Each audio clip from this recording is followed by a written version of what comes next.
Relocating the grave is the only solution, Yi Chun stated solemnly after surveying the grand tomb. Lin, she was taken aback. Master Yi, my grandfather has been resting for 17 years. How can we disturb his peace? That would be unfilial. Please, Master Yi, think of another way. Yi Chen shook his head. It is either the relocation of the grave or the complete extinction of your family. There exists no alternative. If I had arrived 10 years earlier, perhaps there would have been a remedy, but now the calamity has already taken root. If the grave is not moved, both you and your father will perish. Lin, she opened her mouth, her expression turning bitter. In the past 6 months, the Lin family had faced a series of misfortunes. First, their company encountered difficulties. Then her father lost a leg in a car accident, and she herself narrowly escaped death at home. Hearing Yi Chen's words, she realized that if they did not make a change, they would truly be left with no way out. Who was Yi Chen? He was the sole heir of the master of spirit and ghost arts. Just a day prior, he had arrived at their home with a piece of deer hide, which bore the contract signed between her grandfather and Yi Chen's master. The contract was straightforward. If the Lin family faced calamity 17 years later, the heir of the spirit master would descend to assist them, provided they unconditionally agreed to a request from him. Upon his arrival, Yi Chun had directly identified the source of the Lin family's misfortunes and, in the span of a single day, had dispelled 2 malevolent forces, thereby salvaging approximately 40 million in losses. Thus, Lin Shi wholeheartedly believed in Yi Chen's words. With determination, she declared, "Very well, I will heed your advice. Let us relocate the grave. I entrust you to select a suitable new burial site." Yi Chen nodded. "Rest assured, I shall fulfill my duty." After a brief pause, he added, "However, the feng shui master who orchestrated this predicament possesses considerable skill. His efforts to harm your family suggest that this matter will not conclude easily. It will be wise for you to carry a bodyguard when venturing out." Lin's beautiful eyes sparkled as she teased, "Master Yi, with your remarkable abilities, why not protect me personally? Rest assured, I shall ensure you are compensated." Yi Chen glanced at her, noticing the flirtatious glint in her eyes as she looked at him, even winking playfully. What an enchanting creature. Feeling a shiver, Yi Chen shook his head. "No, my master has instructed me not to engage in such matters before I turn 30. Miss Lin, kindly spare me." "Bah, where are your thoughts wandering?" Lin Shi's cheeks flushed, pouting in response. "I will select a new burial site within 5 days," Yi Chen said, changing the subject as he turned to leave. "Wait, Master Yi." Before long, they arrived at Lin Shi's single residence. Since Yi Chen had just arrived in Haicheng and had nowhere to go, Lin Shi invited him to stay with her, as her home had ample space. Yi Chen readily accepted.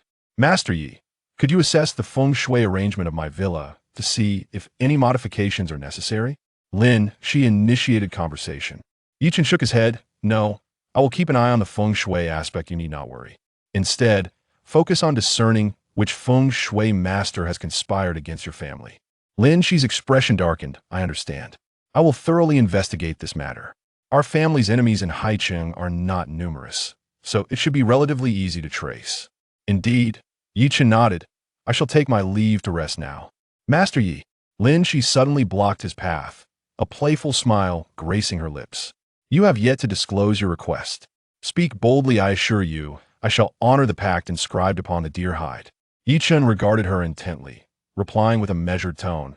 "Once the crisis besetting the Lin family has been resolved and the true instigator unveiled, I shall inform you of my request. There is no urgency at present." Lin Shi, with a cheeky grin, suggested, "Have you not yet made up your mind? Allow me to offer a suggestion. Simply claim me as your own. What do you think?" Yi Chen, rendered speechless, shook his head and retreated to his room. This left Lin Shi incensed. What did this fellow mean? What unworthiness did she possess in his eyes? Frustrated, she decided to take a bath. Upon returning to his room, Yi Chen began to contemplate the old man's admonitions. "Your parents were taken by the denizens of the ghost prison. To rescue them, you must locate the entrance to that realm. Lin Zheng was once a member of the ghost prison. He possesses a painting of the 12 zodiac signs. Only by obtaining that artwork can you uncover the true entrance to the ghost prison." Lin Zheng, nearing the end of his days, confided this secret to me. He expressed his willingness to bestow that painting upon you, but only if you intervene during the Lin family's dire straits. ensuring the safety of his descendants. Thus, I entered into that contract with him. Chen journey to Haicheng, find the descendants of the Lin family, protect them, avert their calamity, and secure the 12 zodiac painting. Your parents await your rescue in the ghost prison. The old man's words echoed relentlessly in his mind, prompting Yi Chen to clench his fists. The ghost prison, that rumored, fearsome organization, what could their motives be for abducting his parents? Were they still alive? Time was of the essence to acquire the 12 zodiac painting. Yi Chen deemed it prudent to subtly inquire about the painting in Lin Shi's presence. Thus he opened his door and sought her out. He ascended to the second floor, and as he passed by a bathroom, he glimpsed Lin Shi emerging, clad in a bathrobe and a drying cap, her bare feet padding softly on the floor. "Ah!" Lin Shi shrieked, hastily covering her chest with her hands, her face flushed with indignation. "How dare you be such a rogue? You claim disinterest, yet you sneak a peek while I bathe? How shameless!" Yi Chen's lips twitched. "I merely wish to ask you a few questions furthermore. You needn't cover yourself, for I see nothing." "See nothing?" Lin Shi retorted, her anger flaring. "Are you implying that I lack allure and curves? Not only do you spy on me bathing, but you also insult me. I shall not let this go." As she spoke, she lunged at Yi Chen with a flurry of claws. Naturally, Yi Chen had no desire to engage in her antics, so he promptly dashed downstairs. "You scoundrel, wait until I change my clothes, and then we shall settle this." Lin Shi huffed as she stormed into her bedroom. "This woman is truly deranged. Why won't she listen to my explanation?" Yi Chen lamented, shaking his head in exasperation. At that moment, he noticed a robust man in a suit assisting a middle-aged gentleman who was leaning on a cane as he entered. The resemblance between the middle-aged man and Lin Shi was evident, yet a shadow loomed ominously over his forehead, indicating impending misfortune. "Who are you? What are you doing in my daughter's home?" Yi Chen gazed at him with indifference and remarked, "You do not have long to live." Lin Guanglong was momentarily taken aback, then erupted in fury. "How dare you curse me?" Xiao Wu seized him. "Father, wait." At that moment, Lin Shi hurriedly dashed down the stairs. "He is the heir of the renowned spirit master mentioned by Grandpa before his passing, Yi Chen, who just arrived in Haicheng yesterday. Today, I brought him to visit Grandpa's tomb. He is not a villain." Lin Guanglong's expression shifted dramatically, and upon looking at Yi Chen again, his demeanor became markedly more respectful. "So, you are the esteemed heir of the spirit master. My apologies for the earlier offense. However, why would Master Yi say I do not have long to live? Do you find me displeasing?" Yi Chen shook his head. "This is our first meeting. How could I possibly find you displeasing? My assertion that you do not have long to live stems from the fact that you are currently shrouded by dark malevolence, which poses a threat to your life." "Yi Chen." Lin Shi urgently grasped Yi Chen's arm and inquired anxiously, "Is it related to the Disaster Dragon Bureau?" "Not at all. I have already set up a formation at your grandfather's tomb. Although the Disaster Dragon Bureau has not been broken, it no longer poses a significant threat to your family. Your father's current condition indicates that he has been afflicted by a curse." "What?" Lin Shi trembled, tears welling in her eyes.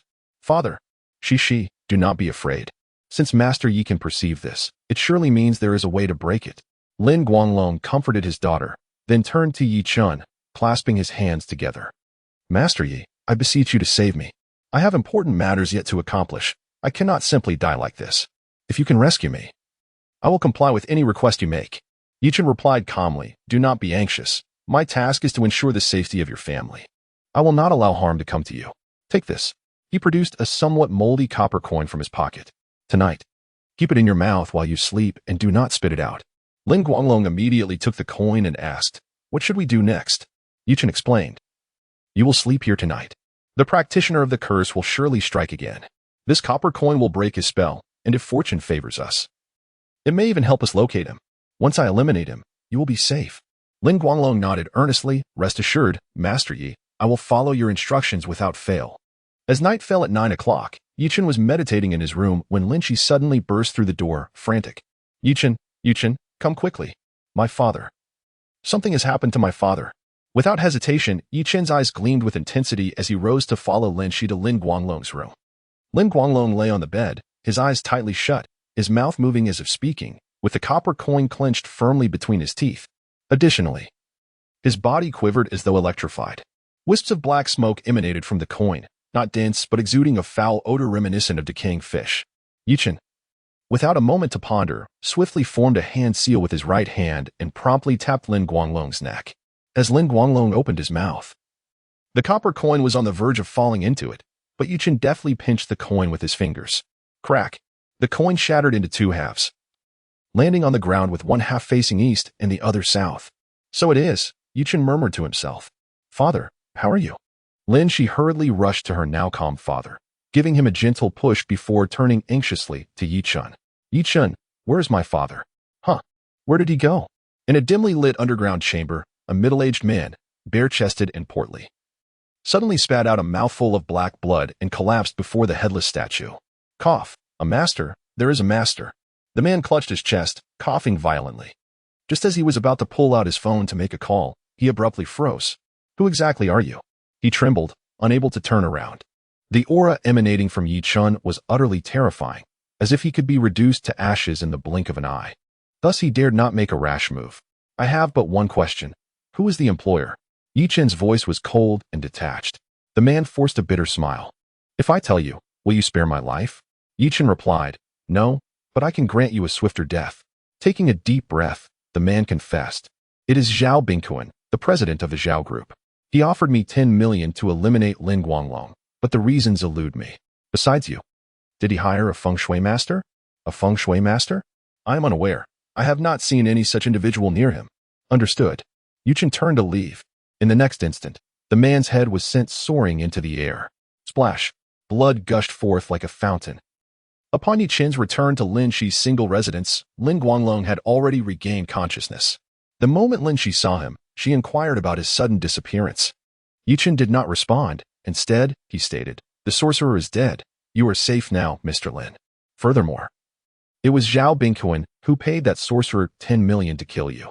Zhao Bingquan. It was him. Lin Guanglong's expression shifted, and with a serious demeanor, he said, Master Yi, you may not be aware, but Zhao Bingquan has been my rival for many years. However, since last year, we have maintained a mutual non-aggression. I never anticipated he would attempt to harm me again. Is that Disaster Dragon Bureau also orchestrated by him with the help of a feng shui master? Chen shook his head. Not him. He only sought the sorcerer. The identity of the feng shui master remains unclear for now. Lin Guanglong forced a bitter smile. So there are two factions intent on harming our Lin family? What have we done to provoke such enmity? Chen remained silent.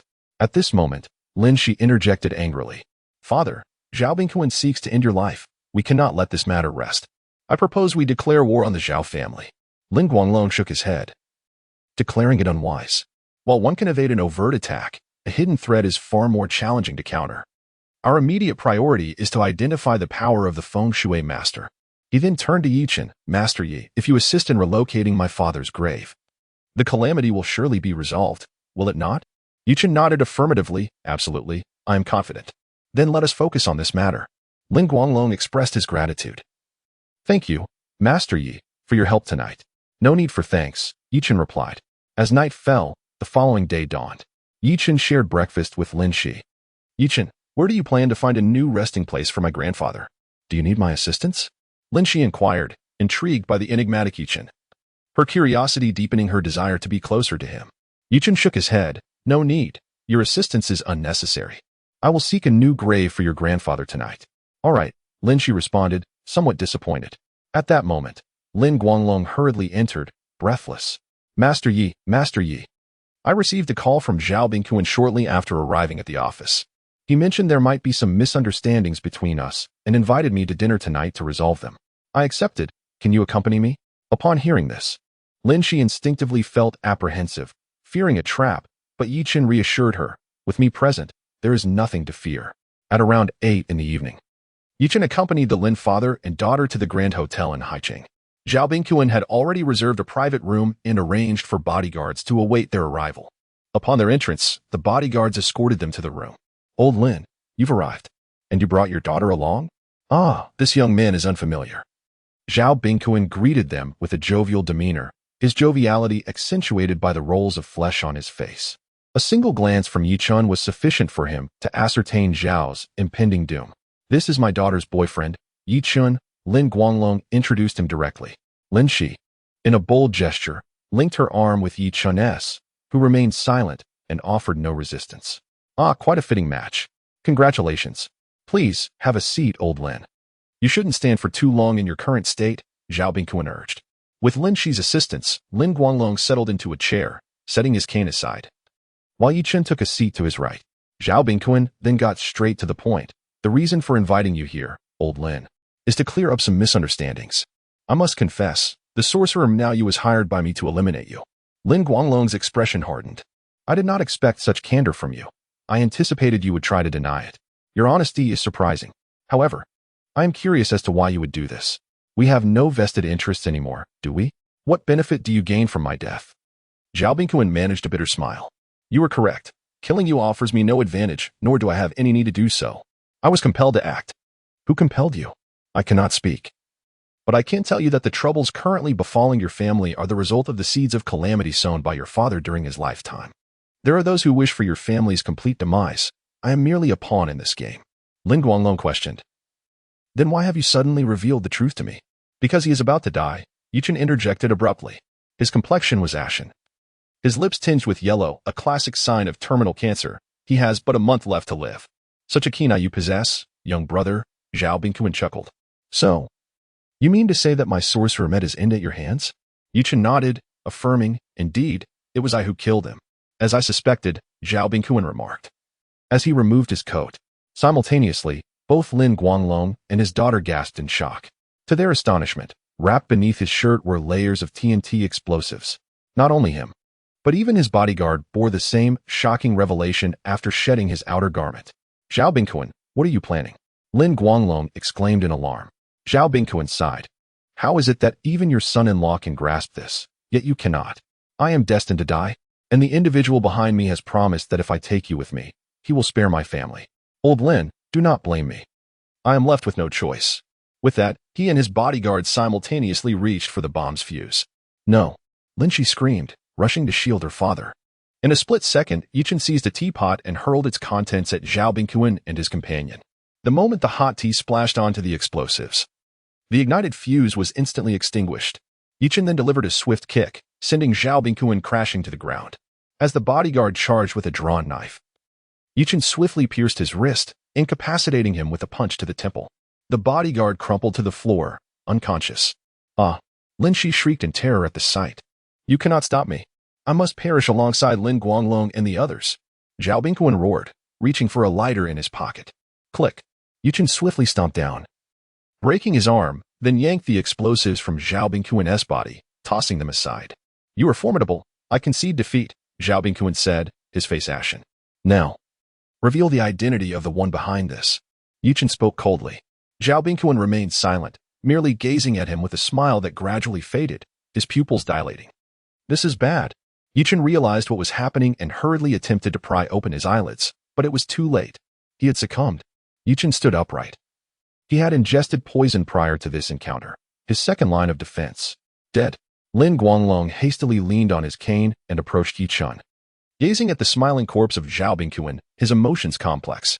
He was also a pitiable victim of circumstance. Just then, the door to the room was kicked open, and a dozen fully armed police officers stormed in. I am Su Yuhong, the captain of the Municipal Criminal Police Team. We received an emergency call reporting a murder in progress. Everyone stay still, commanded the short-haired female officer, casting a glance at the two bodies of Zhao Bingquan on the ground before instructing her team to investigate. Lin Shi attempted to explain, Officer, you arrived just in time. These two individuals were armed with TNT explosives and intended to kill us. You see, Captain, both are deceased, a male officer whispered into Su Yuhong's ear. Her expression darkened as she immediately turned to Yi Chen and his companions. Which of you killed them? Yi Chen replied, I intervened, but I did not kill them. Just because you claim you didn't kill them, does that make it true? They are already dead, yet you dare to argue? Handcuff him. Yes. Wait. Lin Shi quickly stepped in front of Yi Chen, exclaiming, Yi Chen acted in self-defense to protect us. He absolutely did not commit murder. And can't you see the TNT explosives on the ground? It was these two lunatics who wanted to kill us. Lin Guanglong added, Officer Su. I am the president of the Lin Group, and Yi Chen is a benefactor to our family. I can also attest that he did not kill anyone. Su Yuhong sneered. Huh. You three are in cahoots. Your testimonies are invalid. All of you will accompany me to the police station. That's unnecessary. I will accompany you, but they are innocent. Chen stated. Lin Shi grew anxious. Chen, you.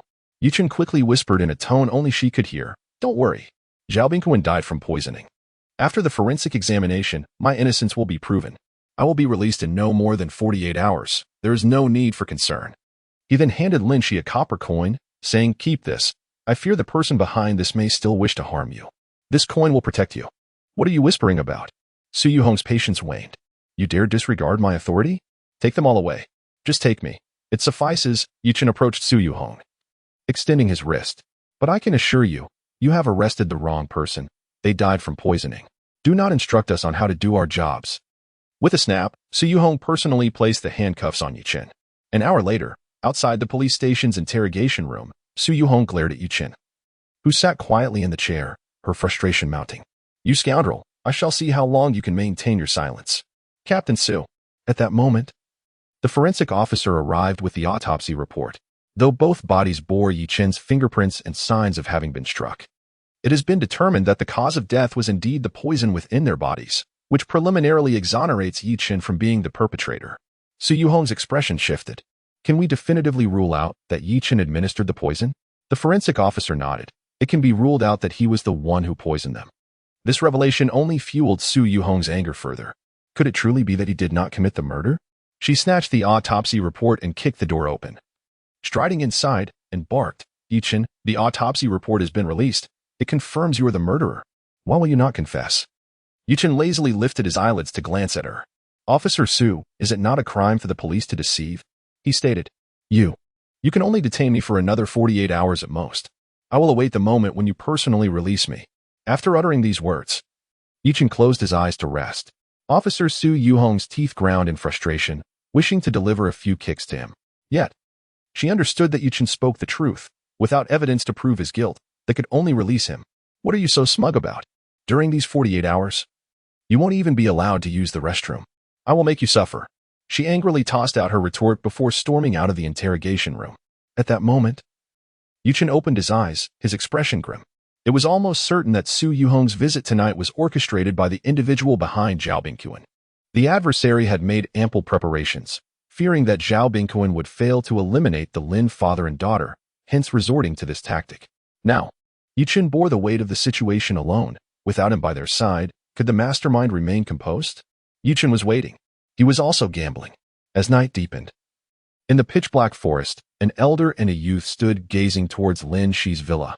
The young man asked, Elder, this time it will surely succeed, right? The elder, referred to as such, donned a black and white Taoist robe and smiled confidently.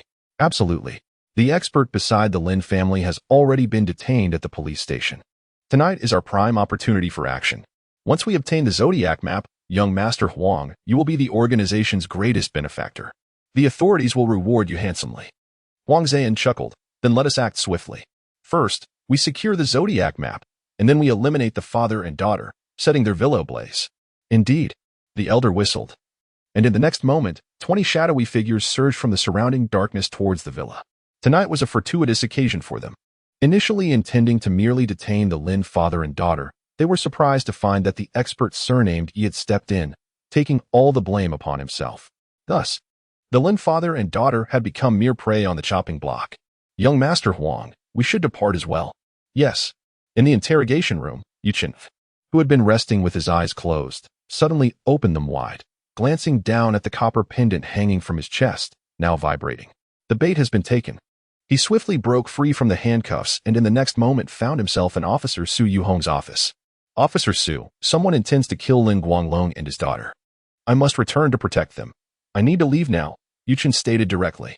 Su Yuhong, busy writing documents, looked up at his words. How can you be certain they are in danger? Are you some kind of prophet? Besides, even if there is danger, they can call the police. They do not need you. Go back and stay put. With that, she returned to her paperwork. Suddenly, Su Yuhong's hand froze, and her mind erupted with a thunderous realization. Wait, was Chen just speaking to me? Awakening from her stupor, she looked up again, only to find Chen had vanished. Panic surged through her. Quick, someone. Chen has escaped. Prepare the vehicle to the Lin family. At that moment, Chen had already returned to the villa of Lin Shi. Gazing upward, he observed that the entire villa was shrouded in malevolent energy. As he stepped inside, that sinister aura swiftly enveloped him from all directions. Tap, tap, tap. The sound of hurried footsteps echoed around him. Chen had no time to react before he found himself ensnared by a net adorned with purple talismans. Crack, crack. 20 figures in black seized the corners of the net and simultaneously yanked it tight, binding him securely. Ha! We've got you. Gu Lao and Huang Zan emerged once more, their laughter resonating with triumph. Huang Zan remarked, "Kid, you possess some skill to have escaped from the police station. Fortunately, Gu Lao is meticulous and prepared in advance. You are now a fish caught in the net. What can you do?" Chen coldly retorted, "Where are Lin Guanglong and the others?" Huang Zan sneered. "Why concern yourself with others when death is at your doorstep? You should focus on your own predicament." Chen narrowed his eyes. "Who are you? Why do you insist on killing Lin Guanglong and his family? Out of kindness for your impending demise, I shall graciously enlighten you. I am the esteemed heir, Huang Zan of the royal family, and this is Master Gu, a figure from the underworld. The Disaster Dragon Bureau is under his command. As for our motives against the Lin family, it is primarily due to the fact that the deceased Lin patriarch pilfered a precious artifact from our organization, which we must retrieve. The 12 Zodiac painting? Chen peers through with clarity. You know of the 12 Zodiac painting? Indeed. With a grunt, Chen suddenly exerted his strength, causing the purple talismans on the net to explode like firecrackers. The net shattered, and the 20 black-clad figures were obliterated. What? You managed to destroy my killing net? Who are you? Gu Lao shrieked in disbelief. Chen offered no response, instead teleporting directly before the two men. Young master, run. Gu Lao shouted in desperation, kicking Huang Zan aside. Bang! Chen struck him in the chest. Seeing Gu Lao reach for a weapon at his waist, Chen swiftly delivered a precise chop, severing his left arm. With a splatter of blood, the severed limb fell to the ground, eliciting a horrific scream from Gu Lao. He abandoned any thought of Huang Zan and fled. Chen hurled a silver needle, rendering Huang Zan unconscious, then pursued Gu Lao at lightning speed. Swish, swish, swish. Gu Lao, now thoroughly terrified, darted into the surrounding woods, running relentlessly. He had to escape, otherwise he would meet his demise that very night. Where do you think you're going? Chen abruptly appeared before him. You insignificant wretch, do you truly believe that I fear you? The ancient figure's composure shattered, and with a furious roar, he cast aside his Taoist robe, hurling it towards Chen, concealing his intentions beneath a veil of darkness. The ancient figure vanished in an instant. Moments later, he staggered out from behind a large tree in the southwest. Have you evaded me? Chen mocked, reappearing in his path. How dare you don the robes of Yin and Yang? How the hell did you find me? The ancient figure's despair was palpable, and he turned to flee once more. Chen swiftly picked up a fallen branch from the ground, grasped it firmly, and, biting his thumb, let a drop of blood fall upon it. Rat, ox, tiger, rabbit, dragon, snake, horse, goat, monkey, rooster, dog, pig, auspicious and prosperous, the wooden sword is consecrated. Command. With a whoosh, the branch shot forward like a bolt of lightning, piercing the ancient figure's heart. A gasp of anguish escaped the ancient figure as he coughed up blood, collapsing face first onto the ground, never to rise again. Chen approached him with a chilling demeanor. Do you recognize Yu Liang and Zhang Meilin? Struggling to lift his head, the ancient figure stammered. Why do you inquire about those traitors? Traitors? Chen's expression hardened. What do you mean by traitors? In that moment, clarity struck the ancient figure, and he erupted into laughter. I understand now. You are the child of those traitors. If the organization discovers you are still alive, they will undoubtedly come for you. Prepare for death. His words trailed off as he breathed his last. I actually hope they do come for me. Chen's face twisted in fury, his emotions swirling. The term traitor pierced his heart like a dagger. Could it be that his parents were once part of the ghost prison? Just like Lin Zheng. Had they been captured for stealing from it? Impossible. Absolutely impossible. Regardless, it was evident that the ghost prison was growing impatient and would soon take action. There would inevitably be another opportunity to confront them. Lin Shi and the others. Chen quickly vanished, reappearing at Lin Shi's villa. To his astonishment, however, Huang Zan was nowhere to be found. So, someone had been lurking in the shadows, waiting for the right moment to intervene when he chased after that surnamed Gu. Rescuing Huang Zan in the process? How careless of me. With no time for regret, Chen hurried into the villa's hall to find Lin Guanglong and his daughter. Fortunately, although they were bound tightly, they were merely unconscious and in no mortal danger. Chen quickly untied them and roused them from their stupor. From their accounts, He learned they had been devising strategies at home when an unusual fragrance overwhelmed them, leading to their loss of consciousness. It was now certain that the one coercing Zhao Bingquan was none other than Huang Yin's. This was a meticulously orchestrated scheme. Rest assured, they have brought individuals who are now deceased tonight. Even the feng shui master has met his end at my hands. Your family's troubles should now be resolved. Chen stated. Lin Shi, puzzled, remarked, I have heard of this person, Huang Yin's. He is notorious, brazen, and has wreaked havoc upon many young women in Haicheng. Yet, I cannot fathom why he and that so-called ghost prison would target our family. What exactly is this ghost prison, father? Do you know? Lin Guanglong shook his head, admitting, I have never encountered the name ghost prison before. However, Chen observed Lin Guanglong touch his nose as he spoke, indicating he was being deceitful. Lin Guanglong then inquired, Master Yi, have you also dealt with Huang Yin's? Chen shook his head, explaining, there remains a formidable expert on site who rescued Huang Yin's. Lin Guanglong breathed a sigh of relief, stating, phew, that is a relief. If Huang Yin's were to die within our family, the royal family's wrath would be unbearable for us.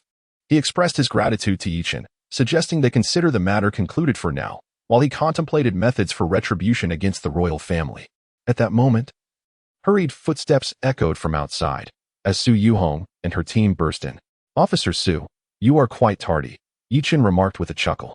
Su Yuhong, pointing her firearm at him, scolded, Chen, you have left the police station during your interrogation. You are in serious trouble. Moreover, we discovered around 20 corpses upon our entry. Did you kill them? Chen nodded, affirming, yes, I did. However, as I mentioned before leaving the station, they intended to harm Mr. Lin and his daughter. I acted in self-defense. Stop your nonsense. Get down and cover your head. You are coming back to the station with me, Su Yuhong commanded. Suddenly, Lin Guanglong interjected, gritting his teeth. Officer Su, please do not be so aggressive. Allow me to speak with your superior first. It turned out Lin Guanglong's connections proved effective. After a phone call, he managed to suppress the incident. Su Yuhong received orders from above that she could not take Chen into custody. Though frustrated, she had no choice in the matter. These assassins are all under Huang Yin's. If Officer Su wishes to make a name for herself, she should pursue the royals instead, Chen remarked before Su Yuhong departed. She shot him a fierce glare before leading her team away, taking the bodies with them.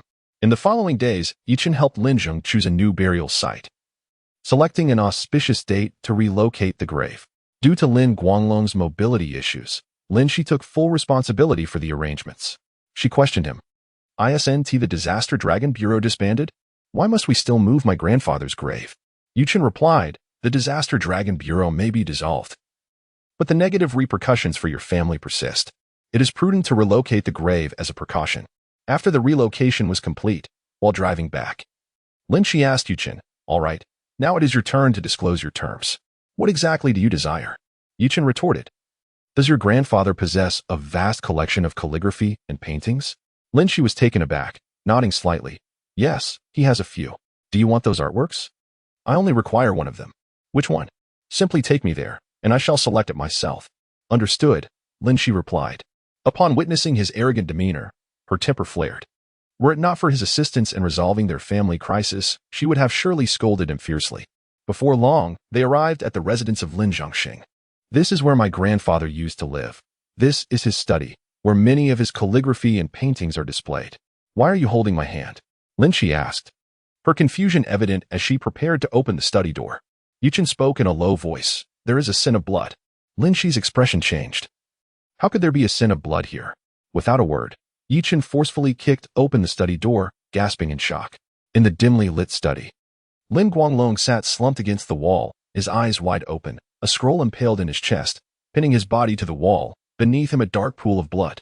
The desk and bookshelf in the study were overturned, creating a scene of chaos. Dad! Lin Shi screamed, rushing forward to kneel before her father's lifeless body. Crying out in anguish, the death of Lin Guanglong struck Lin Shi profoundly.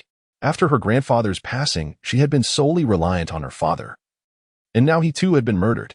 What enraged Lin Shi the most was that without surveillance in her grandfather's house, the identity of the killer remained elusive. She could only report the incident to the police for assistance. The officer responding to the call was Su Yuhong, the very same who had apprehended Chen that day. Upon arriving at the scene, she began her investigation. The blood was not splattered. The assailant had struck with ruthless precision, delivering a fatal blow. Judging by the rigidity of the corpse, the time of death was estimated to be approximately 4 hours prior. We will take the scroll back for examination, hoping to extract useful fingerprints from it. Miss Lin, please accept my condolences. We will make every effort to find the culprit and bring justice for your father, Su Yuhong stated earnestly and solemnly. Lin Shi's eyes were swollen from tears, rendering her speechless. She merely nodded numbly. Su Yuhong cast a meaningful glance at Yi Chen before leading her team away. With the weapon taken, there was no necessity to transport the body for an autopsy. Yi Chen, Lin Shi managed to utter, her voice hoarse. Who could have killed my father? The disaster in the bureau has been resolved. Why is he still dead? Yi Chen sighed deeply, as he could surmise the circumstances. It was undoubtedly the work of the people from the ghost prison. Their motive for murdering Lin Guanglong was likely to uncover the zodiac chart. Wait, isn't that zodiac chart no longer here? What about the paintings your grandfather collected? Yi Chen pressed on. Lin Shi gazed at him with a visage of disappointment. My father has been murdered, and you are still preoccupied with those paintings? Yi Chen replied earnestly, your father's demise is likely connected to those artworks. Lin Shi's expression shifted dramatically. Follow me. She led Yi Chen into a secluded compartment. The entrance was secured by a mechanism that required twisting a vase on a cabinet to unlock. How could this be? Where have all the paintings gone? My grandfather's collection of hundreds of renowned artworks was stored here. How could they all have vanished? Did the perpetrator who killed my father steal them? Lin Shi stared incredulously at the now barren compartment, her voice rising in a scream. Yi Chen's countenance also darkened. Confirming his suspicions, it was indeed the work of the ghost prison. Lin Shi turned to him. What exactly is the ghost prison? Why do they desire my grandfather's paintings? What valuables could possibly lie within those artworks? Is it truly worth my father's life? Her mind was overwhelmed with questions. Do not inquire too much. Knowing too much may not serve you well, Yi Chen cautioned her. Lin Shi, feeling frantic, exclaimed, I have no family left in this world. What do I have to fear? Why do you continue to conceal the truth from me? Yi Chen responded, regardless of your father or grandfather. They both wished for your safety. Lin Shi froze momentarily, then collapsed to the ground, weeping inconsolably once more. 2 days later, news arrived from Su Yuhong that no fingerprints had been lifted from the scroll. Furthermore, surveillance footage around Lin Zhang's residence revealed no suspicious individuals. It only captured Lin Guanglong entering, with no further sightings of anyone else. The murderer seemed to have appeared from thin air and vanished just as mysteriously. This revelation sent Lin Shi into a spiral of despair. It was only through Yi Chen's internal energy that she managed to regain some semblance of composure, preventing her from descending into madness. The 4th day marked Lin Guanglong's memorial service. The Lin family was considered an aristocratic lineage, and Lin Guanglong had numerous friends. Upon learning of his murder, many gathered to pay their respects. Yi Chen stood among the crowd, observing Lin Shi, clad in mourning attire, bowing to each attendee with a heavy heart.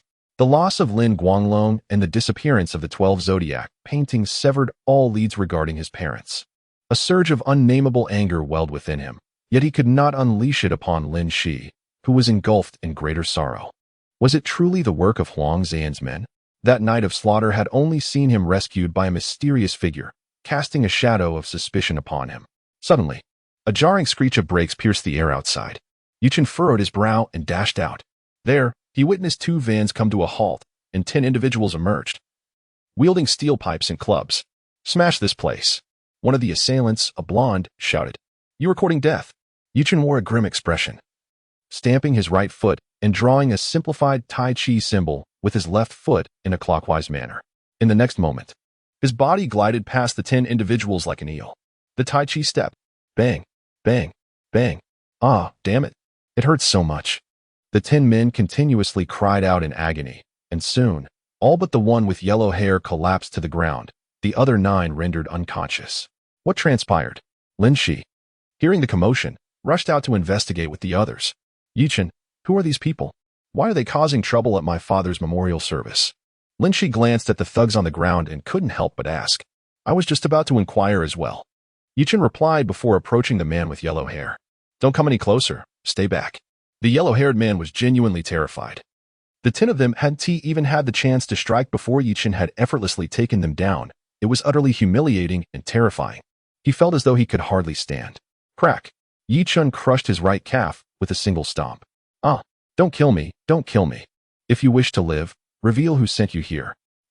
I'll tell you, it was Zhao Dongping. Zhao Dongping sent us. Who is Zhao Dongping? Yi Chen. Zhao Dongping is the son of Zhao Bingquan. Lin Shi informed Yi Chen as she approached him. Yi Chen immediately understood. His father had died. So now the son had come to seek revenge. Bang! Yi Chen delivered another kick to the yellow-haired man's chest, coldly stating, "Go back and tell Zhao Dongping that I will seek him out for a discussion. Now take your men and get lost." "Yes, yes, stop playing dead and hurry up." The yellow-haired man shouted through gritted teeth, and those who had just regained consciousness scrambled to their feet and followed him into the vehicle to flee. Lin Shi, filled with anger, exclaimed, "Zhao Dongping is truly a beast. Today is my father's memorial service, and he sends people to cause chaos. He deserves to die 1,000 deaths. Thankfully, you were here. Otherwise, the consequences would have been unimaginable." Yu Chen gently grasped her small hand, saying, "Do not fret over such matters. I will handle it. The memorial service must continue. Let us return inside." Lin Shi felt a flush of warmth and did not pull her hand away. "Did that person named you truly say such a thing?" Inside the office of the general manager of the Zhao Group, Zhao Dongping's expression darkened immensely after hearing the words of the yellow-haired man. The man nodded weakly. Slap. Zhao Dongping slammed his hand on the table, sneering. "Very well. He wishes to have a conversation with me. I was just planning to meet him. That bastard, who caused my father's death, truly believes my Zhao family to be easy prey. Get out of my sight. I do not wish to see your worthless face." "Yes. Yes." The yellow-haired man quickly exited. Zhao Dongping hesitated for a moment, then pulled out his phone and made a call. "Brother Huang, could you lend me some skilled fighters? If I do not eliminate that ye fellow today, I would be dishonoring my deceased father." Huang Zan spoke earnestly. "Rest assured, Dongping, we are sworn brothers. I share your fury over the death of your father at the hands of Yi Chen and the Lin family. Now that Lin Guanglong has met an untimely end, it is the perfect opportunity for you to seek vengeance. I shall send a skilled individual to assist you shortly. You need only instruct him in your desires." "Thank you, Brother Huang." "There's no need for thanks among brothers." After concluding the call, Huang Zhen lazily picked up the glass of red wine before him, swirled it gently, and took a sip. He then pressed the bell on the table. With a creak, the door swung open, revealing a woman veiled in black. "The assassin has taken care of Qilian, along with his family, ensuring that no trace leads back to you," she reported in a sultry voice. Huang Zhen smiled with satisfaction. "Excellent. Now, personally visit the Zhao family and assist Zhao Dongping in eliminating Yi Chen. Exercise caution. Yi Chen possesses considerable skills, having previously bested many. Remember, after you eliminate Yi Chen, ensure Zhao Dongping perishes as well, creating the illusion of mutual destruction. In that case, the Zhao family will be mine, and Lin Shi, that wretched girl, will be left utterly defenseless." "Haha. Masterful plan, young master." Qilian bowed respectfully before exiting. Huang Zhen savored another sip of wine. Yet a furrow formed on his brow as a thought struck him. Where could that old fool have hidden the 12 zodiac drawings? Meanwhile, Yu Chen and his companions had laid Lin Guanglong to rest.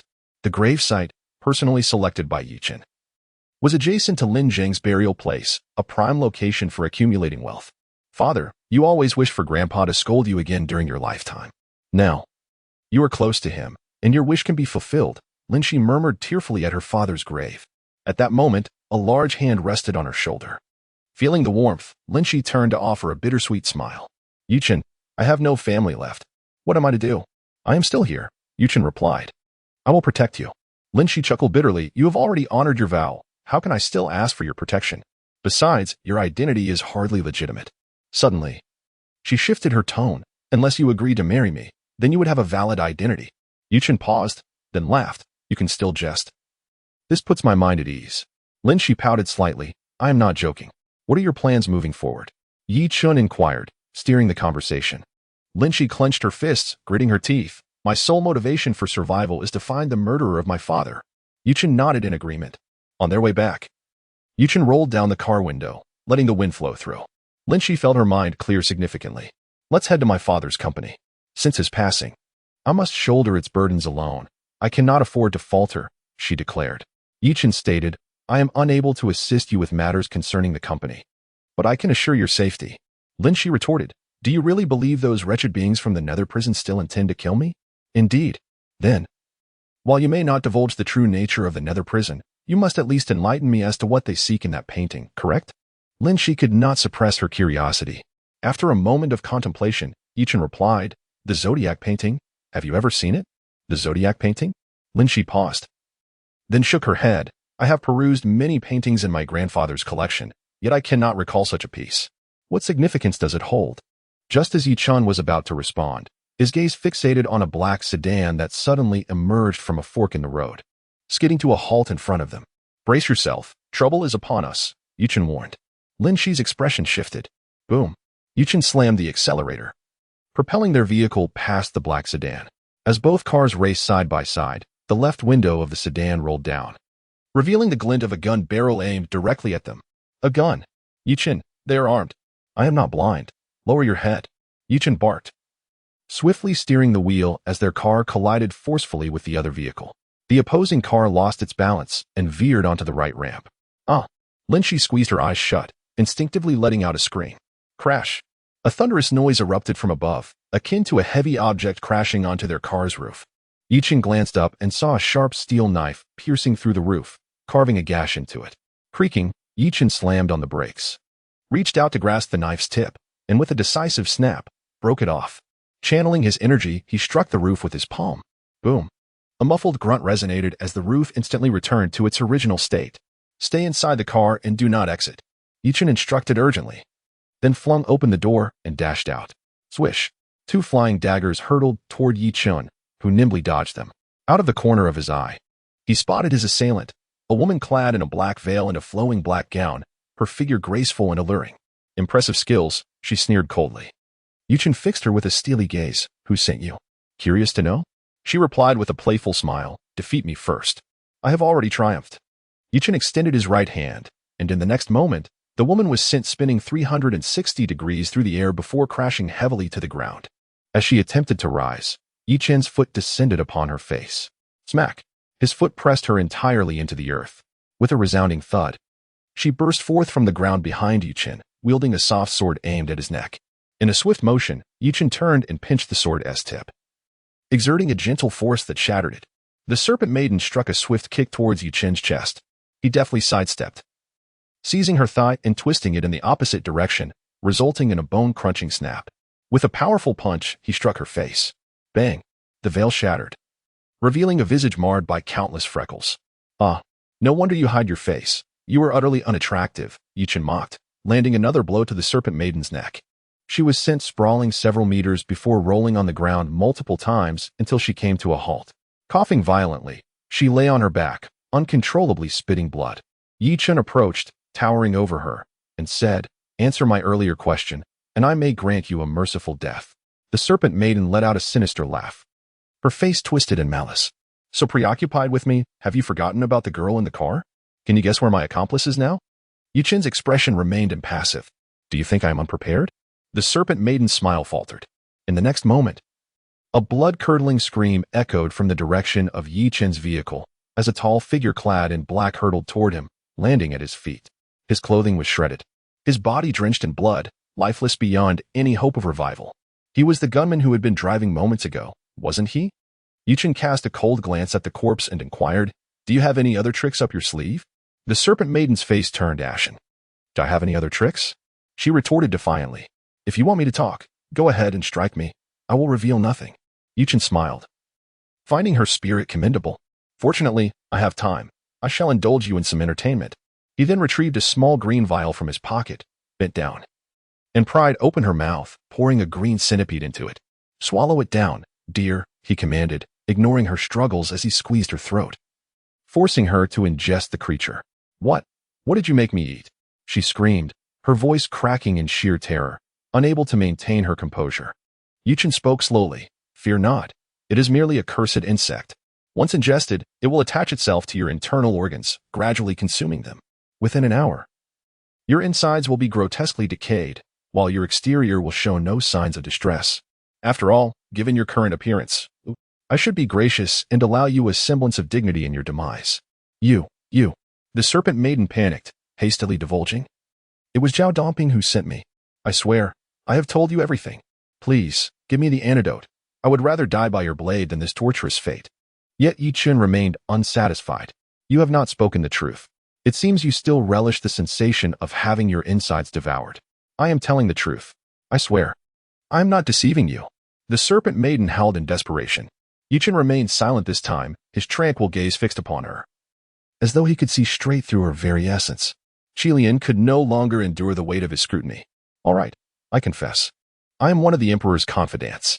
It was Zhao Dongping who sought the Emperor's assistance, and the Emperor instructed me to aid him. I swear, it is all true. Yichen narrowed his eyes. Did you kill Lin Guanglong? Qilian shook her head. Lin Guanglong was slain by another assassin trained under my command. And that assassin is now deceased. What of the zodiac paintings? Have you taken them? I know nothing of any zodiac paintings. However, the Emperor did instruct my subordinate to retrieve all the calligraphy and paintings collected by Lin Zhang after the murder. Those artworks are currently in the Emperor's possession. As for whether they include any zodiac paintings, I genuinely do not know. Your words ring true this time. Yichen stood, satisfied. We shall meet again here tonight at 10 o'clock. I will assist you in expelling the parasites from your body. Qilian's eyes widened. Will I be able to last until then?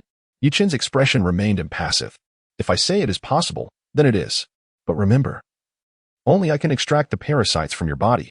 Should you dare to divulge our conversation to Huang Zheyan or Zhao Dongping, prepare for a fate of internal decay and death. You are merely a mercenary. Weigh the value of your life against that of money in your heart. Qilian gritted her teeth. I will heed your words. Will you truly spare me? Indeed, I keep my promises. Now be gone. Yichen kicked her lightly. Gasping for breath, Qilian laboriously rose and limped away. After disposing of the assassin's corpse, Yichen returned to his vehicle and opened the door, only to find Lin Shi curled up in the passenger seat. It's over now. We are safe, Yichen said with a light chuckle. Lin Shi cautiously lifted her head. Is it really over? Yes. Yichen entered the car and closed the door. The assassin was sent by Zhao Dongping. But I have dealt with him. Lin Shi seethed with anger. Zhao Dongping again. That lunatic.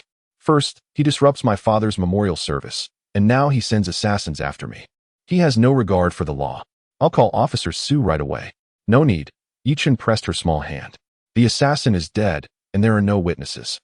If you contact Officer Su, Zhao Dongping can easily deny everything, and we would be powerless against him. Lin Shi froze, frustration etched on her face. So we simply endure this silent injustice? I will handle it. Just trust me, Yichen replied. Suddenly, Lin Shi exploded with rage. You keep everything from me. I feel like a useless person. What is the point of my existence? Yichen was taken aback, unsure of how to respond. He merely wished to shield Lin Shi from danger, but she did not comprehend his intentions, and he chose not to elaborate. The two set off once more.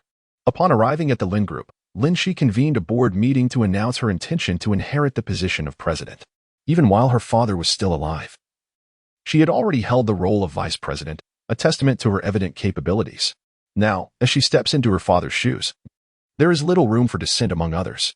That evening, Lin Shi invited Yichen to dine at a Western restaurant. You still need to drive. So do enjoy some orange juice, she said. Thank you, Yichen. So much has transpired in just a few days. Without your support, I truly would have struggled to cope. There is no need for formalities, Yichen replied, clinking his glass with hers. As the rich red wine coursed through her, a rosy hue adorned Lin Shi's cheeks. With her hair cascading down, she exuded a languid allure, especially with her captivating eyes that seemed to beckon Yichen, almost as if they wished to consume him. Alas, I must not look. Yichen averted his gaze, mindful of his thoughts. Oh, look who it is. Our esteemed Miss Lin. A mocking voice interrupted. I heard your father was murdered. How is it that you can go from mourning your father to dining romantically with a man so swiftly? Such acerbic words caused Lin Shi's expression to shift, and even Yichen turned to glance back, frowning. The speaker was a woman clad in a red denim skirt, likely in her mid-20s. Tall and slender in her high heels, though her face left much to be desired. She had small eyes, thick lips, and a flat nose, a quintessentially unfortunate visage. With a sharp clatter, Lin Shi slammed her chopsticks down, her eyes glistening with anger. Zhang Li, I'm not in the mood. Do not push me to resort to insults. Zhang Li chuckled derisively, her tone dripping with sarcasm. Oh, I'm merely expressing concern as an old classmate. Is it so surprising that you would take offense? At that moment, Yichen stood up. Please leave. Your presence is disrupting our meal. Zhang Li smacked her lips. What is this? Are you starting to defend her? Handsome, you seem quite dashing yourself. What future do you envision following Lin Shi? Her father has passed. Their company won't last long. You'd be better off with me. At least my family's business is considerably more stable. Join me, and I assure you a life of comfort. She flirtatiously winked at him. In truth, she held no genuine interest in Yichen. Her sole intent was to sabotage Lin Shi's happiness. They had been college classmates, and in their university days, Lin Shi was the belle of the campus. While the boys Zhongli pursued all gravitated towards Lin Shi instead. This led to a deep-seated resentment within her. Now, having the rare opportunity to confront Lin Shi, especially in light of her recent bereavement, Zhongli felt compelled to unleash her spite. No thanks, I have no interest in women with issues, Chen replied coolly. Zhongli's expression soured. Who are you calling ill? You possess absolutely no decorum. Chen clarified. You misunderstand. My assertion regarding your condition is merely factual, not an insult. Were I to insult you, I would directly call you a fool. However, you truly are a fool. Last night, you casually picked up a man at the bar and went to a hotel with him. You admired his well-built physique and handsome appearance, oblivious to the fact that he carried a disease. You have already fallen victim to it, yet remain unaware. Calling you a fool seems hardly unjust. How do you know about this? Zhongli was on the verge of a panic. Yet, as soon as the words left her mouth, she regretted them. Did this not directly confirm the truth of the matter? You need to concern yourself with how I know. If I were you, I would rush to the hospital for a checkup. You're talking nonsense. Don't scare me. I have no issues at all. Is that so? Just an hour ago, when you used the restroom, did you not feel that searing sensation? Chen narrowed his eyes, fixing his gaze upon her. You at this moment. Zhongli was truly terrified, her spirit nearly fleeing her body. Not only did he know about her rendezvous with a man last night, but he was also aware of her restroom visit just an hour prior. Who on earth was he? Nevertheless, she was now 90% convinced of Chen's words. Without uttering another harsh word, she turned and fled. Chen, how do you know all this? Lin Shi asked as soon as Chen sat back down, her shock rivaling that of Zhongli. To her, Chen seemed to possess an omniscient ability. Did he have some sort of supernatural gift? I was merely deceiving her. Chen replied. Lin Shi was taken aback. It was all a ruse? Chen shook his head, clarifying that only the part about the disease was a deception. The rest was indeed true. The burning sensation she felt was simply due to her negligence regarding personal hygiene. Lin Shi's mouth fell open in astonishment. So how did you come to know all this? Chen casually remarked, I observed it with my eyes. You can discern such things just by looking? Of course. Chen replied, fixing his gaze upon her. Just as I can tell that you remain untouched to this day. Lin Shi's face flushed crimson in an instant. Her heart raced, as if it were about to leap from her chest. Yet, she refused to concede verbally. I am. So what? Are you brave enough to turn my as into his not? Now it was Chen's turn to feel a bit awkward. Before the age of 30. I cannot lose my virginity. Do you truly wish for that? Lin Shi's beautiful eyes widened. Yet, internally, she felt inexplicably pleased. Did this not affirm her allure? I knew it at 10 o'clock that night. Chen appeared punctually at the location where he had been attacked during the day. After a few moments, rustling sounds emerged from the nearby bushes. You were late, Chen stated coldly. Qilian emerged, appearing disheveled and lost. She offered an awkward smile. I had to shake off the princess surveillance, which delayed me. Chen regarded her for a moment. Have you seen a doctor? Qilian's pupils constricted, and she dared not respond. Chen did not press further, simply instructing, take me to Zhao Dongping's house. Qilian was startled. What do you intend to do there? Chen replied coldly. Just do as I say, without so many questions. Do you wish to forfeit your life? Qilian forced a smile. I won't ask further. Allow me to guide you. Please follow me. Shortly thereafter, the two arrived at the rear of Zhao Dongping's villa, where he resided alone. Known for his lascivious tendencies, he frequently entertained numerous women at his home, relishing the thrill of it all. Hence, he kept no bodyguards. See that room on the second floor with its light on? I suspect he is quite engrossed in his fun, Qilian remarked. Without uttering a word, Chen seized her and leapt onto the second-floor balcony. Upon entering the room, they were greeted by sounds that were decidedly inappropriate, causing Chen to flush slightly. With a forceful kick, he burst open the door. Who the hell?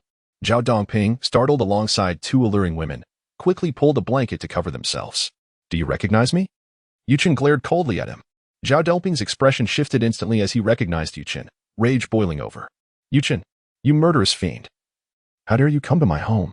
I'll kill you, he exclaimed, hastily opening a drawer to retrieve a handgun. Suddenly, a silver needle shot through the air, piercing his wrist. Ah! Zhao Dongping screamed in agony, dropping the gun to the floor. Kneel, Chen commanded. To his surprise, Zhao Dongping complied and knelt. What have you done to me, you bastard? If you have the guts, let us settle this one-on-one. I'm not afraid of you. Panic set in as he realized he could not rise. Losing his composure, he began to shout frantically. At that moment, he noticed Qilian entering from outside and called out, "Miss Qilian, help me kill him. Quickly, I'll give you 10 million. Qilian remained unmoved, casting him a look of disdain. In her mind, she thought, "If I could kill him, would I need your assistance?" Chen sneered, "No need to shout. Can you guess how I found you here?" Zhao Dongping's expression froze, dawning realization striking him. It was Qilian's emblem that had betrayed him. "I am curious as to why you are so convinced I am the one who murdered your father. Did you not inquire with the police about the truth of his death?" Chen demanded. Zhao Dongping gritted his teeth. "What more is there to ask? Brother Huang told me it was you who killed my father." Chen was left speechless. "You are truly the fool among fools. Had you merely asked the police, you would have learned that your father died from poisoning, not at my hands. Huang Zhan used your life as leverage to coerce him into doing his bidding. And considering he was already in the late stages of cancer, it was he who intended to take us all down with TNT explosives. You have fallen for Huang Zhan's trap without even realizing it. How foolish can you be?" Zhao Dongping's complexion paled, disbelief washing over him as he muttered, "This is impossible. This cannot be. I am sworn brothers with him. Why would he do this to me? I refuse to believe it." With a swift kick, Chen sent him sprawling. His face bloodied. "No one cares whether you believe it or not.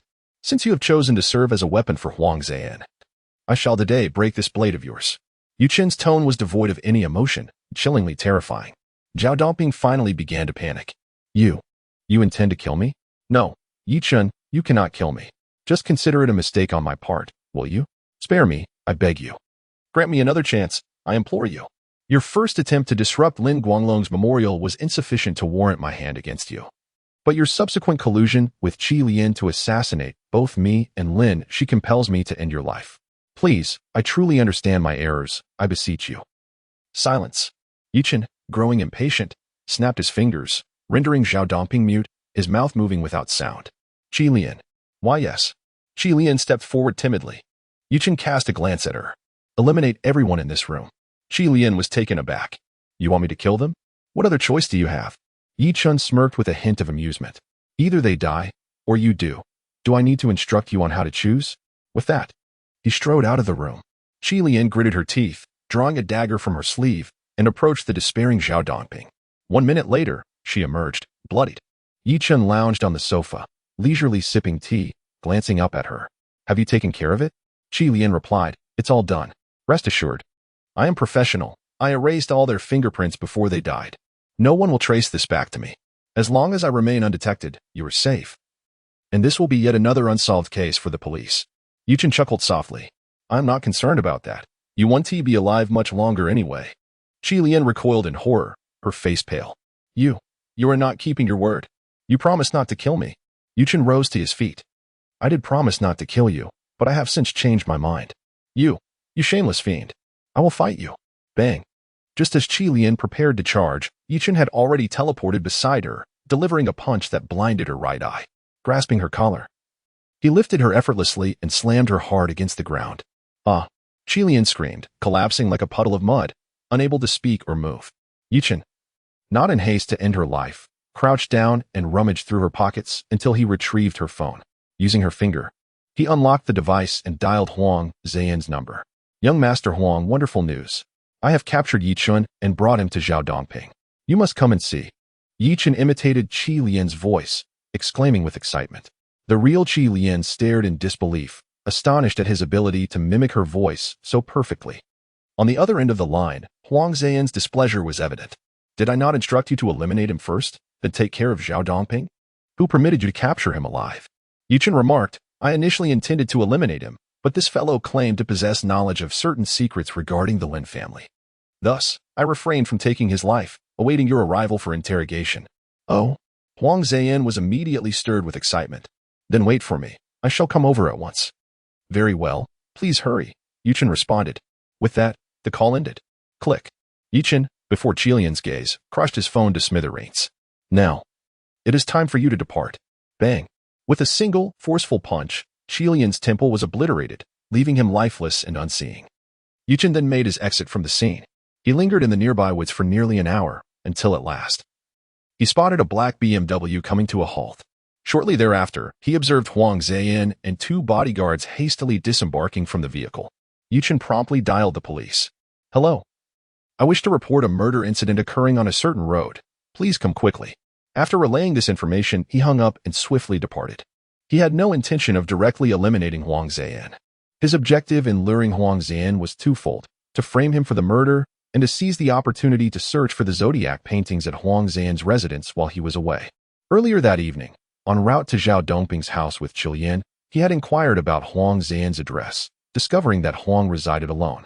Moreover, he learned that there was a small hidden chamber in his bedroom where all the stolen artworks from the Lin family were stored. Chen quickly located Huang Ziyan's home and, as Qilian had indicated, indeed found the entrance to the hidden chamber. He pushed open the stone door and stepped inside. All of Lin Zhang's paintings were displayed within. No, this one isn't it. Chen meticulously searched through the collection time and again. Yet the zodiac paintings eluded him. It was peculiar. Where could Huang Ziyan have concealed the zodiac paintings? Or was it possible he never obtained them at all? However, Lin Shi had stated that all of her grandfather's calligraphy and paintings were in that room, and the zodiac paintings should have been displayed alongside them. Why then? Were they missing? Wait. Suddenly, Chen's eyes lit up. Could it be that he had fallen into a misunderstanding? What if Huang Ziyan truly had not acquired the zodiac paintings? Might they still reside in Lin Zhang's study? Chen resolved to return.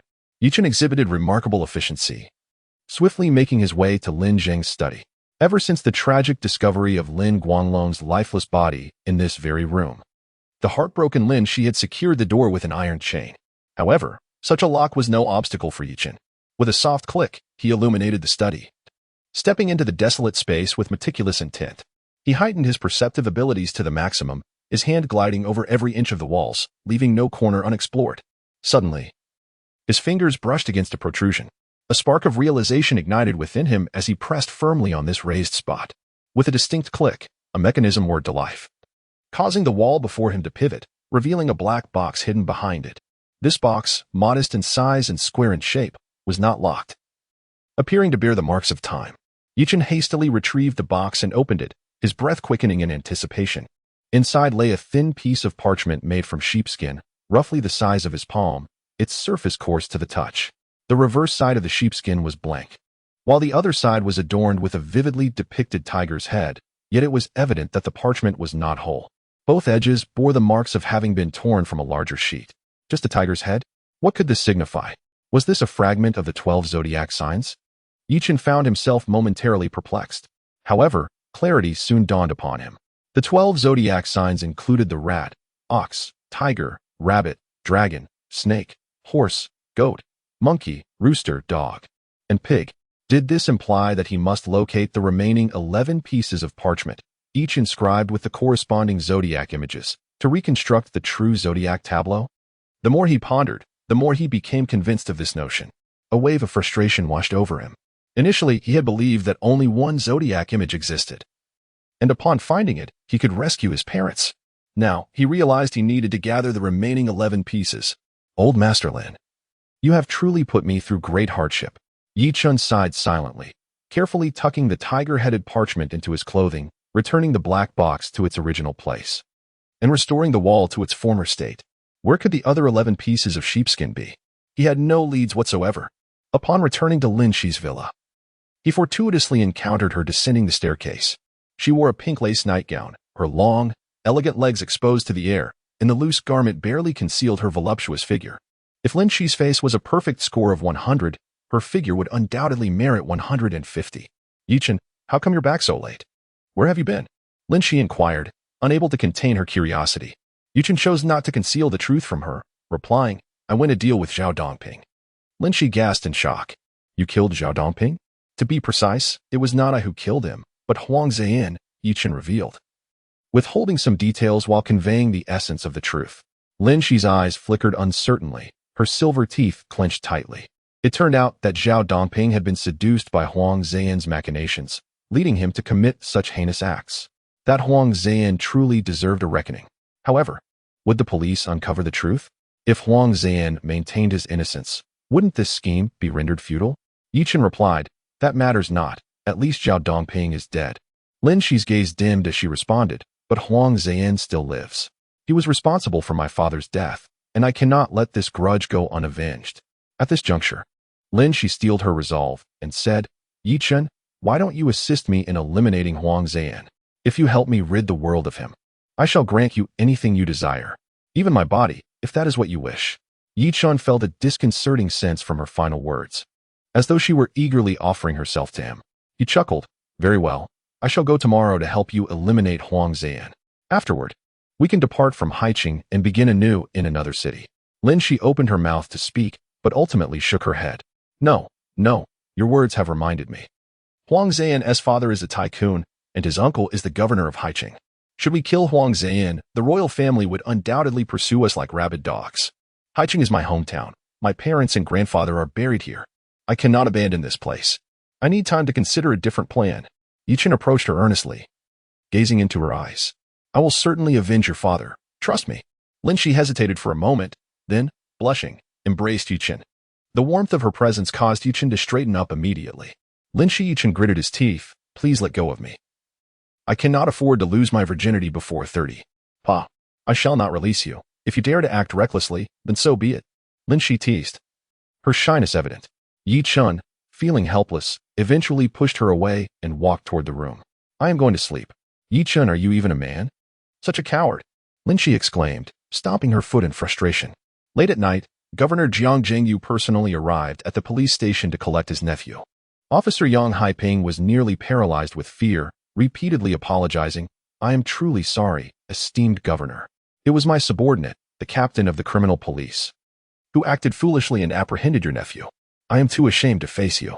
Jiang Zhengyu ignored him and instead turned to Huang Zan, who was conversing with his mother. You were not mistreated here, were you? No, uncle, Huang Zan replied, shaking his head. He cast a significant glance at the visibly anxious Su Yuhong and mockingly remarked, Officer Su treated me reasonably. Although she did press me against the wall rather forcefully, at least she refrained from using violence, so I fared relatively well. Su Yuhong, flustered, retorted, that was only because you resisted arrest. Silence. Do you think you have the right to speak? Yang Haiping bellowed in fury. This troublesome girl was truly a source of trouble for him. Not only had she captured the governor's nephew, but she also dared to employ force. If she wished to jeopardize her career, she ought not to drag him down with her. Enough. Manage your own people well. As for the true culprit, you must expedite the investigation and return justice to my nephew. Let us depart. Yes, your excellency, please take care. Yang Haiping bowed deeply as he saw them off. Only then did he straighten his back and berate Su Yuhong. Su Yuhong, how on earth are you handling matters? Who allowed you to bring the young master to the police station? Are you out of your mind? Boss, this isn't my fault. We received a call reporting the incident and had no choice but to rush to the scene. Besides the young master and his bodyguard, we discovered 4 bodies, one of which was the young master of the Zhao family. The suspicion surrounding young master Huang is considerable. What evidence do we have? Is there any concrete proof? Yang Haiping glared. Did you witness the young master committing murder, or what? Su Yuhong suddenly fell silent, rendered speechless. Yang Haiping, with a stern expression, instructed her, Su Yuhong, remember this. You may investigate the murderer as you wish, but do not implicate the young master in this matter. He is in no way involved. Do you understand? Su Yuhong gritted her teeth and lowered her head. I understand, boss. Meanwhile, Huang Zan was seated in a car, heading home with his uncle and mother. Zan, tell me honestly, do you have any connection to Zhao Dongping's death? Jiang Zhengyu inquired, fixating his gaze on his nephew. Huang Zan protested vehemently, Uncle, I swear to heaven, I did not kill Zhao Dongping. I suspect I have fallen victim to someone else's scheme. Jiang Jingyu sighed with relief. I believe you, as long as you are not the one who committed the act. Just then, Huang Zan's phone rang. He answered it, and after hearing something on the other end, his expression changed dramatically, and he promptly ended the call. Uncle, my villa has been burglarized. The painting I had retrieved from Lin Zhang's house has been ransacked, and I don't know what has been taken. It appears I have indeed been deceived. This is a diversion. Jiang Jingyu's face darkened. You didn't find the Zodiac painting, did you? Correct, Uncle. The Zodiac painting was not among those artworks. At this point, Huang Zan suddenly realized, I understand now, Uncle. This must have been orchestrated by Yi Chen, who is close to Lin Shi. That lad is quite capable. Even the ancient master fell at his hands. Qi Lian and Zhao Dongping must have met the same fate. He deceived me by masquerading as Qi Lian, then reported me to the police to detain me. All to use this time to infiltrate my home in search of the Zodiac painting. It must be so. Had Yi Chen been present, He would have commended Huang Zaiyan for his quick wit. Jiang Jingyu asked, "Have you uncovered any information about Yu Chen's background?" Huang Zaiyan shook his head. "I cannot find anything. He is like a blank slate, with no information available." Interesting, Jiang Jingyu narrowed his eyes. The zodiac painting must still be with the Lin family. The organization has not granted us much time. The Lin family, this thorn in our side, must be eradicated. Huang Zaiyan tentatively inquired, "Uncle, should I perhaps seek a hitman from the black market?" Jiang Jingyu retorted sharply, "Fool, is seeking a killer the only thing you can think of? Murder does not necessarily require a blade. Allow me to handle this matter. That brat claims to understand physiognomy, does he not? This time, I shall engage a true master to entertain him. As for you, during this period, remain at home and care for your father. Do not act rashly without my command." "Yes, uncle, I understand." Compared to his bedridden father, Huang Zaiyan was far more intimidated by this uncle of his. The following morning, Yu Chen arose early and went for a 5-kilometer run, after which he shared breakfast with Lin Shi at home. "Are these dishes tasty?" Lin Shi asked with wide eyes. Yu Chen smacked his lips, "Not particularly. You could have used less smoke." Lin Shi replied softly, "I woke up at 4 this morning to prepare these. My culinary skills are rather lacking."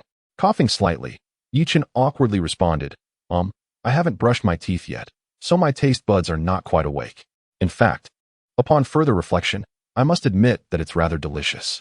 Lin Shi playfully rolled her eyes at him. "I'm not that petty. After all, everyone has their first time. It's all right if it's not perfect now. I'll learn and improve. And soon my cooking will be so delightful that you won't be able to live without me." Yu Chen lowered his head to sip his porridge, hesitant to engage further in the conversation. Upon arriving at the office, Lin Shi busied herself with work. She even assigned Yu Chen the role of an administrative secretary, instructing him to guard her office. Ding! The elevator doors opened. Yu Chen looked up to see a woman stepping out, clad in a form-fitting gray skirt and black stockings. In her 30s, standing just above 1.7 meters, her elegant height was accentuated by high heels, rendering her figure even more slender. With red-dyed hair and light makeup, she walked with a sway that was truly captivating. "May I inquire who you are?" Yu Chen stood up. Shinruashi glanced at him, her voice cold. "You must be the new secretary. Otherwise, you wouldn't be so unfamiliar with me." "Yu Chen," he introduced himself. Shinruashi, she arched an eyebrow. "General manager of the marketing department. I need to see General Manager Lin." "You may go in," Yu Chen replied, sitting back down. Shinruashi frowned slightly. "Aren't you going to announce me? It seems you lack proper etiquette for a secretary. How could General Manager Lin have hired you?" Impatient, Yu Chen retorted. "Are you going in or not? Spare me the chatter. Are you here to see General Manager Lin or to stir up trouble?" Shinruashi had never encountered such a brazen secretary. In frustration, she stamped her foot and pushed the door open to find Lin Shi. "Let us discuss the matter at hand. It is of utmost importance. General Manager Lin, I have urgent news to report." Shinruashi placed her documents down, her expression grave as she began her report. Lin Shi's expression darkened. "Our relationship with General Manager Wang has always been amicable. Now, with my father just having passed, he takes advantage of the situation to withhold our company's goods. Is this not taking advantage of a crisis?" Suddenly, she had a thought and pressed the bell on the table. Yu Chen quickly entered, asking if he was needed. Lin Shi smiled and said, "Yu Chen, could you assist me with a matter? The owner of Hushan Wharf, Wang Haikua, has detained a shipment worth 300 million from our company at the dock. This individual has a complicated social background, and even involving the police would not resolve the situation. Would you be able to retrieve this shipment for me?" "Certainly," Yu Chen replied without hesitation. After all, he had nothing else to occupy his time, and since the 11 parchment scrolls of the zodiac had yet to surface, it would be better to engage in some productive work. Lin Shi immediately smiled alluringly. "Wonderful. I knew I could count on you. In that case, let Minister Shin accompany you. You are unfamiliar with the route. Minister Shin, please accompany Yu Chen and follow his lead once you arrive." Although Shinruashi felt reluctant, she ultimately acquiesced. Soon, Yu Chen was seated in Shinruashi's car as they set off together. Unable to contain her curiosity, Shinruashi asked, "What is your relationship with General Lin? It seems her regard for you is more than what one might expect between a boss and an employee." Yu Chen closed his eyes to rest, replying, "If you wish to know, you could always ask General Lin herself." "If I dared to question General Lin, would I be asking you?" Shinruashi retorted, glaring at him. Yu Chen narrowed his eyes, watching her legs intently. Shinruashi, caught off guard, impulsively proposed, "If you satisfy my curiosity, I might allow you to touch my leg. How about that? Yet, Yi Chen solemnly shook his head, asserting, I harbor no interest in your legs. Rather, I have discerned a misfortune looming over you. Do exercise caution. Upon hearing this, Shin Ruashi felt a surge of irritation, her teeth gritting in discontent. If you had chosen silence, it would have sufficed. Why cast a curse upon me? This is sheer superstition. Yi Chen, uninterested in further explanation, felt he had already issued his warning. Before long, the duo arrived at the lakeside pier. The residents of Haicheng primarily rely on the sea for their livelihood, and our company is no exception. The lakeside pier stands as the largest in all of Haicheng, with nearly 80% of maritime cargo passing through its gates. The pier's proprietor, Wang Haikua, commenced his career as a porter. He is exceptionally capable yet notoriously difficult, embodying a quintessential tough nut. Although I harbor no fondness for you, Lin always holds you in high regard, so I hope you can alleviate Lin's concerns this time. I shall cooperate with you fully, Shin Ruashi remarked as they traversed the pier. She couldn't help but scrutinize Yi Chen's profile, pondering whether this fellow could truly resolve this significant predicament. He appeared rather unreliable. Yi Chen, however, remained silent, abruptly halting his steps as someone approached. Shin Ruashi followed his gaze, spotting a burly, bald man over 6 feet tall accompanied by 2 henchmen. Isn't that Manager Shin? What brings you here personally? A rare sight indeed. Hello, Manager Liang. We seek an audience with General Manager Wang. Could you kindly relay our request? Shin Ruashi replied with a cool demeanor. Manager Liang chuckled. Apologies, but my brother is unavailable. Perhaps you may return another time. Shin Ruashi hesitated, sensing deceit in his words. He is lying, Yi Chen suddenly interjected. Liang's displeasure was palpable as he shot Yi Chen a disdainful glance. I am conversing with Manager Shin. Who are you to interrupt? Unfazed, Yi Chen stepped forward. I wish to see Wang Haikua. Could you facilitate this? Facilitate? How absurd. I have already informed you that my brother is absent, even if he were present. Do you truly think someone of your stature could gain an audience with him? Bah. Liang spat contemptuously at Yi Chen. Reacting swiftly, Yi Chen sidestepped, extending his right hand to strike Liang's neck forcefully. Liang gasped, clutching his throat and staggering backward. With a swift motion, Yi Chen delivered a kick, sending him crashing to the ground. Quan Gu, one henchman, witnessing their leader's defeat, leaped to deliver a kick at Yi Chen, while the other brandished a knife aimed at him. Yi Chen, watch out. Shin Ruashi instinctively screamed as the assailant drew a blade. However, the next moment left her utterly astounded. Yi Chen seized the leg of the flying attacker, discarding him as if he were refuse, sending him sprawling several meters away.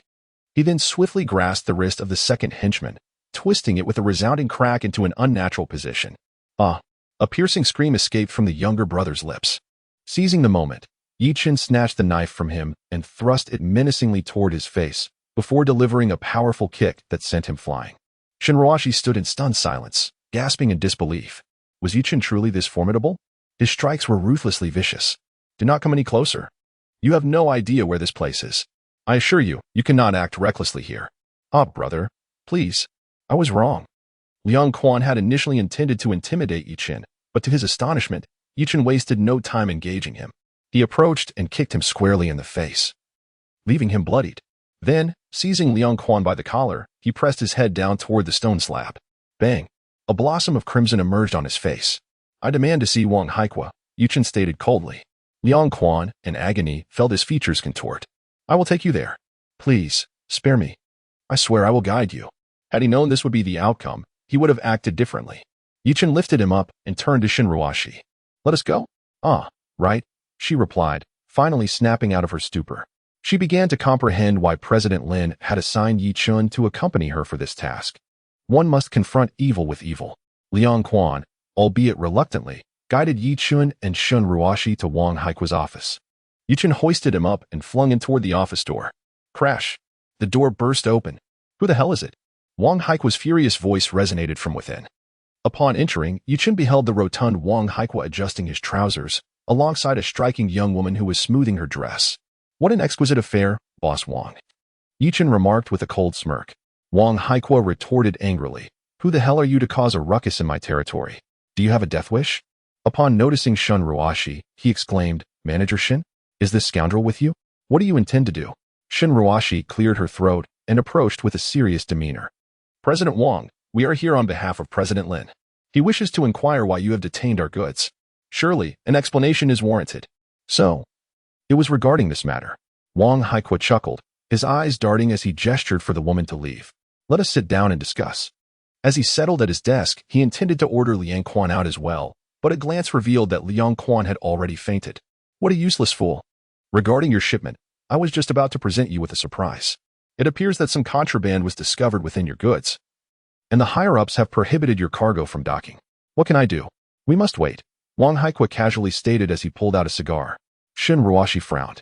How could there be contraband in our shipment, President Wan? Surely, there is a misunderstanding here. Wang Haikua shrugged his shoulders, expressing his belief in them. Yet he relayed the words of those above him, asserting that he was merely a businessman without the power to confront higher authorities. Does that mean our batch of goods will be indefinitely detained? He inquired. Not necessarily, he replied. Perhaps once those in charge conclude their investigation and deem everything in order, your goods may be returned. How long will that take? Yi Chen interjected abruptly. Wang Haikua cast a glance at him. How would I know? Just return and inform General Lin to wait patiently. Yi Chen shook his head, dissatisfied with the response. Wang Haikua, amused yet irritated, retorted, Kid, I've let your assault on my subordinate slide for General Lin's sake, and now you dare express dissatisfaction? Do you truly believe yourself to be of significance? What difference does your dissatisfaction make? Wang Haikua held Yi Chen in utter contempt. Undeterred, Yi Chen stepped closer, scrutinizing him. From your appearance, it's evident that you have committed numerous wrongdoings, and you possess but one offspring, who has since passed away. What do you mean by that? Wang Haikua's eyes sparked with fury. Yi Chen remained silent, swiftly kicking one leg of the table, causing it to tilt and a frame beside the computer to tumble down. He reached out and caught the frame just in time. Return it to me, Wang Haikua bellowed as he stood up. Yet, it was too late. Yi Chen had already flipped the frame, revealing a shocking photograph of Wang Haikua and Zhao Dongping together. Now it makes sense, Yi Chen narrowed his eyes. I thought your face was familiar at first glance. It turns out you are Zhao Dongping's father. Do not speak nonsense. It is merely a simple photo of us. Spare me your denials. The resemblance between you two is unmistakable. I would not err in this regard. It is unfortunate that Zhao Bingkuan, a fool, died without realizing that the son he defended with his life was indeed your blood. Who exactly are you? Wang Haikua began to sense something amiss. Initially, he had assumed Yi Chen was merely a secretary brought by Shin Ruashi, but it was becoming increasingly clear that he was much more. I'm Yi Chen. You should have heard my name. It's you. You are that Yi Chen. Wang Haikua's eyes widened in disbelief as he gasped for air, resembling a raging bull. Damn it. I was just looking for you. And here you are, presenting yourself. Yi Chen chuckled softly. I know well what you seek. You believe Zhao Dongping was killed by me, and you wish to exact revenge. I now understand your motive for detaining the Lin Group's goods. Zhao Dongping was your son.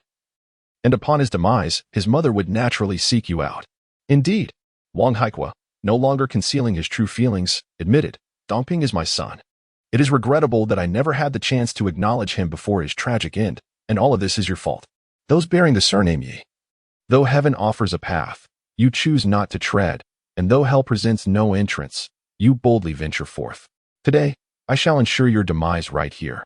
With these words, Wang Haikua turned abruptly and struck a painting upon the wall with his fist. Beep, beep, beep. The piercing alarm blared throughout the vicinity. Within moments, over 30 bodyguards, armed with machetes and other weapons, surged up from below. Boss, we have arrived. They shouted, their demeanor akin to ravenous wolves. Wang Haikua grinned malevolently. You have come just in time. Enter and turn this pair of wretched lovers into mere pulp. Wang Haikua, do you dare to murder us in broad daylight? Remain calm. Do not act impulsively. Shin Ruashi cried out in panic. With such numbers, even Yi Chen might struggle to withstand them. Wang Haikua bellowed, calm? How can I remain calm when the murderer of my son stands before me? What are you all waiting for? Act now. Yet, regardless of his fervent pleas, his subordinates remained frozen in place, their expressions rigid and unyielding. Desperation crept into Wang Haikua's voice. Have you not heard my command? Move. Stop shouting. They can no longer hear you. Yi Chen remarked with a mocking smile, snapping his fingers. With a resounding crack, one by one, the 30 bodyguards fell like a line of dominoes, collapsing to the ground, unconscious. What sorcery is this?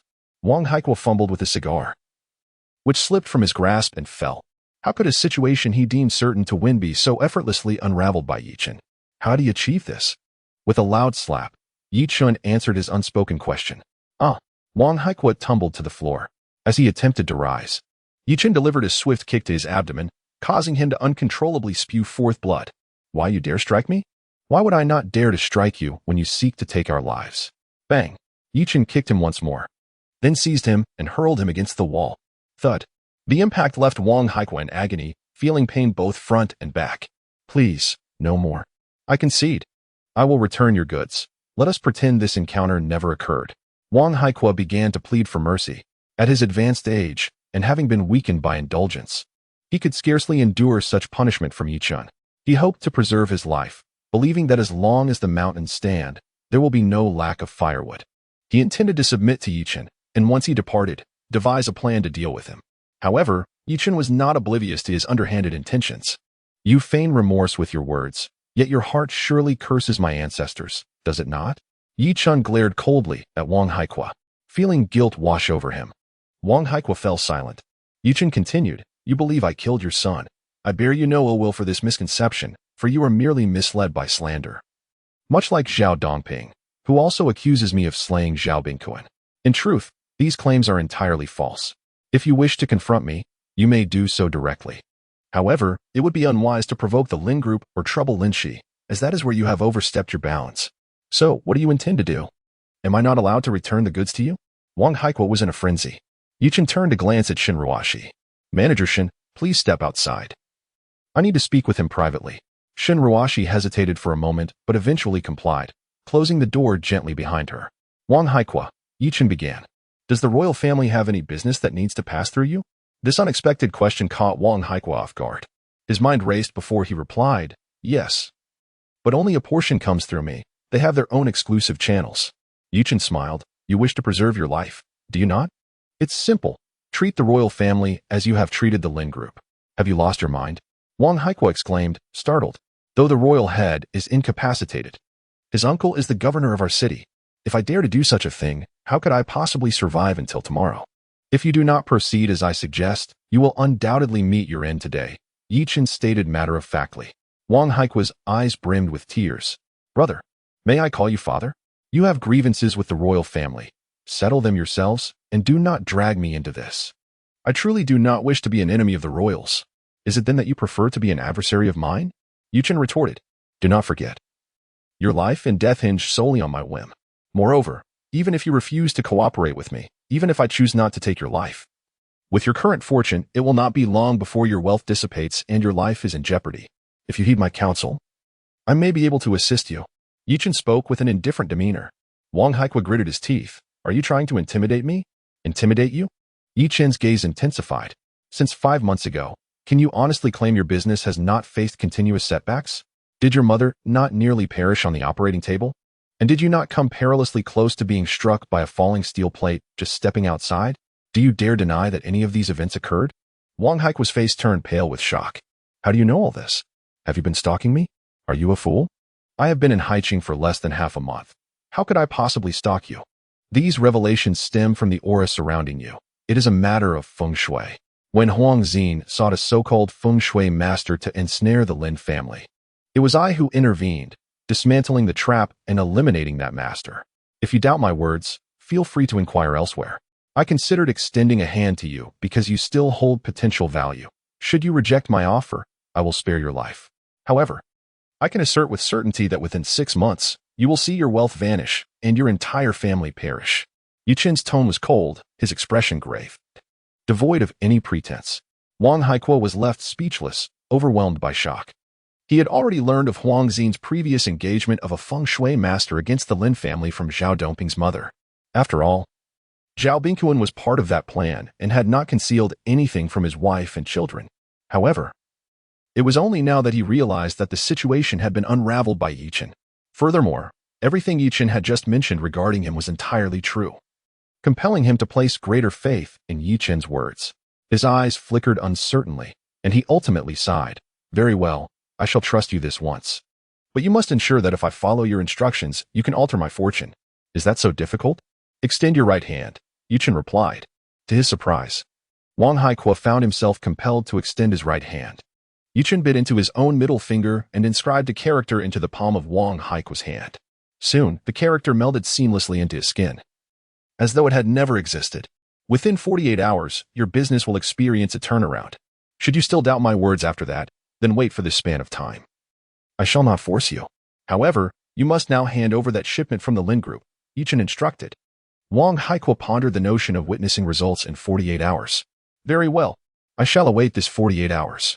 If my business truly sees a change, I shall completely believe in you. If not, I shall dismiss your claims as mere nonsense. Agreed.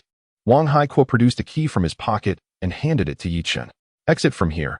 Head east to the first container. The Lin Group's goods are stored there. You may have my staff deliver them to you. Understood. Chen accepted the key and placed it in his pocket. Should you change your mind, call me. I trust you possess the means to obtain my number. With that, he opened the door and stepped outside. Upon reaching the ground floor, he encountered the anxious Chen Ruoshi, who was pacing restlessly. Manager Chen, he greeted. Chen, you have finally emerged. Chen Ruoshi exclaimed, grasping his sleeve with a hint of nervousness. You didn't kill Wang Haique, did you? Chen shook his head. No, he is still of use to me. Phew, that's a relief. After all, the concept of beating someone differs vastly from that of killing them. Chen, you truly frightened me just now.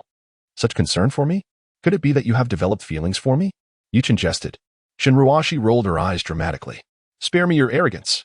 How could I possibly be attracted to someone like you, a mere junior? A junior? Chen raised an eyebrow, displeased. Do you dare to accuse me of defamation? Chen Ruoshi belatedly realized the implications of her words, her cheeks involuntarily flushing. I shall not argue with you on this matter. What is our next course of action? To collect the goods. Wang Haique is willing to relinquish the shipment? Chen did not respond, merely striding forward. When they finally reached the shipment, Chen Ruoshi remained in a state of disbelief. Chen had nearly beaten Wang Haique to death. And it was nothing short of miraculous that he had not reported it to the authorities, yet he had indeed surrendered the goods. How had Chen accomplished this? Yet Chen remained unconcerned with her thoughts. He simply called for the truck driver to have the goods delivered to the Lin Group. By the time this task was completed, it was already afternoon. Upon encountering Lin Shi once more, she bestowed a few commendations upon Chen Ruoshi. After Chen Ruoshi departed, she cheerfully settled beside Chen. Do elaborate on how you accomplished that, she inquired. A faint and delicate fragrance emanated from her, not the cloying scent of cosmetics, but rather a subtle body fragrance. Sitting so close, Chen had to maintain an exceptionally upright posture to suppress any unwarranted reactions. He recounted the events to her. Can Wang Haique be persuaded to heed your counsel and collaborate with you? After all, you have taken Zhao Dongping's life and left him in such a state. I fear that as soon as you depart, he may seek retribution, Lin Shi expressed her concerns. Yet, Chen remained confidently assured he will acquiesce. The loss of a son pales in comparison to the annihilation of an entire family. Lin Shi further queried. What then is your intention in having him confront the royal family? You must be aware that he cannot withstand their pressure. I am cognizant of that, and I do not anticipate him achieving anything substantial against the royals. My aim is merely to provoke them, Chen elucidated. Should the royal family refrain from retaliating, they will be left to endure a silent humiliation. If they do respond, it will enable us to uncover their vulnerabilities. Given the current silence from the royals, who can predict what actions they might undertake in revenge? Rather than passively awaiting an assault, it is far wiser to draw them out. Lin Shi grasped his strategy. Strike at the heart of the serpent. I understand. I shall heed your counsel, for you are now the only man I can rely upon. Chen glanced at her. Noticing her alluring gaze and the demeanor of a coy woman, he felt a sense of resignation. Why did it seem as though Lin Shi perpetually bore an expression of wanting to consume him? Chen allotted Wang Haique 48 hours. In truth, less than a day had transpired when, by noon the following day, Wang Haique called to arrange a meeting. After confiding briefly with Lin Shi, Chen proceeded to the designated tea house to meet Wang Haique. With a thud, Wang Haique knelt upon seeing him, exclaiming, Master Yi, you are truly remarkable. I am utterly convinced now. I shall do whatever you command. You must ensure the safety of our Wang family. Chen squinted his eyes. Was there a turning point in business? Not just a turning point. It was as if several projects that had been stuck were suddenly unblocked, all passing through as if the channels of energy had been cleared. That night, my company's account received a staggering 13 billion. I am utterly in awe of you. I would believe you even if you claimed the sun was square. As the saying goes, facts speak louder than words. Regardless of Wang Haique's former skepticism towards Chen, he now held him in the highest regard and trust. After all, the business truly had turned around, and the money was tangible and visible. What was there left to doubt? Chen chuckled. Please, don't exaggerate. I am no miracle worker. Indeed, you are a master, not a charlatan. Wang Haikua quickly forced a smile and rose to his feet, but he did not sit back down. Instead, he stood by Chen's side, slightly bowing to express his respect. Follow my guidance, and I will ensure your family's peace. Master Yi, I will absolutely heed your advice. I even rejected Dongping's mother's urging for revenge against you. I even ended our relationship to prevent her from influencing my bond with you. However, Master Yi, even if I exert all my strength to resist the royal family, I fear I cannot hold out for long. They are simply too powerful for me. I am no match for them. After pledging his loyalty, Wang Haikua expressed his difficulties. He needed Chen to understand both his stance and his challenges. Chen reassured him, rest assured, I have no intention of sending you to confront the royal family directly. I merely wish for you to create some trouble for them. You need not endure for too long. When I tell you to relent, you shall do so, and the royal family will not hold it against you. Besides, with me around, what do you have to fear from the royal family? Wang Haikua sighed in relief. With your words, I am at ease. I entrust my 200+ pounds to you. As long as it does not involve taking on the royal family directly, causing them some trouble is within my capabilities. Very well. Chen nodded and instructed, begin your actions today. Report any developments from the royal family to me at any time. Remember, you must not cease until I instruct you to stop. If the royal family inquires about your actions, you know what to say. Wang Haikua grinned. I understand. To be honest, I have been displeased with the royal family for quite some time. This time, I shall diminish their arrogance. With that, Chen took his leave. Wang Haikua immediately pulled out his phone to make a call. Liang Quan, relay my instructions, starting today, when the royal family's cargo ships pass our dock. Impose a 200% toll. If they refuse to pay, seize their ships. Liang Quan was horrified. Boss, are we really going to confront the royal family? Stop talking nonsense. Just do as I instructed. That's it. Hang up. Meanwhile, Chen returned to the Lin Group's building. Stop right there, you scoundrel. Just as Chen was about to enter the company, he heard a woman hurling insults. Following the sound, he saw a woman in her 40s or 50s.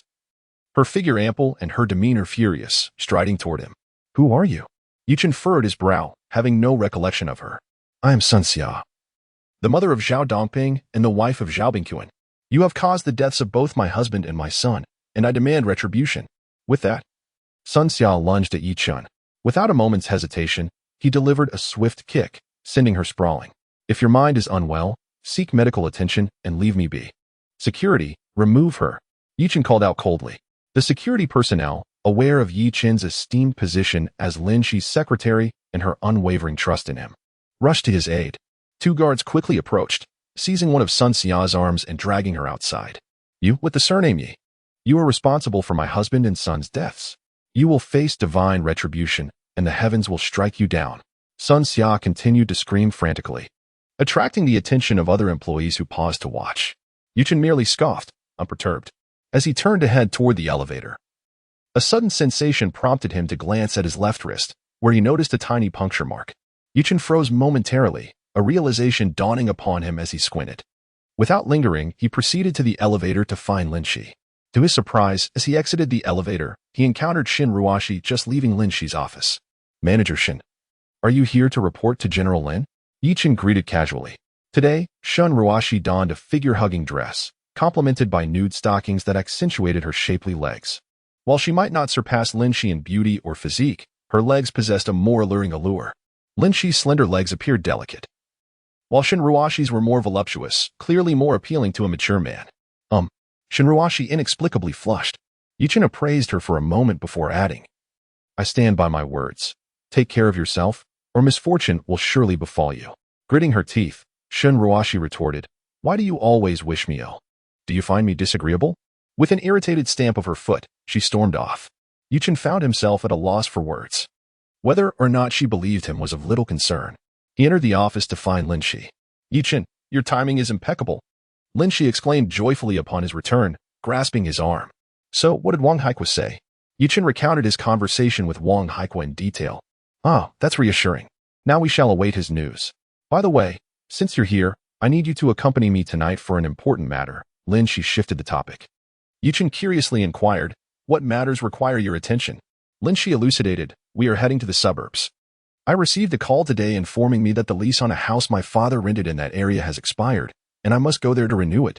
Your family is so affluent yet still rents a house? Chen questioned. This particular house is different, Lin Shi replied with a hint of exasperation. It cannot be purchased. It is a plot of land left by an old friend of my grandfather. My grandmother passed away in that house. After her demise, my grandfather frequently dreamt of her visiting him, expressing her fondness for the house and her desire to reside there. Consequently, my grandfather conferred with his old friend and arranged for my grandmother's spirit tablet to be enshrined in that house. Initially, he intended to buy it, but his friend, considering the land to be a site of good fortune, was reluctant to sell. Thus, they agreed to renew the lease every 3 years. Ah, that explains why I haven't seen your grandmother's spirit tablet at your home, Chen remarked, suddenly enlightened. Lin Shi smiled slightly. Yes, the route leads into the mountains. And I feel a bit apprehensive going alone, so I hope you can accompany me. Absolutely, Chen readily agreed. To their surprise, at 3 in the afternoon, Su Yuhong came to seek them out. Officer Su, have you brought us good news? Lin Shi asked, though she was already aware that Huang Ziyin was the one responsible for her father's death. Yet, she felt compelled to feign ignorance in Su Yuhong's presence. The reason was simple.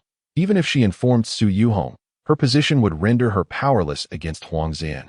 Furthermore, who could guarantee that Su Yuhong was unaware of it herself? I am here to find Chen, Su Yuhong stated, directing her gaze at Chen. Chen, where were you between 11 and 12 o'clock 3 nights ago?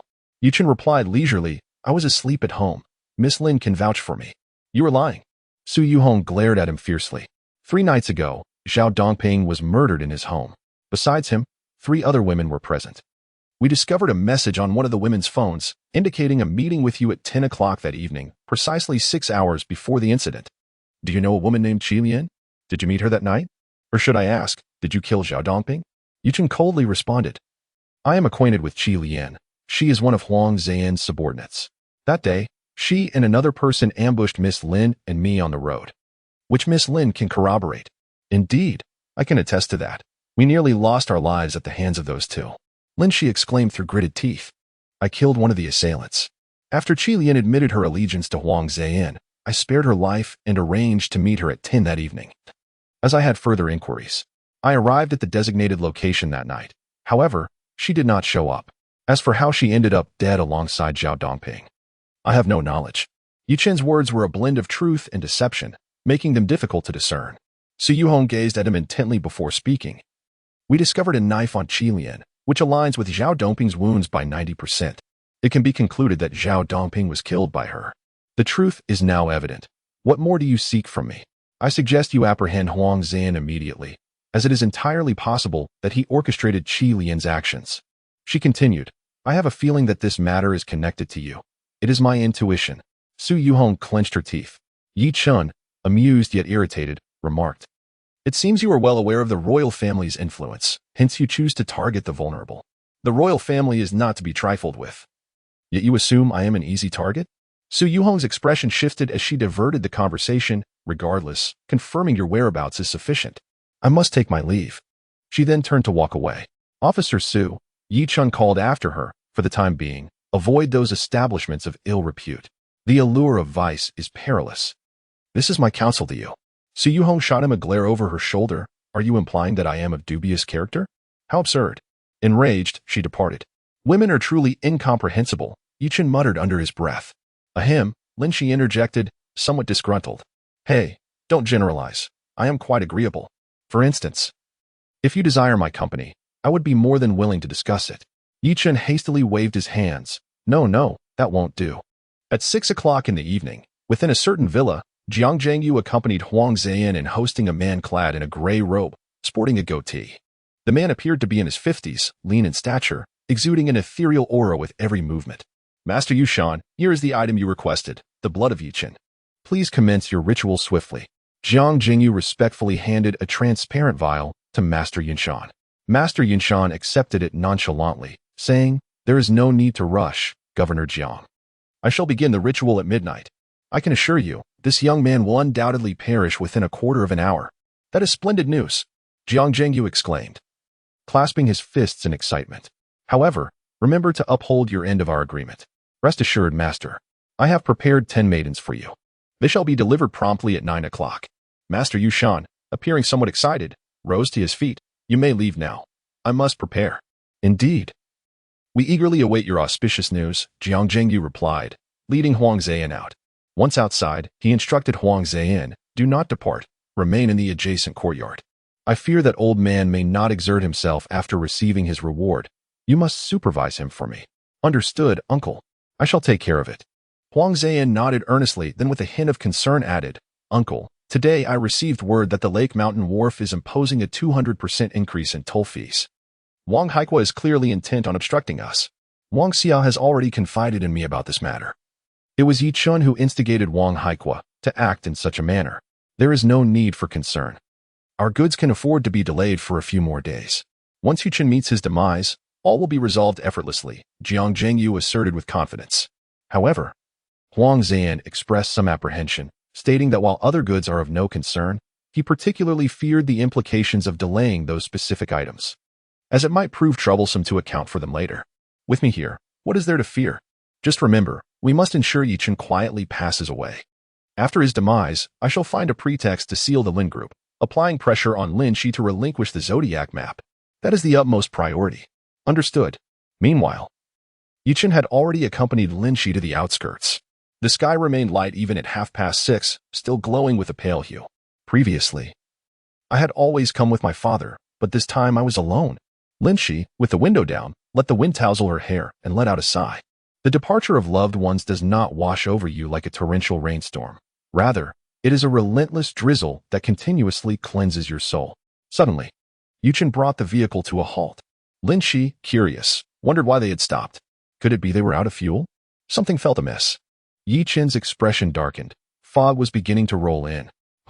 Lin Shi, alerted by Yi Chun's tone, noticed that mist was indeed forming in the dense woods surrounding them. This should be normal, shouldn't it? Lin Shi thought, albeit with a hint of uncertainty. Yi Chun squinted, lowered the window, and extended his hand outside.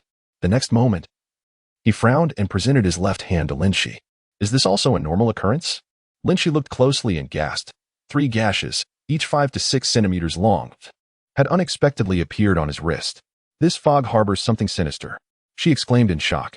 At that moment, the fog thickened around them, accompanied by the harrowing cries of women and children, reminiscent of those mourning the loss of their parents. What on earth is happening, Yi Chun? Lin Shi's voice quivered with fear. Are we encountering ghosts? She had always been a staunch atheist, yet at this moment, her convictions wavered. Yi Chun quickly instructed her. Cover your ears, close your eyes, and lower your head. Leave the rest to me. Lin Shi bit her lip and complied. Yi Chun's expression was grave. In his line of sight, he could see a procession emerging slowly from the dense fog. A group of approximately 50 individuals, all clad in white mourning garments, advanced towards them. The leaders bore white banners, while those behind carried a black coffin. All heads were bowed as they approached. And the women and children within the group wept loudly, their cries sharp and jarring, akin to nails scratching a chalkboard. Malice. Pure malice. Yi Chun's face hardened as he exited the vehicle, forcefully slamming the door shut behind him. No matter the specters or demons, do not obstruct my path. Be gone, he commanded with authority. One of the men began to sing a peculiar tune. Yi Chun, oh Yi Chun, we have come to fetch you. Is this coffin satisfactory? Is it spacious? You cannot speak while lying inside, Yi Chun. With each line sung, Yi Chun felt his heart throb painfully, as if pierced by needles. And his mind buzzed incessantly. He bit down hard on his tongue, and upon tasting the metallic sweetness of his blood, he regained a modicum of clarity. A bunch of charlatans, I shall vanquish you, he shouted, swiftly shedding his outer coat and the yellow vest beneath it, which he turned inside out to reveal an intricate bagua diagram embroidered with fine golden threads. Yi Chun bit through the flesh of his thumb, letting several drops of his blood fall onto the bagua. 3 pure ones, celestial deities, protect my safety, grant me illumination. Disciple Yi Chun respectfully requests Taishang Laotun. Heed this urgent decree. Command. With the command uttered, Yi Chun hurled the vest towards the group. The bagua's golden light flickered and surged towards them. Boom. Ah. Quick, flee. Pft. Ah. The air was filled with screams. Those struck by the golden light collapsed, dissolving into black smoke. With a heavy thud, the coffin struck the ground. And just as the lid began to lift, the vest cascaded over it. Soon after, a woman's piercing scream echoed from within the coffin. The golden light from the bagua continued to seep into the coffin, causing it to shake violently in tandem with the woman's cries. This continued for about a minute until the screams ceased, and the coffin remained still. With a stoic expression, Chen approached the coffin, removed the vest to don it once more, and then forcefully pushed the lid open. Inside lay an elderly woman clad in white mourning attire. Appearing to be in her 70s, her hair a stark white, and her eye sockets hollow, devoid of eyeballs. Beneath her, a pool of blood signified her lifelessness. Unperturbed, Chen pulled aside her garments and discovered a black jade pendant at her collar, which he promptly detached with a decisive snap. The pendant was substantial, oval-shaped. Its back intricately carved with a black flower, while the front bore the character for lotus. So it was these individuals. I suspected as much. Such a level of sorcery is beyond the capabilities of an ordinary person. It seems I must have a serious discussion with them. Chen pondered with narrowed eyes. He stowed the pendant in his pocket, then retrieved a green vial, uncapped it, and poured the liquid inside into the coffin. In no time, the coffin was completely dissolved. Chen then surveyed his surroundings, noticing the thick fog had dissipated. He walked over, retrieved his coat, donned it, and returned to the vehicle. It's all right now. Lin Shi, he reassured, patting her shoulder. Lin Shi, trembling, looked at him with tear-streaked cheeks. Really, is it truly over? I recently heard a chilling cacophony, which led me to believe we might have encountered something sinister. It truly frightened me. What on earth is happening, Chen? She cried, and in that moment, she fell into Chen's embrace, weeping softly. After all, she was merely a delicate woman. Despite her strong demeanor in front of others, she still possessed a vulnerable side. However, her sudden closeness caught Chen off guard. He was, after all, a young man brimming with vitality, and while he maintained his resolve, he found it difficult to suppress his natural instincts. At that moment, Lin Shi sensed something amiss, gasping and blushing as she quickly pulled away from him. How can you still entertain improper thoughts when I am so terrified? Do all men think with their lower bodies? Lin Shi bit her lip, casting him a mournful glance. Chen could only manage a wry smile. You cannot blame me for this. I am still a chaste man. Besides, it was you who leaned into me. Could you not entertain such notions? Lin Shi playfully punched him, wiped her tears, and then smiled warmly. You speak so sweetly, yet I can tell you desire me deeply. Don't you? I suspect that all this talk about not losing one's virginity before 30 is merely a ruse to deceive me. Chen sighed. I am not lying to you. You are indeed captivating, and it is impossible not to desire you. The issue lies with my master's warning. He has strictly advised me against losing my virginity before 30. Or I risk not only losing my abilities but potentially my life as well. Is it truly that serious? Lin Shi, realizing he was not joking, felt a wave of fear wash over her.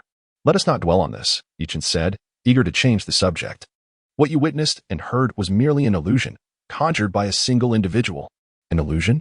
Yes, you may perceive it as a form of dark sorcery, which we practitioners refer to as concealed spirit malice. The individual was calling my name, intent on my demise. I have brought you into this, and I apologize. Chen explained. Lin Shi quickly responded, do not speak of such external matters. We are now in this together, so why should there be a distinction between us?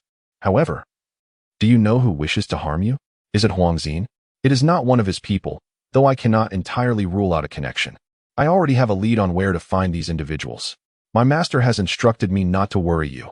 I will handle it myself. Chen reassured her with a smile. Lin Shi felt a pang of guilt. You have done so much for me, and I feel utterly useless in return. Suddenly, her eyes sparkled with a hint of shyness as she proposed. Perhaps I could assist you in another way? Chen was taken aback, exclaiming, no way. That's too inappropriate. Lin Shi coldly laughed. What I meant was to give you a massage with my hands. Where did your mind wander? How vulgar. Chen thought to himself. What a cunning and treacherous Lin Shi. After what seemed like 40 minutes, they finally arrived at the house where Lin Shi's grandmother's spirit tablet was enshrined. A middle-aged man surnamed Zheng had been waiting there. Chen recognized him from Lin Guanglong's memorial service. While Lin Shi engaged him in conversation, Chen took the opportunity to observe the house. Nestled beside a mountain and water, with breezes flowing from two sides, it was indeed a splendid place. I've already paid the rent. Let me take you to meet my grandmother, Lin Shi said as she approached. Chen followed her inside. Upon seeing the spirit tablet and portrait, he knelt beside Lin Shi to pay his respects. Grandmother, father must have reunited with you and grandfather by now. You are together once more, yet your poor granddaughter is left to navigate this world alone. But do not worry, I have come to terms with it. I will live well, and Chen will protect me. Lin Shi shared many heartfelt words with her grandmother. At that moment, Chen noticed something peculiar about the table enshrining the old lady's spirit. It was a black Nama table with 3 drawers. And what struck him as odd was a small, dark hole on the right side of the first drawer. It was just big enough for his pinky finger to fit through. After Lin Shi finished her offering and excused herself to the restroom, Yi-chun seized the opportunity to insert his pinky into the hole. Strangely, he felt something metallic inside. Pressing with the nail of his pinky, he heard a crisp click. And to his surprise, the sealed drawer popped open. Peering inside, he discovered a black box that resembled one from Lin Leazizi's study. Could it be? Yi-chun trembled as he lifted the box and gently opened it, revealing a piece of sheepskin parchment. Unfolding it, he found a drawing of a bull's head. Comparing it with the tiger's head design he had on him, he confirmed that both pieces of parchment were torn from the same original sheepskin. Ah, Lin Leazizi. You truly know how to hide things. But where have you concealed the remaining 10 pieces? Yi-chun murmured to himself. He carefully put the parchment back, restored the drawer, and bowed several times to the old lady. Thank you for your kindness. Rest assured, I will protect Lin Shi with my life. At that moment, Lin Shi returned. What were you saying to my grandmother? She inquired. Yi-chun stood up, turned to her with a teasing smile. I told your grandmother that I will marry you, and together we will have a whole brood of chubby little ones. A brood? Lin Shi's face flushed slightly as she retorted, Do you take me for a pig? He laughed heartily. As the clock approached 9 in the evening, the night had deepened, and Lin Shi urged Yi-chun to depart swiftly, for she wished to avoid any unsavory encounters along the way. Once was already a harrowing experience. The pair returned to the city just before 11 o'clock, and Lin Shi, feeling fatigued, took a shower before retreating upstairs to rest. Yi-chun, on the other hand, returned to his room to meditate and practice his skills. Suddenly, he opened his eyes and glanced at the small puncture on his left wrist, a playful smile gracing his lips. At midnight, Master Yunshan, having prepared the altar, commenced his ritual. He first produced a small figure crafted from straw and affixed a yellow talisman, roughly the size of a fingernail, onto it, inscribed with Yi-chun's name in red cinnabar. With a decisive clap on the table, he retrieved a small vial containing Yi-chun's blood, opened it, and after soaking a silver needle in the blood, pierced it into the straw figure. Heavenly spirits, heed my call. Master Yunshan closed his eyes, reciting incantations. As his chants reverberated, a chilling wind began to swirl around him. After an indeterminate number of recitations, Master Yunshan suddenly opened his eyes, grasped a peachwood sword, leaped over the altar, and swung the sword forcefully at the empty fire pit before him. Boom! Flames erupted within the pit, roaring to life. Master Yunshan danced around the fire, his steps light and swaying, resembling more a dance than a true sword dance. Yi-chun, your lifespan has reached its end. It is time for you to depart, he proclaimed, abruptly turning to throw the straw figure into the air. Then, with a swift motion, drove his sword through it. Remarkably, black blood began to seep from the straw figure. Witnessing this, Master Yunshan's lips curled into a satisfied smile, and with a vigorous thrust, he plunged the straw figure into the fire pit. Die for me. Boom. The straw figure detonated within the flames, a burst of fire shooting forth that nearly ignited Master Yunshan's Taoist robe. Yet, he remained unperturbed, taking a deep breath before calmly tossing the peachwood sword onto the altar. Young Master Huang, step forth. Master, Huang Zhan approached with a respectful gesture. What news? Has that Yi-chun perished? Master Yunshan confidently replied. He is undoubtedly dead. I have employed my sorcery against him. Even if he were the legendary general of Maoshan, his demise is inevitable. If young master doubts me, you may send someone to the Lin family to confirm. Huang Zhan burst into laughter. Master, you jest. How could I ever doubt your prowess? No need for verification. Let us celebrate with a few drinks inside. Furthermore, I am aware of your preferences, and tomorrow I shall arrange for several young maidens from Chu to attend to your needs. Master Yunshan's eyes sparkled with excitement as he eagerly pulled him along, exclaiming, Ah, your highness. Come inside for a drink. You have no idea. The allure of this Chu woman far surpasses that of ordinary women. I simply cannot resist. Although a smile graced Huang Zhan's face, he inwardly cursed. He thought to himself, You old rogue, is this not obvious? As if I were unaware. However, upon entering the villa's grand hall, both men were taken aback. Seated on the sofa was a young man, indulging in the Brazilian cigars prepared by Huang Zhan for Master Yunshan, while sipping on the exquisite red wine gifted by Huang Zhan. It was none other than Yi-chun. Ah, the ritual has concluded, Yi-chun chuckled, his gaze locking onto Huang Zhan, a glimmer of intensity flashing in his eyes. I initially came to seek this sorcerer, but it seems I have stumbled upon a delightful surprise. Huang Zhan, he continued, Last time you escaped, but this time, fortune shall not favor you.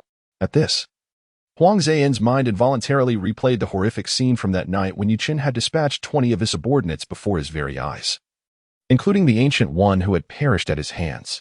How could you still be alive? This is impossible. My sorcery cannot fail, he exclaimed in disbelief. Could it be that the blood was fabricated? Master Yushan, equally incredulous, interjected. Chen set down his cigar, affirming, indeed, that blood was mine. But I discovered the truth after Wang Xia employed that absurd method to extract it from me. Thus I was prepared. Your methods are not those of a legitimate Taoist disciple. Such despicable sorcery has no place in Taoism.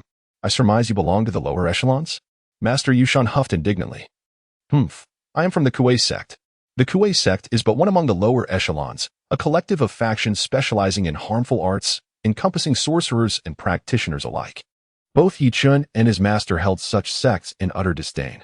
To learn the art of Qimen Duanjia only to engage in nefarious deeds, and to don a Taoist robe while deceiving others, you are no different from the ancient one who fell by my hand, a disgrace to Taoism.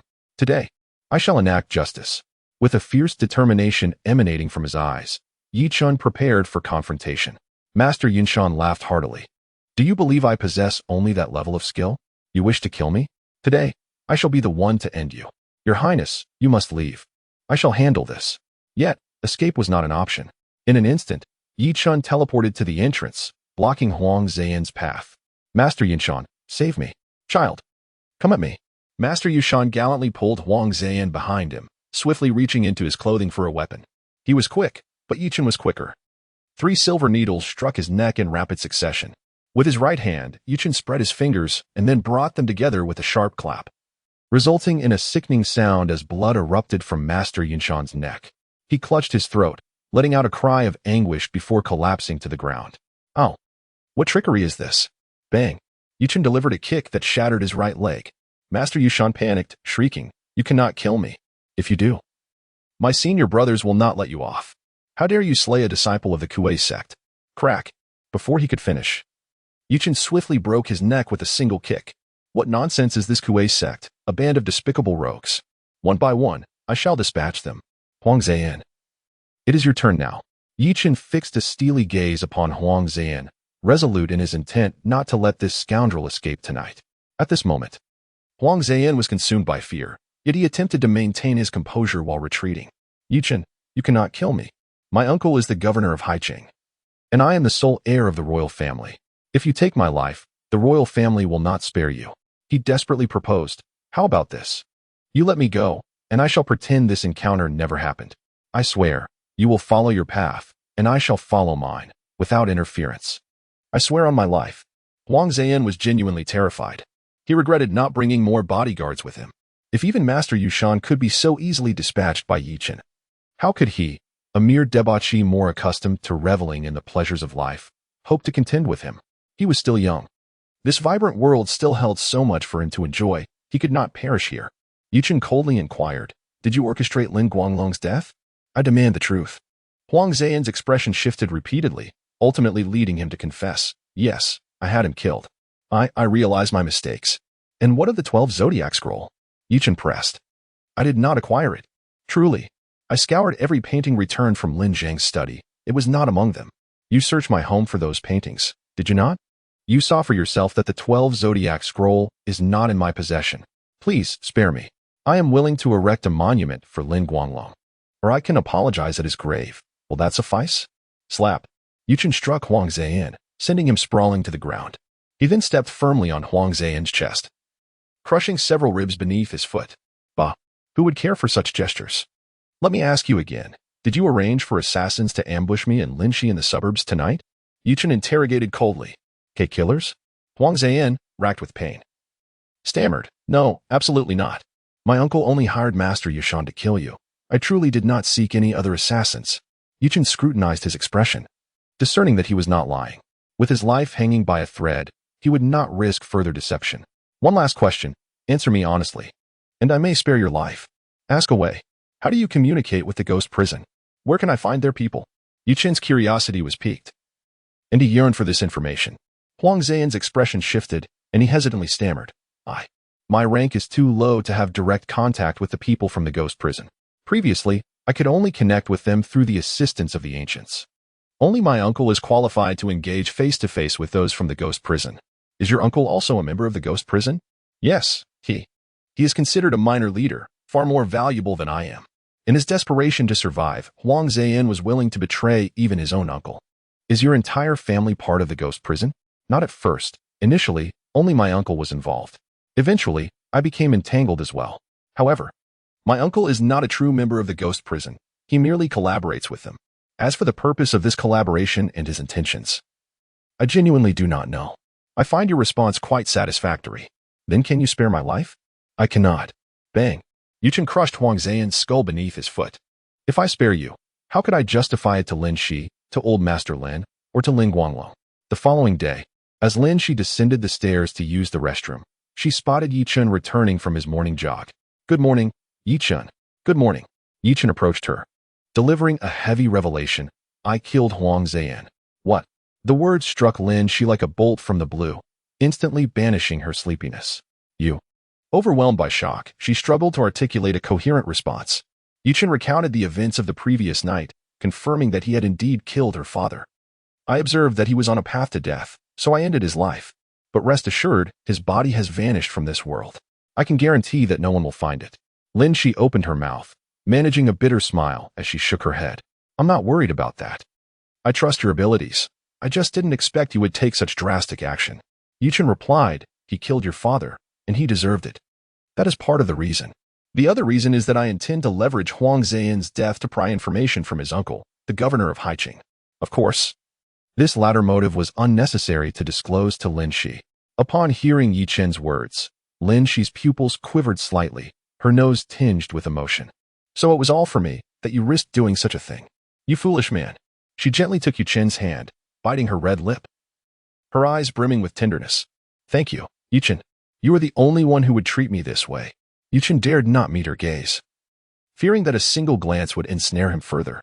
After having breakfast at home, Chen drove Lin Shi to the company.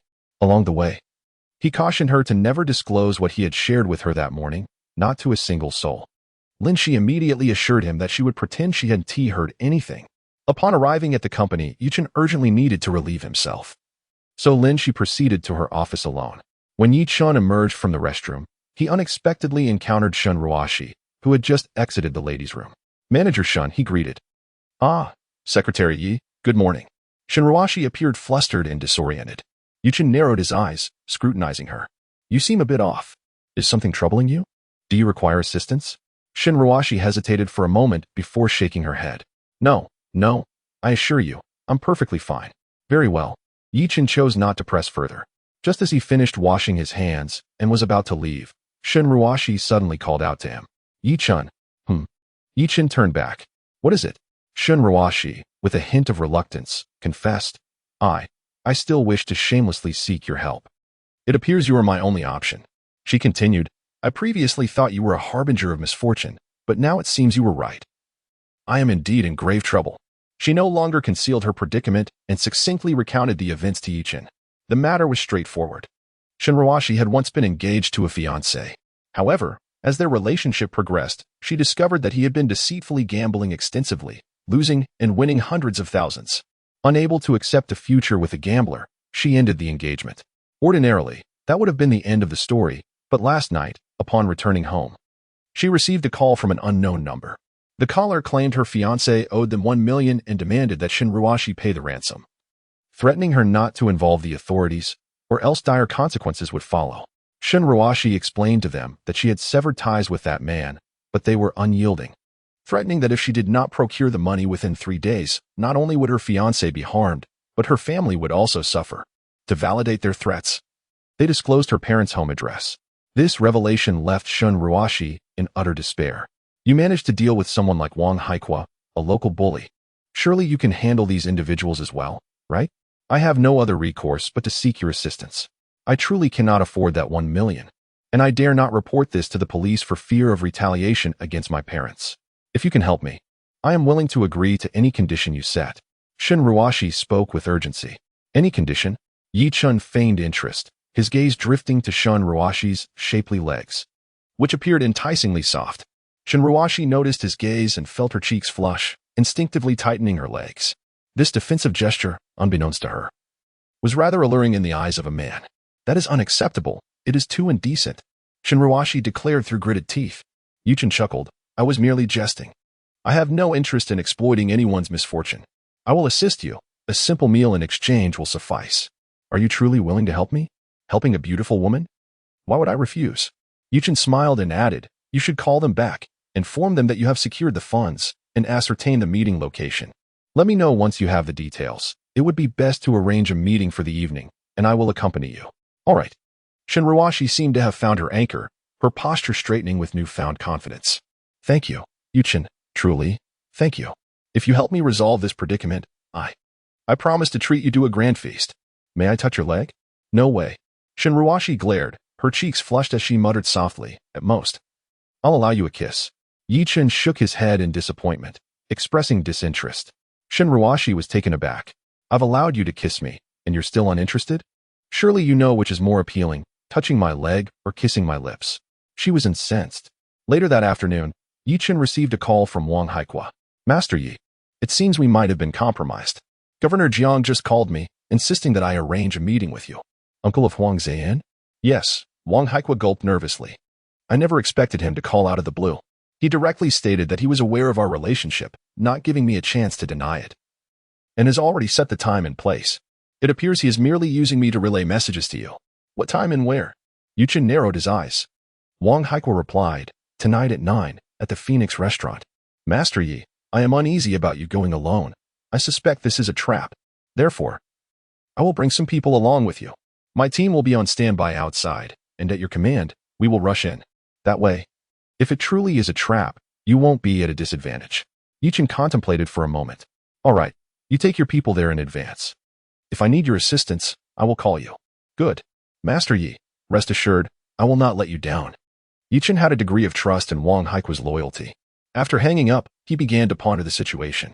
It seemed the royal faction had discovered Huang Zheyan's disappearance and was now suspicious of Yuchen. Jiang Zhengyu had not used his power to act directly, likely fearing that Huang Zheyan had fallen into Yuchen's hands and was cautious of being extorted.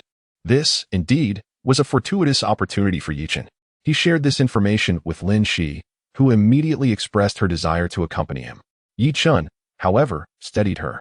No, it's certain to be dangerous tonight. You cannot follow me. I will escort you home, and you shall await my good news there. But, rest assured, Jiang Zhengyu is currently uncertain about Huang Zheyan's fate. He does not dare to act recklessly against me, and besides, I am not afraid of him. At 9 that evening, Yuchen arrived punctually at the Phoenix restaurant. As he stepped out of the car and gazed at the 4-story establishment, he immediately sensed the oppressive atmosphere that permeated the air. Wang Haikua sent him a message indicating that he had stationed over 50 of his men in ambush around the restaurant, awaiting Yuchen's orders. Upon reading the message, Yuchen felt no relief. Taking a deep breath, he entered the restaurant. Welcome, sir. Do you have a reservation? The waiter immediately approached with a smile. Yuchen said, I am here to see Governor Jiang. The waiter's expression changed slightly as he quickly replied, Are you Mr. Yuchen? Yes. Please follow me. The waiter ceased further conversation and led Yuchen up the stairs to a private room at the far end of the 4th-floor corridor. At the entrance stood 2 imposing men in suits, each over 6 feet tall. Halt. The man on the right bellowed. This is Mr. Yuchen. The waiter announced before departing. The man on the left glanced at Yuchen, raised his hands, and declared, We need to search you. Yuchen smirked slightly but complied. Raising his hands, Search away. The treasures I possess are not something you can uncover. After thoroughly searching him, one of the guards knocked on the door and called out, Governor, Yuchen has arrived. Let him in, came the reply. The door was pushed open by the guard on the right, and Yuchen entered, the door creaking shut behind him. Inside the private room, at a large round table, sat a middle-aged man exuding the authority typical of a longtime superior. His chiseled face bore an expression of sternness. Upon seeing Yuchen, he revealed a smile, saying, At last, I meet you, Yuchen. Please, take a seat. Governor Jiang. Yuchen clasped his hands in greeting and proceeded to sit across from him. I have a gift to present to you first, Jiang Jingyu suddenly stated, reaching beneath the table to produce a woman bound tightly, whom he carelessly discarded at his feet like refuse. The woman, her mouth gagged with a rag, wore a look of sheer terror, tears streaming down her face. Wang Xia. Jiang Jingyu then revealed a jeweled dagger from his clothing, placing it on the table. Yi Chen, maintaining his composure, asked, "What is the meaning of this, Governor Jiang?" Jiang Jingyu replied, "I am offering you another chance for vengeance." Yi Chen narrowed his eyes, remaining silent. Jiang Jingyu continued, "Yi Chen, you are an intelligent man. I shall not beat around the bush. We are both aware of the grievances between you and the royal family. Zayin was wrong to kill Lin Shi's father. Your abduction of Zayin and Master Yunshan was merely an act of retribution, was it not? You must understand that Master Yunshan was able to curse you because Wang Xia drew your blood. Hence, I have brought her to you. Kill her. And you may release Zayin and Master Yunshan. This matter will be settled, and we shall maintain our peace moving forward. This is my guarantee as the governor of High City. Please consider it." Yi Chen glanced at Wang Xia and replied directly, "The fault does not lie with her. She is merely a pawn. Indeed, she is a pawn, and I am the one who wields her. But you certainly wouldn't dare to kill me, would you? Do you have the audacity, Yi Chen?" Jiang Jingyu smiled lightly. He was not arrogant. He was confident. Yi Chen chose not to engage with such a trivial question. Recognizing the futility of the debate, "I heard your nephew mention that you can meet directly with those from the ghost prison, correct?" Yi Chen deftly shifted the topic. Jiang Jingyu's expression changed abruptly. "You are aware of the ghost prison?" Yi Chen smiled lightly. "Indeed, I am, and I am quite eager to meet them. I wonder if Governor Jiang could assist me with this small request? Is this a condition?" "Yes. If Governor Jiang fulfills this modest wish of mine, your nephew shall return to you unscathed. And what if I decline?" Then prepared to collect his remains, Yi Chen replied coldly, his gaze unwavering. Jiang Jingyu paused for a few seconds before bursting into laughter. "Ha ha, how amusing. You, a mere Yi Chen, dare to threaten me? Do you believe I am intimidated by you? I have already offered you a chance for reconciliation, and since you failed to appreciate it, do not blame me." With that, he seized a dagger from the table and swiftly plunged it into Wang Xia's neck. "Yi Chen, you commit murder before the governor of Haicheng. This alone is enough to condemn you to death. After your demise, I shall charge the Lin family with harboring a criminal and sell that little wretch Lin Shi to a brothel. This is all of your own making. No one can threaten me, Jiang Jingyu." Jiang Jingyu proclaimed with a steely countenance, his confidence unwavering in his ability to execute his threats. In truth, had he not been concerned about the life and death of Huang Zian, he would not have condescended to discuss matters with Yi Chen at all.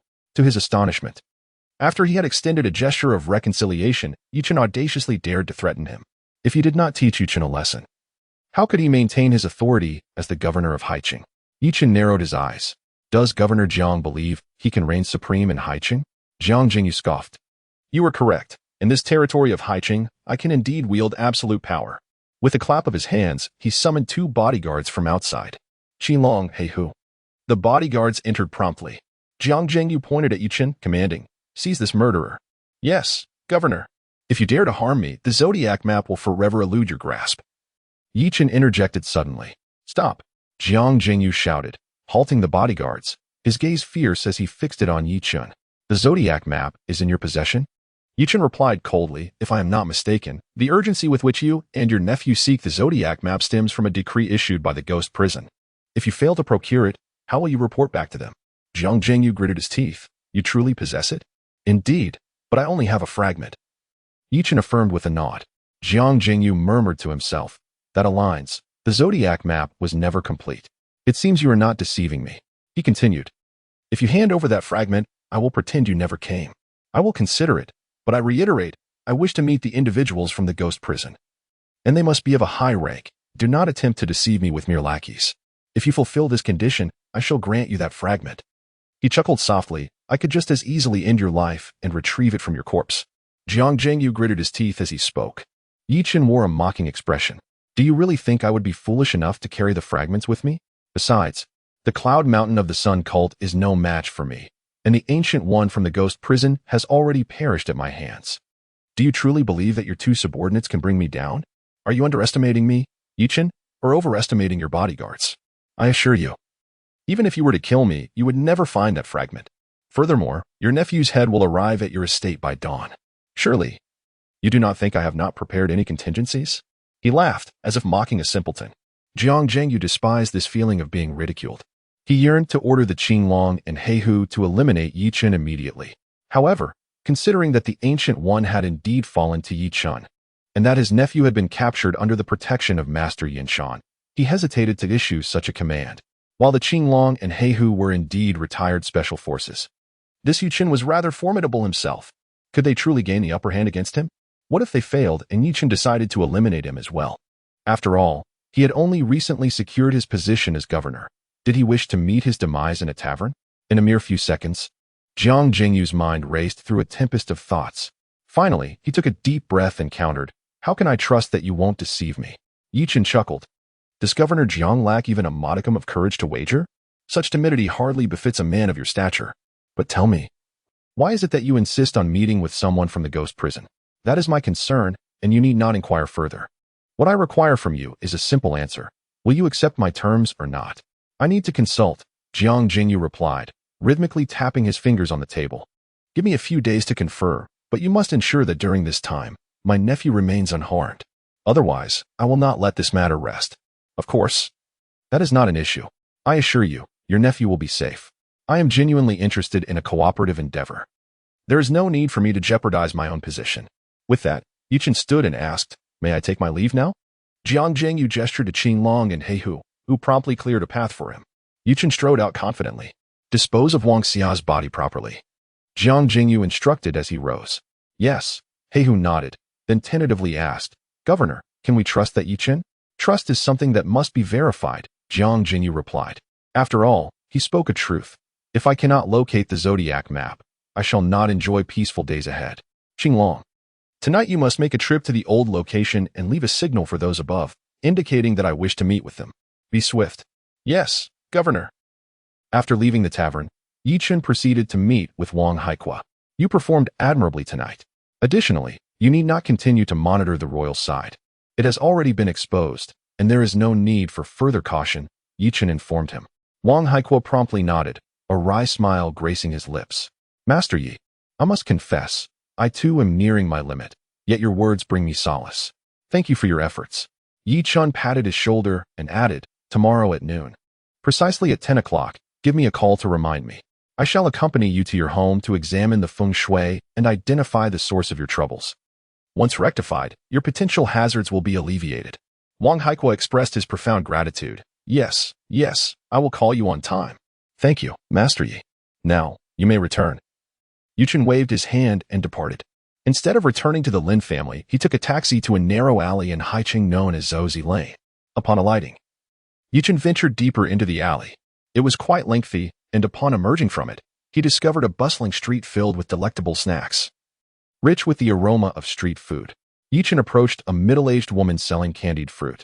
I would like 10 skewers of candied hawthorn.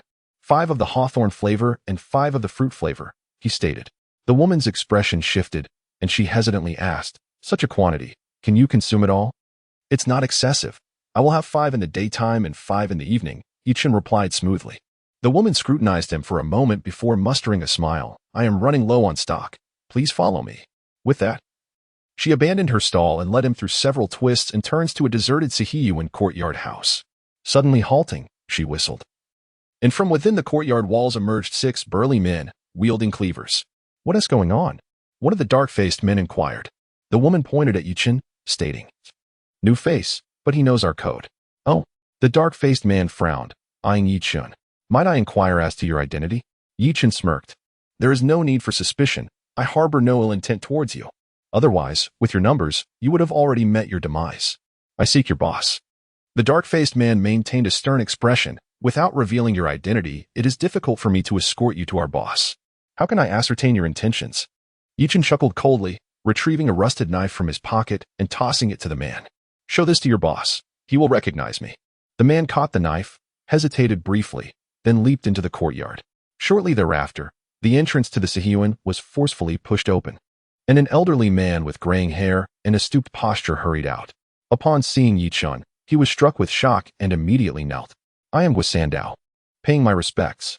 The faces of the dark-faced men shifted dramatically. Their boss was kneeling before this young man. Using such formal terms? Who exactly is this young man?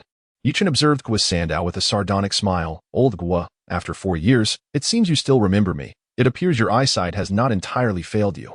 Guo, drenched in sweat, did not dare to raise his head. Even if my eyes were to fail, I would never dare forget you. He reprimanded the group of miscreants. You lot, why are you not kneeling? This individual is the heir of the ghostly diviner from the Ziwei Palace. Our esteemed founding ancestor of the Yaozi sect was guided by this diviner, which enabled the establishment of our sect. By lineage, I'm akin to a grandnephew of Master Chen. How dare you, younger generations, stand before the ancestor? Do you wish to forfeit your lives? With a thud, the black-faced individuals hastily knelt, exclaiming, We pay our respects to the ancestor. The Ziwei Palace is renowned as a realm of heavenly beings, and the ghostly diviner is rumored to be the reincarnation of the true monarch of Ziwei, possessing profound divination skills and Taoist practices, transcending the mundane, and gazing down upon the world. Even the current leaders of Longhushan and Jingyi are his secular disciples. To think that the person before them, Yi Chun, is his successor? Such a status alone is enough to instill fear. Enough, rise. I did not come here to flaunt authority, but rather to inquire, Yi Chun remarked coolly. Sandow awkwardly stood up and approached Yi Chun, gesturing for him to enter. Master Chen, please, let us converse inside. It is chilly outside. We would want you to catch a chill. The Yaozi sect, which has persisted from the Republic era into modernity, is a notable faction among the myriad of sections. Initially, the Yaozi sect engaged in grand acts of robbing the rich to aid the poor, earning widespread admiration among peers in the martial world.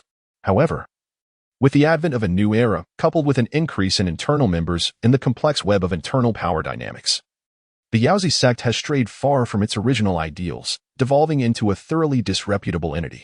Sandow respectfully guided Yi Chun to a position of honor, dismissing the others and personally pouring him a cup of exquisite Dahongpo tea. Master Chen, please sample this tea and let me know if it suits your palate. If it does not meet your liking, I shall procure another. Sandow grinned. Yi Chun lifted the cup and took a delicate sip. Not bad. I am relieved you find it satisfactory. Sandow exhaled, then cautiously inquired, Master Chen, were you not studying under the esteemed diviner in the Ziwei Palace? Why have you descended to Haicheng? Is there a pressing matter in the mortal realm that necessitates your personal intervention? Do not pry into my affairs. I have come to seek retribution from you, Yi Chun stated coldly, producing a jade pendant inscribed with a lotus character. Do you recognize this? Sandow's expression shifted to one of shock as he accepted the pendant. This is the jade pendant of the elder of the lotus lineage within our Yaozi sect. How is it in your possession? Have you encountered our elder before meeting me? The hierarchy within the Yaozi sect places the steward at the top, followed by elders and then the branch leaders. The elders, particularly those of the lotus lineage, hold considerable rank. Yi Chun let out a cold laugh. Indeed. I did not merely encounter her, she sought to kill me. With a clatter, the jade pendant fell from Sandow's grasp, and he, horrified, quickly knelt to the ground. Master Chen, there must be some misunderstanding here. Elders of your stature each possess a portrait of you. Should they encounter you, they would never dare to act against you. Even if you lent them tenfold courage, they would not have the audacity. Please, Master Chen, discern this truth. Now, allow me to inquire, is this jade pendant genuine? Yi Chun's expression was icy. Sandow trembled as he responded, Yes, it is authentic, but I still cannot believe my elders could be so foolish. Master Chen, please grant me some time. I shall contact the 5 current elders immediately to ascertain the truth and provide you with a satisfactory explanation. Yi Chun narrowed his eyes, granting him 10 minutes. Thank you, Master Chen, please hold on. Sandow hastily rose to make the call. Meanwhile, Yi Chun resumed sipping his tea. Observing Sandow's reaction, which did not seem feigned, he pondered whether the woman who perished in the coffin was indeed an elder of the Yaozi sect. Was the assassination attempt truly unrelated to Sandow? Sandow promised 10 minutes, yet he returned in less than 2. Thud. He knelt before Yi Chun again. Master, I have clarified the situation. All 5 elders are present, but the elder's jade pendant belonging to Sun Lian of the Lotus lineage is missing. According to him, it was stolen by his disciple, Hua Rong. This old fool, despite the gravity of this incident, failed to report it to me, a dereliction of duty, and a failure to manage his subordinates. Please, Master Chen, punish him. Bang. He bowed deeply before Yi Chun. Yi Chun furrowed his brow. The woman I eliminated must be Hua Rong, then? What level of incompetence must this elder of the Lotus lineage possess to have her own disciple steal the elder's jade pendant? This individual cannot be allowed to remain. I understand, Master Chen. I will see to it. Sandow gritted his teeth. Sun Lian's foolishness has enraged Yi Chun and nearly cost Sandow his life. How could he not settle this score with Sun Lian? Even without Yi Chun's command, he would not allow Sun Lian to live. Before eliminating him, He must extract a breakthrough from him to uncover who instigated his disciple to attempt my assassination. I care not what methods you employ, within 3 days. I demand a satisfactory answer, or you shall no longer hold your position. Yu Chen's voice was cold. Sandow was taken aback, quickly assuring, Yes, Master Chen, rest assured. Even if I must flay him alive, I will uncover his connection to the assassination attempt against you. Please, Master Chen, provide me with a means of contact so I may relay the news to you. There is no need for that. Once you have the information, send someone to the Lin group to find me, and I shall come to you upon receiving word. Yi Chen concluded, rising to his feet. Ensure you manage your subordinates well. Should there be a next time, I will annihilate the entire Yaozi sect. You are aware of my capabilities. Yes. I shall take my leave. There is no need to see me off. Farewell, Master Chen. Sandow bowed once more. He waited until Yi Chen's footsteps completely faded away before wiping the cold sweat from his forehead and standing up. Someone. The shopkeeper, a dark-faced man, rushed in. Sandow gritted his teeth and said, Tonight, you will take people to Sun Lian's house and bring him here.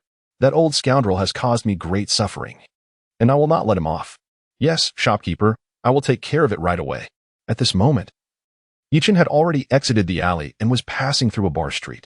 He planned to take a taxi home from there, as it was easier to hail a cab in the bustling city center. Just then, he noticed a red sedan parked in front of a bar, from which a man and a woman emerged one after the other. The man was unremarkable, but the woman, adorned with heavy makeup, knee-high boots, black fishnet stockings, and a sexy little skirt that accentuated her figure, was particularly eye-catching. Su Yuhong? Yu Chen's keen eyesight immediately recognized the woman as Officer Su Yuhong. The difference between her professional demeanor and her private persona was quite amusing to him. Initially, he intended to pretend he hadn't seen her, but then he sensed a growing aura of danger around her, akin to a life-and-death crisis. Something was amiss. After a moment's contemplation, Yu Chen decided to follow them into the bar. This was Yu Chen's first visit to such an establishment. Upon entering, he was overwhelmed by the deafening music that assaulted his eardrums, while couples danced intimately on the floor, and he occasionally spotted someone slumped in a corner, inebriated. He used his inner strength to shield himself from the surrounding noise, allowing his ears to find some respite. After sitting down, he ordered a beer and watched as Su Yuhong embraced the man before he ascended to the second floor, while she approached the bar. A whiskey. She called to the bartender and suddenly turned to see Yi Chen, startling her. What are you doing here? Her expression was somewhat tense, resembling that of a woman caught in an affair. Yi Chen took a sip of his beer and casually replied, I merely came for a drink. No need to overthink it. Su Yuhong scrutinized him and took the whiskey handed to her by the bartender. After a moment of hesitation, she quietly said, I'm here on a capture mission tonight. It's very dangerous here. You should leave quickly. It's all right. You're in greater danger than I am. I'm wearing a bulletproof vest. What do I have to fear? Do you remember what I told you before about avoiding certain places? Yu Chen narrowed his eyes at her. Su Yuhong was momentarily taken aback, then replied with some irritation, I'm not here for leisure. I'm here to apprehend someone. Besides, I don't believe in your superstitions. Yi Chen sighed with resignation. Officer Su, remember, not heeding the advice of the wise will surely lead to regret. Su Yuhong glared at him. Who was taking advantage of whom? At that moment, her eyes darted, and she absent-mindedly touched her ear. Once again, she pressed her voice against Yi Chen's ear, declaring, I am about to commence my mission. If you choose to stay, that is your prerogative. However, do not interfere, or else, I shall take you in as well. With a decisive clink, she set down her wine glass and strode towards the dance floor. Yi Chen, unperturbed, simply ordered another beer. As he observed Su Yuhong reaching the center of the dance floor, the man who had entered with her descended from the second floor, accompanied by an elderly gentleman clad in traditional attire. Su Yuhong smiled and shook hands with him, only to suddenly produce handcuffs and secure him. Police, don't move, she commanded, drawing a firearm from beneath her dress and aiming it at the elderly man. Soon, a squad of fully armed officers burst into the venue. Do not be alarmed. We are the Haicheng Criminal Police, here to execute a task. All unrelated individuals, please evacuate immediately, the deputy captain shouted. The patrons, caught in a frenzy of panic, were swiftly ushered out. With a stern expression, Su Yuhong addressed the elderly man. Deng Guan, you are under arrest for the sale of illegal drugs. You will accompany us for questioning. The man who had initially brought Su Yuhong in was now restrained by the police, realizing belatedly that he had become an accomplice, and began to curse vehemently. Su Yuhong, indifferent, coldly instructed, come with us. Suddenly, Deng Guan erupted into an eerie laughter. Little girl, you are rather gullible. How can you be so certain that I am the genuine Deng boss? As his words fell, his features began to contort grotesquely, and in the blink of an eye, he transformed into a visage marked by 3 dark moles. Disguise technique? Su Yuhong gasped in shock. Ah, you possess quite the discernment. Furthermore, let me enlighten you. Deng boss has been aware of your undercover status for some time, and he specifically sent me to set this trap for you. Today, you shall all perish at my hands.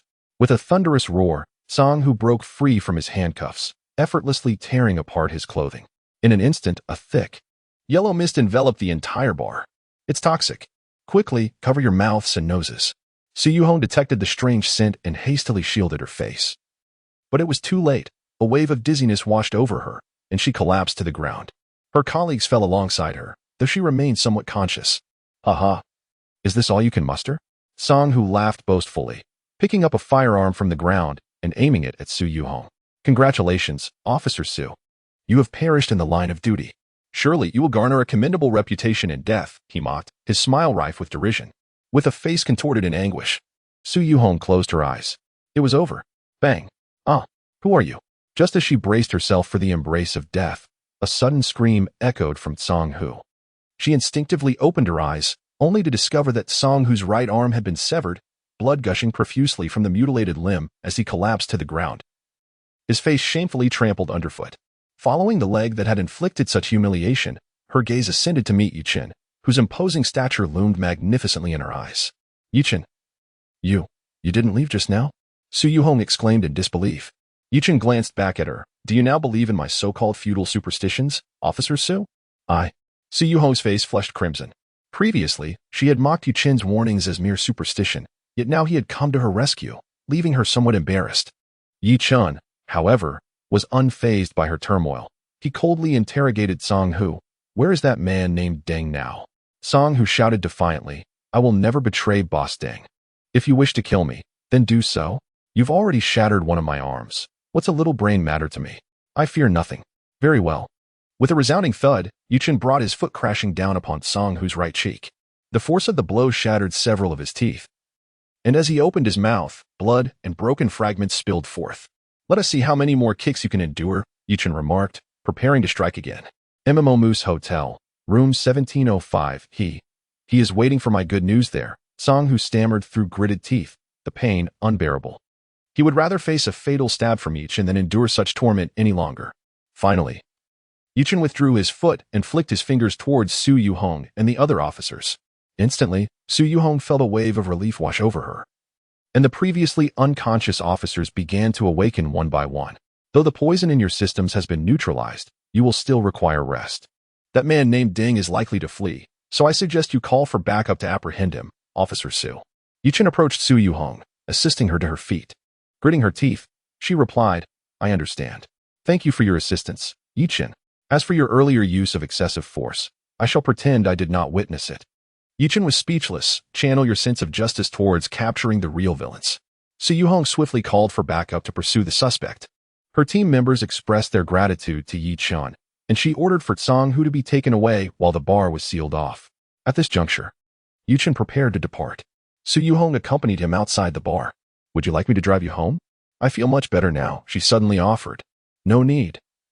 Chen shook his head. You all still have work to do tonight. Do not concern yourself with me. Proceed with your duties. Wait. Su Yuhong unexpectedly grasped his sleeve, hesitating for a moment before saying, let me treat you to a meal sometime. Do not overthink it. I merely wish to express my gratitude. I won't overthink it. But I am rather busy. We can discuss it when I have the time, Chen replied with a smile. Su Yuhong pouted a bit, displaying a hint of pride. I'm quite busy, you know. Not only am I trying to uncover the identity of Lin Guanglong's murderer, but I am also investigating the one responsible for Zhao Dongping's death. It's not like I have the luxury of time to treat you to a meal at my convenience.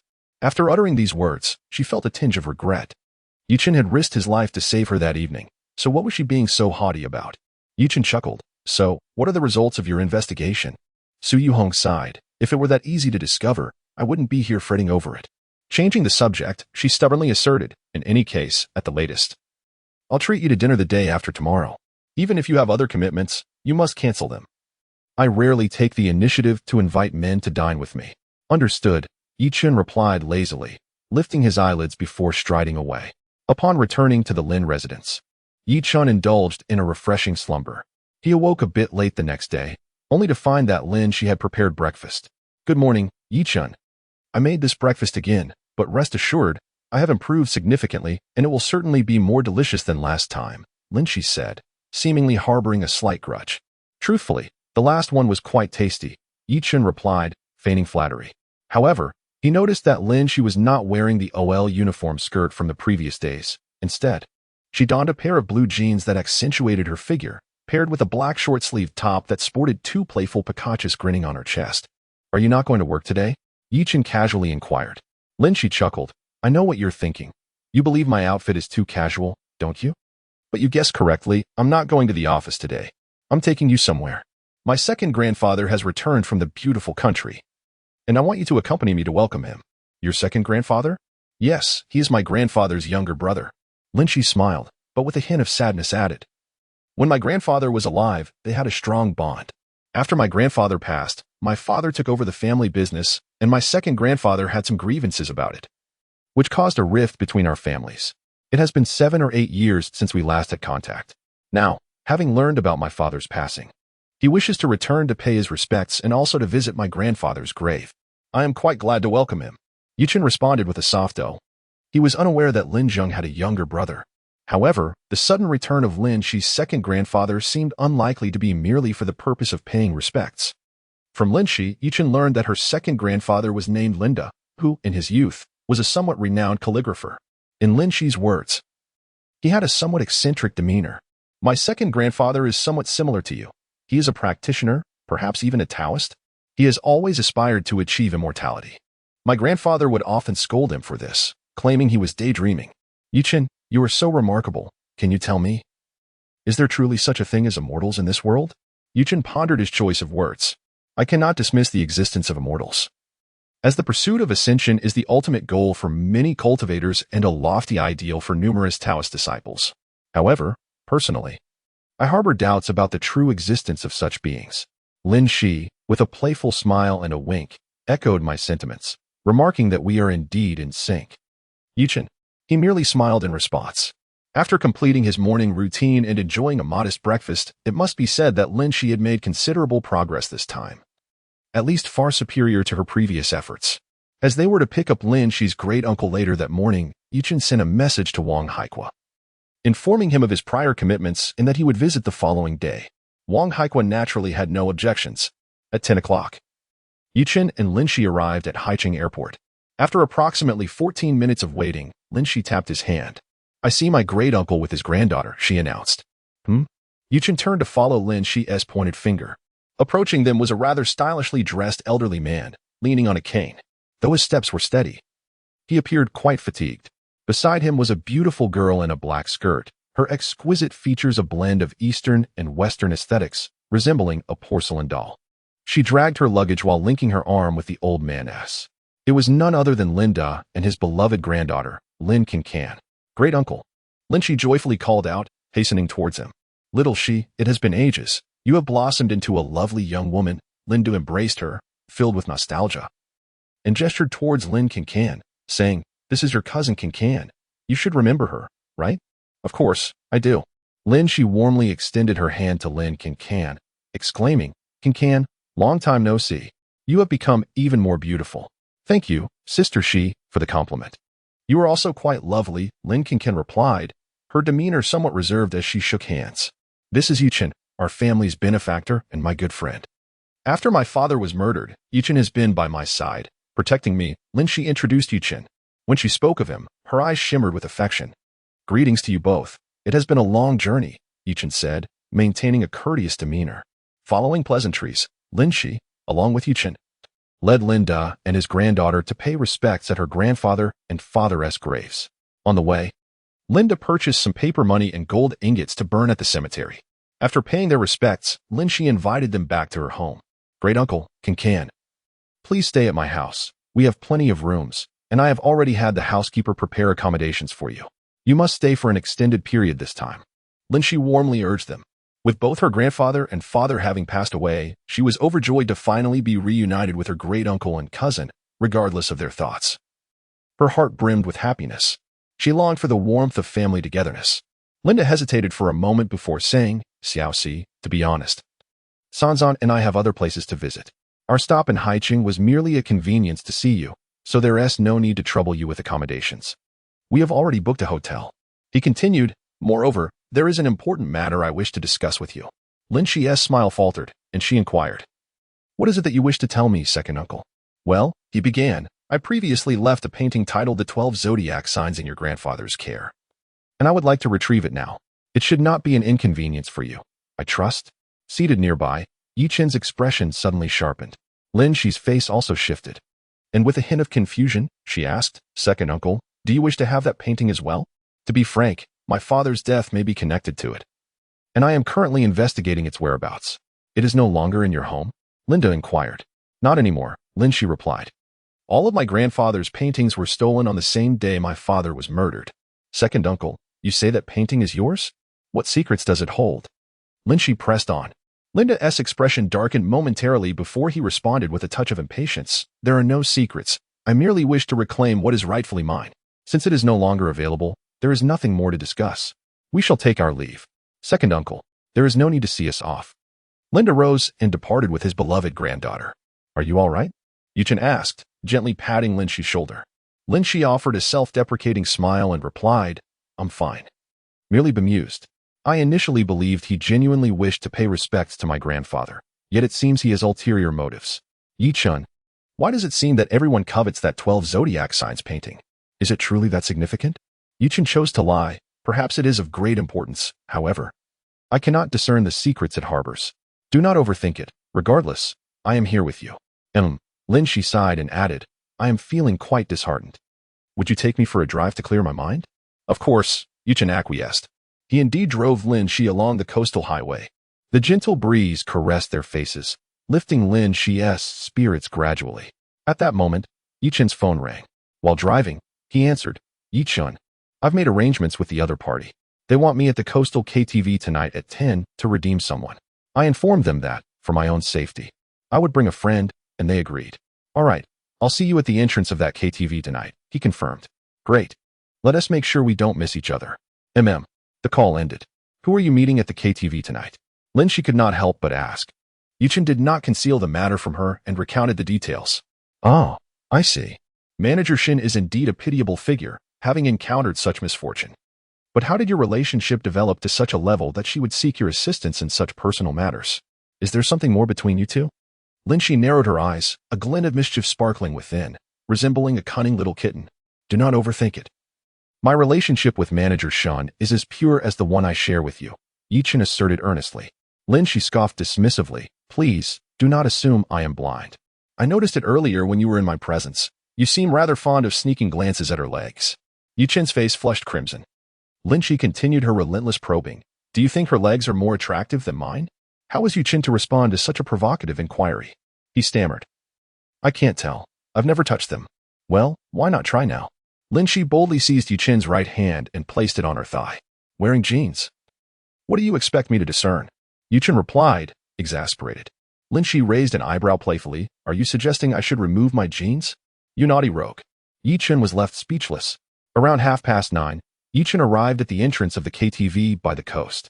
Upon his arrival, he heard Shen Ruoshi calling for him. Turning around, he spotted Shen Ruoshi clad in blue shorts, paired with canvas shoes, her hair styled in braids, a subtle makeup adorning her face, and a black bag slung over her arm, noticeably bulging. You arrived quite early, Manager Shen. I just got here too, Shen Ruoshi replied as she approached him, inexplicably blushing. Once we go inside, just call me Ruoshi. I told them I was bringing my boyfriend along. She quickly added, it's merely an act. So don't think too much about it. Yi Chen shrugged. I won't overthink it. You needn't worry. Upon hearing this, Shen Ruoshi felt a twinge of disappointment. She thought, why don't you overthink it? Is it that I lack charm, failing to spark your imagination? Such is the nature of women, they can be perplexing. When you harbor thoughts about them, they accuse you of being a pervert, yet if you exhibit no interest, they question their allure and curse you in silence. At this moment, Yi Chen inquired, what is the background of the person you mentioned? Shen Ruoshi snapped back to reality, explaining. The person who called me goes by the name Four Eyes. He claims to work security at this KTV, and seems to have connections in the underworld, speaking rather threateningly. And what is contained within that bag of yours? It holds all my current savings, totaling 200,000. Are you truly considering handing over that sum? Chen rolled his eyes. If you intend to pay them, why did you summon me here? What I meant was that I don't have enough money and was hoping you could help me. You want me to help you gather funds? I lack money as well, and I never intended to pay them. Return the money to your car, tonight. All you need to do is follow my lead and observe how I handle this. Chen found her naivety amusing. How could this woman be so adorably foolish? Was she seeking his assistance yet doubting her own capabilities? Shinruashi opened her mouth, recalling the scene from the day they were in Wang Haiku's office, and decided to trust Chen's words, returning to her car to stow the bag away. Only then did Chen take her hand, guiding her into the KTV. This is for the performance, not to take advantage of you. Oh. Shinruashi's delicate face flushed with a rosy hue. She mused to herself. If he is not attempting to take advantage of me, then why is he teasing the palm of my hand? Never mind. He has already assisted me. So allowing him to indulge a little is not such a significant matter. Upon entering the KTV, Shinruashi addressed the waiter. I am looking for your brother Four Eyes. He sent me. The waiter glanced at her and inquired, Miss Shin? Yes, this is my boyfriend. Shinruashi shyly introduced Chen. The waiter studied Chen for a moment before saying, follow me. He then escorted the two of them to the second floor, pressed a button on the wall, and a corridor appeared behind the wall. The waiter guided them through this corridor into a concealed casino. This casino, hidden within the KTV, was a place that ordinary people would struggle to find without an insider's assistance. Inside the casino, the atmosphere was electrifying. Throngs of gamblers shouted and roared around dozens of gaming tables, with occasional bursts of profanity and raucous laughter echoing through the air. Those who spent extended periods in such establishments had long ceased to be considered normal, resembling mere shells of their former selves. The waiter whispered a few words to a burly man weighing over 200 pounds, who then approached Chen and Shinruashi. Miss Shin, please come with me. Your boyfriend can wait here, the burly man stated. Shinruashi's expression shifted, but my boyfriend came with me. I am afraid without him by my side. The burly man sneered, haha, this is Brother Four Eyes' order, and you have no choice but to comply. Then go tell your so-called Brother Four Eyes that we refuse to comply, and we are leaving, Ruashi, Chen retorted coldly, taking her hand to depart. You little brat. Stop right there. Who were you just insulting? The burly man fumed. Chen turned back with a mocking smile. What of it if I insult Brother Four Eyes? I finally managed to secure a beautiful girlfriend, and now I am expected to pay to rescue her from some ridiculous ex-fiancé? I am already seething with frustration. And you dare to play games with me? I couldn't care less if that man meets his demise. He is a fool. The burly man's expression shifted repeatedly before he finally gritted his teeth and said, Kid, you've got some guts. You can wait here for a bit. But do not leave. He then went to report. Shortly after, the burly man returned. Follow me. Brother Four Eyes wishes to see you. Now that's more like it. Chen tightened his arm around Shinruashi's waist and followed the burly man. Shinruashi felt somewhat stiff, her cheeks flushed so deeply they could almost drip with water. That insufferable Chen. He is indeed taking advantage of me. Upon entering a dimly lit room, Chen observed a dozen tattooed ruffians, bare-chested and engaged in a game of Jajinawa. At the center of this raucous gathering was a middle-aged man wearing glasses and sporting a buzz cut. In his 40s. He possessed a robust physique, clad in a black tank top that showcased his muscular biceps, with an ostentatious gold ring adorning his right middle finger. Farid brother. They have arrived, the burly man respectfully announced. Farid casually tossed aside the, casting a glance at Chen and his companion. You two are indeed harbingers of misfortune. Your arrival has cost me dearly. How shall I settle this debt with you? Enough of the pleasantries. Where is the person? Chen cut straight to the chase. Farid retorted, and the money? Chen replied nonchalantly, let us first ascertain that the person is alive, otherwise. Should I hand over the money and the individual meets an untimely end, what value would it hold? Very well, bring the person forth, Farid commanded. Moments later, the burly man returned, unceremoniously throwing a bloodied and battered man onto the floor. Is this him? Chen turned to Shinruashi for confirmation. Shinruashi furrowed her brow as she glanced at the barely conscious man and nodded. It is Li Kuan. That's good to hear. Now, young man, you've seen him. It's time for the money, is it not? Once you provide the payment, you may take him away immediately. We have no money. No money? Farid's expression darkened as he kicked a nearby chair aside. Then why did this woman claim she had secured the funds? Are you toying with me? The hulking figure and his gang began to flex their muscles, preparing for a confrontation. Witnessing this, Shun Ruashi started to panic. Four-eyed brother, please remain calm. While I lack funds, I possess my life. I propose a wager. If I win, we take the man. If I lose, my life is yours. What say you? Yi-chun. Silence. Let me handle this. Yi-chun interrupted Shun Ruashi, deeming her concerns irrelevant at this moment. Four-eyed chuckled coldly. You certainly possess audacity. But your life is hardly worth $1 million. However, your girlfriend is quite appealing. If you are willing to stake her as collateral, I might consider it. That will depend on whether you can defeat me, Yi-chun replied icily. Humph. Four-eyed scoffed heavily. Such arrogance. Very well, I shall grant you a chance. If I win today, not only will I claim your life, but I shall also ensure you witness how I bring about your girlfriend's demise before you perish. Choose your game, Four-eyed taunted. Yi-chun responded, as the host, you may determine the game. I shall abide by your choice. Let us play poker then. The simplest game of high card. Each player receives 2 cards, with wild cards excluded. A single hand will determine the victor. Agreed. Yi-chun promptly seated himself at the gaming table. Let us proceed. Bring forth a new deck of cards. Four-eyed instructed his subordinate, who swiftly presented a fresh deck. Opening the packaging before Yi-chun's eyes. Would you like to shuffle the cards? You may shuffle as you please. Very well. Four-eyed, without further ado, shuffled the cards and began dealing, alternating between himself and Yi-chun until 4 cards were distributed. Yi-chun gently picked up the 2 cards before him. Glancing at them briefly, one was the Queen of Diamonds, and the other was the 4 of Clubs. The Queen, being a flower card, bore no point value, leaving Yi-chun with merely 4 points, a rather insignificant hand indeed. Standing behind him, Shun Ruashi caught sight of his cards and could not suppress a gasp of astonishment, only to quickly realize her indiscretion and hastily cover her mouth with her hand. At that moment, she was so anxious that her body trembled. With just 4 points, Yi-chun was bound to lose. This was disastrous. Not only would she be at the mercy of this scoundrel, but Yi-chun himself might even lose his life. From the very beginning, she should have done everything in her power to prevent him from gambling with the opponent. Kid, from your girlfriend's reaction? It's evident your hand is weak, sneered the man known as Four Eyes as he laid down his cards. Yi-chun, unfazed, retorted, she is merely a woman. What does she know about cards? You are the dealer. Reveal your cards first. Very well. Four Eyes flipped his cards, revealing 2 9s, 18 points.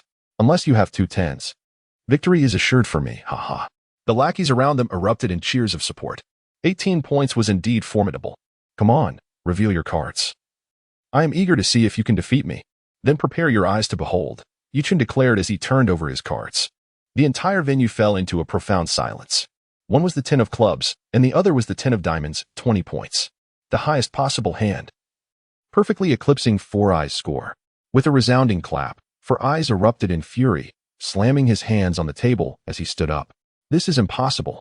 You must have cheated. You absolutely cheated. When the cards were dealt, I distinctly saw you receive a queen and a 4. How could you now reveal 2 10s? If you hadn't cheated, I would have devoured the entire deck. I did cheat, Yi-chun boldly admitted, adding a pointed question. Did you not cheat as well? Did you think I was oblivious to the signals from your little finger?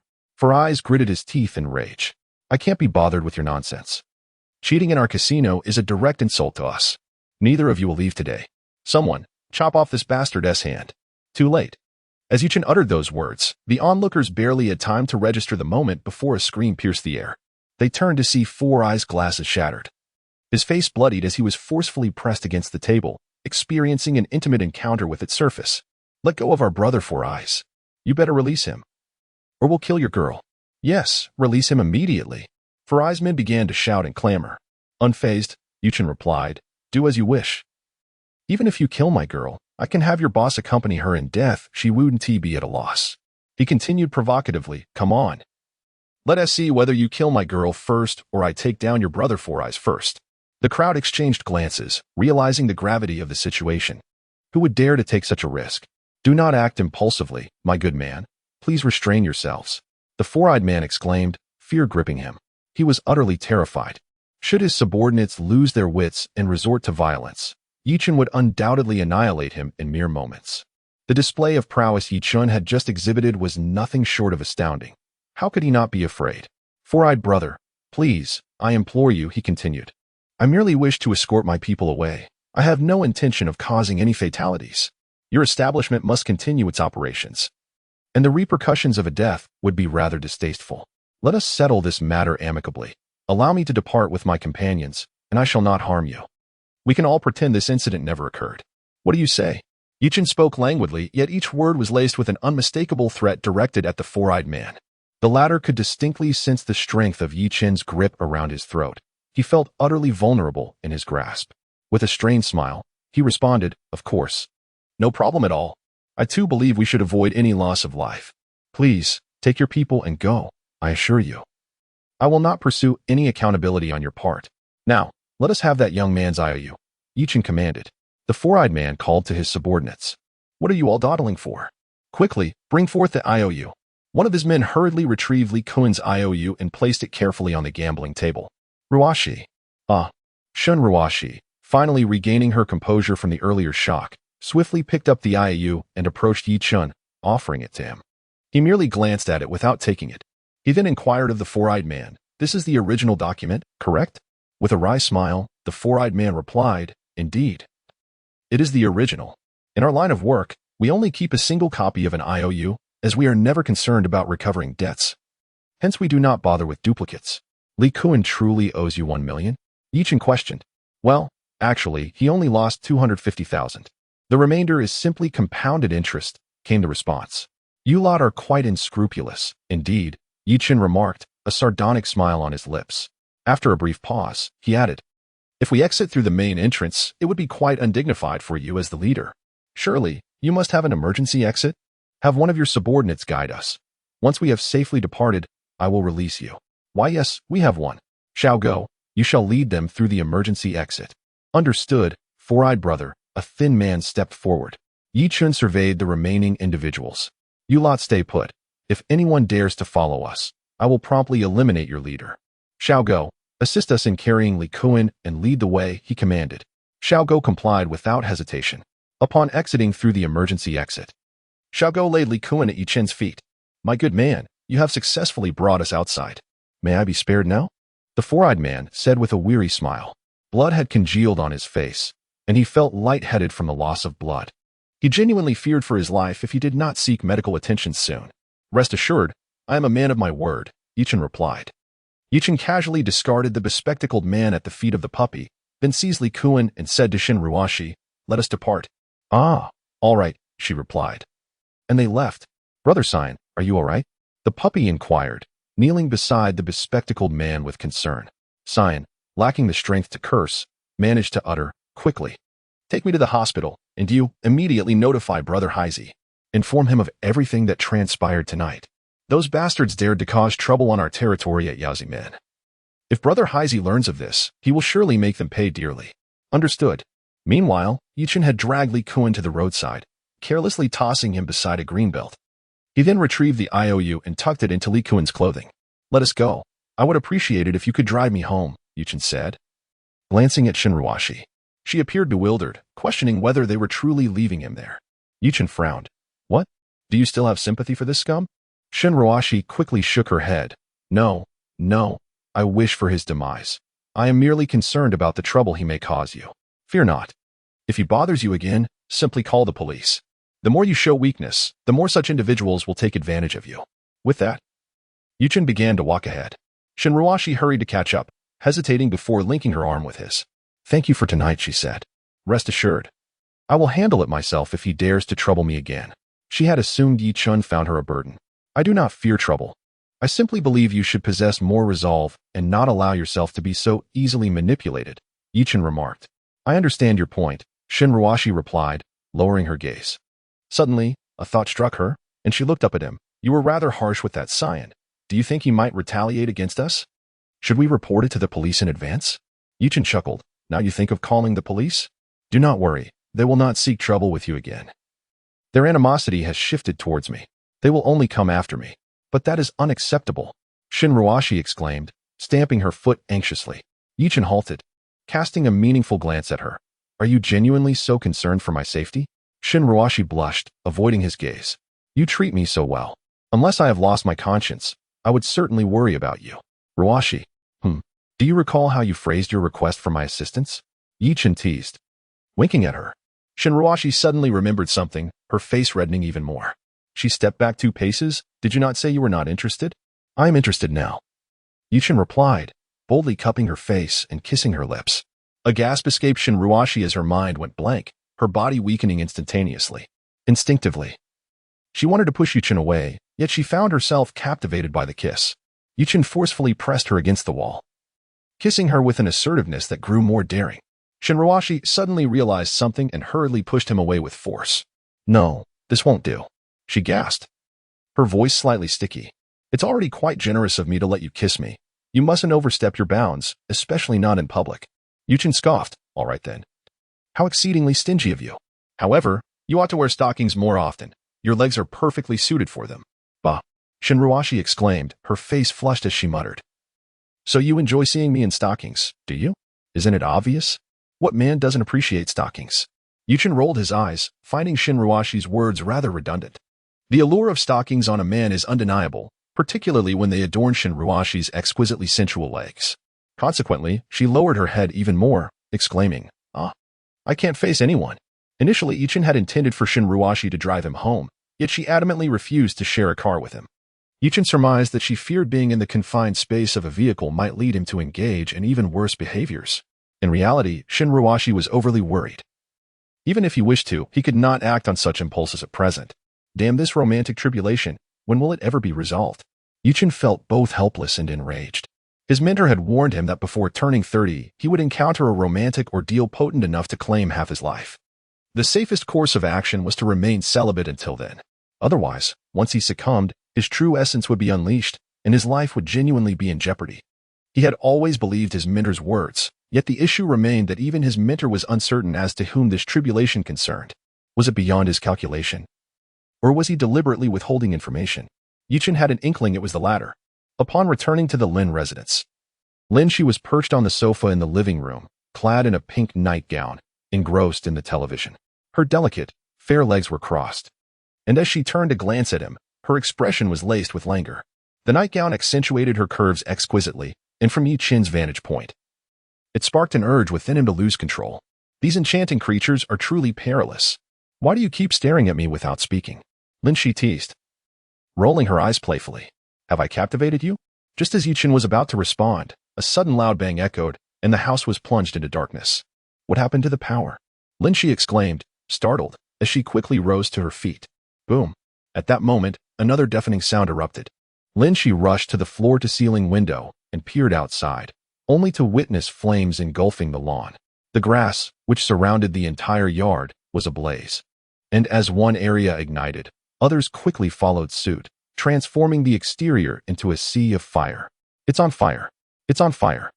She screamed. Chen, quickly call the fire department. No need, follow me. Chen swiftly grasped She's hand and dashed toward the second floor. He kicked through a window, scooped She into his arms, and leapt down. At hey! She closed her eyes and screamed. After landing, Chen suddenly spotted a shadow darting past from an oblique angle. Is someone intentionally setting fire? Chen swiftly laid She down and sought a secure location to hide, declaring his intent to apprehend the arsonist. Are you saying someone deliberately ignited a blaze at our home? Indeed. Without further elaboration, Chen pursued the shadow. He moved with remarkable speed, swiftly closing in on the figure he had just seen. Linda? How could it be you? Chen recognized the figure in black, pouring gasoline from a barrel onto the ground. Wasn't he She's second uncle? Startled by Chen's sudden appearance, Linda hurled the gasoline barrel at him with all his might. Bang! Chen kicked the empty barrel, causing it to explode. Linda drew a handgun from his waist. Whoosh! Unfortunately for him, Chen was faster. With a flick of his wrist, he sent a silver needle flying, piercing Linda's wrist and rendering his arm useless. The gun fell to the ground. Ah! Linda shrieked and turned to flee, shouting for help, claiming his mission had failed. Can you escape? Bang! Chen caught up, kicking Linda's right leg, shattering it, then seized Linda by the collar, lifting him and slamming him down heavily, pinning him to the ground. In an instant, Chen heard a whoosh behind him. Instinctively, he ducked. Grabbing Linda, he hurled him backward. Thud. Ah! The sound of a knife entering flesh coincided with Linda's agonized scream. Chen released him, letting Linda collapse to the ground. A deep gash now visible on his neck, his eyes wide open in death. The assailant was a petite figure in black, her face masked, wielding a bloody tang knife. You killed my husband. Now I shall kill you. The black-clad figure screeched, lunging at Chen again. Ha! Chen shouted, catching her blade with both hands and, with a sharp crack, snapped the blade in two. Bang! Bang! Bang! He leaped, delivering a series of 3 kicks to the assailant. The first was blocked by her elbow. The second evaded as she bent down, yet the third altered direction, striking her squarely in the chest as she bent. Crack! The sound of her ribs fracturing was unmistakable. Whoosh! Chen then teleported behind her, locking his arm around her neck and forcefully throwing her to the ground, simultaneously crushing her right arm beneath his foot. Ah! The woman's shriek pierced the air. Chen pressed his knee against her neck and removed the black cloth obscuring her face. I knew it was you. Lin Can. However, I suspect you are not the real Lin Can, much like that old fellow is not the true Linda. Upon completing his words, Chen directly grasped the skin behind Lin Can's ear, forcefully tearing away a thin mask. Beneath it lay her true visage, small eyes, a flat nose, and full lips, with a 2-centimeter diamond-shaped scar beneath her right eye. Tang Dao, that scar suggests you are the notorious madwoman, ranked 27th on the Western Assassins list. Am I correct? The individual who disguised himself as Linda was your husband and also your partner, the frenzied blade, I presume? A playful smile adorned Chen's face. The madwoman, gritting her teeth, retorted, what of it if we are husband and wife? I have already fallen into your grasp. There is nothing left for me to say. You have slain my husband. So grant me the mercy of a swift death. Kill me, quickly.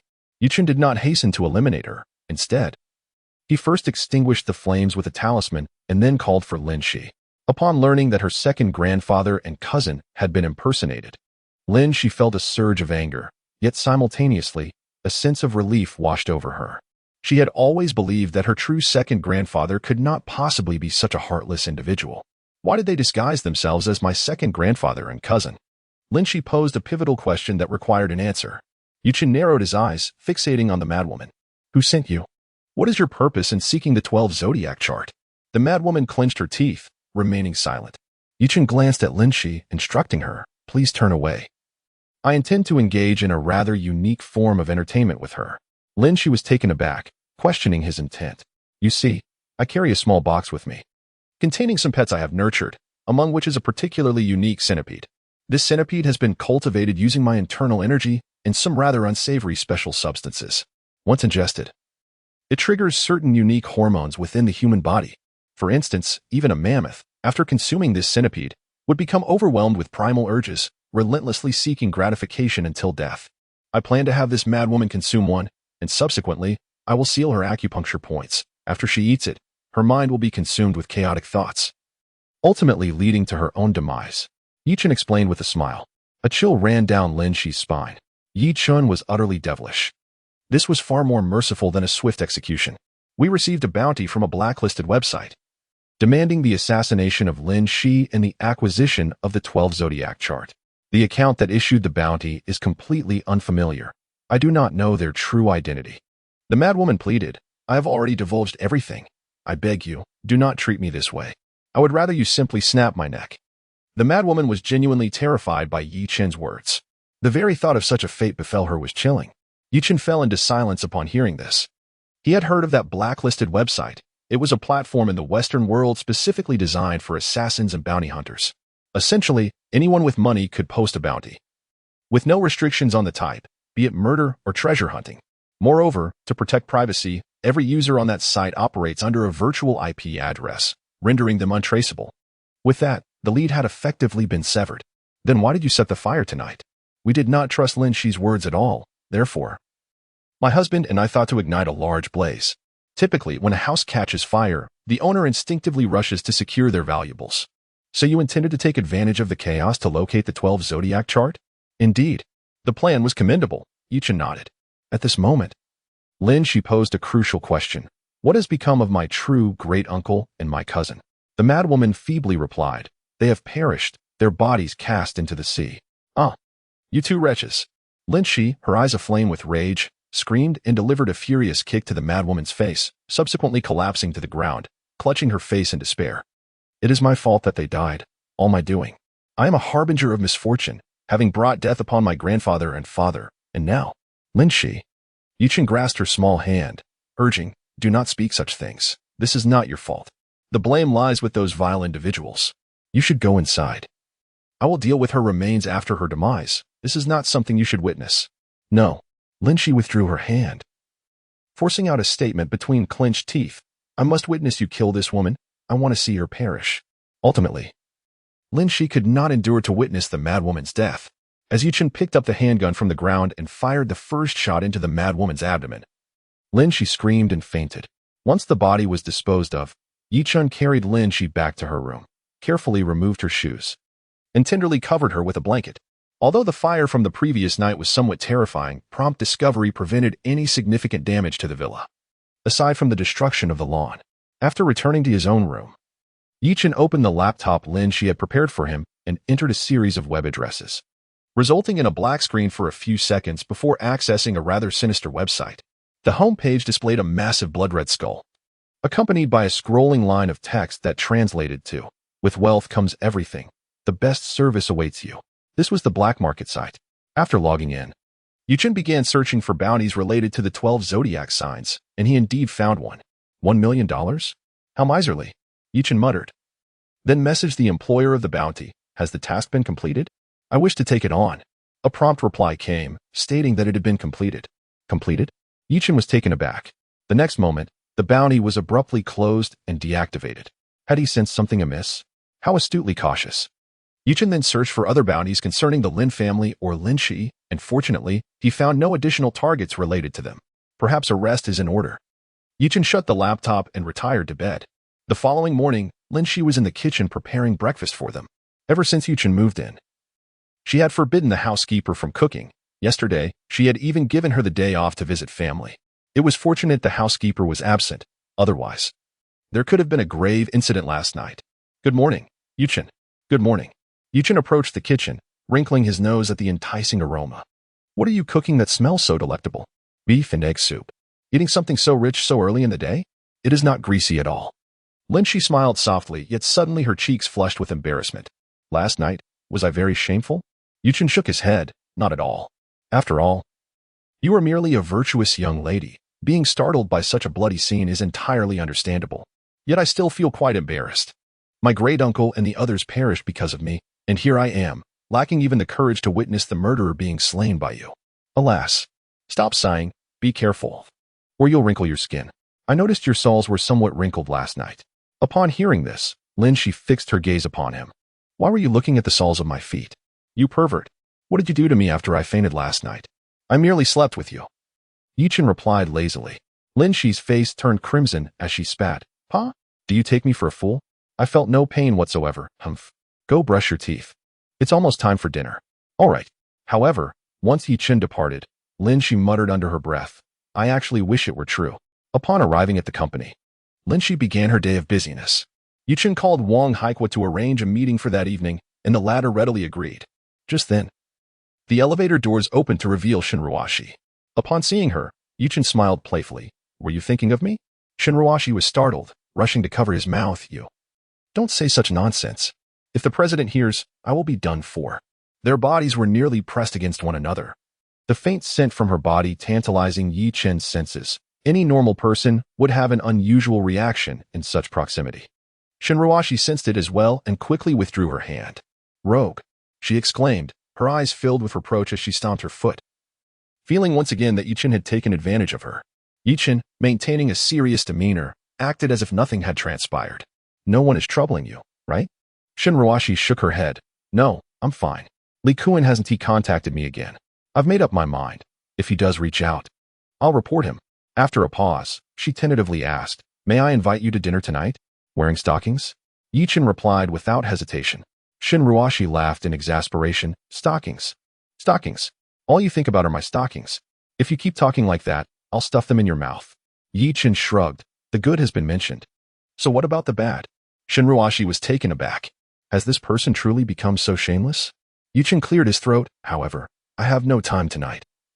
I have important matters to attend to. Another day then. After all, you owe me a meal. Very well. Shinruashi concealed her disappointment. I'll go find General Lin now. Chen stroked his chin. Do you genuinely have that many matters to discuss with General Lin each day? I seriously suspect you are using him as an excuse to flirt with me. Go to hell, narcissist. Shinruashi retorted angrily, refusing to engage with him further. During lunch, Lin Shi called upon Yi Chen to accompany her to a restaurant she used to frequent. After ordering the dishes, she casually remarked, "You seemed quite intimate with Manager Chen this morning.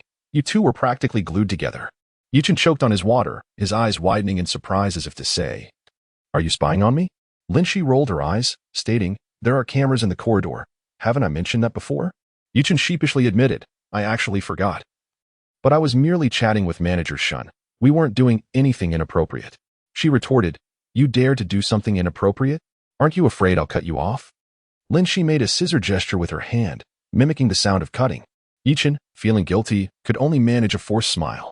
Lin Shi continued, however, "It's understandable that she's south getting close to you, especially since you heroically helped her last night. How could she not be grateful? I foresee that she will eventually fall under your spell." Yi Chen waved his hand dismissively. "It's not like that. Rest assured, if I were to pursue anyone, it would be you first. She would be behind you in line. No need to worry. That's more like it. But really, what are you talking about? It's not like I'm anxious about who you choose to sleep with." Lin Shi exclaimed, both embarrassed and annoyed, almost ensnared by his words. They proceeded towards the parking lot after their meal. Just as they were nearing their vehicle, two tall men blocked their path. "Yi Chen, right? Come with us." The man on the right lifted his shirt, revealing a gun in his hand. Lin Shi's expression changed dramatically. "Don't be afraid." Yi Chen gently squeezed her small hand and addressed the two men. "I'll go with you, but she must leave first." The man who spoke earlier nodded. "That's fine. Our boss only wants to see you. She's not involved." "Okay," Yi Chen replied, satisfied. He then turned to Lin Shi.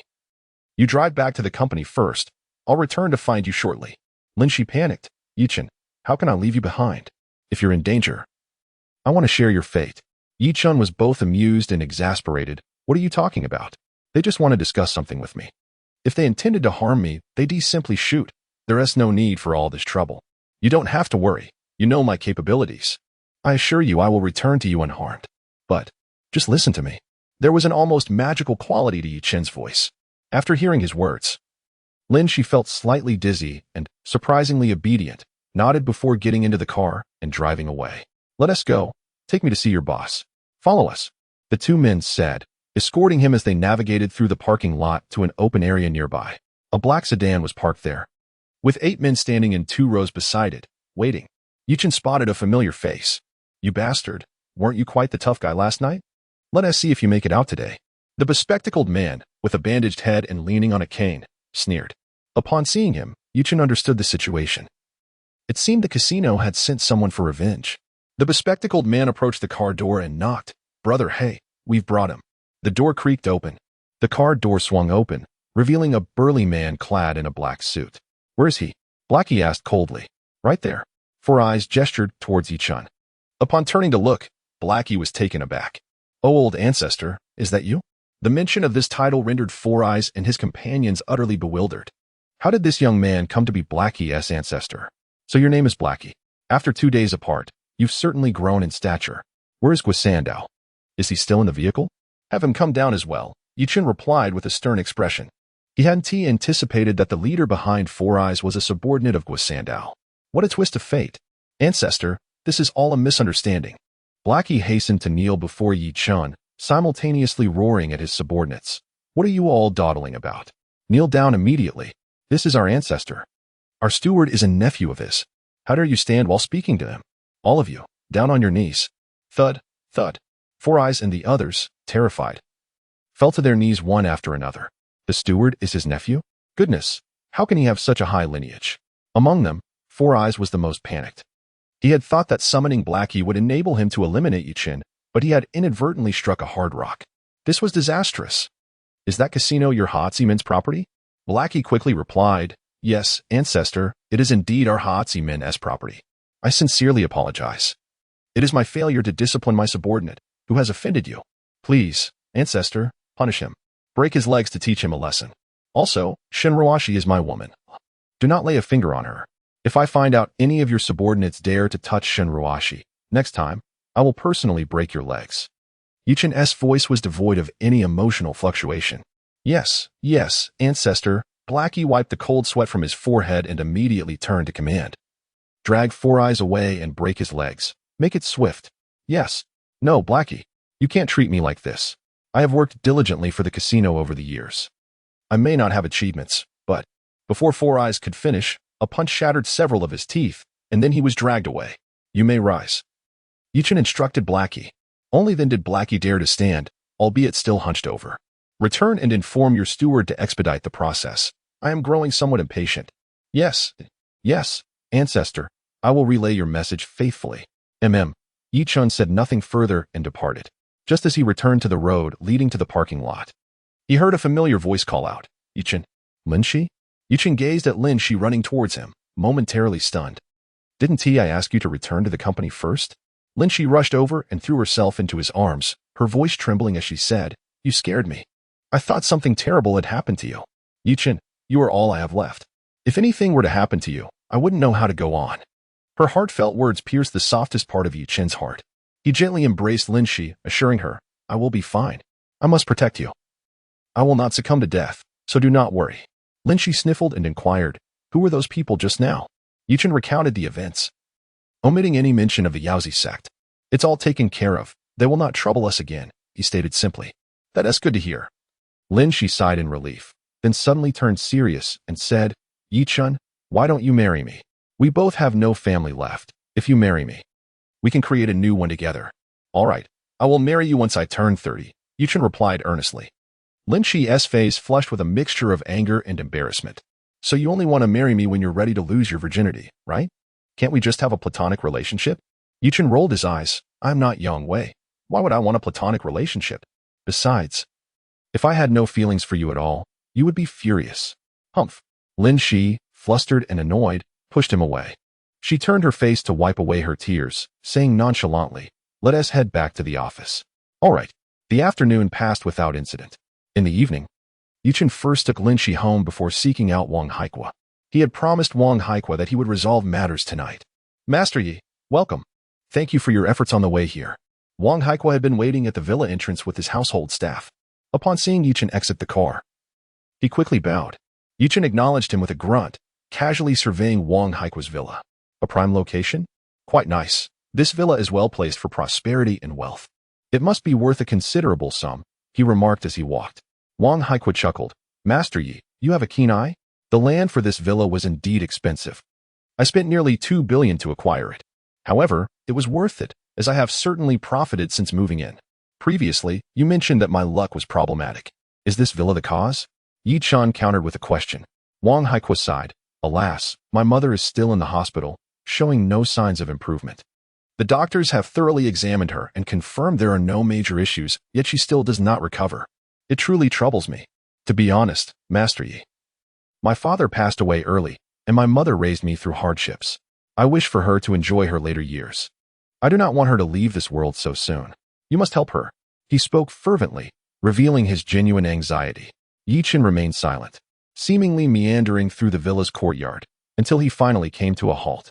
The villa was unproblematic, and the land was sound. So, where lay the issue? You, he declared. Me? Wang Haikwa was taken aback.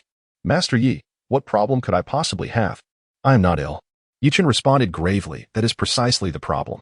Although your fortune is marred, you do not suffer from any illness or disaster. Logically, you should not be in any mortal peril. However, when I first encountered you, I calculated your fate in my mind, and indeed, you are destined for ruin. This can only indicate one thing. A highly skilled geomancer has made you the focal point of a feng shui array. Wang Haikwa remained bewildered. Master Yu, I do not quite grasp your meaning. What is a focal point? Chen began to pace. Feng shui arrays differ from feng shui situations. The latter can be either beneficial or detrimental. However, an array is invariably designed to cause harm. Every array requires a focal point to sustain it, which can be a talisman, an object, or a person.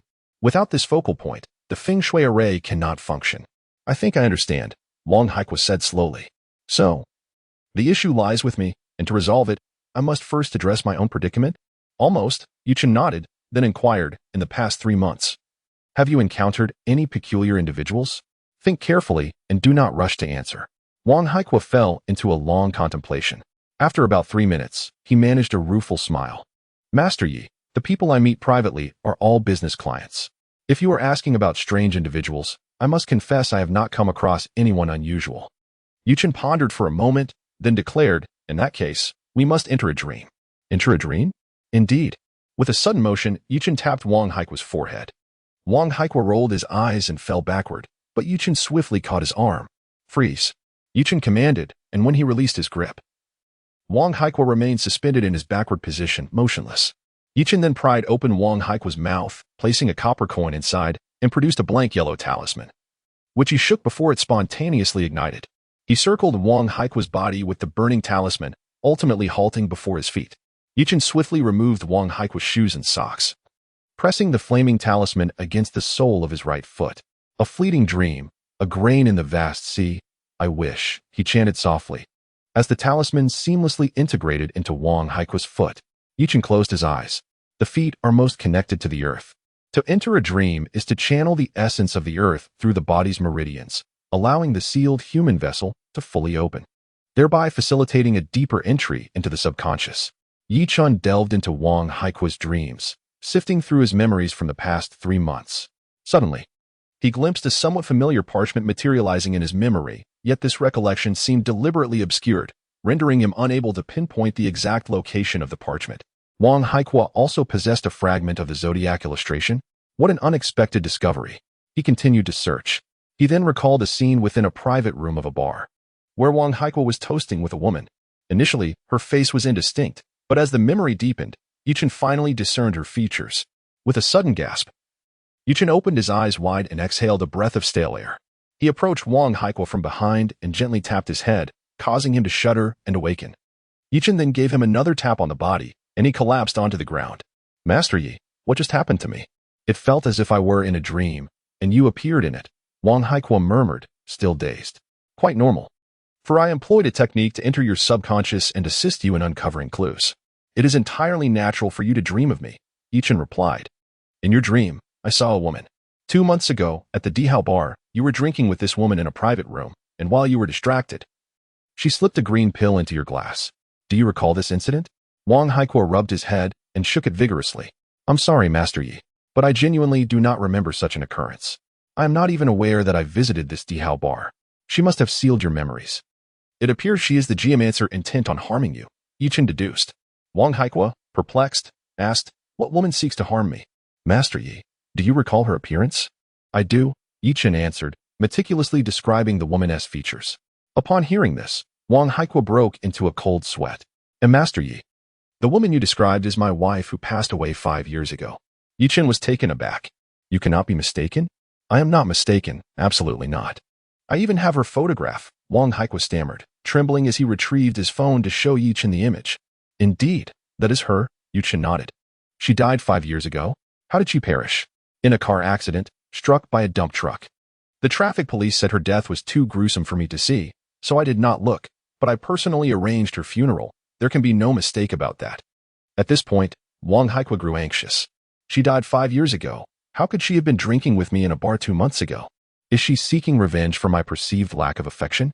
This can only indicate that she is not dead, Chen stated earnestly. I assure you, there are no ghosts in this world, so do not entertain such errant thoughts. I suspect she may have faked her death and now reappears to harm you, likely with ulterior motives. Wang Haikua opened his mouth, unable to comprehend the situation. Why had it come to this? During the time she spent with me, I had never wronged her, not even when she was unable to bear children. Chen merely cast a deep glance at him. Do you possess a piece of parchment? One adorned with the image of a certain creature? Master Yi, how did you come to know? Wang Haikua instantly regretted his question. If Chen could delve into dreams and witness his memories, what could he not accomplish? Why had he posed such a foolish inquiry? As anticipated, Chen Qingrong did not provide an answer. Instead, he retorted, Where did you acquire that parchment? Wang Haikua offered a bitter smile. It belonged to my late wife. She entrusted it to me during her lifetime, insisting that I safeguard it. Truth be told, I have no idea what it is or its purpose. Suddenly, a clear thought emerged in Chen's mind, though he refrained from voicing it. Hand over that parchment to me. It is the crux of the troubles you face. You cannot keep it safe. Master Yi, do you know what it is? I do, but there is no need for you to inquire. Just give it to me. All right. I trust you. Please, follow me. Wang Haikua was utterly compliant with Chen. Upon hearing that Chen desired the parchment, he promptly escorted him to his bedroom, retrieving the parchment from a drawer and handing it to Chen. Upon receiving it, Chen observed that its texture was identical to the two he currently possessed. while the design featured a mouse's head. The third parchment was in his grasp. Chen could hardly contain his excitement as he tucked the parchment into his pocket. After a moment, he turned to Wang Haikua. Next, you must disseminate the news that your company is on the brink of bankruptcy.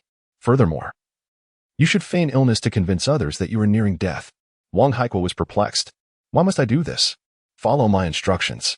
If my calculations are correct, your so-called deceased wife will appear before you within a week. Should she come to you, regardless of what she says, do not believe her. Simply maintain your composure, ensuring she knows that this parchment is now in my possession. If she requests your assistance in luring me out, comply. Wang Haikua, remember my words. If you wish to survive, and if you want your mother to live, you must not trust her. Wang Haikua clenched his teeth and nodded earnestly. I understand, Master Yi. I will heed your advice, as both my life and my mother's depend on you. Very well. After offering a few more words of caution, Chen departed. He was just about to hail a cab back to the Lin family when Su Yuhong called him. Chen, please come to our police station. I would like to treat you to a meal. I am unavailable tonight, Chen replied, adopting an air of nonchalance. Su Yuhong declared with a hint of defiance. I don't care whether you have the time or not. If I do not see you at the entrance of our police station in 40 minutes, you shall face dire consequences. Do not provoke a woman who is on her menstrual cycle, for she is capable of anything. Chen arrived at the police station. Not for any particular reason, but out of curiosity to see what a woman on her period could possibly accomplish. I thought you wouldn't come, said Su Yuhong, who had changed into casual attire before seeking him out. The blue jeans accentuated her curves, while her long, slender legs were strikingly elegant. Her hair was neatly tied into a ponytail, and given the evening breeze, she wore a light denim jacket, embodying the essence of youthful exuberance. Chen, however, wore an expression of disappointment. I expected you to show up in fishnet stockings. Su Yuhong shot him a disapproving look. Are you out of your mind? Who brings fishnet stockings to a police station? Do you think this is a nightclub? Changing the subject, she said, let us go. I'll drive you. I've made a reservation at a restaurant, and I intend to treat you to dinner as promised. Very well, Chen replied, following her to the car. Once buckled in, he remembered to ask, did you catch Ding Guang? Su Yuhong, brimming with pride, responded, yes, we apprehended him. We're just waiting to submit the case to the prosecutor's office. However, he has a godson who is still at large. It's not a significant issue, as we already issued a warrant for his capture, and I believe we will apprehend him soon. Chen clasped his hands in congratulations. Congratulations, Officer Su, on your achievement. Su Yuhong cast a deep glance at him. This success is largely due to you. Although I firmly believe you are not a good person, I still owe you my gratitude. Besides treating you to dinner, if you need anything from me in the future, as long as it doesn't violate my principles or the law, I will do my utmost to accommodate you. Chen hesitated for a moment. Could you wear fishnet stockings for me again? Can you be serious for once? Su Yuhong's cheeks flushed with a mixture of anger and embarrassment. Do you really like the fishnet stockings I wore that night so much? Chen shook his head. You misunderstand. What I truly prefer are white ice socks. Perhaps you could wear those for me next time. Go eat your meal. Su Yuhong gritted her teeth, pressing the accelerator to speed away. She resolved not to speak to Chen for the remainder of the journey, lest she be driven to madness by this rogue. Upon arriving at the restaurant, they followed the waiter to the table Su Yuhong had reserved in advance. The establishment was relatively quiet, yet the ambience was undeniably romantic. The table was set with red wine and a bouquet of roses, accompanied by soft, suggestive music. Chen's gaze towards Su Yuhong shifted in an unusual manner. Don't get the wrong idea. Su Yuhong's face flushed crimson. I searched for a restaurant with a nice environment on the review site. I had no idea it would be like this. She felt utterly flustered. Surely Chen wouldn't misconstrue her intentions towards him, would he? How vexing. She genuinely had no such thoughts. Chen blinked and reassured her. Don't worry, I won't misunderstand. Waiter, we'd like to place our order. She decided to divert the conversation, opting to focus on their meal first. As their dishes were served, they dined and conversed. Suddenly, Su Yuhong inquired, earlier, when you mentioned my way of speaking, was that derived from fortune-telling techniques? Do you know those methods? I am a professional, unlike those deceitful vendors at small stalls. Chen remarked casually. Su Yuhong's eyes lit up. Could you possibly foretell my future fortune? Will I become a great leader? Chen shook his head. The secrets of fate cannot be divulged. If I were to reveal them prematurely, your life would lose its charm. If you can't see it, just admit it. This secret talk is no different from what those street fortune tellers spout, she retorted. Say what you will. Yi Chen couldn't be bothered to elaborate further. The most troublesome aspect of this world is explaining intricate matters to those who lack understanding. With Yi Chen's presence and Su Yuhong in a good mood, she indulged in a considerable amount of red wine, becoming somewhat tipsy. Yi Chen had initially thought to join her, but she vehemently refused. If you drink too, who will drive me home? I can channel my inner energy to expel the alcohol, he quipped. You must be joking. After satisfying their hunger and thirst, Yi Chen drove Su Yuhong back to her residential complex. Su Yuhong's gaze was somewhat dazed, yet she asserted, though I'm tipsy, my mind is still sharp. Don't you dare sneak me off to a hotel while I'm inebriated. If you do, I'll have you thrown in jail. Yi Chen was exasperated. You're overthinking. I'm not interested in women on their period. Do you really believe I'm on my period? She challenged. Then why don't we test that theory at a hotel? Sure. Su Yuhong laughed brightly. Take me to a hotel, preferably one with a romantic theme. Perhaps not. I fear I would be handcuffed before I even set foot inside. Yi Chen mused, not gullible enough to take her words at face value. Su Yuhong huffed. At least you know your place. After driving into the parking lot, she tentatively asked, would you like to come up for some tea? All right, Yi Chen agreed. Su Yuhong panicked slightly, straightening in her seat. What are you planning? I was joking. I really am on my period. Yi Chen smirked. You misunderstand. I merely sense dark energy emanating from your forehead. You are in danger tonight. Su Yuhong scoffed. If you want to sleep with me, just say so instead of making up such flimsy excuses. I've already told you I don't believe in superstition. Fine, I want to sleep with you. Absolutely not. She huffed, but then quickly softened her tone at most. I'll allow you to come up for tea, but don't get any funny ideas. Understood. I'll keep my thoughts in check. Yi Chen followed her upstairs. After exiting the elevator, Su Yuhong retrieved her keys to unlock the door. The moment it swung open, Yi Chen pulled her into his embrace. Just as she was about to scold him for being a rogue, a whooshing sound filled the air, and a cold glimmer flashed before her eyes. Clang. That was the sound of metal striking the floor.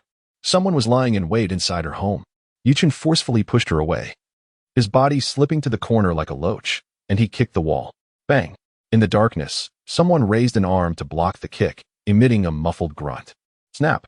Su Yuhong turned on the light, declaring, I am a police officer. Do not move. Yi Chen's expression changed, realizing the gravity of the situation. Indeed, the two men who had retreated to the window simultaneously drew guns from their pockets and began firing. Bang, bang, bang. Get down. Yi Chen swiftly kicked Su Yuhong into the adjacent room, then dropped to the ground, spitting out two sharp throwing knives aimed at the assassins. Whoosh. Thud. Thud. Blood splattered from the chests of both assassins. The one on the right fell dead instantly, while the one on the left still had some strength left. He rolled over to reach for the gun lying nearby, but a foot stepped down on it first. I'll fight you to the death, the assassin shouted, attempting to bite Yi Chen's ankle. Bang. Yi Chen kicked him, leaving his mouth bloodied, then seized his collar and slammed him down onto the floor. Thud. Pooh. With that blow, the assassin coughed up blood and slumped to the ground, incapacitated. Officer Su, are you all right? Yi Chen called back without looking. You jerk. That kick almost killed me. Su Yuhong limped out, clutching her abdomen. I apologize. It was an emergency. Do you want me to help you rub it? Yi Chen turned back, smiling with a hint of regret. After all, that kick should have struck her chest instead. What a missed opportunity. No, I'm not that fragile. Su Yuhong shook her head, taking a deep breath, and angrily approached the assassin, delivering a kick. Breaking and entering, attempted murder, and assaulting a police officer. These charges are enough to keep you behind bars for a long time. I'm giving you a chance to redeem yourself. Tell me who sent you to kill me. The assassin clenched his teeth and remained silent. Officer Su. Let me persuade him to talk, Yi Chen suggested. Su Yuhong's eyes widened. Are you going to abuse your power? Yi Chen argued logically. With you, a police officer, by my side, I am merely assisting you in enforcing the law. How can this be considered abuse? Crack. As soon as he finished speaking, he stomped down on the assassin's right knee, shattering it. Can you not speak? Crack. This time it was the left leg. For the next kick, Yi Chen slowly positioned his foot over the assassin's groin. Yes, it was Deng Zhou who hired us. I've already said it. Don't turn me into a eunuch. The assassin was unsure whether it was pain or fear. He was a blubbering mess. He would rather be killed by Yi Chen's foot than face the reality of becoming a eunuch. After all, which man could accept such a fate? Is it him? Do you know him? He is indeed the godson of Deng Guang, the notorious fugitive I mentioned to you tonight. Su Yuhong's anger escalated as she confronted the assassin. demanding to know Deng Zhio's whereabouts. Don't even think of claiming ignorance. The assassin timidly inquired, if I divulge this, can I serve a reduced sentence? If you provide a clear account, I shall write a recommendation for you to earn merit in exchange for your crimes, which has a 90% chance of approval. All right, I will guide you there. I may not recall the exact location, but I know the way. Su Yuhong nodded in satisfaction. Chen then asked, would you like me to accompany you? While retrieving her phone, Su Yuhong replied, no need. I will mobilize our criminal investigation team. The presence of firearms will be far more reassuring, alleviating any concerns of deception. Chen acquiesced, then I shall remain here to wait for your team before we proceed. At this point, he expressed a hint of regret. What a pity. I was looking forward to seeing you in fishnet stockings. Su Yuhong nearly fainted with exasperation. When had she ever mentioned wearing fishnet stockings for Chen? Could this rascal refrain from conjuring up such wild fantasies? Chen kept his word and waited at Su Yuhong's residence until her team arrived before returning to the Lin household. Lin Shi had gone to bed early that night and was not waiting for him downstairs. Thus, Chen retreated to his own room. Upon removing his clothing and shoes, and as he lifted the covers, he was startled to find Lin Shi nestled in bed, clad in a silk nightgown. Her long, elegant legs were displayed before him, adorned with pink nail polish, a sight that was utterly tantalizing. Her figure was exquisite, and with the bed measuring a mere 1.80 meters, their proximity was overwhelming. And Chen found it increasingly difficult to restrain himself. He was no paragon of virtue. Did I mistakenly enter the wrong room? Lin Shi blinked her innocent eyes, feigning a naive expression. Her adorable demeanor only heightened her allure. Chen was left speechless. Did she genuinely believe that absurdity of entering the wrong room? Enough of this. Lin Shi, I truly cannot hold back. Chen expressed his frustration. Lin Shi playfully smiled. I am not causing trouble. I genuinely walked into the wrong room. If you disapprove, I shall take my leave. With that, she began to lift the covers to get out of bed, deliberately brushing her delicate foot against Chen's thigh. Chen, already on the brink of losing control, felt as if he had been ignited like a powder keg. Without a second thought, he pinned Lin Shi down. What are you planning to do? Lin Shi began to panic. Did you not say you couldn't lose your virginity before turning 30? Though she had instigated the encounter, she was the one now flustered. Indeed, but upon reflection, your provocations warrant a lesson. If I do not teach you a lesson, you might genuinely think I am afraid of you. This time, I intend to make you submit completely. What do you want? Before she could finish her sentence, she let out a shy scream and turned her face away. It turned out that Chen had directly unfastened his belt. As long as I can endure, I will not be considered defiled. The following day, Chen emerged from his bedroom, feeling refreshed, only to find no trace of Lin Shi. After calling out a few times upstairs without receiving a response, he decided to call Lin Shi. I've already arrived at the office. You can take a taxi here yourself. Lin Shi's voice sounded rather cold. Why didn't you wait for me? Chen expressed his displeasure. Lin Shi laughed in anger. You did that beastly thing to me last night, and you expect me to wait for you? Dream on, you scoundrel. With a snap, she hung up the phone furiously.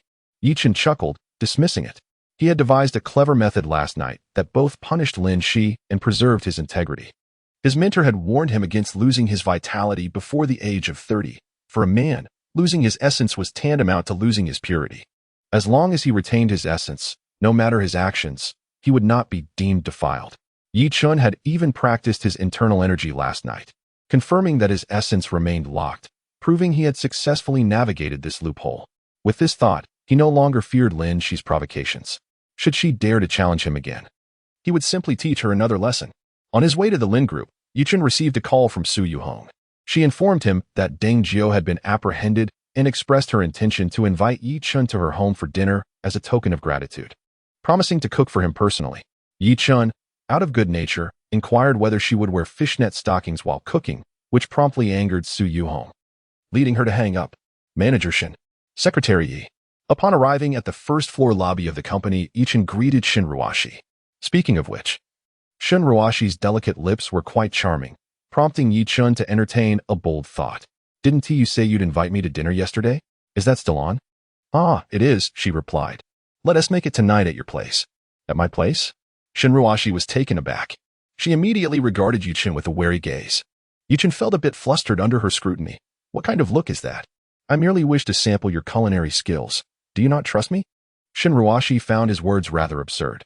Nevertheless, after a moment's hesitation, she agreed. All right then, let's say around 8. Don't come too early. I need to prepare at home first. I will send you my address later. Sure, remember to wear black stockings. Don't come. Shinruashi's face flushed a rosy hue as she shot him a glance before turning to leave. This person is hopeless. At that moment, Yuchen arrived at Lin Shi's office seeking her out. What do you want? Get out. Lin Shi glowered at him, grumbling. Yuchen feigned concern, asking, Why is your voice so hoarse? Is your throat uncomfortable? Lin Shi's face flushed crimson. Are you deliberately trying to provoke me, you scoundrel?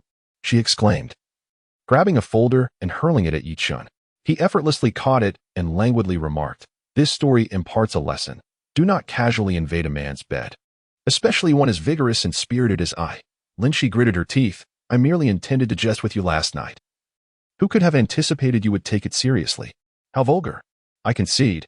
I am indeed quite vulgar, Yuchen replied nonchalantly. Lin Shi opened her mouth, speechless. He had admitted to his own vulgarity. What was the point of her reprimands now? Just then, the office phone rang. Lin Shi pressed the button and said, Mr. Lin. A monk claiming to be Jia Cheng has arrived on the first floor. He states he is here to see Secretary Yi. A monk? Hold on. Lin Shi released the button, then turned to Yuchen. When did you offend a monk? Yuchen squinted. I'll go down and see. Lin Shi cautioned.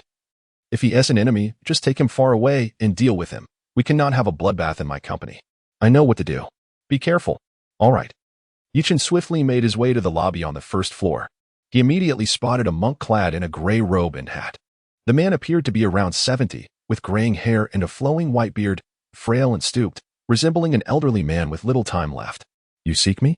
Yuchen approached and directly inquired. Jia Cheng raised his gaze, a fleeting glint of clarity flashing through his murky eyes. Which sect of Taoism do you belong to? Jingyi? Tai? Or perhaps the southern or northern Maoshan? Jia Cheng's voice was dry, as if phlegm were lodged in his throat. And you? Are you still a follower of Buddhism? Yes, and no. Jia Cheng shook his head. I am indeed of the Buddhist faith, but I am also a member of the Kuei sect. Yuchen understood. You have come regarding Yun Shan. Indeed, he is my disciple. Was it Jiang Jingyu who sent you? Not at all. I came of my own accord. I sought out Governor Jiang, who informed me of your affairs. He believed your tall tales, convinced that my disciple was still alive like his nephew. However, before I arrived in Haiqing, my disciple's eternal lamp had already extinguished. I am certain he met his end at your hands, Jia Cheng stated calmly. His expression betrayed no joy or sorrow, making it difficult to discern his true feelings. Yuchen chuckled. So you have come for vengeance? Yes, Jia Cheng nodded, sighing. Though he was not a virtuous man, he was my disciple. You took his life, and if I do not seek retribution, the resentment will forever haunt me, adversely affecting my cultivation for the remainder of my days. I am quite curious. You are, after all, a legitimate member of the Buddhist order. Why would you join a lowly sect like the Kuei? Yuchen could sense the profound aura of Buddhism emanating from Jia Cheng, who had undoubtedly devoted decades of sincere practice to attain such a vibrant spiritual presence. A monk of this caliber, even within the Buddhist community, would be highly sought after. It was perplexing that he, instead of embracing the path of an enlightened sage, chose to associate with the followers of the Kuei sect. A blatant departure from the light into darkness. Jia Cheng, with a sense of resignation, lamented, I too yearn to dedicate my life to Buddhism. But what has my devotion brought me? I have endured enough of the austere life. Once I tasted the pleasures of the world, I could no longer find solace in my spiritual practice. The world is filled with delights, fine wine, succulent meats, and especially the company of youthful, beautiful maidens. Those maidens are simply enchanting. Yuchen regarded him with disdain. At your age, buried nearly halfway in the ground, do you still possess the vigor to pursue maidens? I doubt you can even manage to climb onto a bed. His words struck a nerve, and Jia Cheng, visibly agitated, sprang to his feet. Fixing a fierce gaze upon Yuchen. It appears you are courting death. Today, I must eliminate you. Right here? Indeed, right here. As Jia Cheng's words fell, he suddenly struck towards Yuchen. Not only did he miss his target, but the surroundings transformed into a blinding white expanse. Upon closer inspection, they were no longer within the confines of the Lin Corporation's first floor. An illusion? Precisely. With a resounding thud, Yuchen's voice accompanied a powerful punch that sent Jia Cheng hurtling over 30 meters away. I promised Lin Shi that I would not bring death within her company, so I must end you here. After revealing himself, Yuchen declared. Jia Cheng, rubbing his chest, sneered, You truly are arrogant. Do you think my 50 years of Buddhist practice were in vain? He shed his monk's robe, revealing a physique that was surprisingly soft and supple. Yet, That was not the focal point. The significant detail was the six-armed Buddha tattooed upon his chest. Furious Vajra, Jiecheng roared, and the image on his chest began to radiate golden light. Soon, his body appeared to be coated in a layer of gold, his once emaciated form becoming robust, with 4 additional arms sprouting from his back. Is this a manifestation of the golden body? Intriguing, Yichen mused. Return my disciple's life. Jiecheng bellowed in rage, unleashing a tremendous surge of true energy from all 6 hands toward Yichen, akin to 6 formidable cannonballs poised to shatter the void. With a firm stomp, Yichen enveloped himself in a radiant golden light. Boom, boom, boom. The energy projectiles were completely deflected by the golden aura. The golden light spell? So, you hail from Longhu Mountain? Jiecheng exclaimed, as if suddenly enlightened. Wrong.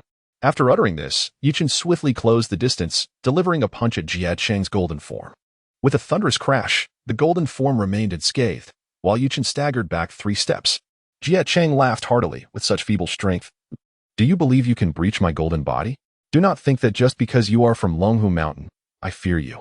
Even if your sect leader were here today, I would still slay you. Such a loquacious fool, Yichen retorted. Yichen bit into the tip of his right thumb, and then extended his left arm slightly bent. He used the dripping blood from his right thumb to inscribe a lightning symbol upon his left arm. Raising his left arm high, he summoned his vital energy, and thunder rolled across the sky in a continuous rumble. Come, he shouted, as the lightning in the air was drawn directly to his left arm, transforming it into a sharp sword of lightning, which crackled and danced along his arm. Is this the thunder technique? No, this is not the thunder technique from Longhu Mountain. Which sect do you belong to? Jiecheng shrieked in astonishment. I told you. You guessed wrong, Yichen declared. Slash. With a powerful swing of his left arm, an unparalleled sword aura accompanied by lightning surged towards Jiecheng's golden form. Impossible. You cannot break my golden body, he protested vehemently. You absolutely crack. The sword aura struck, causing cracks to appear on his golden body before it shattered completely. His once robust form deflated like a punctured ball, his vital energy uncontrollably spilling forth. No, I was wrong. Please don't kill me. I admit defeat. Another slash. Yichen commanded as he swung his arm once more, and with a sharp sound, the sword aura cleaved Jiecheng in 2. This malevolent monk, who had practiced Buddhism for 50 years, met his end beneath Yichen's lightning-infused sword aura, leaving no complete body behind. Yichen shook his head and turned, returning to the lobby of the Lin group as if nothing had transpired. At noon, Yichen accompanied Lin Shi for lunch. Upon their return to the company, a familiar face awaited him at the entrance. Old ancestor, it's you. Hey Z, Yichen acknowledged with a slight nod before turning to Lin Shi. You may head upstairs. I have matters to attend to. Lin Shi, somewhat displeased, retorted, do not forget that you are my secretary. Why are you rarely by my side? Humph. I'll deduct your salary. With that, she sashayed into the company. Despite her minor tantrum, she would not insist on keeping him when it was time for him to leave. Yichen then looked towards Hazy and inquired, Did your manager send you to find me? Hazy replied respectfully, Yes, old ancestor. The manager asked me to invite you over, stating that there are results regarding the matters you previously instructed him on. Let us go, Yichen said, departing with him. Upon arriving once more at the headquarters of the Yaozi men, he encountered Guo Sandao again. The dark circles under his eyes were considerably more pronounced than during their last meeting, indicating he had not slept well in recent days. Master Chen, you have arrived, he greeted. Let us discuss serious matters. I am quite busy, Yichen responded, bypassing pleasantries as he took his seat at the designated position. Pulling out a pack of cigarettes from his pocket, Guo Sandao swiftly produced a match to light Yichen's cigarette, saying, Master Chen, after interrogating Sun Lian and those around him over the past few days, I have gathered some useful information. 2 days prior to her disappearance, Sun Lian's disciple, Hua Rong, made 2 visits to an underground market in the West District, specifically to an auction house located within that market. What kind of auction house exists in this underground market? Little does Lord Chen know, Haiqing is vast and teeming with individuals from all walks of life. Thus the existence of such an auction house is not surprising. This auction house is the preeminent establishment in Haiqing's underworld, spearheaded by Zhang Zilong, the president of the Qinglong Society. At the auctions held here, anything can be purchased, provided one has the financial means. Yichen squinted, pondering what Hua Rong might have acquired from there. Guo Sandao timidly admitted, I truly do not know. What is certain is that after her 2 visits to that auction house, Poirot stole elder Sun Lian's jade pendant and subsequently committed the heinous act of attempting to assassinate you. I understand your implication. It seems that to unravel this mystery, I must pay a visit to the auction house myself. Chen contemplated, formulating a plan. He then inquired, are the auctions held daily? Yes, they occur every day, from 9 to 11 in the evening. However, to gain entry, one must possess an invitation as well as a mask, which is intended to safeguard the privacy of the guests. Sandow replied earnestly. Chen flicked the ash from his cigarette. Can you procure both of these items for me? Sandow chuckled, then clapped his hands. In no time, a subordinate arrived with a tray. I anticipated that upon hearing this news, you would be unable to resist taking a look, so I have already prepared the invitation and mask for you. You can go tonight. The detailed address is 1175 in the underground market. Well done, Chen said, patting Sandow's shoulder with satisfaction. He flicked the cigarette but to the ground. I owe you a favor. In the future, should the Yaozi sect encounter trouble, feel free to seek my assistance. This statement left Sandow utterly ecstatic. He had prepared these items for Chen without ever daring to hope for such a favor in return. And now he found himself with an unexpected gain. You flatter me, Lord Chen. These are mere trifles, Sandow replied, understanding the gravity of the situation. After a moment's hesitation, he added, Lord Chen, I have already dealt with Sun Lian before his demise. He experienced the full extent of our sect's 3 blades and 6 caves. Chen waved his hand dismissively. There is no need to discuss this matter with me. Understood. Upon returning to the Lin group, she called him in. Chen, tonight you must accompany me to an auction at the underground market, over in the West District. She stated as soon as she saw him. Chen was taken aback. What do you need to go to such a place for? I received a call from the auction house manager. He mentioned they have acquired a jade pendant that belonged to my grandfather, which was lost during his lifetime. It is an antique, and they will not be giving it to me for free. I must go and purchase it myself, She explained. Chen furrowed his brow. What pendant? When was it lost? It is a jade pendant bequeathed to my grandfather by my grandmother, which can be regarded as a treasured heirloom of our family. The year preceding my grandfather's passing, the pendant mysteriously vanished. According to his account, it was lost when a cord snapped while he was inspecting a construction site. Despite subsequent searches, it remained elusive. Shi patiently elucidated this to Chen. After a moment of contemplation, Chen remarked, do you not find it rather peculiar? A pendant that has been missing for so many years has suddenly resurfaced, and moreover, how did those at the auction house ascertain that it belonged to your family? Shi responded, indeed, it is somewhat strange, but the fact that they recognized it as our family's pendant is not difficult to explain, as there are 2 inscriptions engraved on either side. The front reads Heaven bless the Lin family, while the back states endless prosperity. Once these 2 details are confirmed, it can be established as our family heirloom. I still feel uneasy about it. Chen frowned, his instincts warning him that the situation was exceedingly suspicious. Just as he had acquired information regarding the auction house, Shi received a phone call. If these 2 events were not interconnected, he could hardly believe it. Is it a trap? Shi stepped closer, taking his hand in hers. I too sense something amiss, yet I still wish to go. After all, that pendant has been a source of distress for my grandfather during his lifetime. If I can retrieve it, it would serve as a consolation for his spirit. Chen, please accompany me. I am too apprehensive to go alone, but with you by my side, I feel I can face anything. Chen gazed deeply at her crimson lips. She blushed slightly, as if a thought crossed her mind, then playfully punched his arm. Well, after this is over, I could always attend to you as I did last time, you pest. How embarrassing. It was indeed her first experience with such intimacy, and she felt a wave of shame wash over her. Chen was taken aback. He intended to clarify to Shi that she had misunderstood his thoughts. But upon reflection, he realized that such an unexpected advantage should not be dismissed. Thus, he feigned a serious demeanor and said, Now, this is not coercion on my part. It is entirely your choice. Fine, I understand, Shi huffed, adding, let us go tonight. But there is a rule at their venue requiring masks and invitations. They provided me with the invitation, but we must procure the masks ourselves. Let us head to the mall and buy 2. All right. Chen hesitated momentarily but ultimately decided against revealing that he already possessed both an invitation and a mask. Fearing she might deem him inconsiderate. Yet, he recalled there was something else planned for the evening. Never mind. If it slipped his mind, so be it. The 2 left the office early. Shi led Chen to a mall, and after searching through a jewelry store, they fortuitously found masks. How about this pink one? Do I look good wearing it? Shi selected a pink mask that covered the upper half of her face, leaving her soft, rosy lips exposed. Chen glanced at her, his expression peculiar as he remarked, "It is indeed attractive, yet it incessantly reminds me of those films I have previously watched." Lin Shi was momentarily taken aback, then erupted in fury, her delicate fist flying towards him. "You pervert! Can't you indulge in something more respectable? Have you watched them as well?" "I have not," she retorted.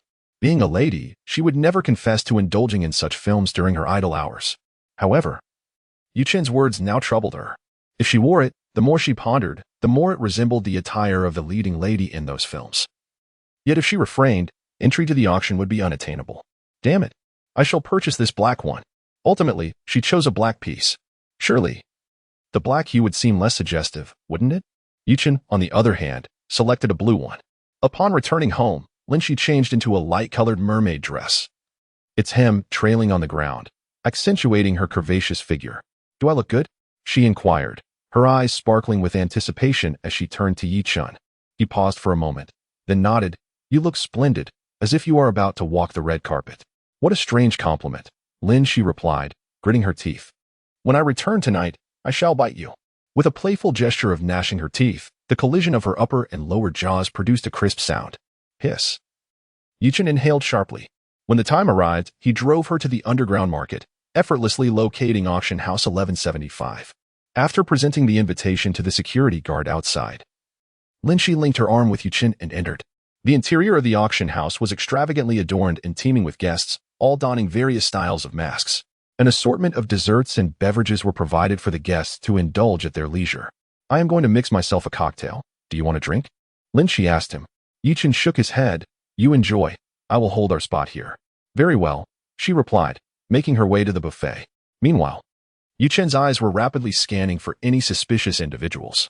Upon entering, he had already discerned that the venue was designed by a skilled feng shui master to attract wealth. Though not exceptionally sophisticated, it was sufficient to siphon off the fortunes of ordinary individuals. Chen continuously calculated the potential scenarios that might unfold tonight. The most plausible one was that Hua Rong had made some kind of agreement with the leader of the Qinglong Society. Otherwise, why would she choose to return here twice? Meeting others? It was unnecessary to arrange such a setting. After all, before her defection, she had never revealed herself, needing no subterfuge. There must be a significant figure awaiting her here, someone of enough weight to compel her to betray the Yaozi Gate and attempt to assassinate her own kind. Could it be the president of the Qinglong Society? Get lost, and do not bother me. At that moment, a sharp reprimand from Lin Shi resonated in his ears. Chen's train of thought was abruptly interrupted. He turned to see a man, over 6 feet tall and adorned with a black mask, harassing Lin Shi, even going so far as to grasp her arm. "Miss Lin, I have long admired you. It is truly a serendipitous encounter. Please grant me a chance to." He had not even finished his sentence when Chen delivered a swift kick, sending him flying. Crash!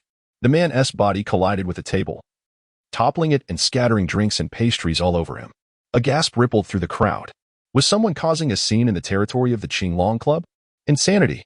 The man, now furious, ripped off his mask, revealing a handsome yet pained visage. "You bastard, how dare you strike me? Do you have any idea who I am? One word from me, and you will vanish from Haicheng, believe it or not," he bellowed. "Wait, is that young Master Hua?" Gasps filled the air. It was indeed Hua Tianming, the sole heir of the wealthy Hua family. The onlookers realized that this young man was in for a reckoning. Offending young Master Hua could lead to dire consequences. Hua Tianming, raised in the lap of luxury and accustomed to having his father smooth over any troubles, had developed a character marked by arrogance and a penchant for bullying. Now, his fury was at its zenith. He was used to being the one who struck others. When had it ever been his turn to be struck? If he had brought his bodyguards, Chen would already be a corpse. "Are you all right?" Chen, indifferent to Hua Tianming's barking, turned his attention to Lin Shi.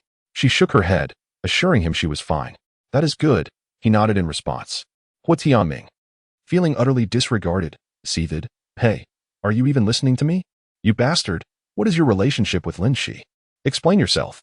Those present were all masked, concealing their identities. And even if some recognized each other, they maintained an unspoken silence. Few dared to be as brazen as Hua Tianming. His anger stemmed from a long-standing infatuation with Lin Shi, who had always ignored him, only intensifying his obsession. Upon encountering her at the auction house, he had hoped for a civil conversation, only to be dismissed. Now, not only had she rejected him, but this man had the audacity to kick him. Chen cast a cold glance at him. What relationship I share with her is none of your concern. Who are you, anyway? Hua Tianming retorted angrily. I am Hua Tianming, the son of Haicheng's wealthiest man. That is of no consequence to me, Yichen replied dismissively. Yichen rolled his eyes, remarking, You are merely a worthless sycophant depending on your father. Do not bother me. If you persist, I shall ensure your father collects your remains. Do you truly believe I fear you? Ho Guangming roared, grasping a chair and hurling it at Yichen. With a swift kick, Yichen shattered the chair and delivered a powerful strike to Ho Guangming's neck. The impact caused Ho Guangming to retch, and before he could regain his balance, Yichen forcefully pressed his head down onto the table.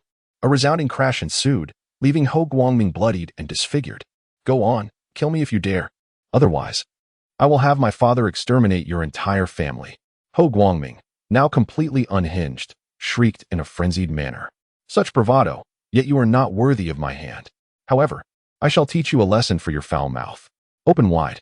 Upon hearing Yichen's command, Ho Guangming uncontrollably complied, parting his lips. Bite your tongue, Yichen uttered coldly. In the next moment, Ho Guangming began to gnash his teeth against his own tongue with fervor. In the private room on the second floor, a woman clad in red gasped at the scene. She appeared to be in her 30s, possessing a voluptuous figure and a strikingly beautiful visage, especially her large, expressive eyes, which exuded an enchanting allure. Is he a master? A middle-aged man, approximately 47 or 48, approached. His stout build and round, jolly face resembled that of Maitreya Buddha, and his smile was so broad it nearly obscured his eyes. Despite his seemingly amiable appearance, he was known to be merciless. This was Zhang Zilong, the president of the Qinglong Society. Having risen from humble beginnings as a driver and a freight handler, he had ascended to his current position, with countless lives lost at his hands. It was difficult to ascertain if the incantation could reveal mastery, yet he emanated an enigmatic aura that eluded comprehension. This is the first time I have heard you speak of a man in such terms, Nisha, Zhang Zilong remarked, peering out the window, narrowing his eyes. He acknowledged Yi Chen's prowess, noting how he had outmaneuvered Jiang Zhengyu and previously eliminated the flower Nisha had dispatched. In my view, he poses a significant threat. Moreover, I feel his face is eerily familiar, yet I cannot place it. Nisha cast him a perplexed glance, questioning, if he is so dangerous, why invite him? What choice do I have? Jiang Jingyu's son remains in his grasp. Besides, if we do not eliminate him, how shall we acquire the 12 zodiac illustrations from Lin Shi? Are we to act tonight? Zhang Zilong continued. That is precisely why I summoned you. Nisha, you are my secret weapon. I reserve your use for extraordinary circumstances. Let us proceed. If we delay, Ho Tianming may truly perish under my watch. Do you intend to join me? Nisha frowned. If a conflict arises, I may not be able to protect you. I did not suggest that you eliminate him here. Wait until they depart, and then proceed with the act. I have even arranged for Jin In Tongzi to assist you, should he survive this time. I shall formally meet him tomorrow in my capacity as the regional head of Guiyu Haicheng. After finishing his statement, Zhang Zilong made his way downstairs. Nishiang hesitated momentarily before following suit. Halt! Zhang Zilong bellowed upon reaching the first floor, his countenance frosty. Young man, your audacity on my territory suggests a lack of respect for me, Zhang. Release Xiaohua, we can discuss matters civilly without resorting to violence. The crowd, witnessing Zhang Zilong personally intervening, quickly parted to create a passageway. Very well, I shall grant you this favor, President Zhang. Yichen nodded, giving Hua Tianming a tap on the back of the head before tossing him outside, as if he were refused. A collective gasp rippled through the assembly.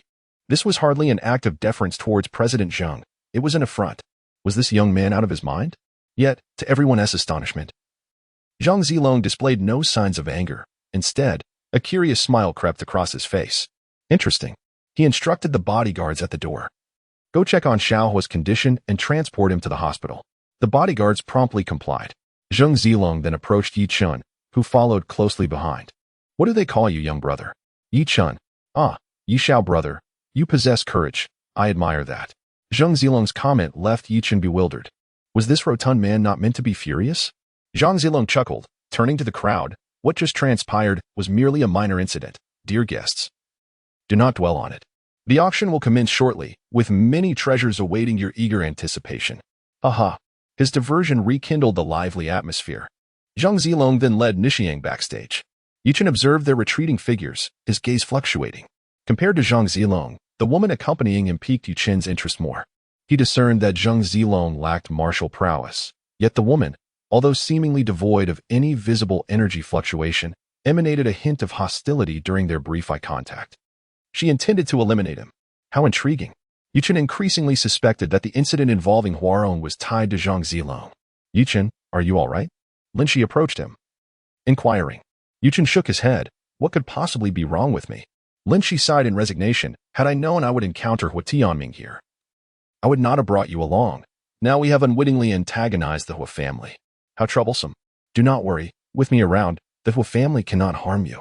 Furthermore, do you not find it peculiar how Hua Tianming so precisely located you among so many people? Everyone is wearing masks.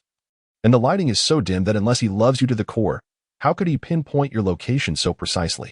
Chen pondered. Don't say he loves me. That's just revolting, she retorted, her face contorted in disdain. Yet, she found merit in Chen's words. It was indeed a plausible explanation. Just moments ago, he hadn't questioned her but had confidently called out her name. Was someone directing him to do this?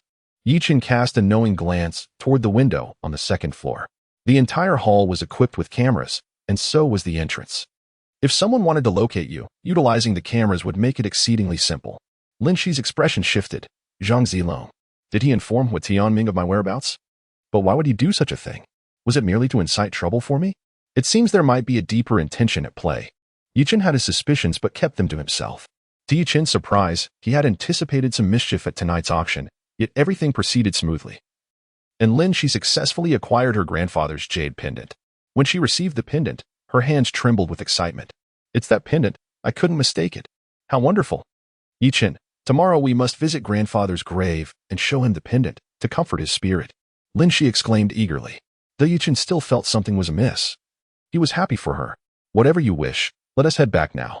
All right, she replied, and they made their way to the back door. Unexpectedly, just as they reached the rear exit, they encountered Ni Chong approaching them with a smile, brushing past them.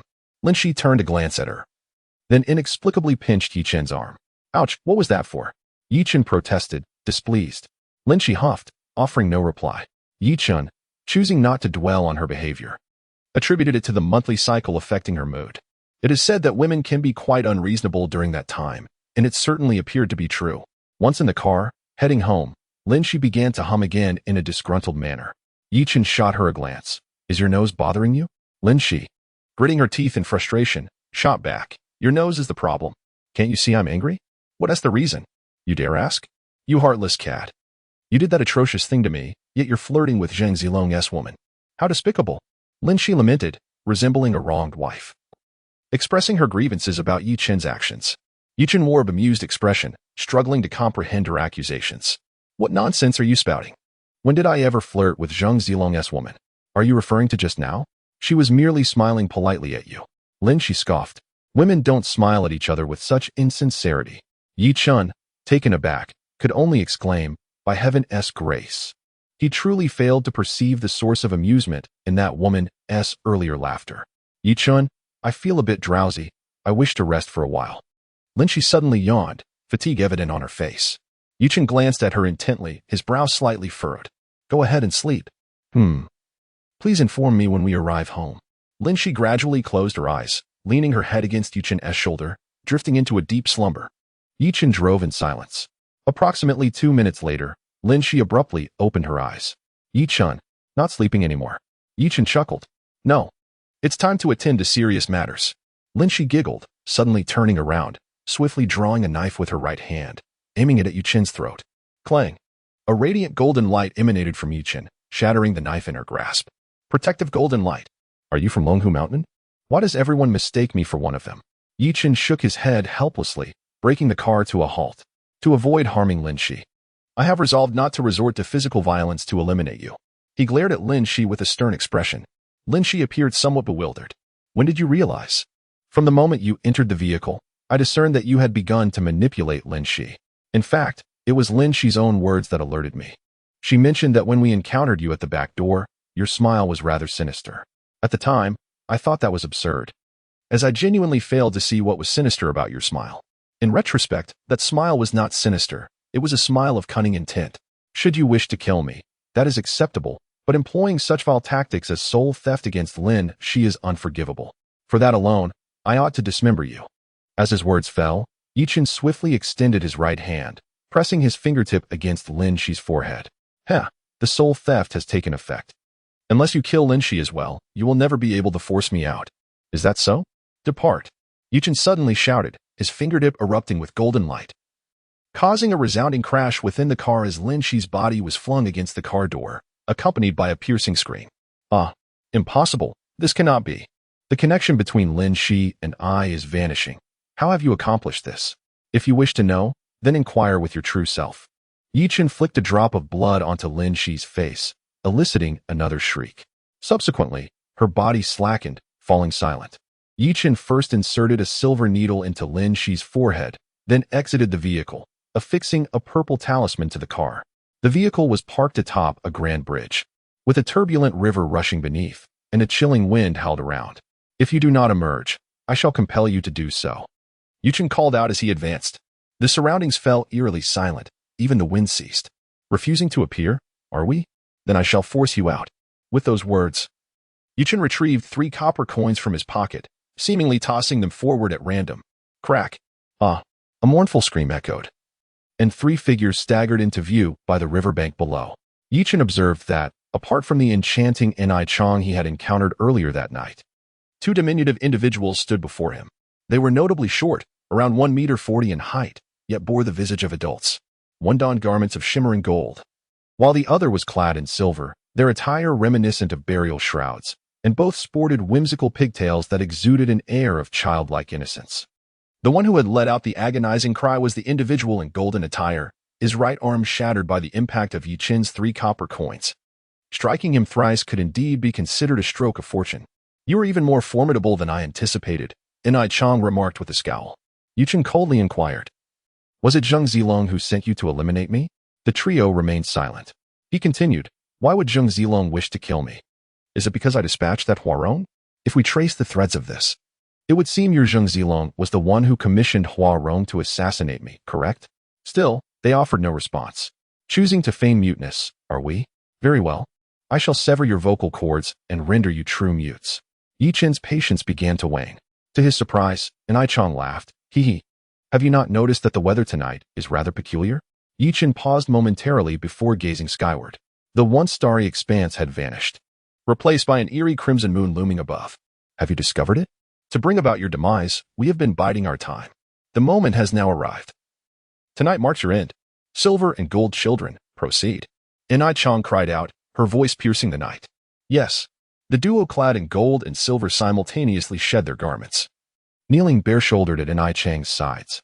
In unison, they produced curved blades, slicing into their own abdomens. Strangely, while wounds appeared, no blood flowed forth.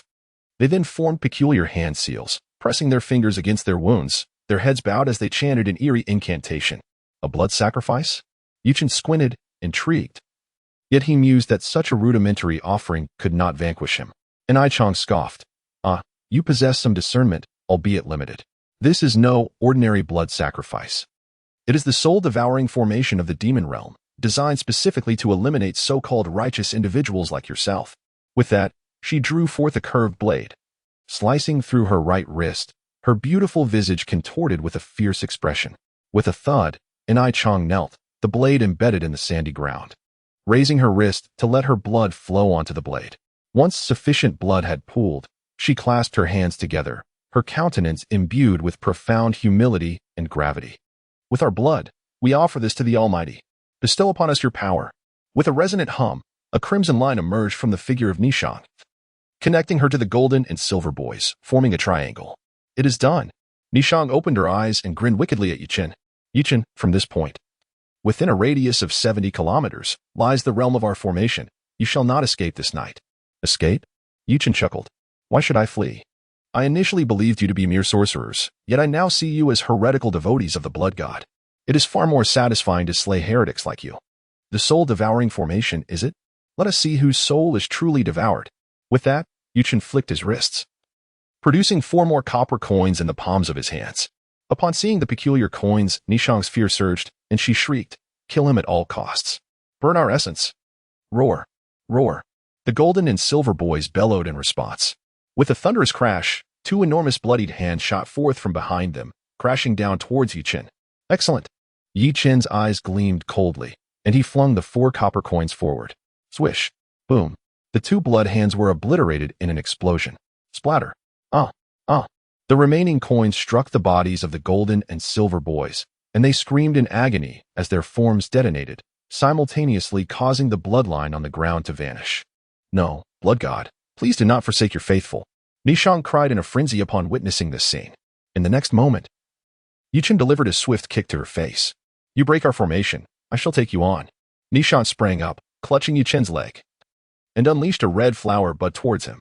A tremendous explosion ensued, shattering Yi Chen's form. Is he dead? Thud. As the smoke dissipated, a copper coin clattered to the ground. A substitution technique. Nishang suddenly realized. Not good. Too late. Bang. Yi Chen abruptly appeared behind her, snapping her right leg with a kick, then seizing her hair, lifting her up, and thrusting her head into the sandy ground. Unexpectedly, her body slipped into the earth like an eel, vanishing from sight. Earth escape? You dare to play with the 5 elements, yet you are still lacking. Yi Chen scoffed, performing a pulling motion towards a nearby stream, his fingers converging save for his outstretched thumb, which he curled towards himself. Whoosh! The river surged forth, cascading onto the expanse of sand before him. With a splatter, the sand became saturated. Yi Chen clearly noticed a disturbance in the right side of the sandy ground, as something attempted to break free from beneath. However, as soon as it broke the surface, it became trapped. Once the sand was moistened, its density increased. Given your application of the 5 elements, should you manage to emerge from the earth, I shall admit my own folly. Yi Chen approached Enai Chong with a mocking expression, standing before her. In her current state, Enai Chong resembled a helpless gopher, her hair disheveled, far removed from the elegant and confident persona he had first encountered. You are still quite beautiful. I have always been reluctant to harm a lovely woman. Therefore, if you answer my previous question honestly, I may allow you to leave alive. Why would you sacrifice your life for Zheng Zilong? Spare me your words. Do as you please. If I scream, I shall take your surname. She spat, aghast. What are you doing? Enai Chang shrieked, horrified as he spat on her face. How disgusting. Does he have some perverse inclination? Yi Chen squatted before her. Did you not say that if you screamed, you would take my surname? You just called out, so from now on, you shall be known as Yutado. Your current appearance resembles that of a potato sprout, after all. Yi Chen seemed quite pleased with the name he had bestowed upon her. You lie. I have a name. I am Enai Chang. I will not take your surname. She retorted, furious. What decent girl would be called Potato? Enai Chang? A lovely name indeed. Clouds think of Enai Chang. Flowers think of beauty. The spring breeze brushes the railing. Dew is rich and abundant. Your name suits your appearance. What are you talking about? You spare me only to flirt with me? Enai Chang exclaimed, exasperated. How can someone so mentally unstable possess such formidable strength? It is truly unfair. Yi Chen replied leisurely. I am not flirting. I simply find you rather pitiable and wish to offer you a chance at survival. Enai Chang, indignant, shot back. What is there to pity about me? Do not presume that your victory over me grants you the right to humiliate me. The blood sect, also known as the demon sect, requires each follower to offer their blood to the blood god from the age of 5 in exchange for power. Yet, you should understand that there is no divine being in this world. The so-called blood god merely feeds off your blood to sustain itself. You shall not insult the blood god. The blood god? He scoffed. Then pray tell, why did your blood god flee in fear just now? If it were truly as formidable as you believe, why did it not stay to protect its devout follower?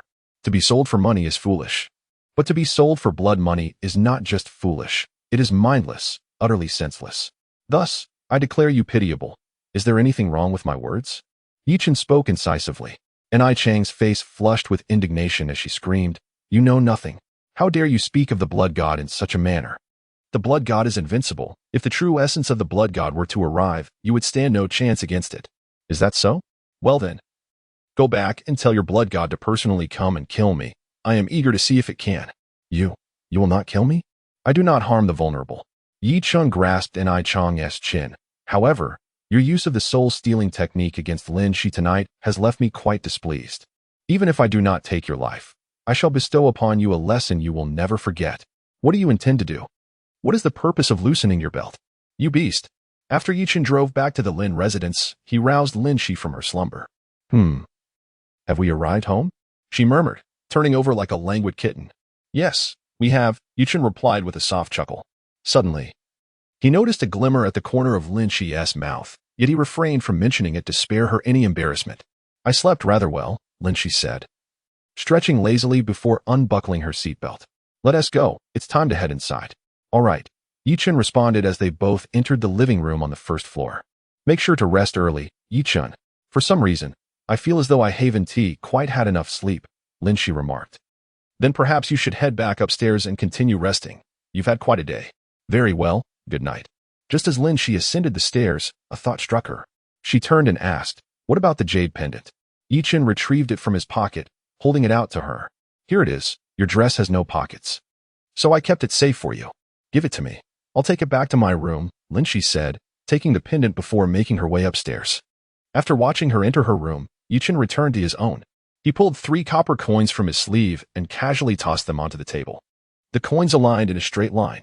It appears to have succeeded, Chen thought, a satisfied smile gracing his lips. Meanwhile, N.I. Chong had limped back to Zhang Zilong's side. Boss, both the golden and silver boys are dead, and Chen has broken one of my legs. What? That Chen is so formidable? Zhang Zilong exclaimed, his face betraying shock. What kind of person is he?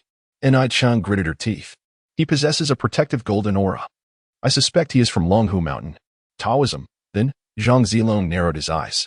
How valuable do you believe he could be for my purposes? After a moment of silence, N.I. Chang replied, he is obstinate, arrogant, shameless, and lewd. I doubt he would serve you faithfully. It would be better to eliminate him directly. Zhang Zilong was taken aback.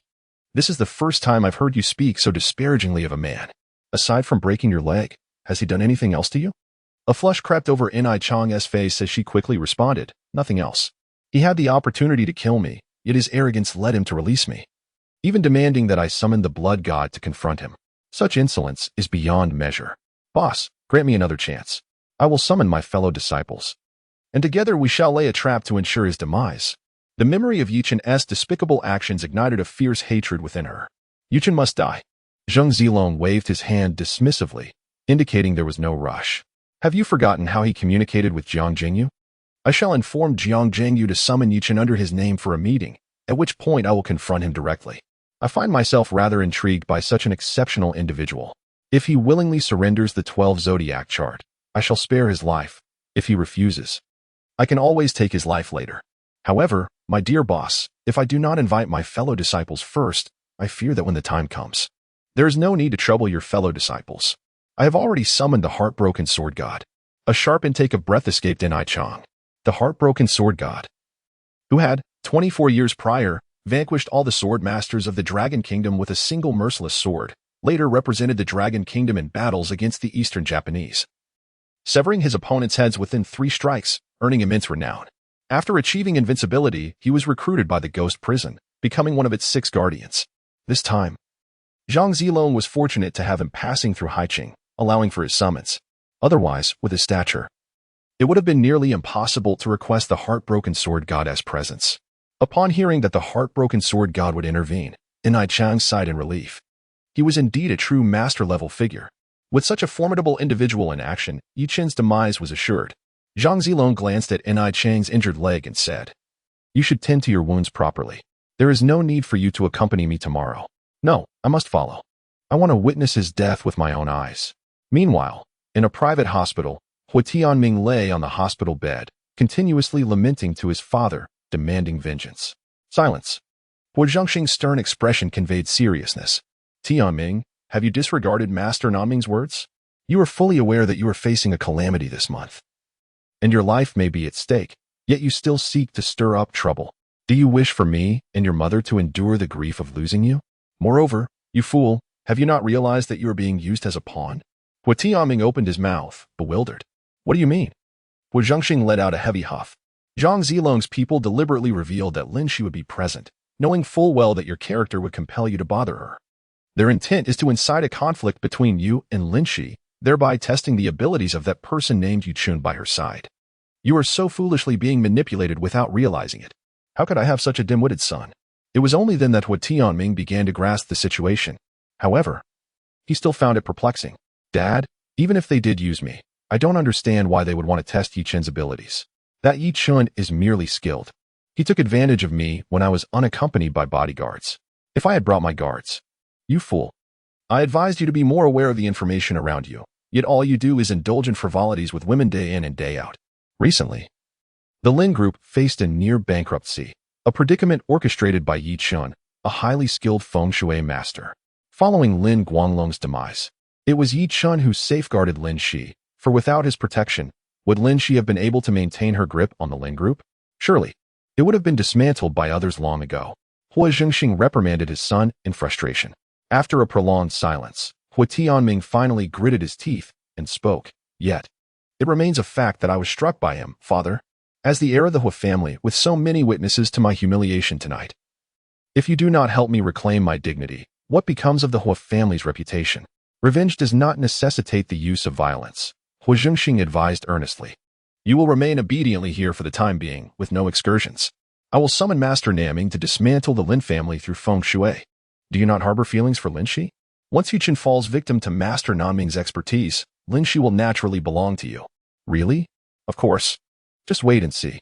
Although Yi Chen possesses some talent, he pales in comparison to a master like Nanming. The following morning, Yi Chen accompanied Lin Shi to pay respects at the graves of her grandfather and father. Lin Shi placed a jade pendant before her grandfather's grave, sharing the joyous news, and spoke at length to her father. After the ceremony, she returned the pendant to her pocket. Being a family heirloom, it sufficed to show it once, as leaving it there would certainly invite theft. On their drive to the company, Lin Shi suddenly pondered a question. Yi Chen, why have I never heard you mention your parents? Yi Chen's expression darkened. Realizing her misstep, Lin Shi quickly apologized. I'm sorry. I did not mean to pry into your family's matters. I won't ask anymore. Yi Chen managed a strained smile. My parents are still alive. I firmly believe that, but I have yet to locate them. Have they abandoned you? Lin Shi asked timidly. Yi Chen shook his head, offering no further explanation. Noticing his discomfort, Lin Shi chose not to press the issue, fearing it might reopen old wounds. Upon arriving at the company parking lot, they took the elevator upstairs. But Lin Shi suddenly remembered the jade pendant was left in the car. You go ahead, I'll retrieve it. All right. Lin Shi ascended first while Yi Chen returned to fetch the pendant. Upon his return, he encountered Shen Ruoshi at the corner. Good morning, Ruoshi, he greeted with a smile. However, Shen Ruoshi shot him a cold glare and remained silent. Taken aback, Yi Chen pursued her. Have you started your menstrual cycle? Shen Ruoshi halted, her expression darkening as she retorted. I am not on my period, and please, do not speak to me if you cannot keep your promises. What promise have I failed to keep? Last night, you promised to come to my house, and I went to great lengths to prepare a feast for you. Yet, you never arrived, not even a phone call. Is this not a breach of promise? Shen Ruoshi was furious. She had been contemplating how to express her gratitude to Yi Chen, investing considerable effort into preparing a sumptuous meal. In a fit of shyness and hesitation, she even donned black stockings to please him. However, after waiting all night without a sign of him, her anger was palpable. Who wouldn't be irked by such neglect? Yi Chen felt as if struck by lightning. Oh no. He suddenly recalled the matter he had forgotten last night. He hurried to explain to Shen Ruoshi, please. Let me explain. Last night, I do not wish to hear your excuses. It would be better if Secretary Yi refrained from bothering me in the future, she huffed angrily before storming off. Yi Chen chased after her, grasping her wrist and forcefully kicking open the emergency exit door, dragging her inside, and using her body to block the entrance. What are you doing? Umi leaned in and captured her lips in a kiss. Initially, Shen Ruoshi attempted to resist vigorously, but ultimately, she found herself unable to match his strength. Gradually, she surrendered to the kiss and even began to reciprocate. Meanwhile, Yi Chen's hands became increasingly bold. Rip. Ugh. Shen Ruoshi pushed Yi Chen away with all her might. Her face flushed and breathless. Don't tear it. How am I supposed to wear this to work later? She was both embarrassed and frustrated. Yi Chen, undeterred, continued to kiss her and even tore a hole in her stockings. How could she possibly face anyone at the office now? Not to worry, you can take them off. And I will buy you a new pair, he said with utmost seriousness. I don't want that. Please don't come over anymore. It's so strange. Shen Ruoshi stepped back repeatedly. We have no relationship. What do you think this forceful kissing implies? In truth, she harbored a certain fondness for Yi Chen, otherwise, she wouldn't have responded to his kiss. The crux of the matter was that he had confessed his feelings, and she was not his girlfriend. Engaging in such intimate embraces repeatedly, wasn't he that shameless? If Yi Chen had merely professed his feelings at that moment, she would have likely agreed. However, he clearly had no intention of doing so. He would never forsake an entire forest for a single tree. Thus, he deftly changed the subject. Let us plan for tomorrow evening. I will come to your house for dinner to make amends. Shinruashi looked at him with an expression of melancholy. Do not deceive me. I will not trust your words again. And what do you mean by making amends? I went to such lengths to prepare a meal for you. And now it feels like my responsibility? I did not mean it that way. Rest assured, I will definitely come tomorrow evening. If you doubt me, I will swear an oath right now. If I lie to you again, I will don't. Shinruashi gasped, quickly moving closer to cover his mouth with her hand. Her voice urgent. I believe you. Just don't make such a severe oath. The concern and affection in her eyes were unmistakable at that moment. Yi-chun felt a surge of emotion once more and leaned in to kiss Shinruashi again. Half an hour later, Shinruashi hurriedly dashed to the department store outside to purchase stockings. It was a stringent company policy that required professional skirts to be paired with stockings, and the pair she wore that day had become utterly unwearable. Meanwhile, Yi-chun entered Lin Shi's office to return the jade pendant to her. Why did it take you so long? Lin Shi inquired, her expression filled with skepticism. Yi-chun responded nonchalantly. I sensed a slight anomaly in the parking lot, and to mitigate any potential risks, I took a bit more time. Was it challenging? She asked. Not at all. It has been resolved. What kind of anomaly was it? Is someone trying to harm me? You need not concern yourself with that. It has been taken care of, Yi-chun replied, feeling reluctant to elaborate further. Lin Shi acknowledged this with a simple O. Trusting Yi-chun, she chose not to press the matter further. During lunch, Lin Shi and Yi-chun dined together. As they drove away from the parking lot, Yi-chun abruptly halted the car outside. What's wrong? Lin Shi asked. Yi-chun remained silent, rolling down the window to gaze skyward. Only he could see a black meteor streaking toward the Lin Corporation building. Yi-chun's right hand swiftly formed a seal. Moments later, a glint of murderous intent flashed in his eyes. Interesting. If you dare to play, I shall ensure that you find no resting place in death. It's nothing. Yi-chun finally remembered to respond to Lin Shi, having merely misread the situation. Let us proceed to that restaurant you mentioned. Oh, Lin Shi pouted, then resumed scrolling through her phone. On the way, Lin Shi turned to Yi-chun and said, by the end of this month, I wish to visit the beautiful nation. I've recently contacted my great-uncle's other family members there, and they have learned from the police about the unfortunate demise of my great-uncle and Lin Can. Their bodies have also been recovered by a salvage ship at sea. Since my great-uncle and Lin Can died because of me, I wish to pay my respects to them. Will you accompany me? Yi-chun quickly calculated the days in his mind. All right, I will go with you. That puts my mind at ease. As long as you are by my side, I fear nothing, Lin Shi said, taking Yi-chun's right hand and placing it on her lovely thigh. This is your reward. You misunderstand, Lin Shi. I am not that kind of lecherous person. TSK, then why don't you take your hand back? Lin Shi rolled her eyes dramatically. Though he claimed not to be lecherous, his hand was not idle, wandering over her thigh. Are all men so hypocritical? Upon arriving at the restaurant, they found it bustling with patrons, nearly every table occupied, forcing them to sit at the back. Yi-chun, feeling a pressing need, excused himself to the restroom. After relieving himself, he received a phone call. This is Jiang Jingyu. Oh, Governor Jiang, I figured you would call me soon. Otherwise, your nephew might starve. Yi-chun chuckled. Jiang Jingyu let out a cold snort, expressing his concern for his nephew, warning that if anything happened to him, he would seek vengeance. Rest assured, he is still alive. Came the response. That is good to hear. Additionally, I have arranged a meeting with the head of Guiyu in our Haicheng area, who agrees to meet you. Tonight at 11, come alone to the pavilion atop Juka Mountain, and we shall meet there. Are we going up the mountain at night just to feed mosquitoes? Jiang Jingyu retorted. This is the location chosen by him. I have no authority over it. If you prefer not to come, I will not insist. Of course I will go. I will arrive punctually, Jiang Jingyu replied, satisfied with Yi-chun's attitude. Remember to bring my nephew. I have fulfilled my promise to you, and you must return him to me in my presence.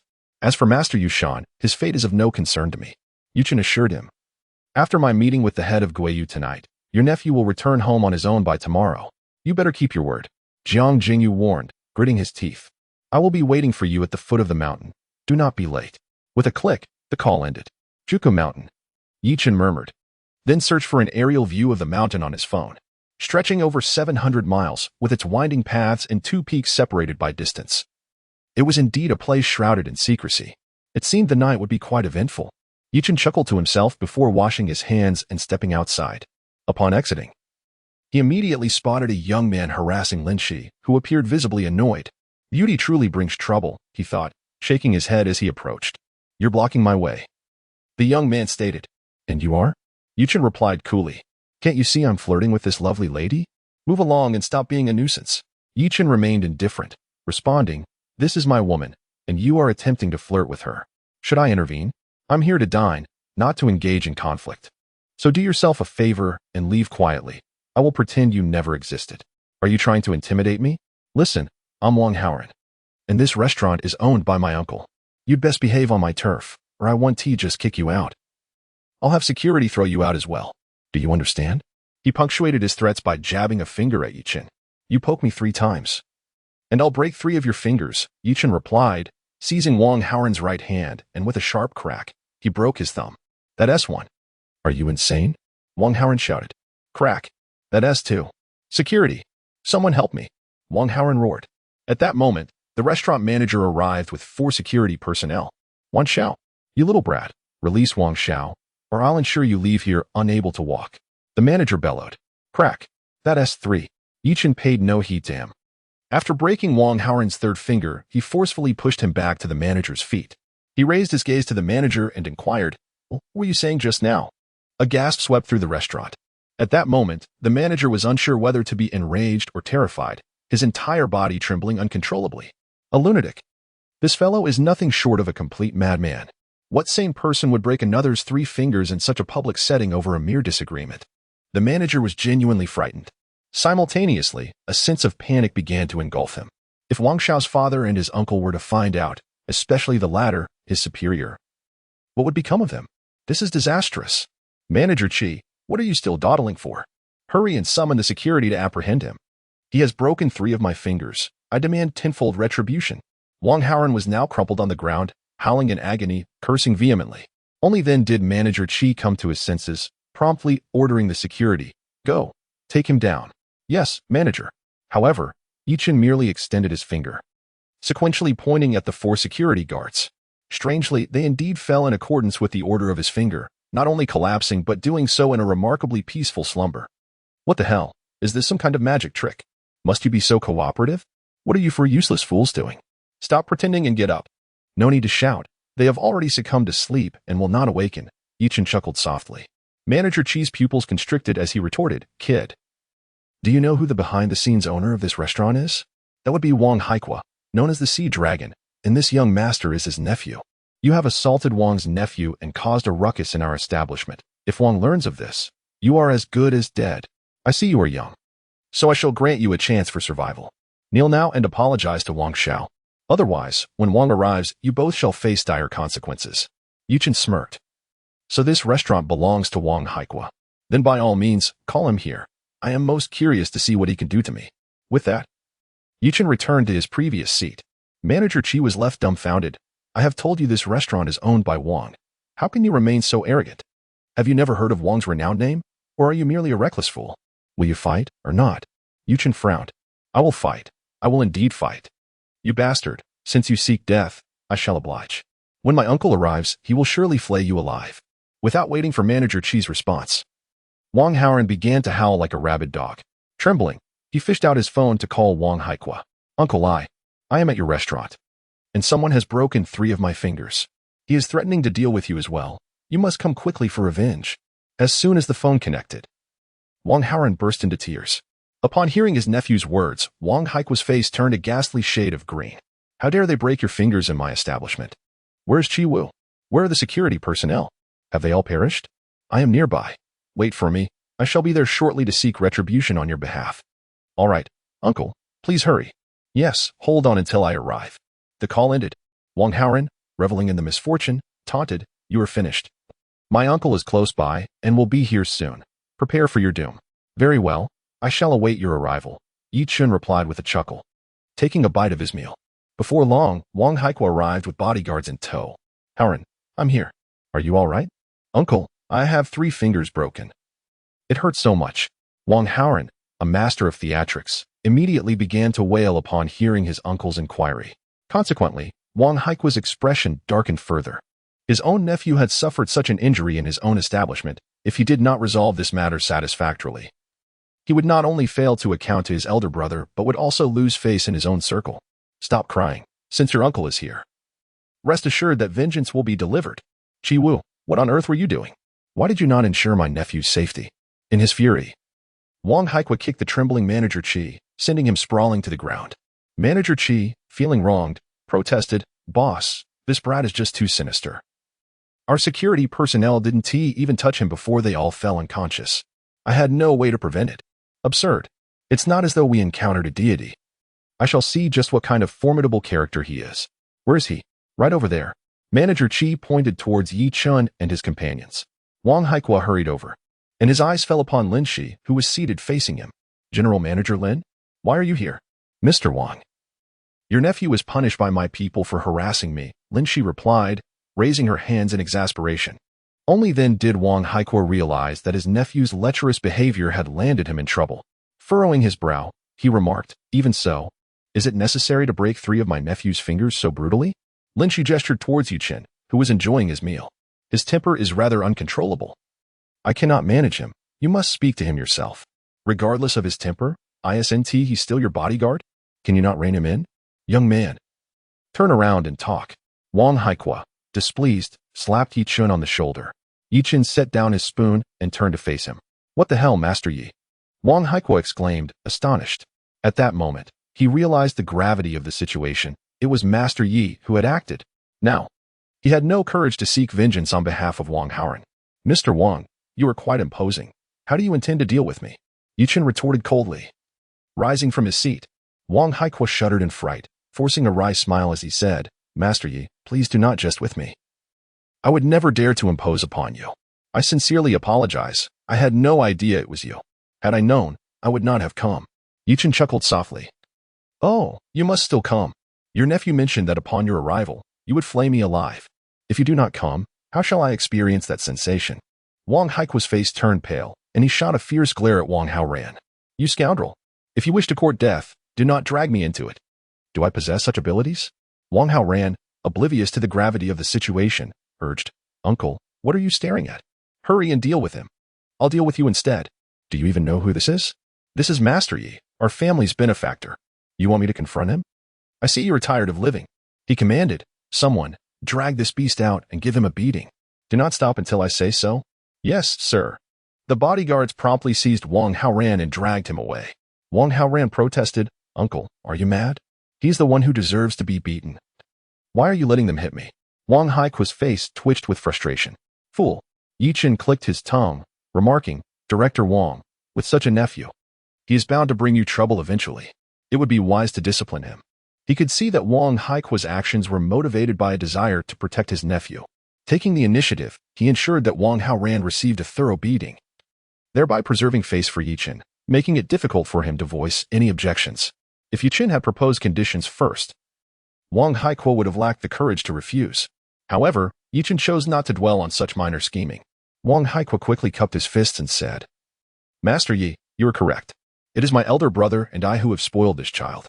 I will certainly discipline him properly from now on, ensuring he no longer dares to look down on others and stir up trouble." Indeed, Yi Chen nodded in satisfaction. He casually inquired, "Has your wife been in contact with you?" Wang Haikwa shook his head, lowering his voice.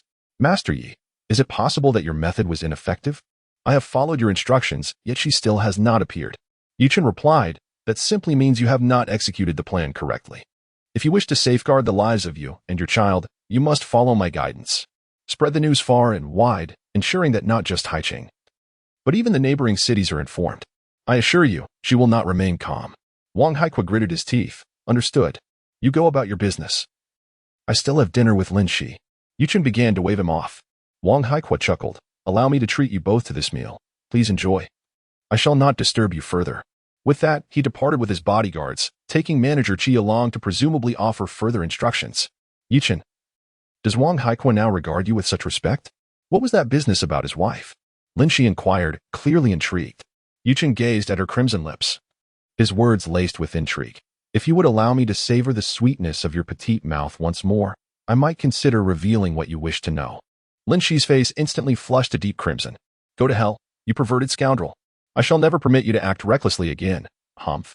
With a flick of her eyes, she swiftly altered her tone. Unless you agree to marry me, in that case, I would be your wife.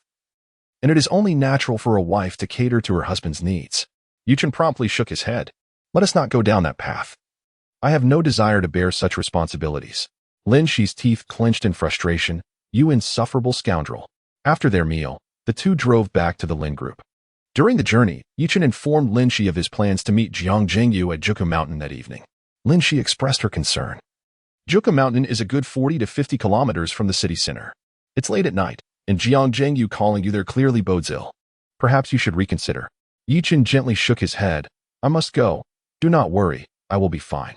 Lin Shi hesitated for a moment. Then take me with you? Absolutely not. Chen rolled his eyes. You know there is danger, yet you want me to take you along? Frankly, that would only add to my burdens. Do you find me bothersome? Indeed, unless you wish for my premature demise, it would be best not to be a hindrance. Too much. Lin Shi bit her lip in indignation, muttering, You had better return to me unscathed. If I am in a good mood, I might just grant your request. Chen chuckled. If you desire something, just say it, you little glutton. Curse you. Upon returning to the office, Lin Shi retreated to her own workspace while Chen ascended to the rooftop of the building. Since their return, the sky had remained overcast. Though rain had not yet fallen, the ominous clouds hinted at an approaching storm. Chen took several tentative steps, his right hand forming intricate gestures as he calculated the time and direction. This is the spot. He halted by the protective wall, precisely where the sunlight would strike most fiercely at sunset. Chen retrieved a copper coin and placed it in the palm of his left hand. With his right hand, he pinched his middle and index fingers together, drawing an unusual symbol in the air above the coin before embedding it seamlessly into the wall. Done. Now, let us see whose fate is stronger. Chen smirked coldly and turned to descend. As the evening approached, Chen offered Lin Shi a few parting words before driving toward Juku Mountain. They were to meet at 11, so he departed at 9:50.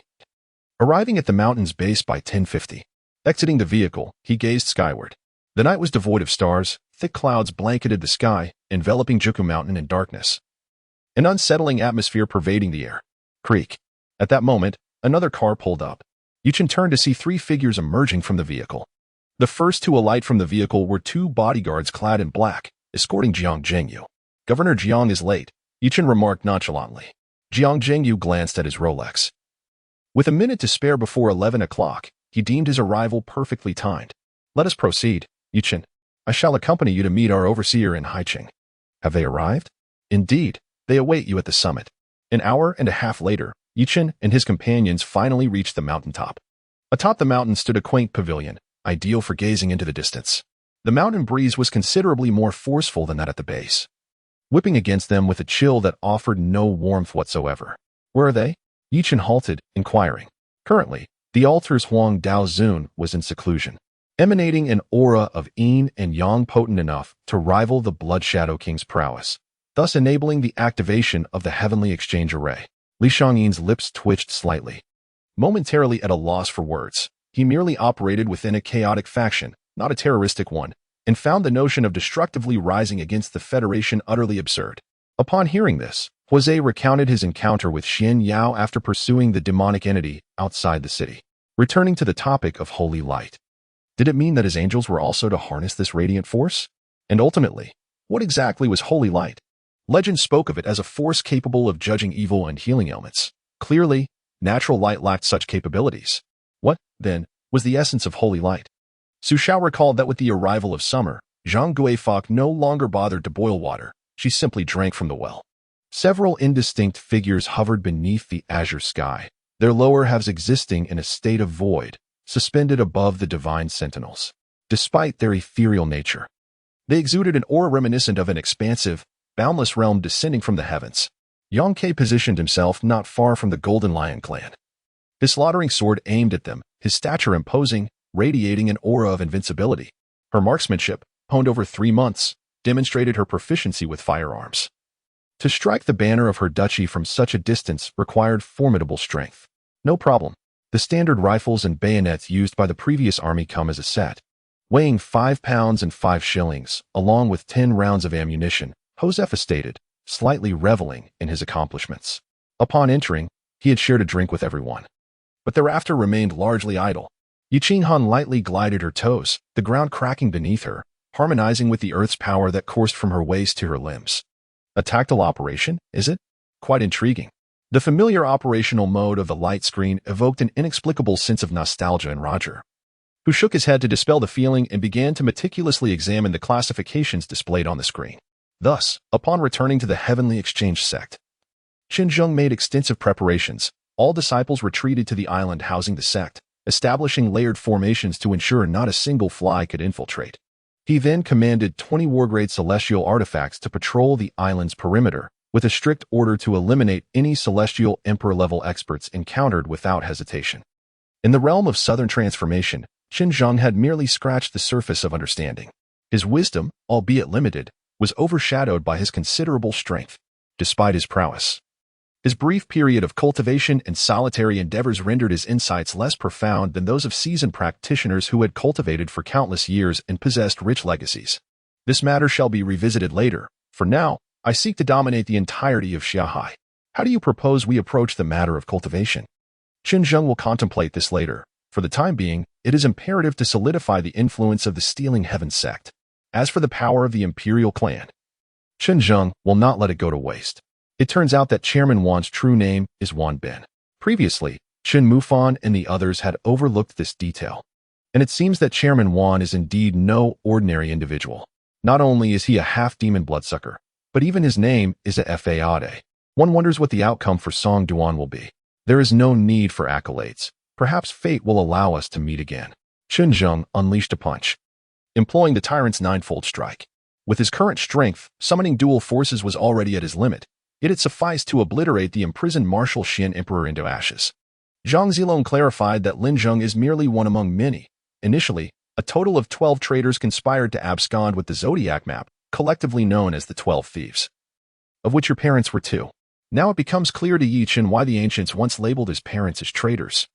Bai Xian refrained from any response until Hu Lu, the leader of the third squad of the Snow Eagle team, returned with news of significant movements from the Wei military, which was aggressively deploying around the city. Unexpectedly, the following day while fishing by the sea, he fortuitously rescued the barely conscious Pu Qing. The late emperor had explicitly prohibited the Medicine King Valley from entering the capital.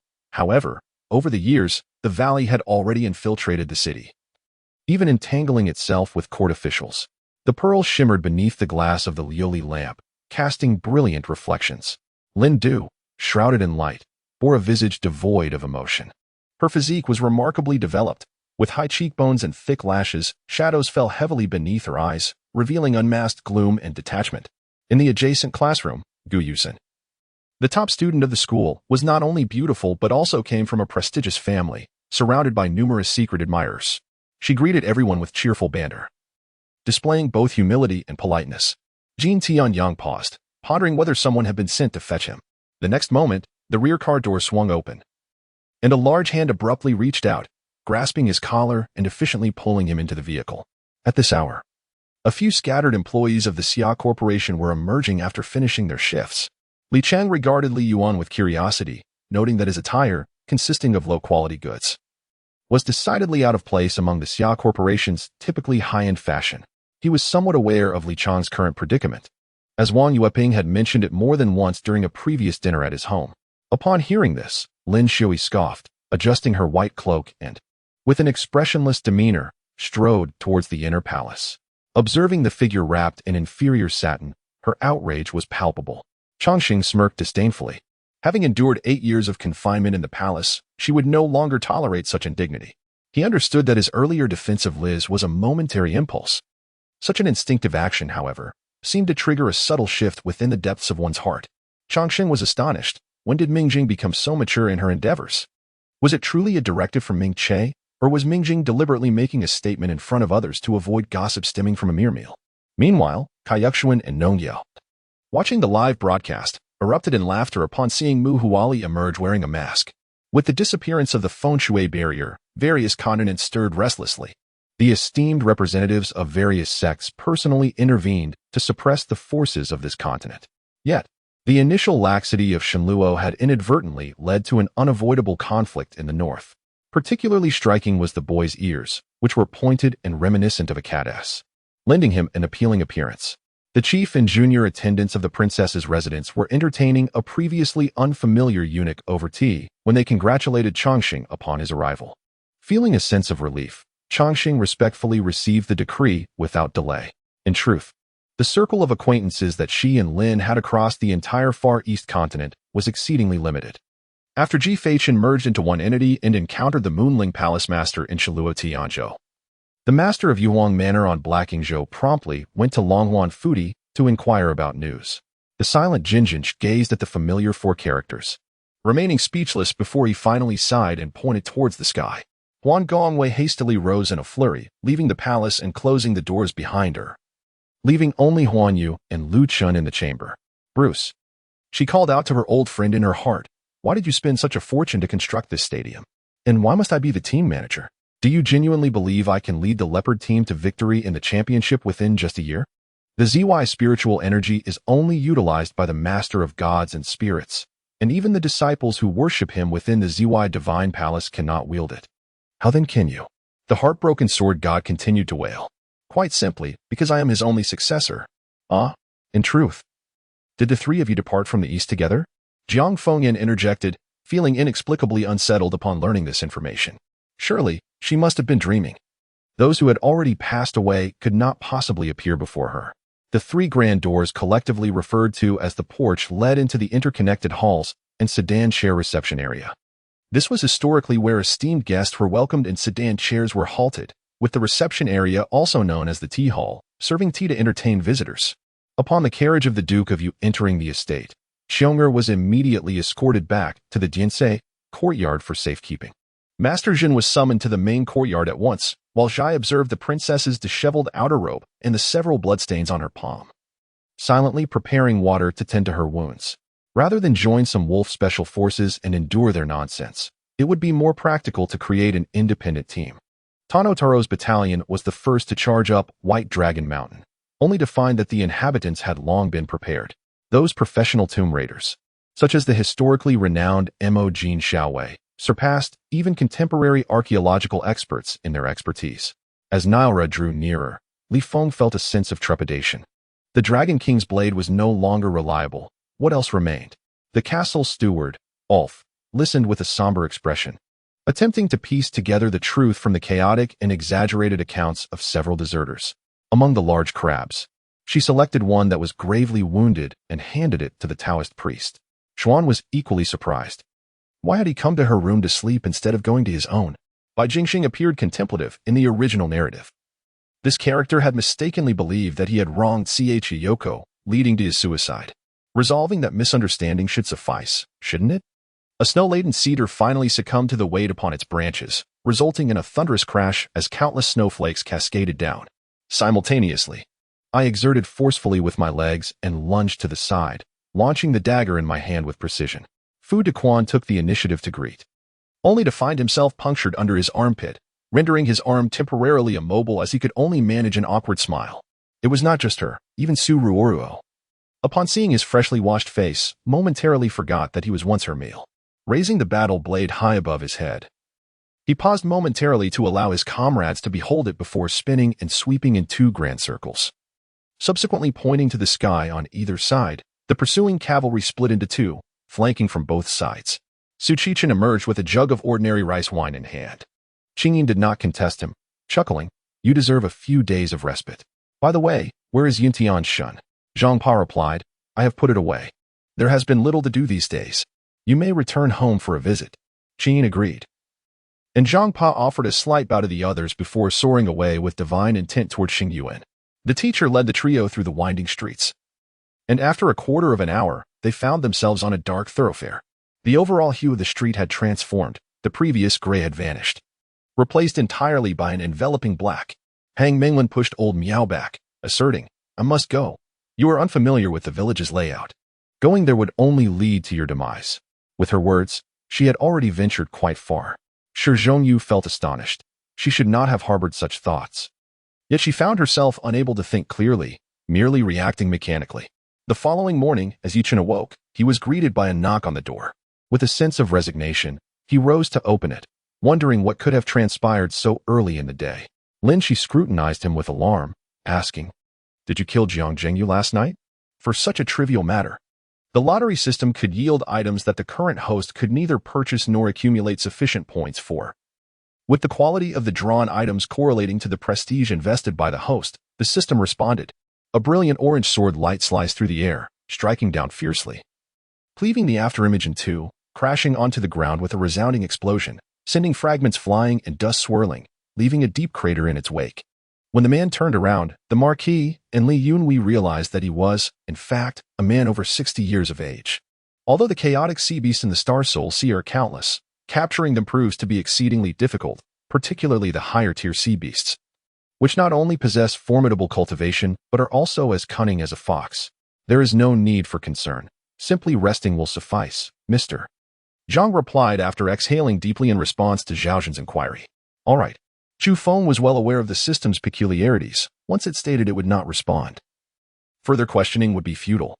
If one were to capture the yellow-bearded youth alive, now would be the time to act, for Bo Qing could not hold out much longer. Dian Wei remained calm and collected, a stark contrast to his usual demeanor. In the past, he would have swiftly subdued Xiao Zhang.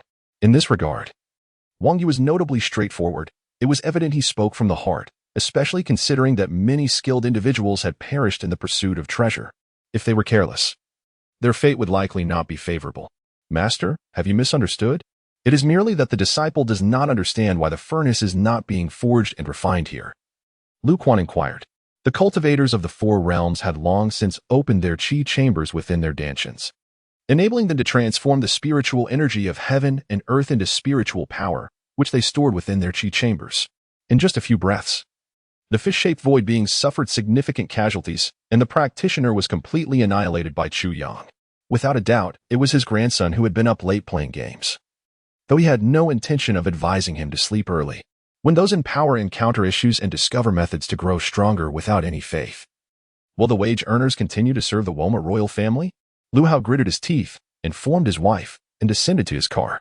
With a press of the accelerator, the vehicle shot through the night like a sharp arrow, racing towards the horizon. Jiang Baiyu and Lei Yinyun both possessed a cultivation level of the 7th realm. Yet when it came to recklessness, Lei Yinyun would undoubtedly take the lead. The two substitutes for Huyin were none other than Li Lang and Deng Zijie, who had been eliminated from the school team during the initial selection. Previously, Zhu Di had warned Zhu Yunxi to be wary of Lan Yu, intending to persuade Zhu Yunxi to agree, or even to incite Zhu Yuanzhang to eliminate Lan Yu. In just a few short months, he had encountered more experiences than he had in the past decade, and it could even be described as brutal. Although this matter could not be made public, as long as the two families coordinated privately, it would be quite simple to restrain others as well. Surrounding Wang Hu, Neza and others suddenly revealed their forms. Yet it was clear that everyone's expressions mirrored Wang Hu's grim countenance. Summoner Lord? Cheng Feng, momentarily taken aback by this address, took a few seconds to recall that according to the background of League of Legends, since he had summoned Ari, it was indeed fitting to refer to him as the Summoner Lord. His universal body refinement technique had reached the pinnacle of the 7th level, yet he had struggled to find any breakthroughs.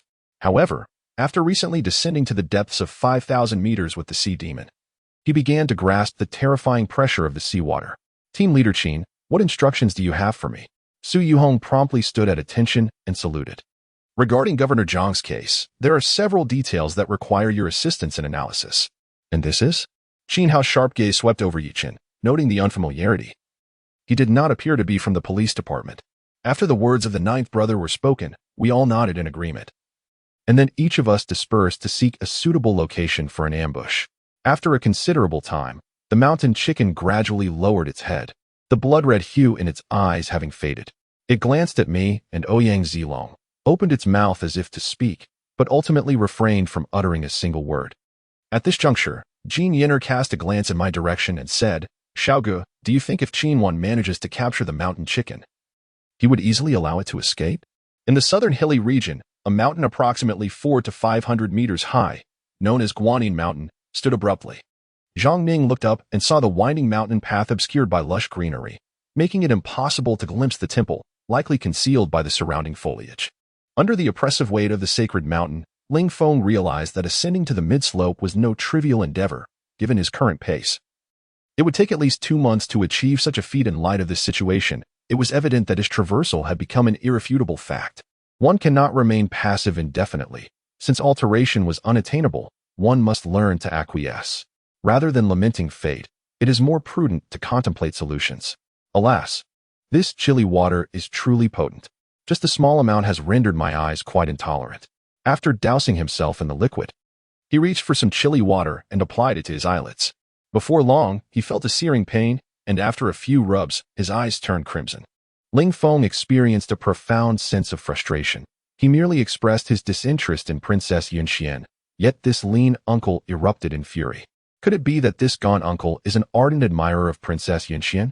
With a single move, he managed to utterly decimate 2 or 3 dozen individuals, leaving them no time to react, as though they had become part of an iceberg. Not a problem. I am willing to bear any risk. Indeed. Wan Feijie did not disappoint Zhang Jing. His promise was unwavering, even imbued with an eagerness that was palpable. No force could locate the elusive figure. Not even those who were said to be omnipresent, leaving only their footprints behind. Kevin spoke. Nevertheless, this event was orchestrated for him, even if it were mere fade. It had to be executed pleasingly, did it not? The plague for Song Yunqian was yet another piercing blow to the heart, causing him immense anguish. Upon finishing her words, Yuningbai hastily extricated herself from Shinqin's incessant chatter, feeling a sense of relief. Observing her father's resolute demeanor, Long Jingtian became even more curious about how the unparalleled MO by Wu Shuang could possibly reconcile their deep-seated enmity. Fortunately, it proved effective.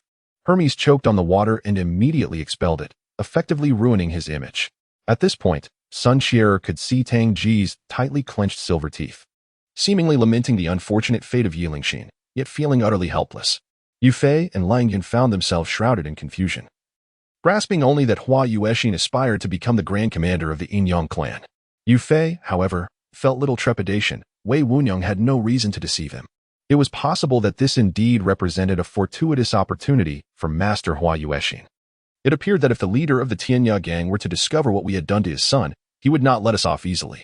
Yi Shi, with a determined bite, severed the head of the sugar figurine and, with a slightly muddled speech, remarked. Yi Chen muttered to himself, and at that moment, he suddenly recalled something.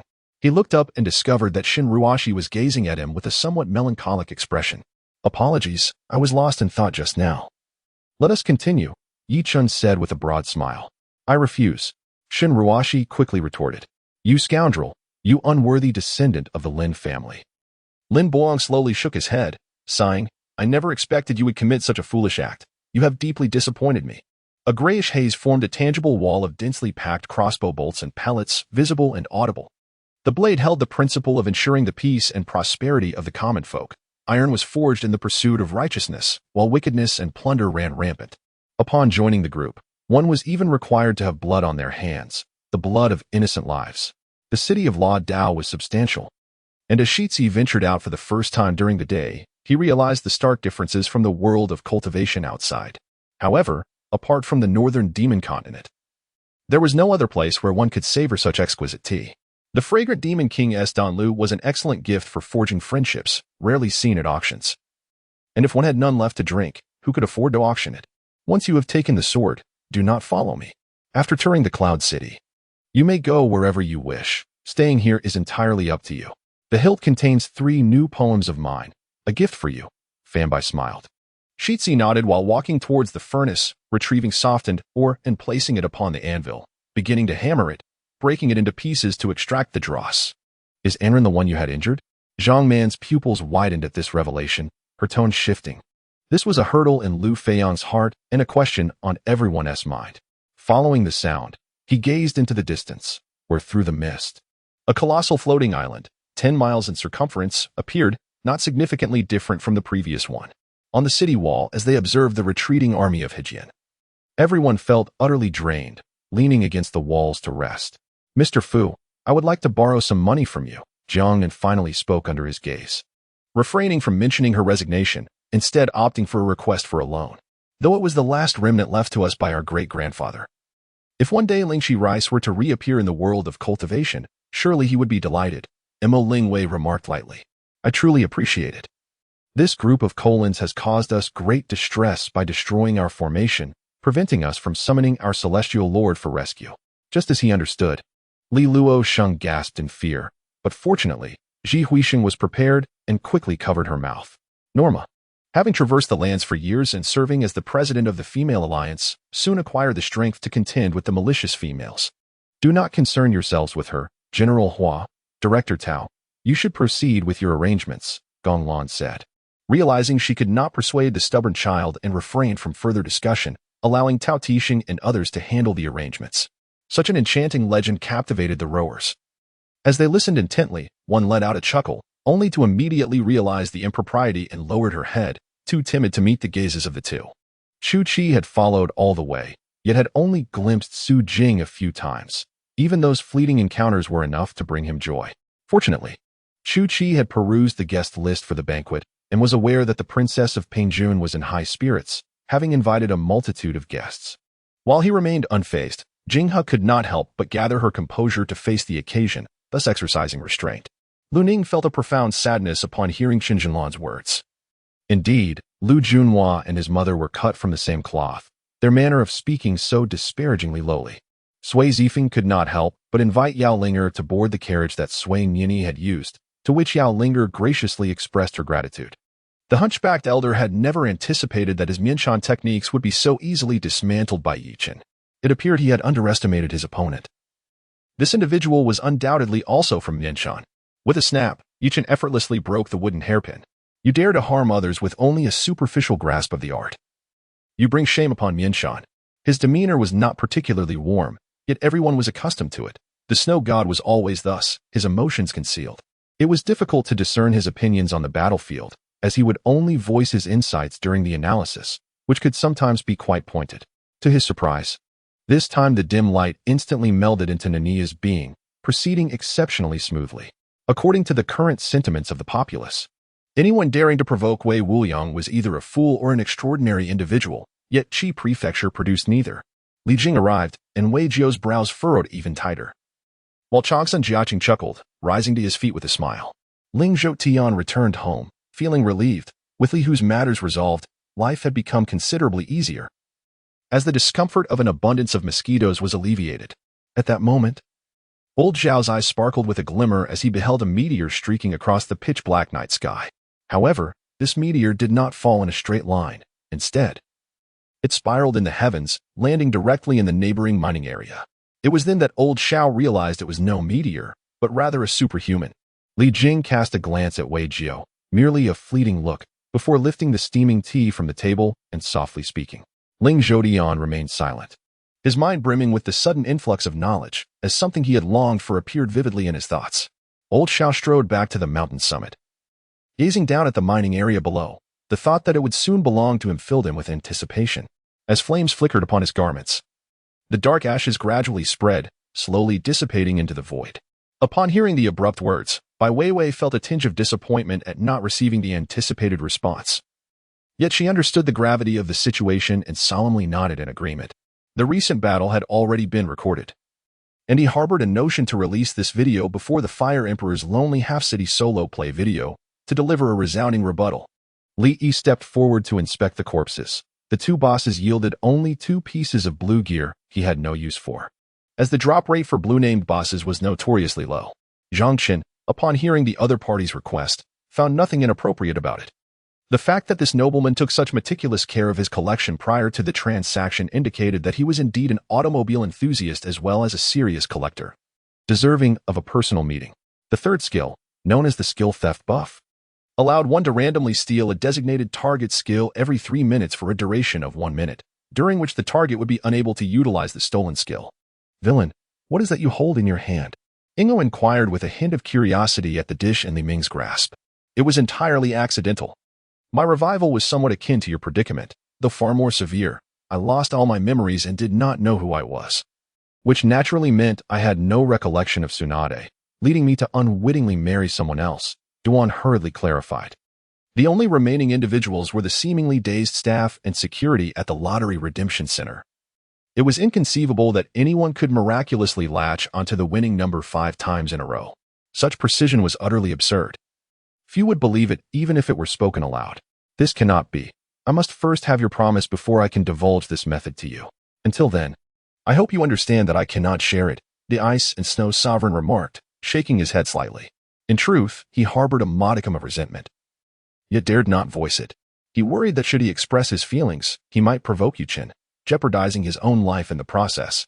At that moment, Wang Haikua glanced around and shifted the topic. Master Yi, where's my wife? Did you happen to see her just now? Yi Chen shook his head. She has not appeared. Ah, yes, indeed it is quite weak. Gideon, ever courteous to Rain, diplomatically downplayed the matter, though it was likely far more formidable.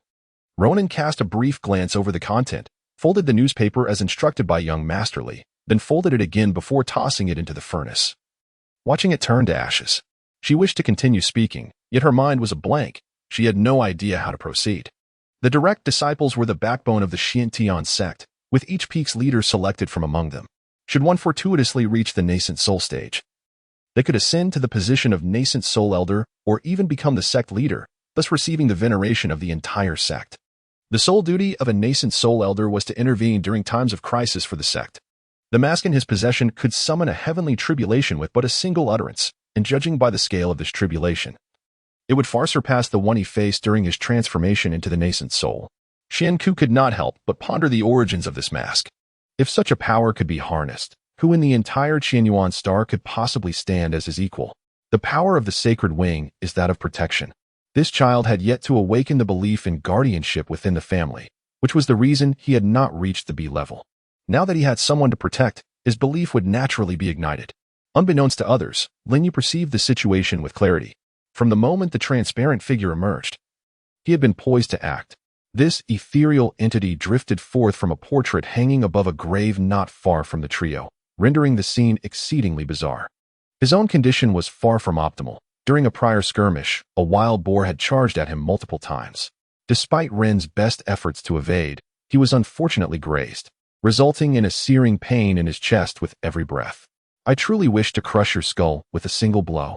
The chief instructor glared fiercely at Lewis with his hawk-like eyes. He found merit in the words of the mirror beast and, after some contemplation, decided to proceed with the plan. If he could extract sufficient hellish energy from the mirror beast, it might enhance their chances against other denizens of the underworld. Since he could conceive of this, Zhang Shaoqi would surely do the same, and his words were merely an opportunity for Zhang. At this moment, Chu Haotian had discerned the visage of the newcomer, a human form with a wolf's face, accompanied by a large tail. Mastering the art of Chimanduinjia was not an endeavor that could be accomplished overnight. Although Chu Haotian considered himself somewhat gifted, he understood that one cannot consume a fat man in a single bite. Thus, he could only comprehend it incrementally. Life often unfolds in this manner. Once you begin to hesitate, the power of choice swiftly eludes you. Chu Haotian was aware that Eva had many inquiries, but just as he was about to speak, a surge of celestial energy erupted from a room behind someone, and a figure was sent hurtling outwards. Chu Haotian leaped onto the largest piece of heavenly jade crystal, flicking his fingers to produce a crisp sound that resonated in the air. At this juncture, Lin Rui had approached Guo Qinglian from behind, quietly observing, and he overheard Jin Jihong's haughty declarations, which left him feeling inexplicably stifled and distressed. The captain addressed Shi, initiate autopilot, and assist us in retrieving the fighter pilot. The old man in the blue robe waited until the auction house personnel had departed, then changed out of his previous cloak and emerged nonchalantly. Knowing he was safe, he exchanged the coveted vermilion bird tripod for weapons and elixirs he required. This was indeed a lucrative transaction. It was Pei Liang, the young master from Jing County. Pei Liang was the son of our county's magistrate, well-connected in society. Just before your arrival, this very morning, he unexpectedly sent someone to find me, stating that he desired that parcel of land and placed a check for 1 million directly on my desk. Previously, she had acquired a full set of equipment from the corpses, totaling 3 sets. Even with a staggering price of 400,000 each, they were still in high demand. As soon as she listed them on the trading platform, they were swiftly purchased. At that time, she never envisioned a day when she would long for a set of silver equipment in her fallen state. Indeed, Uncle Shalu appeared dazed, utterly oblivious to the intricacies of the American film industry. As 3 attacks converged simultaneously upon him, the fire-tailed giant ape let out a tremendous roar, its entire body radiating a dazzling light. In the next instant, its dark gray fur was enveloped by a layer of dark yellow energy. We have come in search of someone and do not intend to engage in any conflict. Although it is rather impolite to intrude upon another's home, I believe that a clear explanation will suffice to alleviate any concerns. Jiaqing is my roots, the origin of all that I am. As long as I draw breath, I shall never forsake this land. Yet, Qi Gang remains unperturbed, his eyes filled with righteousness, as if he is utterly convinced of the veracity of his words. Business has been quite challenging in recent years, and in pursuit of profit, I find myself with little choice. After dressing, I descended to open the storefront, awaiting Du Ming's arrival to collect the fish. However, upon reaching the ground floor, I was left utterly astonished. This fortunate turn of events spared Bai Daxian from numerous unforeseen mishaps, however. The dilemma lies in the fact that Bai Daxian has only been cultivating for a little over half a year. If he were to be confronted by harsh reality, given his insufficient strength, could he truly suppress his impulses and retreat into seclusion for arduous training? Iowa, also known as, is merely a matter of transliteration, which might cause some confusion but ultimately bears little impact. His silence seemed to indicate acquiescence, which inexplicably brought me a moment of joy, only to be swiftly overshadowed by thoughts of Yunqing, accompanied by a sudden pang of guilt. Lin Fan held a profound admiration for the Qinglong staff, particularly due to the skill it conferred, which compelled him to regard it with utmost seriousness. The security personnel deemed these two individuals extraordinary and hastily retreated inside. At that moment, the suited bodyguards gathered around, displaying a degree of politeness as they requested Xiao Jie and Lei Zhan to depart. All beasts pay homage.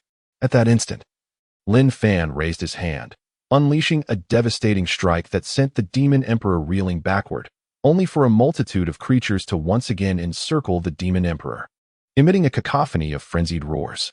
The elderly man bore an unremarkable appearance, yet possessed a pair of slanted eyes, half of his eyebrows absent, with a tuft of grizzled goatee, marking him as a practitioner at the nascent soul stage. Shang Wanxiong's words held merit. Outside, he had been tightly clutching a fox. System prompt. Congratulations to player Yao Xie Yulei for establishing the first city, Empire City, in the Foreign Realms Chinese region. With this announcement, players across the game world erupted in fervor. Now, Lei Zhan finally discerned that what he held was not a diamond, but rather a crystal key. This revelation filled him with both excitement and confusion. From whence did this underwater city originate? Why had it remained undiscovered at such a shallow depth? Upon receiving a reminder from the celestial spirit, Lin Fei immediately began to wield his powers to create a new world. The carriage traversed the smooth road, stirring a distant chime of bells, accompanied by the gentle whisper of the wind. The fragrant breeze lifted a corner of the exquisitely woven silk curtain, revealing a glimpse of allure and reverie. In that revealed corner, a fleeting glimpse of pure white appeared. A single utterance left Li Bao drenched in sweat. Particularly, when Lin Shi regarded him with that peculiar gaze, it made him feel utterly uncomfortable. Li Bao hurriedly explained, "Secretary Yi, please do not misunderstand. How could I possibly side with Pei Xiao and the others? I am truly left with no choice." Yu Chen chose to remain silent this time. However, Lung Yinshua indicated that this tender meeting was of great significance. Although the project did not align with his style, he was determined to secure it. Noting Teresa's unwavering stance, Su Tang and others refrained from further persuasion. After all, if Teresa wished to meet Chris, she would need to remain in the castle for at least another week, during which the souls yet to be liberated would continue to suffer. This was the Great Abaco Island. The plane was situated here. A recent inquiry revealed that this was a private location frequented by Karen, Duoluan remarked. "Grandma Zhang." Yunzi rushed over, calling out obediently. Her eyes filled with questions as she looked at the stern Zhang Yapo. After Zhao Guo and the others paid their respects to the deities, ancestors, and the current emperor, they respectfully presented the seal and secret decree to Zhao Guo. "Don't come any closer," Gu Qinghui shouted with the last vestiges of his strength, attempting to halt Lu Hongfei's approach. Unbeknownst to him, he had wandered to the Yun residence. Yun Jue, upon seeing the gilded plaque, felt an inexplicable urge to enter. Cold Xingyue and Lu Xiang turned pale as the tiger's gate shattered, causing a tightness in their chests. Their previously extraordinary sword techniques, capable of piercing through any object, unexpectedly rebounded upon striking the turtle shell, resulting in the breaking of their swords. After Qing Tong exited the military tent, she made her way towards Gu Buffan's quarters. And Gu Buffon sensed this scene, forming a rough guess in his mind. Yet, in the depths of your heart, the former lover still exists. You harbor fantasies about him. Do you not? This statement struck deep within Li Luo's core, akin to a long-held secret being suddenly unveiled to the world. The Dam Inn, renowned for its dominance over a realm, naturally dismissed such matters with ease. Song Fei did not harbor illusions about acquiring the precious Qian furnace. He merely sought the highest secret techniques for the indestructible body, hoping to shatter that final barrier soon. The giant crocodile began to slowly approach Bison. Its movements deliberate yet limping, which only served to tighten Bison's furrowed brow. No sooner had the words left his mouth than a long sword, appearing from the void, pressed against his neck, sending chills down his spine. On this day, Hanwei awoke reclined on his couch, observing a multitude of physicians bustling before him, their presence relentless. However, such rhetoric failed to sway anyone within the tribe. The elders had already begun deliberating on how to submit to Hanwei. The atmosphere erupted, and the audience erupted into frenzied cheers, their encouragement ringing loud and clear. No, could it be? The ultimate technique of the illusion sky technique room. The vitality bomb? Yet, some sharp-eyed individuals discerned a discrepancy and speculated accordingly. Zhang Yuanhao harbored no concerns about this, rather. What truly troubled him was the so-called stargazing master's calculations. They claimed that such a figure could predict the existence of nascent soul cultivators. Whether Lin Han's wooden token would prove effective remained uncertain. Recently, have any Foundation establishment cultivators passed through the territory of your Yuan family? The esteemed Jinren Tingsha waved his hand, choosing not to pursue any matter further. Instead, he shifted the topic and inquired. Guyu's gaze remained fixed upon her.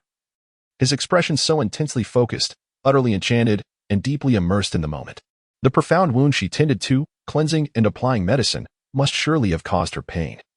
And it was likely excruciating.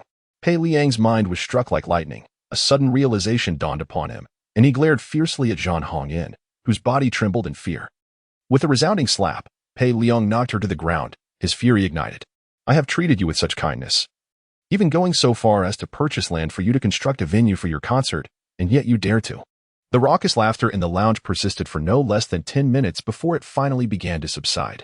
A group of individuals clutched their bellies, vehemently expressing their dissatisfaction to Mr. Zhao Yangqi, lamenting that if their previously smooth and soft abdomens were to develop muscles, it would be entirely his fault. The onlooking adventurers gasped in astonishment. It was their first encounter with sword energy purely formed from the essence of fighting spirit. In the next moment, Tu Lung's strike unexpectedly bore a sense of inefficacy, compelling him to retract his blade. Following behind were the voluntarily migrating citizens, mostly young adults numbering in the thousands, riding horses while pulling bundles of military supplies. Those without horses were wrapped in long sacks, lined up like an army, exiting the city and subsequently rallying around the immense structures as they journeyed northward. With a powerful speech delivered by Sakura, even the monstrous blood puppets, reluctant to feast upon the corpses of adventurers, responded with a low growl and howl, as if their very beings were stirred with fervent desire. In the training grounds of the Lord's estate, a tall figure was diligently practicing martial arts, perspiration streaming down. Xiaogu was momentarily taken aback, a complex array of emotions flickering in his eyes. He said nothing aloud but felt a tumult of unrest within. The current Windy Temple, now grander and more magnificent than the massive cocoon enveloped in green that it once was, stood in stark contrast to its former self. What are you doing? Li Jing'er could no longer contain her anger, shouting at them with fiery indignation. Humph! The sixth prince had anticipated swaying the fourth prince to join him, only to find himself scolded instead, which incited considerable ire, and with a cold huff, he departed, sweeping his sleeves. When the heavenly king falls, the nation's fortune wanes. Thus is the fate of the realm. When the kings pass, the spark of hope is extinguished. Thus is the misfortune of the common folk. When comrades diverge, the resolve shatters. Thus is my lament. The place where the monkey had previously meditated was a stone platform, half a meter above the ground, facing a clear lake, with lush green grass behind, a delightful scenery. To the north, a lofty peak shrouded in thin mist loomed, exuding an air of sanctity and mystery. This was the monkey's intended destination. The guards and militia wore expressions of confusion, although the base's military and civilian forces were engaged in a thorough investigation of suspected spies. The codename White Fox remained shrouded in secrecy, intended to avoid alarming the enemy. As the jest unfolded, Lord Lu entered with 2 songstresses, upon noticing the eldest sister. He exchanged a few light-hearted words, refraining from mentioning anything to Lady Lu. Meanwhile, 2 Taoist priests appeared to scribble nonsensically in the void of the starry sky, seemingly deranged. Yet Mr. Wang discerned that they were constructing a barrier with their enchantments, intending to ensnare him. Once the barrier was established, he would be as malleable as clay in their hands. Indeed, prior to our arrival at Anderson Spaceport, we could take a slight detour. It would not consume much time. Sonia whispered softly in his ear. Chen Iran felt a sting of disdain, his pride wounded. He stretched out his right hand and abruptly removed the veil, feeling a rush of clarity as his mouth fell agape. Perhaps it is best not to mention such matters, Rex said, visibly awkward, for he had never formally studied this domain. He could pilot a fighter jet and engage in battle with some competence, but this was an entirely different realm of expertise. Pei Liang opened the document and nodded eagerly. Indeed, it is my birth chart. Initially, he assumed that the so-called master was unaware of his date of birth. But it became evident that the master not only knew it but deliberately acted against him, not to assist Zhang Hongyan, but purely to cause him harm. Despite the lingering burdens in his heart, the presence of a handsome figure beside Yu Xinan instantaneously uplifted her spirits. Hua Feng arranged to meet with Xiaoguang at the coffee bar of the Chasing Clouds Hotel when he suddenly received a call from Lady Hua, leaving him momentarily at a loss. Rendered immobile, he gazed at the approaching tennis ball. Ren Wang exerted all his strength to position his racket before him. Within the Hero Association, an ardent fan of Saitama and a self-proclaimed disciple, Genos, shouted in unison. Your Highness, it is evident that you possess exceptional talent and great insight. If you could apply yourself more diligently, I believe it would not be long before you could match my skills. Tomorrow, Your Highness, practice with the sandbags to enhance your arm strength and agility, Lin Hua advised earnestly. Lu Yang shielded himself with his hands, crouching to evade arrows. He approached the riverbank near Ani, wielding wooden shields in each hand. The arrows could not reach him here, rendering this spot temporarily safe, though Lu Yang was uncertain how long he could endure. Upon hearing He Shi's words, the divine Kaiser closed her eyes, as if in contemplation, or perhaps unwilling to engage in a debate with He Shi. Keep a close watch on him. If he escapes, I shall hold you accountable, Yu Xinan declared as she exited the detention room. Another encounter with Jean Mantang? Chen Aria murmured to herself. Madam, what kind of gambling house is Jean Mantang? Why do they not send those who cannot repay their debts to the authorities, but instead resort to murder? Chen Aria could not help but inquire. By mid-June, Wadong and Lu Zhang had secured a substantial supply of provisions, alleviating their concerns over sustenance for the time being. You are right. You indeed play a significant role in the deviations and unforeseen events, including the chaotic Black Dragon, he acknowledged. Thus, one often observes that bandits wield automatic and semi-automatic weapons, while the police are left to confront them with mere handguns. Monica's grandfather was a shaman of the Black Clan, though the truth of this remains uncertain. Upon hearing this, Jean was struck by a thought, plunging into contemplation. He sat for an entire hour without uncovering any information or rumors regarding the temple or the newly ascended ancestor, ultimately deciding to return to the inn. And he placed a teapot on the table and fetched 2 cups before settling beside me. He relaxed his mind and attempted to sense the external primal force. His eyes lit up as he managed to perceive it, suppressing his excitement as he began to slowly absorb the energy. This time, he endeavored to draw the primal force gradually from various parts of his body. But soon his brow furrowed. It felt as if raindrops were cascading over him, lingering for but a moment. What was the cause of this? Having repeatedly created miracles and dominated sales, he naturally possessed the confidence and capital to utter such words. The two exchanged a glance filled with scorn, raising their hands to disdainfully direct their gaze elsewhere. His right eye was associated with the sun god Ra, symbolizing the sun, while his left eye represented the mirrored eye, symbolizing the moon. With these eyes, he could see any place in the world and learn about anyone or anything he desired. Simultaneously, his eyes embodied the protection of the divine and the supreme authority of kingship. This knowledge propelled their achievements in the city hall far beyond others. Within just a few years, Gui had ascended to the position of Grand Minister. However, despite their various efforts, they could not locate this enigmatic figure, and gradually, they abandoned the pursuit. As evening fell, Lin Shi unexpectedly arrived at Yu Chen's room. What brings you here? Yu Chen had just bathed and was bare-chested. Lin Shi's beautiful eyes swiftly traversed Yi Chen's powerful upper body, a hint of crimson coloring her cheeks. Despite his seemingly slender frame, his muscles were quite impressive when unclothed. Days later, Zhou Bai also received an award, albeit one that left him bemused, bearing no relation to cinema whatsoever. Not being able to meet Iliali filled the bishop with a tinge of regret, for the priest had instructed him to cultivate a closer relationship with Iliali, a prodigy who had already harnessed the sacred flame. Ah, so you employed underhanded tactics to gauge my cunning, Xiang the overlord remarked with a wry smile. Their work schedules did not align. Song Wanqing had to rise early for school, while Jin Zhe began his shift at 9:30, with duty hours counted separately. Don't you possess a Borgia necklace? I believe that piece would be quite fitting. Since you seldom wear it, why not take this opportunity to donate it? Zhou Bai suggested after a moment's thought. It is unclear when Lin Ye's attitude toward Dong Wanqing underwent such a profound transformation. Pray, activate the blessing of the sea god. In such circumstances, the optimal response was to invoke the sea god's blessing aboard the ship. Once the power of the sea god was felt, the marine creatures would retreat. Just as the octopus monster had been frightened away by the blessing previously. Bai Yu was somewhat speechless. They actually believed they could not consume mushrooms. A food rich in nutrients? As soon as he turned the corner, Bai Yu discovered a luscious orchard ahead and signaled Ling Lan to halt. Second brother. Let us pluck some fruits to enjoy, he called out to Jiang Fenghua, who had been walking ahead. Regrettably, a significant portion of the journal was destroyed on the journey to Dongxing, leaving only a scant remainder, with but a few varieties available for use. Any more would be impossible. Yet, just as this assassin believed his plans were foolproof, he suddenly heard Lin Ye's voice whispering in his ear. The jet of flames was obstructed, and He Lu Jia lowered its head, growling incessantly at the metallic creature, the sound akin to a wailing specter. Suddenly, a sharp pain pierced my head, heavy and disorienting, as if a cacophony of voices were arguing within my ears. This cannot be. It would frighten the children. Sun Fengzhao was evidently infuriated by Long Jiming's explanation, ready to exclaim why he hadn't mentioned this sooner. I understand now. We shall take our leave. I regret not bringing a gift this time, said McKelly, nodding to his disciple, who promptly retrieved 2 spirit eggs from his backpack and placed them on the table. Following this, a warm kiss and the moistness of a tongue brushed against the palm of my hand. Evidently Nalan Luo had licked it. I shook my head and remarked, a child like Jia is rare in this world, and being born into royalty is even more arduous.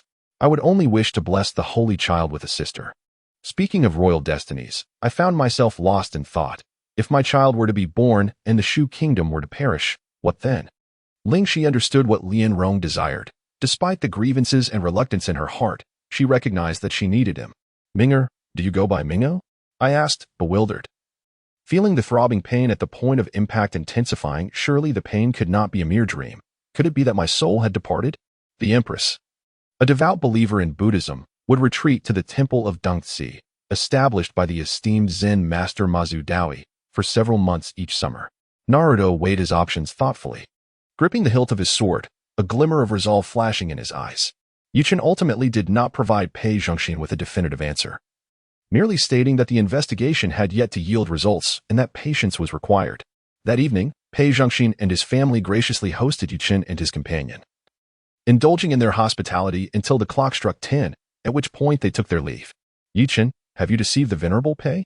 To this, Chen nodded, his gaze ultimately locking onto the seemingly unflappable spirit, Yu Ming, who had long served Xia Qi with an unwavering demeanor, a testament to her remarkable psychological resilience. In the end, only 2 documents remained on the table, positioned one to the left and one to the right, both facing towards Li Xianjia. These myriad factors rendered it improbable for Li Ziyong to establish an entertainment company merely for frivolous pursuits. Jiang Yinyang felt a sense of disbelief. It was evident to everyone that Xiao Xiao had just displayed an expression of distress, yet now the attention had shifted towards her, seeking to provoke her. Guoshoyan exited his vehicle, surveying the storefront, and, upon confirming he was at the correct location, pushed the door open and entered. After their marriage, Carlos constructed a ceremonial grave for the Crimson Calamity, fulfilling a long-held wish, promising to return occasionally for remembrance, which brought him considerable solace. Jiang Seki muttered, "My sister has sentenced me to wash her socks for an entire week, and I have accepted my fate." Meanwhile, the representatives from Tianyu Company were suddenly electrified with excitement. Convinced that since Zhao Yingou had intervened, it was a foregone conclusion that Chu Qin would sign with Tianyu. If one were to analyze it, nearly every film that had gained acclaim at the Golden Horse Awards was intricately linked to Chu Qin when the big screen cycled through the nominations. It was all but certain that Chu Qin would be recognized. Greetings, Night Empress. The concubines, envious yet silent, had heard of the grand wedding of the Night King that had transpired the previous evening, and per tradition, introductions were in order. I possess some significant celestial flora within, rendering it inconvenient. Shiyu casually tucked the jade pendant back at his waist after a moment of contemplation. Do you claim to know me and refer to yourself as Lord Wang? Is it Wang Yu or Wang Yangming, perhaps Wang Chongong? The ancient swordsman felt a flutter of anxiety, pondering incessantly. Your actions could lead to her untimely demise. It would be wiser to relax her acupoints, allowing her to absorb gradually. Though it may result in a significant loss of dragon pearl essence, it remains the safer option, advised Qinglian Stianjun, clutching a wine jug and speaking with bleary eyes. His formidable primordial spirit was suddenly agitated by a single cry, its speed plummeting instantaneously. Chu Feng inquired of a passing disciple from the Ice Palace, locating accommodations specifically designated for guests. However, these establishments required travelers to present their identification tokens, and without them, entry was denied. The 5 absolute realms had momentarily become the focal point of the entire cultivation community, with everyone discussing the resurgence of the 10 halls of hell in the realm of cultivation. Yet, since that day, no one had laid eyes on the forces of the 9th hall master, as if they had vanished into thin air. By heavens, Lei Yu exclaimed, slapping his forehead before swiftly making his way towards the hall of the netherworld. Long Zhan dashed forward, deftly pushing Lei Yu aside, leading the charge into the hall. In the presence of these 3 individuals, she was forthright, recognizing that everyone has a few trustworthy friends, and these 3 happened to be among them. Is it feasible to forcibly summon the domain master of this realm, allowing the leader of the Jade Ding sect to assume the role of domain master? However, should the wedding be cancelled, how will Brother Li Chen explain this to the public? Before Bo Li Chun could respond, Yao Nian hastily interjected, her words suggesting that Bo Li Chun had already acquiesced to the cancellation of the wedding. Unbeknownst to him, an incessant thumping in his heart hinted at impending great events. The moment the group battle commenced, Sui promptly activated the Miracle Group Battle skill, having utilized it several times in previous matches. He was now aware that its activation would directly notify him. For I aspire to become a worldly Buddha, do you comprehend? Only by vanquishing you and offering you to Lord Methreya can I hope to attain Buddhahood. Zhang Xian lamented, I initially did not need to rush. But after a recent health examination revealed I have cancer and limited time left, I must hasten my pace. Do not harbor resentment towards me or our son. Your demise may fulfill this mundane existence.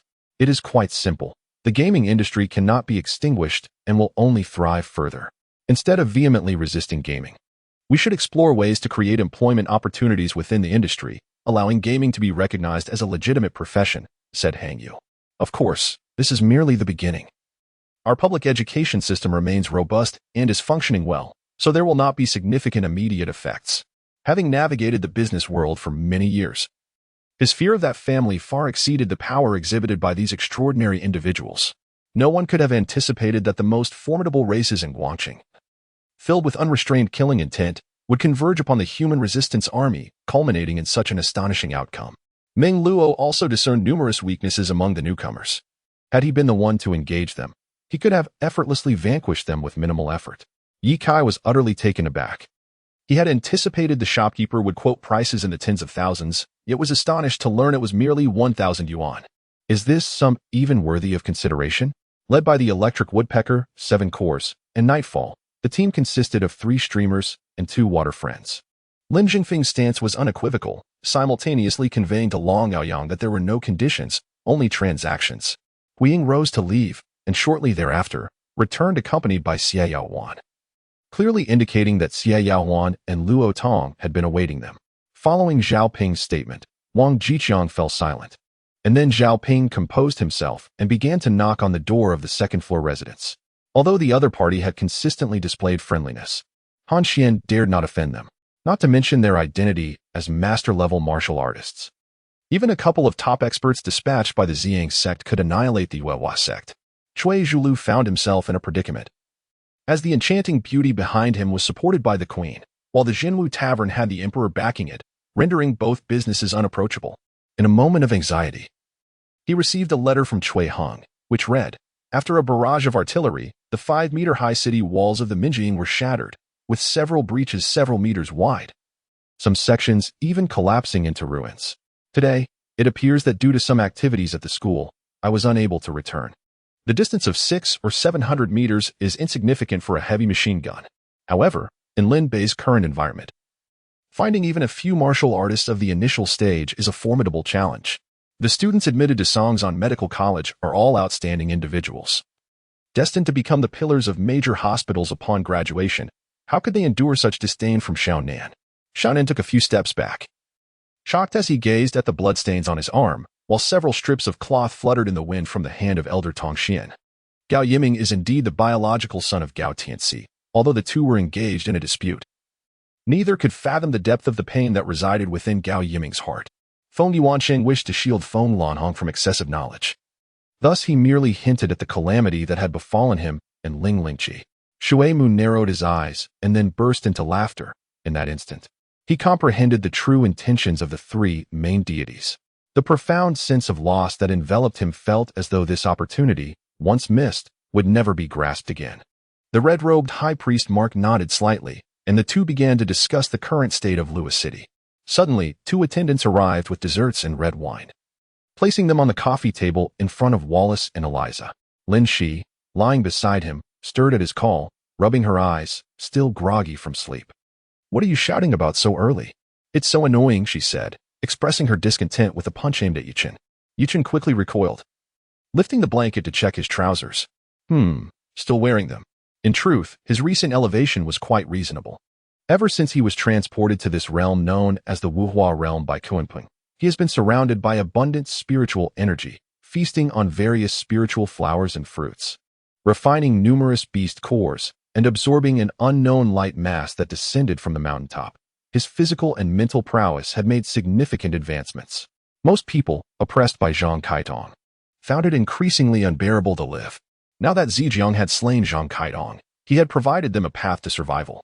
Furthermore, aside from eliminating Zhang Kaitong and his malicious thugs, Zijiang had not disturbed the ordinary tenants of Zhangjia village. The plastic industry is also facing difficulties. On December 31, 2007, relevant national departments issued a notice restricting the production, sale, and use of plastic bags, marking the first time white pollution had been incorporated into the critical focus of environmental management. Days slipped away amid the relentless harassment from Jingxing, while Shua Juefeng's cultivation progressed at an astonishing rate, evoking envy in many. "Speak, what is your primary task for this visit? If I am satisfied, I may grant you a chance to live. I will also return these 2 Nasu rings to you." Xiang Yihang toyed with the 2 Nasu rings in his hand, his tone growing grave, while others laughed and strolled from one end of the street to the other, flirting with girls and playing games, reveling in a delightful day. Mo dragged his weary body back like a dog, making it just in time before the dormitory doors closed. Hua Jingtong was momentarily blinded by the glaring light. Taking several seconds to recover, he squinted slightly, directing his gaze towards the individual who had turned on the lights. "We know nothing about Lei Hai. Recklessly entering would pose a significant danger," Tian Mei stated with composure, even if she did not fully grasp what the partner had conveyed. The other senior executives were capable of handling the situation adequately. Initially, the smoke produced by the burning medicinal herbs was a shade of azure, but upon the addition of milk powder, it gradually transformed into a milky white hue, possessing the strength of a ghost soldier. Although not particularly formidable in the realm of the underworld, was still considered a level of expertise compared to ordinary souls. The night was so bizarre and magical, so hazy and enchanting. Curiously, Yixian's feelings about the night resonated remarkably with the essence of the night itself. Upon reflection, the impression he sought was elusive. Since Qin Ziheng was convinced that Qin Xian was not at the Lu mansion, it was possible that Lu Zhengzong had also anticipated Qin Qing's thoughts, deliberately placing Qin Xian at the Lu mansion to ensure Qin Ziheng could not locate her outside. Mo Guanyin stepped forward, disregarding Wang Xiaoyan's anxiety, and whispered into her ear.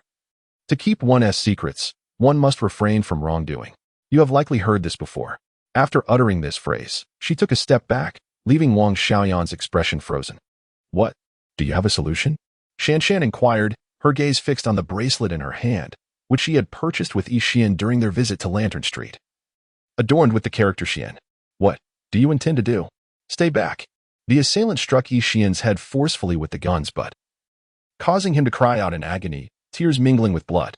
The initial thought of employing the Qingmu spirit land was suppressed by this ominous suggestion. Once Ling Feng had finalized his equipment selection, patrons in the internet CAF began to exit, some jumping through windows while others took the stairs, scattering in a disorganized manner. Chen Yi was momentarily taken aback. Was someone sending her a message at this time? However, she had only just arrived today. How could a letter be written so swiftly? The middle-aged ninja nodded, satisfied with the work ethic of his subordinates. At that moment, a voice crackled through the wireless headset. Consequently, the others expressed their intention to terminate the contract today, insisting on the matter. Seeing no alternative, Lin Shi was reluctantly compelled to acquiesce. She promptly made a call, instructing the legal team to prepare 7 contracts, and after their completion, she terminated agreements with all 7 individuals. Just before departing, Sun Shi lowered his voice and said to Lin Shi, "Given our long acquaintance." The thin man tossed a 1 yuan coin into the air, while both he and the stout man watched it land on the table. As the coin spun on the surface, the thin man swiftly pressed it beneath his palm. "Brothery, I called your wife. She mentioned that she would be dining soon and requested you to pick her up for some fun," he said to Brothery. Suppressing his emotions, he excused himself to the restroom, washed his face, and after a moment's contemplation, retrieved his phone and dialed you. Yang Ji directly handed a piece of red cloth to Li Fantian, who was taken aback. Upon unfolding the cloth, he discovered 2 knives illustrated upon it, with Black Bear Gang inscribed on the left and Dragon Gang on the right, the blades clashing together, blood dripping profusely in between. In the realm of politics, there exist unspoken rules governing what actions are permissible and which are not, each with its own set of conventions.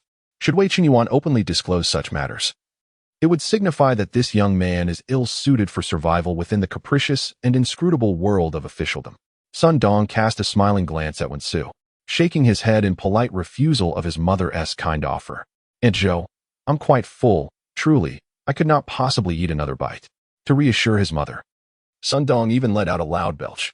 "You naughty boy, I shall ignore you now, you rogue," exclaimed Zhang Shui, her face flushed with embarrassment at Li Fantian's words, as she playfully struck him with her soft fists. The emperor smiled, yet his expression did not reach his eyes.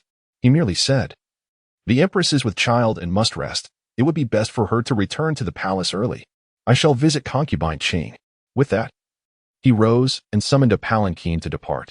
The emperor's words, though seemingly unreasonable, were imbued with heartfelt logic, leaving her no room for scrutiny or contemplation. He was the one who had cast her into the cold palace and the one who had drawn her out.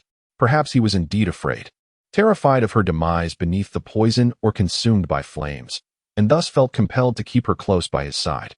A 45 increase in attack speed, albeit for a mere 10 seconds, was formidable without question. Yet, uncertainty loomed over whether this enhancement applied solely to physical attacks or also to magical projectile speed.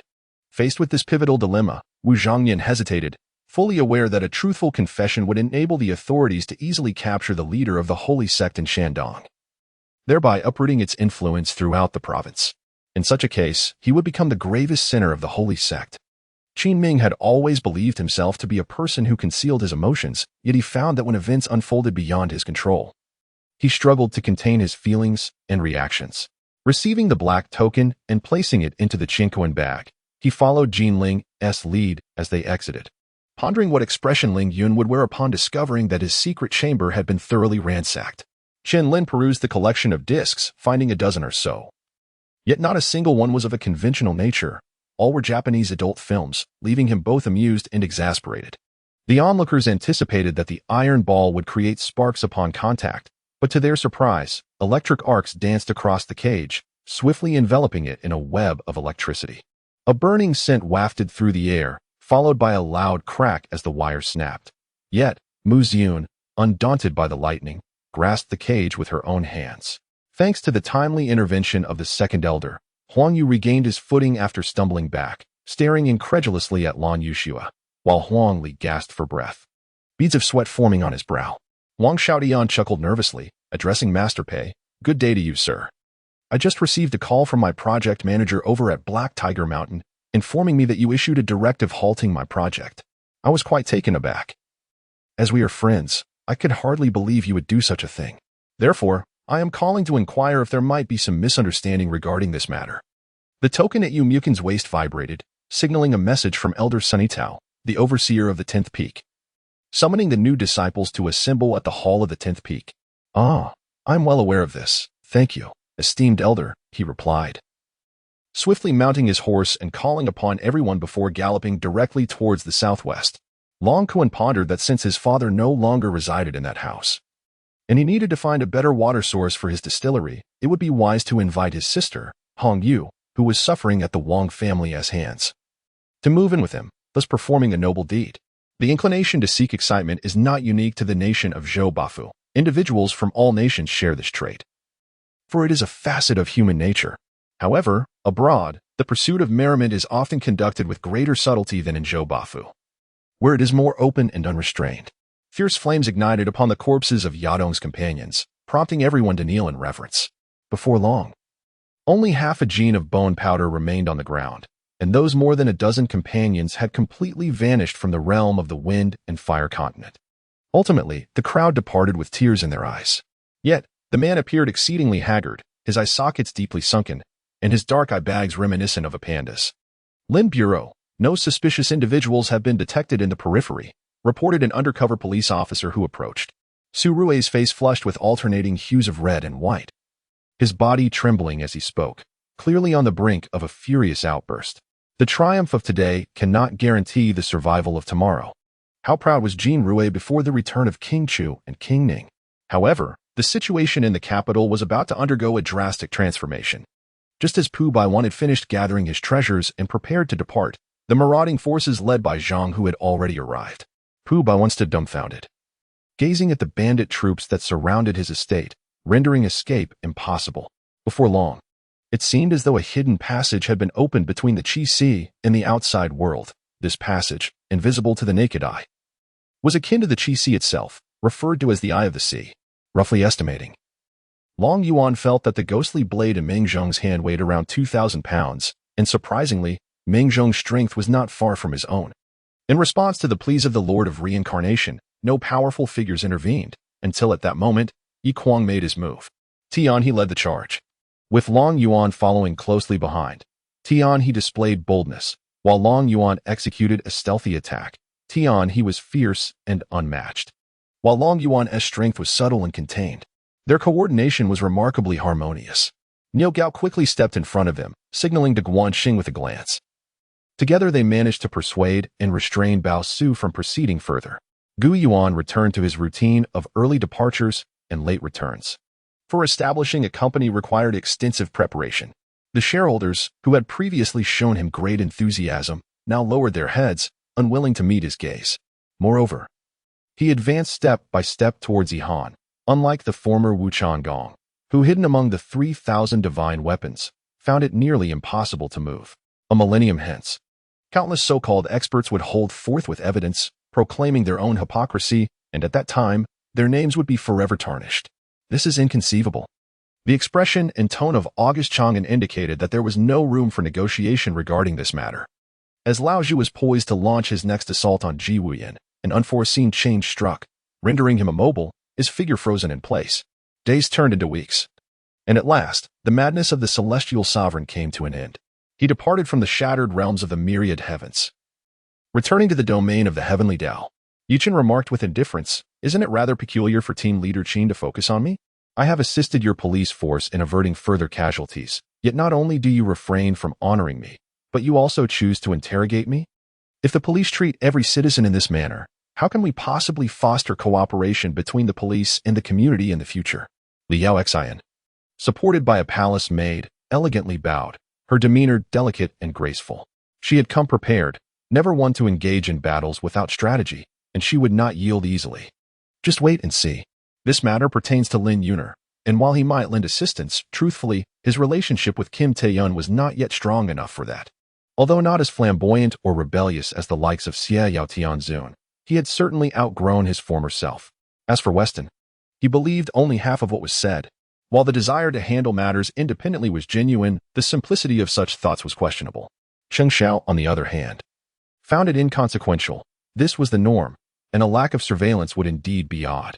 Here, puppets would inevitably share the same fate as their masters. As events unfolded, the puppets would gradually assimilate with their creators, ultimately usurping them. Suddenly, the voice of Yuan Shi Tianzun echoed in the mind of Nanji Xinwan. Despite a whirlwind of confusion, he complied. Pang Bo wished to assist his brother, yet upon observing the current situation, he chose silence. Unbeknownst to them, the descendants of the Situ family had steadily become more mediocre. By the 20th century, many had failed to even master the art of qi cultivation upon reaching adulthood, resigning themselves to a life of ordinariness. Evie stood its ground, chest out, gazing down at Wang Dalai with unwavering resolve. Although Pogba and Canny formed a formidable partnership in midfield, there were moments when Pogba and Matuidi would interchange positions. earning them the admiration of Chinese fans as the premier midfield duo.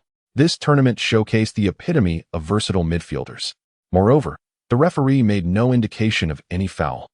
Considering the incident occurred within the penalty area and Wang Dalai had executed a legitimate challenge, Meng Ruo felt tears welling in her eyes upon hearing those words.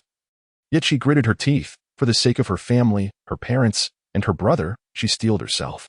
Lin Wanlan, I require your assistance in finding some tasks, Doctor. Zhang instructed.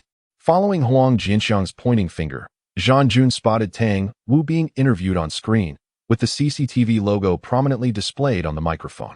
Thus, at a distance of 25 yards from the goal, Lampard successfully received a back pass, creating an excellent opportunity for a long-range shot with optimal positioning and comfort. It is worth noting that Fang Zheng's cultivation had significantly evolved since his initial entry into the wasteland. Tian Yumin, a second-tier sect of the Western Sea, was renowned for its beast taming. The Western Sea was abundant in various monstrous creatures, and even first-tier sects typically refrained from provoking members of Tian Yumin. However, at that moment, Tang Wu had surged forward, leaping high between the two, and with a height of 195 meters, He Pia could easily gaze at Tang Wu's waist. Upon hearing of the arrival of the Tang army, all nearby rebel forces, gripped by fear, sought refuge within the walls of Yaozhou. As dusk settled, no assault was launched, and the encampment was established. Li Wei and Pei Shijian stood atop a gentle slope, their brows furrowed in concern. Wang Yifan, with a friendly gesture, extended his index finger, signaling them to be quiet, before leaning in to listen intently at the door. Once the sound of footsteps had faded, he forcefully swung the door open. Emerging with a flourish, gun in hand, ready to strike. Initially consumed by rage upon hearing of Lu Mei's conscription, he had traversed the arduous path from Xiangzhou to this moment, enduring countless trials and brushes with death along the way. All this he had done. What was the true purpose behind his relentless endeavors? Yi Chen shrugged, expressing indifference, yet he questioned, but can you truly turn a blind eye? This legacy was built by your grandfather and father. Can you really abandon it? Lin Shi sighed helplessly. Alas, I cannot bear to ignore it. So I can only voice my concerns. After work tonight, I shall take you for a drive to unwind. The fade of nurturing talent was merely a guise, concealing the ulterior motive of profiting from exorbitant transfer fees. Regardless of her fate, no one was listening any longer, as the police had arrived to escort her away. Jiang Yunya's expression darkened. She had not anticipated that Xia Anhao would uncover this number.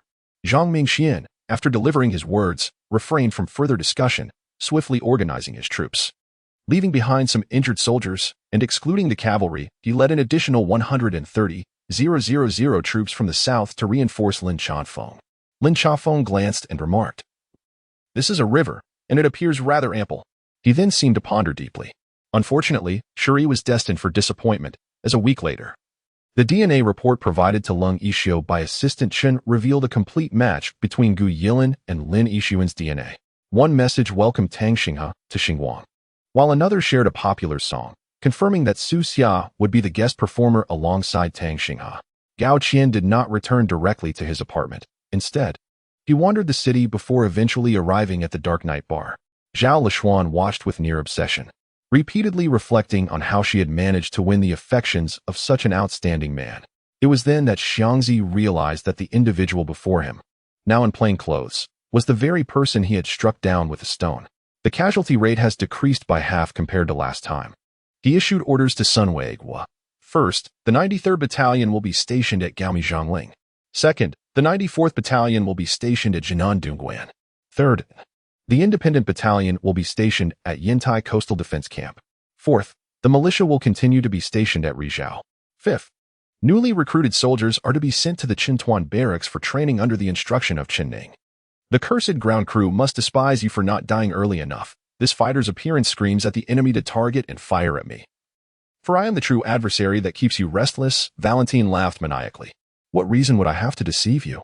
Yet, in the end, this entire load was snatched away by the rioters in the streets. Xiao Minglu couldn't help but chuckle. The four masters and disciples exchanged pleasantries until Wang Sheng, noticing Chen Yi devoured his meal, chuckled and left the room. The two apprentices had not even inquired about Chen Yi's health, a testament to the profound trust they shared. The war for interstellar colonies seemed a relic of the last century. Xiao Minglu, seated by a campfire with Lin Peng and Valentine, gazed at the rose-tinted evening sky while murmuring to himself. Lu Lingshan contemplated her situation, realizing that collaboration with Peter was inevitable. Otherwise, she risked leaving empty-handed. However, the thought of Peter claiming 60% of the assets filled her with indignation. In a fleeting moment, the blade aimed at his abdomen was intercepted by Shi Yan. Yet the strike directed at his head grazed his face. In the air, strands of hair wafted about, having been severed by the blade, which attested to its formidable power. What kind of velocity could cleave hair? Upon hearing her words, everyone stood in stunned silence, with Shi Yan particularly perplexed. His family had been annihilated. Why must his grandfather's house also face destruction? Who was responsible? Could it be the Sima family, as mentioned by the man in black? And who, then, was that black-clad figure who had saved him, his cousin's savior? Indeed, otherwise, how could the deity of knowledge bestow upon him a second chance at power? Oh. Chen squinted, inquiring further, why did you come here tonight? Please do not tell me you were also hired by Huang Xiaodian to kill me. And Chang scoffed. As if he could. This enigmatic organization orchestrated a series of terror attacks in London to negotiate the release of a crucial member detained by the British intelligence agency, simultaneously abducting several royal family members as leverage for negotiations with the British monarchy. Where have you been, Ud? After he spoke, a pang of regret struck him. If his assumptions were correct, such a question might put Lu Yu in an awkward position. Jiang Donglu remained unfazed, for the one mocking him was Chu Ao, a figure of considerable strength and intrigue. The North District Garden belonged to an unparalleled beauty, a rose with thorns, Shuai Yao. Unexpectedly, as Geng Ziliang flattered and then fled. And Zi was left agape, and upon witnessing the murderous intent emanating from both men, he seized his old weapon and hastily retreated towards Jiogong City. Princess Jielan, since departing from the Han dynasty, had never contemplated becoming the consort of the left noble king. However, to safeguard her family's lives, she had no choice but to leave. Wang Nanbei pointed towards the back of the seat above, then made a downward gesture with his hands, crossing his arms and resting his head upon them. Observing that the other party was still bewildered, Wang Nanbei repeated his actions. This time, the individual nodded, indicating comprehension. Old Yo is overly complimentary. Lu Yu, elated at the acquisition of so much new knowledge, thought little of it and followed Old Yo, based on the absence of further signs of battle at the scene. It was surmised that the mad dog had likely been instantaneously eliminated after the adversary had secured the divine eagle. The mere thought of being swiftly dispatched sent a chill racing from the base of Qianjiu's spine to his forehead. Here lay a plethora of flora unseen from the outside, a veritable paradise for those devoted to research. As she spoke, the Lord of Qing Yuan produced a dagger, incessantly searching for a target that could be struck without disrupting the overall tableau. Jiang Ying gently set down the feeble boy in her arms and casually pointed to a room. I'll choose that one. It was only then that the staff noticed the boy's pallid complexion and hurriedly prepared sustenance. A wry smile crept upon Ku Jiu's lips as he deftly extracted a USB drive from his pocket, idly toying with it between his long fingers. Leaving the expansive meadow, Yi Sheng and Mr. Xia arrived at a valley adorned with numerous large boulders. However, once the truth of this matter is revealed in the future, will Chu Luozi be able to extricate herself so easily? The two children were imitating their lessons quite well. Upon turning around, they noticed Chu Luozi had already risen and immediately rushed towards her. Wang Haibo had already defected, yet Li Ji was unaware. Believing Wang Haibo still to be one of his loyal subordinates, and he took Wang Haibo's words at face value. This sword technique harbored an ineffable martial mystery. As if it were proclaiming a relentless, surging sword intent, subtly manifesting itself, with luminescence enveloping the body, resembling a celestial map that connected the acupoints in a linear fashion. When Aunt Tian delivered a passionate and fervent speech, had a Xiao not known his true identity, she might have been deeply moved by his rhetoric. Zhao Yuan had transferred schools, and it was likely that ZMO and Tai Zhu had resorted to cooking for themselves. Wu Hua forced a smile, not wishing to burden Sister Lu with the truth. Third brother, shall we simply let this go? Has our prolonged wait here been in vain? Zhao Dachao expressed his discontent. So what shall we do, my dear? At this moment, the Empress was also flustered. What to do? What to do? She chuckled nervously. Wang Xiaodian wore a bitter smile, for the first time feeling a sense of helplessness. He had believed that inviting the masters from the east would suffice to resolve the situation. Yet, just as he was steadied, he witnessed the self-proclaimed dragon demon, the muscular karateka, whose muscles suddenly swelled, forcibly stretching his robe, before delivering a powerful punch into the ground. Ruor's expression grew increasingly ominous, as if a mounting pressure weighed heavily on his heart. A great battle ensued at Ghost Valley, resulting in significant losses for the Hall of Death. The overarching reason, ultimately, was their hesitance to strike with full force out of fear of collateral damage. "I know who you are. Keep it up." Lin Ran leaned in to kiss her cheek. The following day, the concerns of Su Zhenqing materialized. Before the Lord's mansion, it was teeming with people, yet maintained an orderly chaos. More families were gradually making their way to Qinong town, as none wished to flirt with death. Dozens of revered ones and around 100 warriors were present, yet few were of the warrior rank, as they lacked the qualifications to be included. However, for Hong Tianxi and Xiao Mo, such adversaries were precisely those they excelled in confronting. But upon seeing Yu Fan, his fears swiftly morphed into hatred, channeling all his strength as he hurled an unopened bottle of liquor towards Yu Fan's face with tenfold ferocity compared to before. Even the obedient king of Chen would not descend to such depths of subservience, after all.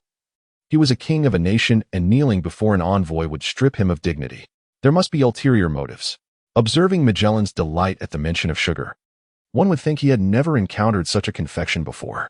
Casually discarding the hard drive aside, the boss planned to wait for Mark to collect it, thus still earning a daily storage fee akin to 10 meters of blade. The surrounding star realms have been largely developed. To continue progressing, one must venture further afield. Due to the influence of toxic gas, the efficacy of the flying leaf technique reaches its zenith at 50%, just as it hits Baiye's limit. Although this speed is sufficient to create distance from Ding Ziyao, Baiyu cannot sustain it for long. Despite the absence of rain, the mountain air remains comfortably warm at night, and for safety's sake, they dare not light a fire. Jiang Chun and Wan Hao shared their provisions before donning their clothes and drifting back to sleep. It is also possible that the assassins had not anticipated an attack by fire, or perhaps they harbored their own concerns. The harsh sounds of tearing continued uninterrupted. The zombie dog that had been shot and blocked the entrance was soon torn apart by its companions behind. Jiang Chun was greatly astonished, his expression revealing no signs of distress. "Chang Shi, was this individual not arranged by you?" This matter was one he could not admit to orchestrating. Observing Wang Zhen's increasingly dark expression, the atmosphere around them grew tense. Yet Wang Zhen did not feel relieved. Instead, he felt a weight pressing ever heavier upon his chest. Now that everyone had regained their composure to investigate, Jupiter City, Mars City, and Guanghan City were already overcrowded. Baiye's tone remained consistently calm. Yet the subtle threat emanating from him sent chills down Zhang Xian's spine. Many only witnessed the beginning of the tale between the Overlord and the Demoness, oblivious to its true conclusion. As a genuine gourmand, Yu Tian was equally intrigued by the abalone chicken soup featured in the narrative. What flavor could arise from combining such disparate elements? The world of ninjas also possesses medicinal herbs. Qiming purchased a considerable amount, and for those that were unattainable, he simply sketched their appearances and entrusted ninjas to excavate them from the mountains. In contrast to the rugged architectural style of the Beast clan, the Elven architectural style appeared markedly more refined, with many structures built around the towering trees. Huang Shaotian first bribed the 7 material vendors, then ensnared you. When those vendors came to terminate the contract, you would stab Lin Zong from within. A well-coordinated internal and external strategy, indeed a splendid combination of tactics. Yuchen wore a mocking smile. Lin Shi, reminded by Yichen, observed as the prince's military flag was planted at the location of the wild monsters. Before a second strike could be made, a rusted hook unexpectedly emerged from the nearby bushes. From a distance, those who had been watching the playful chase between Zack and Ace Yu suddenly tossed aside their wine cups and rushed over, filled with tension. "Daoist, what has happened now?" Lord Ren inquired, noticing the Daoist's startled demeanor. Sal walked ahead while the orcs stealthily followed. As they proceeded, Sal sensed something amiss. It was too quiet, devoid of any sound. He abruptly turned around, staring intently at the surroundings. After a night of indulgence, Richard absorbed Thor's divine power. Thorheim was officially reborn the following day. Noticing the time, nearly 5 o'clock, the two ceased their conversation and eagerly made their way to Feng Yu's residence. By the time they arrived, all parties had gathered. However, he possesses a notable advantage. Within the confines of the royal palace, he shows no deference to Li Shimin, seemingly considering himself the benefactor of the latter. Yet, when in public, he staunchly upholds Li Shimin's dignity, which accounts for the fact that Li Shimin grants him respect on nearly all occasions. Today, numerous UEFA officials and a host of esteemed former players were present to witness the final match. What justification does he have To arbitrarily alter the edicts of the court is a crime deserving of execution. While such a statement may hold weight in Chang'an, what significance does it bear in Songho? A remote and impoverished locale? Your words would be less impactful than a mere breeze from a village elder. Beneath the void, shadows dance like black ribbons, tightly entwined around the blood demon. Why? Wei Shengdian found himself perplexed. If Sun was already aware of his vulnerabilities and had grasped the overall situation, why would he discard his weapon? The sole reason is that the gun still posed a threat to him.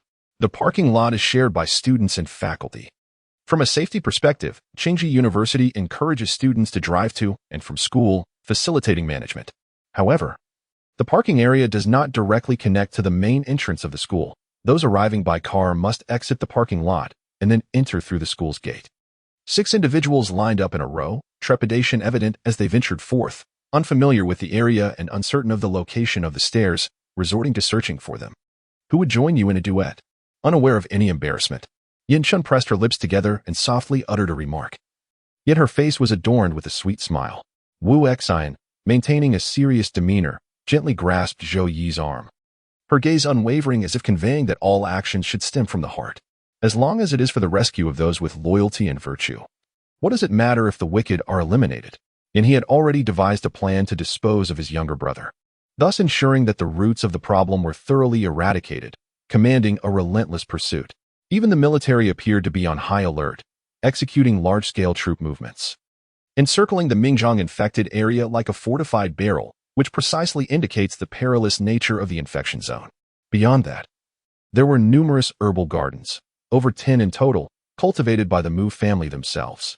Ji Yuntian had never celebrated any festival aside from his birthday, finding the experience quite novel. The holidays stipulated by the Federal Empire's laws are few. However, the vastness of the empire renders celebrations superficial, devoid of a profound sense of ritual, leaving ordinary citizens unable to experience the festive atmosphere. After dismissing Qian Rui, Yuchen approached the couple, Huang Xiaodian and his wife. Have your bodyguards leave, Yuchen stated coldly. Huang Xiaodian promptly gestured for the bodyguards to depart. One bodyguard, visibly concerned, remarked, "Boss," but, upon awakening, Luo Wuxing felt an overwhelming sense of comfort, as if she had not rested in ages, replenishing all her energy. The only downside was her insatiable hunger. Listening to the young cultivator's words, the others were increasingly astonished, their curiosity piqued as they fixated on the mirror in the young man's hand. Even Ma Tian, who had been observing the cliff's edge, turned to gaze at the treasure held by the youth, intrigued. Finding someone is not an easy endeavor. Su Ruoyao pawned all her valuable adornments, tied up her hair, purchased attire and furniture, donned male clothing, and set up a stall at the ferry terminal, erecting a sign that read, "Fortune, prosperity, longevity, and happiness," with the promise of a name change for those fated to encounter her. He emerged to caution Su Ruoyao, spotting her idly standing at the entrance of the adjacent private room. Though the room was not lacking in personnel, she had been dispatched here by Yinji. Thankfully, there were no spectators present. Otherwise, she might have been compelled to unleash her fists upon Bai Chun, though individuals like Bai Lan were exceptions. Meanwhile, the solitary swordplay grew increasingly agile. With a sword in hand, it gracefully directed north and south, east and west, elusive and charming. Should a higher tier or proximate extraordinary force intervene, even a single one could instantly unravel this seemingly stable order, resulting in widespread chaos. The cerebral merit system notified him that although this stone lion's strength approached the innate realm, it was not of true innate caliber, and the merit points accumulated had yet to reach 10,000. Grateful for the understanding of his elder brother and sister-in-law, Yin Yuan returned. Cheng Yin Yuan followed Su Ruoyao, while Cheng Yin Bin departed. I shall go too. Yi Qingjue appeared unfazed by Luo Wuxin's seemingly distressed demeanor, his tone imbued with a determination that suggested he had resolved to stay by her side. Despite feeling avenged, Lu Qingyan found no joy in it. The satisfaction she anticipated post-revenge was absent, perhaps because Qin Muyu still roamed free. The inscriptions were likely left during a time when her mental state was not yet completely unraveled, as were the garments in the doll meant to replace her child. Although that somewhat terrifying handmade doll might well have been a product of her madness. Having reveled until past 10 o'clock, Gao Bo returned from the adjacent class and, noticing Chu Sin still engrossed in his computer, leaned in to rest his arm on Chu Sin's shoulder, eager to join the spectacle. The night had grown slightly darker. Although it was only around 6 o'clock, He had hoped to return early to accompany Guan, only to discover once more that he had misjudged her affections. He had just checked the window, which was securely locked. Given the height below, the possibility of jumping or transporting someone down was effectively ruled out. Under Li Si's piercing gaze, those individuals trembled and vanished, and once they had disappeared, Li Si's attention returned to Mo Yun. It was indeed not in his nature to show weakness to Lin Xingxiang regarding this matter. Lu Qingyan nodded ever so slightly. The farmer seemed somewhat incredulous of Lu Qingyan's words, remaining on his knees and persistently pleading for mercy. Chu San could not afford to lose face before the defeated minions beneath him, and with a flourish, he produced his military academy student ID from his pocket, tossing it onto the snow before the kidnapper. As the day progressed, life resumed as it had the day before, eating, bathing, sleeping. During dinner, Lin Ru took particular note of the seating arrangements, observing that everyone's places seemed meticulously planned, with no one encroaching upon another's space. Yuchen shook his head in a mechanical and numb manner. The lady approached him and inquired, "Do you know Jiang Jingyu?" "I do." "Have you encountered the sword god of wounded feelings?" "I have." Meanwhile, the nurse's phone screen displayed the unfolding events at the Donghai Bridge. Indeed, it was evident that this individual had utilized 2 precious elixirs to save both himself and the unfamiliar stranger beside him. The third phase involved alchemists gathering for a grand assembly, utilizing several specific herbs provided by the spiritual herb sect to engage in a contest of alchemy.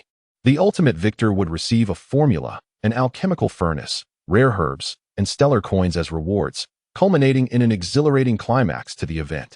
Zhou Yi smiled faintly, hesitated, and noticing the lack of enthusiasm on Miss Su's face, could not help but offer counsel.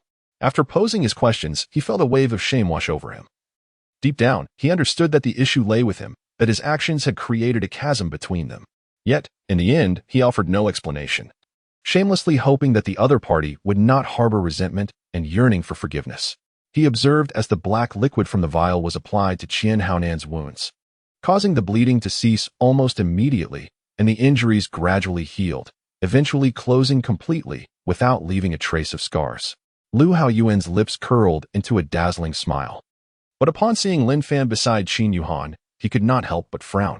Lin Zi first enveloped a sprig of clear grass with spiritual energy before employing fire energy to melt it. The green plant slowly transformed into a pale green spiritual liquid under the embrace of the flames. Recently, rumors suggested that signs of foreign activity had been detected near the northernmost regions, close to the demonic court of 10,000 beasts. Of course, the primary focus remained on Bai Zhengzi's deceitful claim that he and Bai Jianjia had spent the night at a hotel, aiming to facilitate a genuine alliance between the Bai and Chen families. Remarkable skills. After uttering this remark, Master Lu hurriedly made his way forward. At that moment, the figure in dark sunglasses lay on the ground, panting heavily, with blood seeping from his darkened teeth. Under the harsh lights, he shielded his face with his hand, appearing particularly sinister. At that moment, he felt an overwhelming sense of charm, convinced he was the most striking individual in this star domain. Unable to resist, he gazed upward at a 45-degree angle, allowing that damned allure to radiate freely.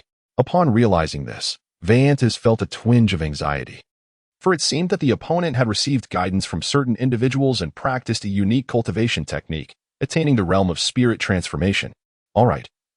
Let us join in the festivities tonight. It has been a while since I last saw him," Lu Ming agreed with a nod. After the silver light faded, Li Mu extracted the card from the remaining blue liquid, revealing 2 silver stars on the card's back, which elicited a satisfied smile from him. He could not sleep, and neither could Shou Ruoxue rest peacefully. Naturally, he remained close to guard her. That night, neither found slumber, and they conversed deeply until the knots in their hearts were unraveled, bringing their relationship closer than before. As Elizabeth detonated the entrance, the chilling wind howled alongside the blaring alarms throughout the clandestine underground base, awakening the guards who had only just roused from their midday slumber. Meanwhile, Zhou Runing merely smiled in response, pouring a cup of tea with an air of slight apology as she approached Lu Ju, saying, as the day wanes and rumors loom, "I hope my brother can forgive me for the sake of my sister's reputation." She extended the cup towards him, her demeanor filled with an endearing sense of difficulty. "Since Team Leader Chen wished to engage in this game, I shall indulge him. The old adage suggests that 3 chances are afforded. Thus, Team Leader Chen has 2 remaining opportunities to confront me. With any means at your disposal, should you manage to pry open my lips, that would signify your victory. However, If all three chances elapse without success, suddenly, a piercing cry echoed through the air. Danger! It's the precursor to the hunter ghost dragon, the beaked dragon. The archers were instructed to prepare to shoot it down immediately, lest it summon an endless horde of hunter ghost dragons. The guide at the forefront of the caravan instantly recognized the bird's origins. Uezi became aware of my headlights, deftly turning to wave at me with a smile. And I returned the gesture, fully cognizant that she could not see my grin. The method by which Musi was able to locate them was astonishingly the same online detection technique he had previously mentioned. That morning, Jiang Yi held aloft the newly forged true dragon sword, flicking it with a finger, a low hum reverberating throughout the stone chamber. He appeared to grasp the passage of time, stretching the dimensions of space, and seizing the myriad wondrous and profound laws of nature. Consider this: if a person of Asian descent were to commit heinous acts and flee abroad, confessing to Jesus, would they gain entry to paradise, escaping punishment in the afterlife? Or, for instance, what of a student adrift in a foreign land, unable to endure the torment from peers, who inadvertently takes a life? Would they be condemned to hell simply for not being a Christian? If you want me to speak, I shall. But wouldn't that be quite embarrassing for me? Nangongbai chuckled, uttering a rather provoking remark. On that day, the violet-haired girl, having revealed to herself that Liang Yin's time was short, inadvertently shared the method to save her. It's quite simple, really. Find a water-type magical beast that has cultivated a magic core, defeat it, extract the core, and give it to Liang Yin. Easy as that. The martial techniques practiced by these youths were rare, yet remarkably sophisticated. Although they were still rehearsing the same moves, the intricacies surpassed those of typical body refinement techniques by a significant margin. Gung Chun had once been part of that team, undoubtedly harboring strong sentiments for them. Had he not retired, he too would likely have participated in this youth championship. The flavor of the roasted meat was reminiscent of cypress. The wind fish evoked the essence of deer, snow frog tasted like peach blossoms, and the oily pomfret resembled sturgeon. The baked rabbit and crispy chicken were akin to delightful pastries. Each bite was indescribably exquisite. LGD sought to fortify their defense through the Tooth Tower, yet regrettably, the substantial attribute disparity brought by the three dragons rendered all maneuvers futile. Naturally, if that were the case, it would hardly be a test. The so-called physical technique assessment would indeed require unleashing one's full potential. Feng Jingyue's expression remained solemn, leaving Feng Si somewhat perplexed. Without uttering a word, Feng Jingyue pressed his head down and briefly lifted the curtain, believing he should have seen enough, before pulling him back a little further. Immediately, the swirling energy of blades and swords encircled them like a tempest, a storm of steel relentlessly wearing down their strength. Moreover, if the situation were merely that simplistic, he was convinced this variety show would lack substantial competitive edge. His assessment was not entirely erroneous. Indeed, the role of Han Bing in the Vanguard Corps would surpass that of Aphelios. However, he overlooked a critical issue, one that most teams in the current World Championship had yet to identify. Fool. How could one be so foolish? Phoenix couldn't help but roll her eyes, delivering a merciless retort. As for the opinion of the Ministry of Rights Zhou Junyang, while it might not warrant complete abolition, it certainly required overturning, amalgamating with the forthcoming academy and other considerations. During mealtime, Wang Pongzi remained restless, glancing around while engaging in idle chatter, his head shaking like a fan. Upon spotting a research subject of great value, he would occasionally sigh wistfully, as if grasping some profound insight, his expressions extraordinarily vivid. Please, take a seat and rest. Yi Chen gently grasped her hand, assisting her in sitting down. Lin Shi initially intended to assert her well-being, but a sudden wave of drowsiness enveloped her, leading her to rest her head on the table and drift off to sleep. Yi Chen activated his celestial sight, clearly perceiving a black sparrow slowly materializing at the back of Lin Shi's head. Indeed, within him simmered a desire to rend Lin Zong into 1,000 pieces, yet he refrained from succumbing to rage, which was quite astonishing. However, at that moment, Yi Yu's thoughts were far from guiding him. Rather, he prepared to depart immediately on a desert dragonfly, seeking a safe haven. Boosting satisfaction? Sun Yu and the others were somewhat baffled. Can satisfaction even be enhanced? How does one accomplish that? Li Yidong, eyes closed, felt a slight itch in her arm and absent-mindedly swatted at it, not giving it much thought. It can be said that those possessing absolute pitch are destined for remarkable achievements in instrumental performance and composition, far surpassing their peers. Director Li remarked. There are matters to attend to there? The immersion is quite beneficial. He Wheeling is doing significantly better than I anticipated. Initially, she required vascular surgery to regain sensation. However, upon checking just now, I observed her vessel self-repairing, indicating surgery is unnecessary. I merely wish to inquire if she still has water for her immersion. The eye creature, seemingly under an expulsion command, hurriedly rolled out of the shop. Nevertheless, considering the multitude of people present, his concerns were likely unwarranted. Subsequently, he extracted blood from the Manus demon, blending it with the blood of the Azure Sprite to concoct a potion. This time, the target of exploration by the fortress and the northern bastion was a settlement of wild boars located between the two fortifications, recently relocated, housing approximately 1,300 wild boars, including about 1,000 warrior boars and 300 elderly or infirm. Li Rue found himself at a loss for words, feeling somewhat dejected as he glanced at Su Qingyi. Pondering, I merely attended the preliminary rounds. Why does it feel as though I'm preparing for battle?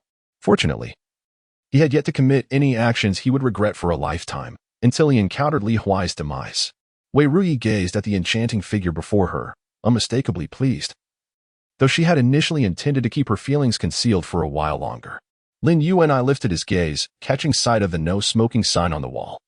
Hastily removing the cigarette from his mouth, nodding anxiously at the nurse before extinguishing it in the nearby trash bin. In the Grand Hall of Huawei, the doors stood wide open.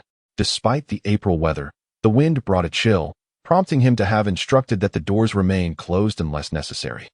The sense of fullness in his arms filled his heart as well, as if a warm current was slowly permeating the frozen depths of his heart, which had remained encased for nearly a decade. Yunyu cursed internally, her previously indifferent demeanor now tinged with urgency.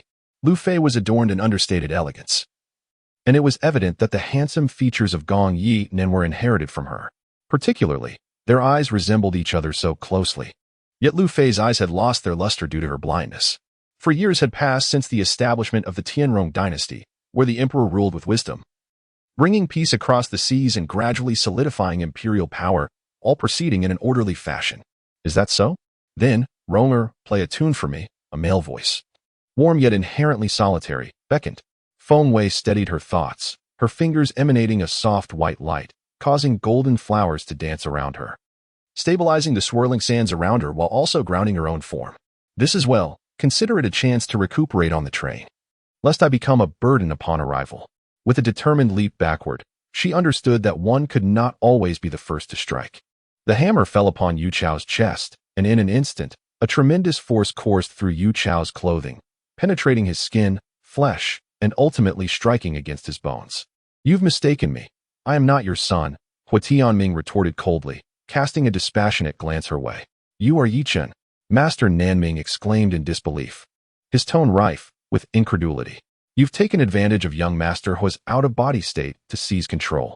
However, even now, the two assailants responsible for the incident with Yi Qiu remained unfound, leaving the Su family unable to draw any conclusions. Nevertheless, Su Luo's parents considered this possibility highly probable. Come forth. I know you are not dead. Yi Tian observed the twisted wreckage of the off-road vehicle with a chilling gaze, his star-like eyes devoid of any anger, exuding instead a coldness that penetrated to the bone. No, you are my future husband. If I do not attend to you, who will? Xiao Kiki clasped her hands together, playfully pinching the cheeks of the indifferent figure between her palms, warning him not to take her lightly, lest she become agitated again. Indifferent, taken aback, promptly nodded in agreement. The morning sun was not harsh but rather warm, and from this vantage point, gazing at the splendid view of the Atlantic Ocean, Yi Qiu felt particularly content. As Yi Qiu and Lu Lingxiu departed from this place and stepped outside, they climbed into the car. This designer, lacking any notable reputation, had unexpectedly created a summer outfit that astonished all. Moreover, the acclaim of Jet Li has reached remarkable heights, establishing him as an international superstar who inherently attracts attention. Although the actress who portrayed the character of 13 Ani, Rosamund Quan, may not be widely recognized, her striking appearance captivated countless admirers. Fan Dashan respectfully acknowledged the request and, turning towards the living room, prepared 2 cups of hot tea as instructed by the middle-aged man. However, just as he was about to add the white powder to the teacups, a sudden, thunderous shout erupted from behind him. Sighing deeply, Du Beaufin, still perplexed despite racking his brain, ultimately decided to invite Su Qing and her companions to gather their insights. At that moment, a gentle knock sounded on the tightly shut door. Several patrol flying vessels, detecting the anomaly, heightened their vigilance and stood ready to dispatch warning signals. Sitting on the sofa, Qin Tianming methodically lit one cigarette after another, while I sat opposite him, at a loss for words. Shang Wanyi listened intently to Qi Beihan's plan. Her expressive eyes blinking in surprise, though her facial expression remained somewhat rigid. Having gone a day without water, she felt her throat parched and slightly hoarse, as if it might ignite with thirst, rendering her body exceedingly weak. Jiangshu rose and placed her hand on his shoulder. He grasped her waist and, with a sudden force, lifted her out from the other side of the entrance barrier. Voices of men could be heard from within. Unless Jinyu possessed a voice changer or something similar, it was inexplicable. He Ningrong began to smile mischievously, then stood to firmly close the door behind them. As for the changes in appearance, upon scanning with his senses, Qin Hao immediately understood, his gaze flickering uncertainly. Upon hearing a sound, he looked up, and, upon seeing her, a fleeting smile graced his lips. Huang Mao initially thought Ogu was toying with him, but upon witnessing OG's earnest expression, he found himself at a loss for words. This approach could win hearts and solidify one's position within the military. Yet it would also incite resentment from those already discontent with Si Chun. Thus it could not be accomplished overnight, but rather required a gradual and methodical effort. Great-grandmother, what are you planning to do? Wind Mohan's eyes twitched as he observed the object in the elderly lady's hand. Since joining the company, Tong Shui had never visited the 15th floor. Her mood was somewhat anxious, having heard that the new president employed particularly stringent measures, having dismissed over 10 employees within a month. Fortunately, she would not have to face him directly. Before the man could react, Yi Chen seized him by the collar and, with a swift motion, slammed him to the ground. "Ah, you." Bang. Yi Chen delivered a knee strike, causing blood to spill from the man's mouth, then pressed his knee against his neck. "Let go, you." In a fit of rage, Jiang Zia recalled those memories, and the pain in his head intensified, leaving his mind feeling desolate, with his recollections fading away. Qing Bai sat quietly beside them, observing their interaction with an expression of calmness. Initially astonished by their exchanges, she had grown accustomed to their dynamic over time. The Demon Lord was the first to respond, exclaiming, "Agreed, agreed," if he did not express his consent first. The responsibility falls upon him, for Huang Jiolong is his subordinate. "Help! Brother Chen, Brother Chu, save me." In the distance, a figure fled in panic. It was the cultivator who had fled first, now in a disheveled state, one arm drenched in blood, quickly surrounded by several demonic leopards, continually calling for help. "You speak as if you were the wrong party. I have my merits as well, you know," Luin asserted, puffing out her chest defiantly. Having made a choice, having convinced himself, and with this singular hope in sight, even at this moment, despite feeling a degree of fear from the swallowing entity, Wu remained steadfast in his belief, harboring no regrets. This time, it was not in vain to have invited him, Wang Shiqi remarked, observing the enthusiastic response from his classmates. Consequently, many in Huaxia now regard Shanghai Entertainment Company Limited as the third giant, rivaling the two major behemoths. However, when Lu Lin beheld the foreigner, he paused, for she was a blonde-haired, blue-eyed woman. In an instant, the previously silent disciples of Xian Mountain erupted in fervor, cheers resounding continuously. "Who exactly are you?" The dog of death re-evaluated Chen Liuha. Such formidable prowess and fearlessness towards the Qiao family could not belong to an ordinary individual. A series of enormous crimson wooden stakes formed a barrier, enclosing the people of the Qilin Empire and the Seven Witch clan entirely. Subsequently, he opened his mouth like a galaxy and devoured the entire ancient tomb, along with its spatial essence. This independent space was exceedingly vast, and the city housing the branch headquarters had set up formations, rendering it exceedingly concealed, without a guide from the heavenly sect. The encirclement team from the Heavenly Palace would struggle to locate the main city of the branch in a short span of time. Yet, he could never have anticipated that his untouched fiancée would have her purity seized by that beast, Yi Chun. Moreover, the indelible harm and losses brought upon the Zhongli family by Yu Haoran would ensure that Zhongli Qingyang and Zhongli Mingjing would never relinquish their desire for revenge. They would inevitably reach out to the semi-tribulation supreme realm ancestors far in the endless void after the incident. Impressive, isn't it? This is the holy image of our sacred cult. It is said to be the reincarnation of our leader. Anyway, I don't quite understand it. However, that is not the crux. The point is, I have brought you in, so shouldn't you help me unravel that silver needle matter? Wang Rong remarked upon seeing this. This naturally cannot be aided, for each person's comprehension differs. Even if assistance is provided this time, it may not help the next. However, we can certainly let them enjoy some fruits. Jinghua Shue stated. A dense wave of energy immediately enveloped the entire main city of the Wen family in the North Yu region. Although this place, due to the presence of several renowned masters of weaponry, occasionally emanates rapid auras of artifact refinement, it had never experienced such a colossal energy magnetic field. Yichen, I can't shake the feeling that these three are not here for good. Lin Shi, seated in the passenger seat, expressed her concern. You need not step out of the vehicle, I shall handle it. After Yichen halted the vehicle, he offered her a brief admonition before alighting from the car. He swiftly approached the trio of men. Meanwhile, Zhang Shoyun could not help but furrow her brow, pondering why the He and Zhang families had begun to clash. The gathering was quite substantial, with the Xiao family arriving alongside the Song and Jiang families, accompanied by several young ladies and gentlemen. Casting a glance at the slumbering Lin Fengwan, Chu Tian draped a thin blanket over her and adjusted his robe before stepping out of the room. Witnessing this scene, Suwu's body tensed momentarily, only to compel himself to relax soon after. Sang Fiwen preferred fans who maintained a certain social distance and did not appreciate those who pursued stardom to the point of losing their identity. Thus, over the years, he had been conducting investigations, having temporarily shelved his thoughts of marriage following the untimely passing of his third fiancée. Shun Chung understood Gong Beichen well. Upon seeing Yun Chuan carrying Nan Yu, it was likely that Gong Beichen had already contemplated eliminating the man. Was it even earlier? Xiao Huanchan silently gritted his teeth, suddenly recalling an occasion when His Majesty had unexpectedly retained both himself and his father. While previous masters had allowed for daytime respite, ever since Zhuang Xiaoyan had donned it, removal had proven impossible. Naturally, Zhou Yu needed to comprehend Chu Tian, as did Fan Jifeng, and indeed the entire Western Liang army required insight into Chu Tian. Surely not.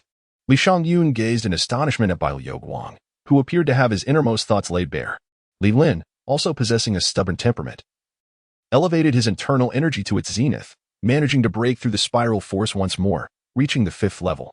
What would it mean to engage in combat with Qin Poju under such circumstances? Bang! Now, Li Lin's steps were resolute. The 5th level of spiral force and the might of the divine fist thwarted Qin Poju. Just as Boss Lu was feeling disheartened, a call finally came through, indicating interest in purchasing the supermarket. Joy surged within Lu's heart. He dared not quote an excessively high price, yet to his surprise, the other party did not haggle, stating their intention to establish an auto parts city here, dedicated to selling cars, repairing vehicles, and providing automotive beautification services, among other projects. General, the Han army is laying an ambush at Fengchuan, which means the opposite shore of Fengchuan, Fengqing, is likely also occupied by Han forces. Should we not divide our troops into two, one advancing on Fengchuan and the other on Fengqing? After defeating both armies, we can rendezvous at Fengzhou to wipe out the defenders, He Jingjin remarked. It doesn't seem too difficult. It's certainly easier than learning martial arts, Lin Feng declared, then performed a few symbolic movements. Given his own skills, executing some of the more complex maneuvers posed no challenge, and he executed these actions with considerable flair. Xian Dingli's expression faltered, a flicker of irritation crossing his gaze, yet he still coldly acquiesced. He wondered how much had changed during his lengthy absence, and if they still remembered him. Speak, but you may only pose one question, Lin Feng stated, asserting that further dialogue was superfluous. Would it not be preferable to transform into another sound? At that moment, Chu Tian inadvertently noticed that the national master, who had once been inseparable from Duan Long, was now conspicuously absent. Anomalies often harbor hidden truths. Although the reasons remain elusive, Chu Tian has chosen to remain vigilant, quietly keeping this matter at the forefront of his thoughts. Observing the relentless persistence of the individual before him, Lu Fu inwardly cursed, yet refrained from uttering a word, discreetly casting glances at Gao Baorong. Suddenly, Jiang Linqi became acutely aware of his verbal misstep, hastily covering his mouth and shaking his head at the approaching steward Wang. At that moment, a furious voice erupted. Though it was Saturday, the majority of students at Haicheng No. 1 High School were boarders, many taking the opportunity to venture off campus for shopping, resulting in a bustling crowd at the back entrance. The sudden outburst of a man's ire was akin to casting a stone into tranquil waters, instantly stirring a tempest as all eyes turned in curiosity. Meiju gently caressed her abdomen, secretly contemplating that this child must be a girl. Throughout her pregnancy, the baby had exhibited exceptional calmness, a stark contrast to her previous two experiences. Xia Lv remarked, "Do you think we lack dignity?" "We are well aware of the situation." Xiaobai emitted a soft sigh, unable to remain seated, and withdrew. After her departure, Xia Lv concealed her smile, falling silent. Who can predict the future? Dui set down her chopsticks and returned indoors.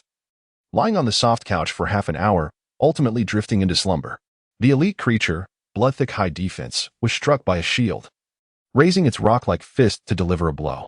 Staring at the straightforward attributes, Lin Shi found himself momentarily bewildered. What exactly was this mechanized beast? Did it exist within the game? Rest assured, I only brought him back after avenging him. Long Xiong's tone carried a hint of sanguine intensity. After several anxious days, the Black Feathers ceased their investigations. However, they refrained from taking action, and as more days passed without developments, they resumed their endeavors. Yet this time, they dared not approach Zhang Yu's village. Yu Yao chuckled, "If you don't eat, I shall begin." She had not enjoyed a proper meal during the days spent on the ship. While in Hangzhou, Xiang Wei had summoned a chef whose culinary creations were exceptionally delectable. The golden sun rose slowly from the eastern horizon, awakening the citizens of the capital from their slumber. The gates of the Rue Wang residence swung open once more. And Ningzi Yuan, clad in royal attire, ascended the palanquin en route to the imperial palace. The venom of the Bailing snake, while not the most potent in the world, was undoubtedly one of the fiercest poisons to be found in the Dolua continent. Noticing that the golden crocodile Dolua showed no signs of relenting, Bai Dong's gaze turned steely as she gripped her scepter firmly, prepared to intervene and rescue Su Xing from the brink of collapse. Had it not been for the sudden death of Ariana, which stirred intense feelings of guilt and self-reproach within her, she might have truly allied with Gellert Grindelwald to overturn the statute of secrecy, establishing a world governed by wizards. However, in this lifetime, Tang San's talent has been irrevocably tarnished, and it is likely that the god of Shura no longer regards him with favor. Furthermore, his martial soul, Blue Silvergrass, is unable to awaken into the Blue Silver Emperor, and the Hautian Hammer has suffered the loss of 3 soul rings, rendering him a veritable invalid. It appears exceedingly difficult for him to assist the Heaven Do Empire and the Star Luo Empire in their struggle against the Spirit Hall. If I am to acknowledge you as my father, it is contingent upon the dissolution of your marriage with Lu Shuiying, ensuring that she receives no shares of the company. His legitimate eldest son is the national consort, a general of the kingdom, a commander of great merit safeguarding the borders. Secondly, the Ministry of Justice, the Supreme Court, and the Imperial Guards must employ any means necessary to extract valuable information from the captured assassins. Throughout the continent of Fair N, who does not recognize you as devils, adept at employing deception, lies, and sophistry to achieve your nefarious ends, it seems that this cloth is still too smooth. I shall need to seek out a loofah in the future, or else scrubbing my back will prove difficult. As Tang Yu spoke, he unreservedly used his hands to scrub the mud off Lin Yuxia.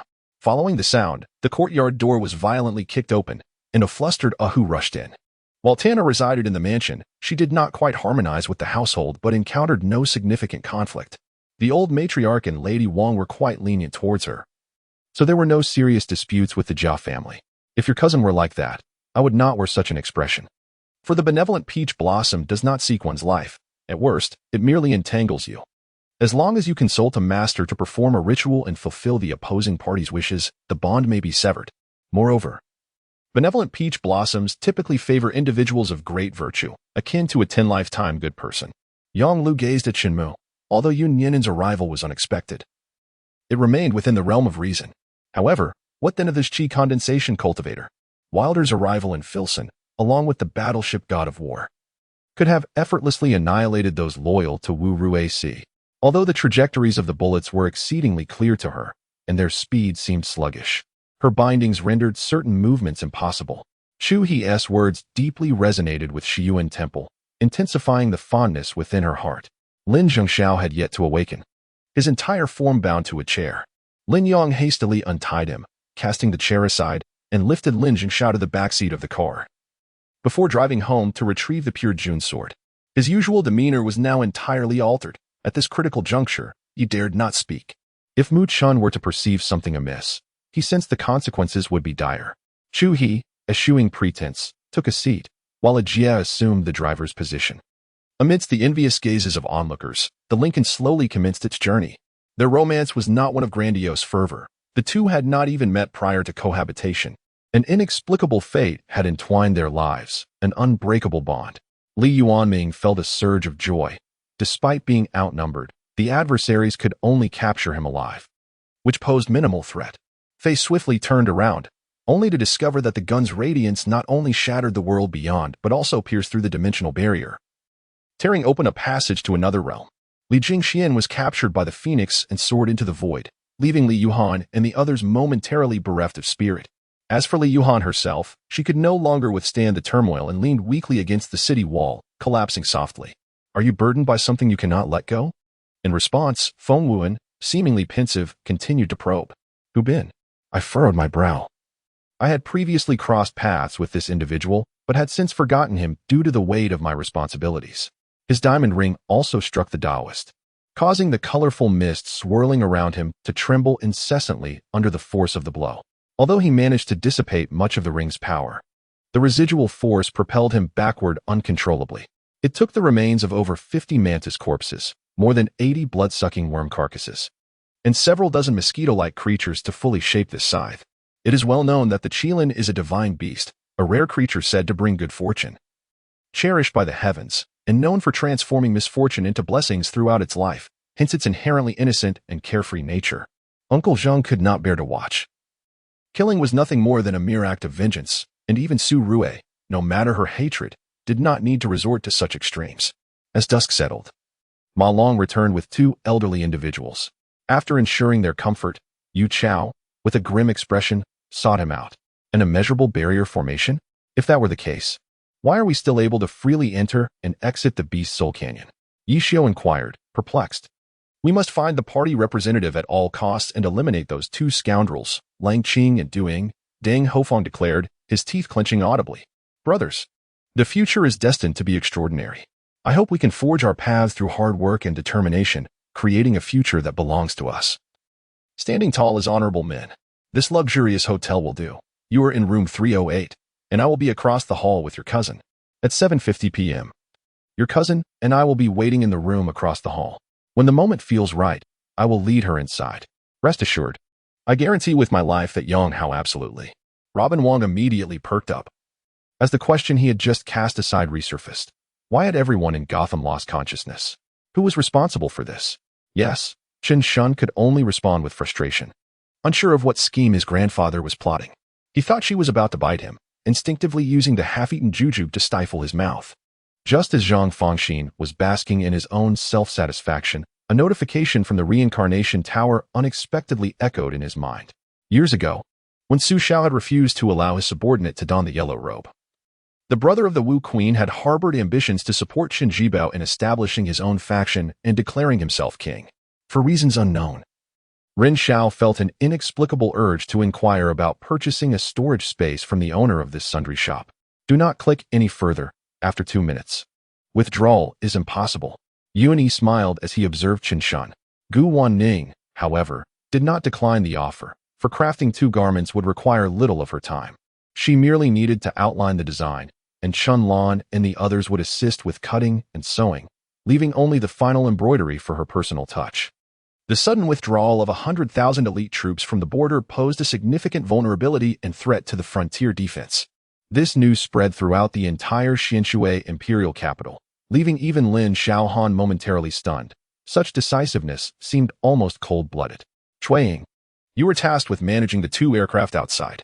Luo Yin, from a corner, scanned the area with binoculars. Among the 4 guards, 2 were stationed deeper inside, making the risk of destroying the outer 2 aircraft considerably high. Gulp. Chu Xiang swallowed heavily, nearly choking. His nimble arm trembled involuntarily, and the glass teapot he was holding nearly slipped from his grasp.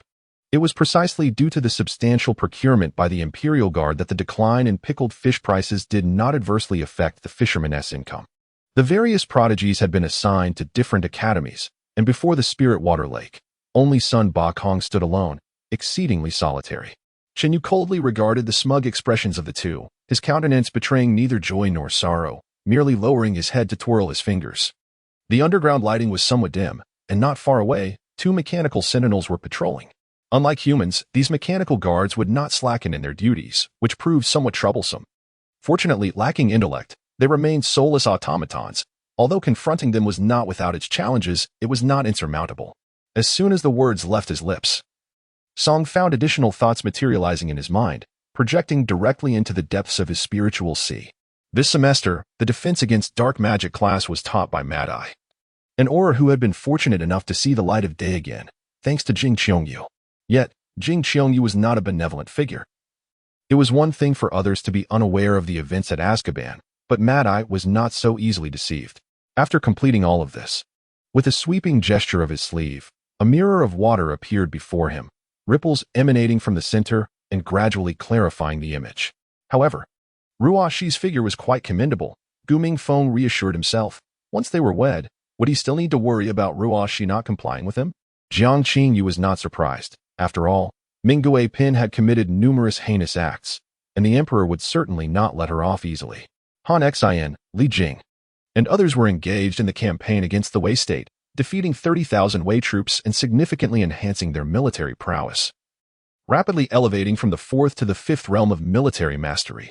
The feng shui layout of your villa was originally impeccable. When I visited yesterday, I noticed it was a classic hidden dragon and crouching tiger arrangement, with clear pathways in front and back, and wealth drawn from the sides, which is why you could maintain your position as the wealthiest. Initially, I only needed to assist you with a simple modification, but upon my return today, I discovered that the feng shui configuration of your home had altered. Huh. The future archmage let out a loud shout, yet the travel bag remained steadfast, causing the youth to stumble and nearly fall to the ground. Zhang Ling remained as steady as a mountain. He remained steadfast, motionless, waiting patiently for the opportune moment. Suddenly, a gust of wind burst forth from Feng Qingxi's hand, revealing the scene of Dang Bao and his companions being restrained, as well as Kawat, under the watchful eyes of bats. In truth, had it not been for the dragon embryo that had already formed within the egg, nurtured by the essence of dragon energy over time and retaining its vitality, even the celestial methods of Tai would not have been able to truly manifest this azure dragon incarnation. My disciple requires it. Tai did not gaze at those who were watching, but instead focused intently on the Wandao tree, before finally speaking in a subdued tone after a long pause. However, with the sound of Sulin crashing onto the ground, an eerie silence enveloped the surroundings. In any case, I discussed with my junior sister and decided to allow this girl to accompany you, despite our utmost efforts. We could at best nurture her to reach the realm we currently inhabit. The steep rock face quivered under the pressure of Xiao Fan's palm, rippling like water, distorting the area around it. As Xiao Fan's hand continued to advance, it sank deep into the mountainside. Rob secretly felt a stroke of luck. Technically, he had not entirely unraveled the illusionary lock, but due to the existence of a backdoor, he could now move freely within the magical array, unaffected by the mists. For this was the true nature of Qian Jiao Jiao in her daily life, particularly that of old Master Qian, who felt a deep sense of helplessness, unsure of how to proceed. Amidst his worries, a thought crossed his mind, to find a reliable husband for Qian Jiao Jiao who could protect her.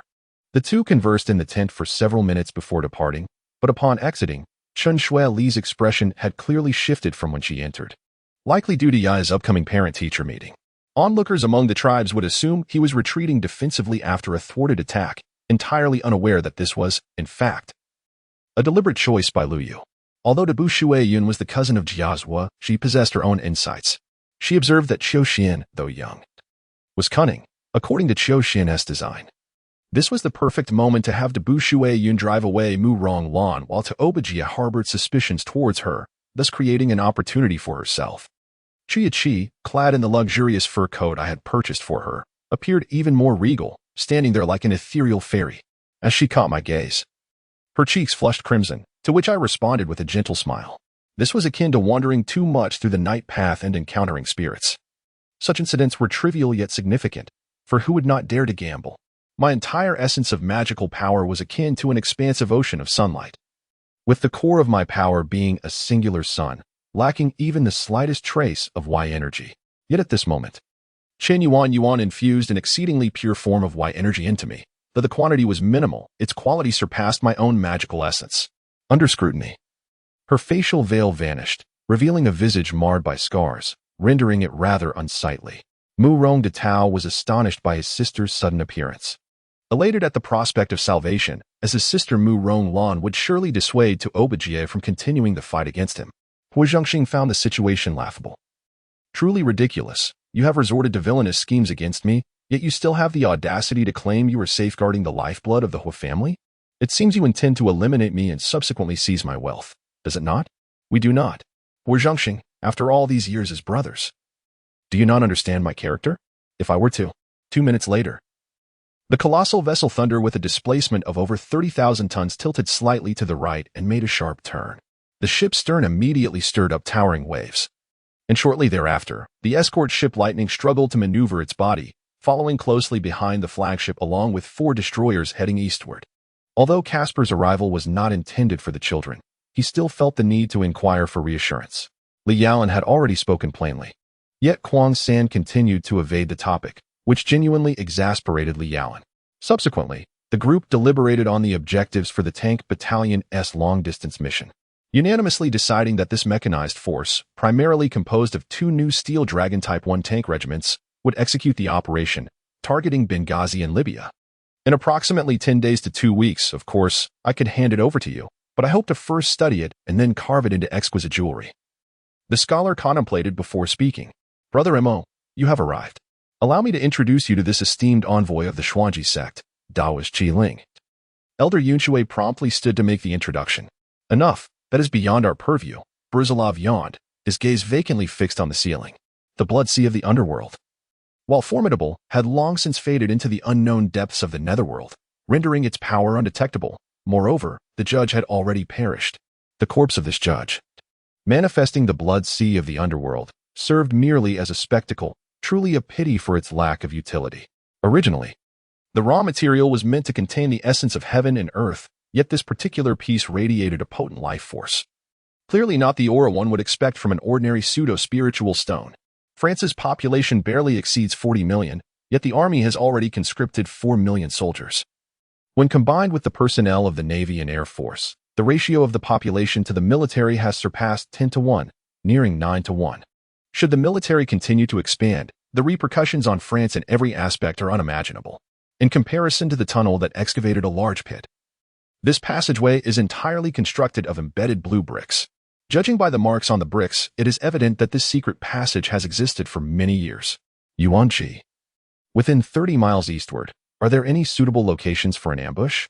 Chao Cheng hesitated before turning to inquire of Zhou Bai. Meanwhile, as Crown Prince Li Chengxian was diligently preparing, an unexpected rebellion was ignited by the king of Qi, Liu, which sent shockwaves through the capital upon its arrival. Upon hearing this, Lu Zhang's smile immediately froze. He was well aware of the news regarding Lu Qi's near poisoning by Liu Bei. Lu Qi is currently in Xiangyang, receiving treatment from the renowned physician Zhang Ji, yet it is feared that his revival is unlikely. He certainly did not wish to meet the same fate as Lu Qi. In this world, social standing and compatibility are the fundamental conditions for marriage. The tale of soaring to greatness is but a fantasy.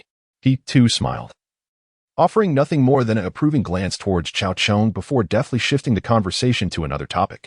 Of course, his words merely served to mask his belated realization regarding the utilization of connections. He could hardly remain patient while awaiting a call. What Old Yu had mentioned was not lost on Su Qi, however, given that no other corpses had been discovered by Old Yu. The most plausible explanation was that the one in question had been removed. Young Master Zhang, please ensure you join us by the morning after tomorrow at the latest, otherwise we shall not delay our journey on your account, the steward declared. As his words faded, Yu Chen beheld the entrance of Hu Long, accompanied by an elderly man dressed in a garment of the 8 trigrams, wielding a whisk. He exuded an ethereal presence, seemingly transcending the mundane, reminiscent of an ancient immortal. Infinite heavenly sovereign, I am the celestial maiden of the Ziwei Palace, who has dared to extinguish the flame of my disciples' legacy. Step forth and accept your fate. The celestial maiden intoned with a dispassionate gaze sweeping across the assembly. Upon hearing the threat from Black Spade, Xing Chen's demeanor softened immediately, his expression undergoing a complete transformation. Observing this shift, Black Spade felt a surge of triumph within, recognizing that his psychological tactics had achieved the desired effect. Among the 20 cavalrymen he had brought, all sharpshooters, only 2 remained alive, alongside Han Huaxian, Li Yue, and Chang Jiaji. Tang Chen extended his spiritual awareness beyond the auction house, attempting to track the elusive master. Yet the shadowy figure remained unseen. However, the old man appeared to have discovered some traces and pursued them relentlessly. Enough with the circling, Zhang Xianshi, the young man huffed, picking up a piece of fish, inspecting it briefly before angrily tossing it into his dish. The Castilian knights, who had fought tirelessly against the heretics for years, were the sole counterparts to the Norman knights, and William gazed longingly at the nation capable of producing such formidable warriors. Such a large-scale mobilization must surely indicate that a guild is preparing to deploy forces in the cube world. Otherwise, what other purpose could there be? Shiluo remarked. Tang Chun and his companions were all peak practitioners of the celestial origin realm. Knowing she was outmatched, Xuan Lian addressed the elder beside her.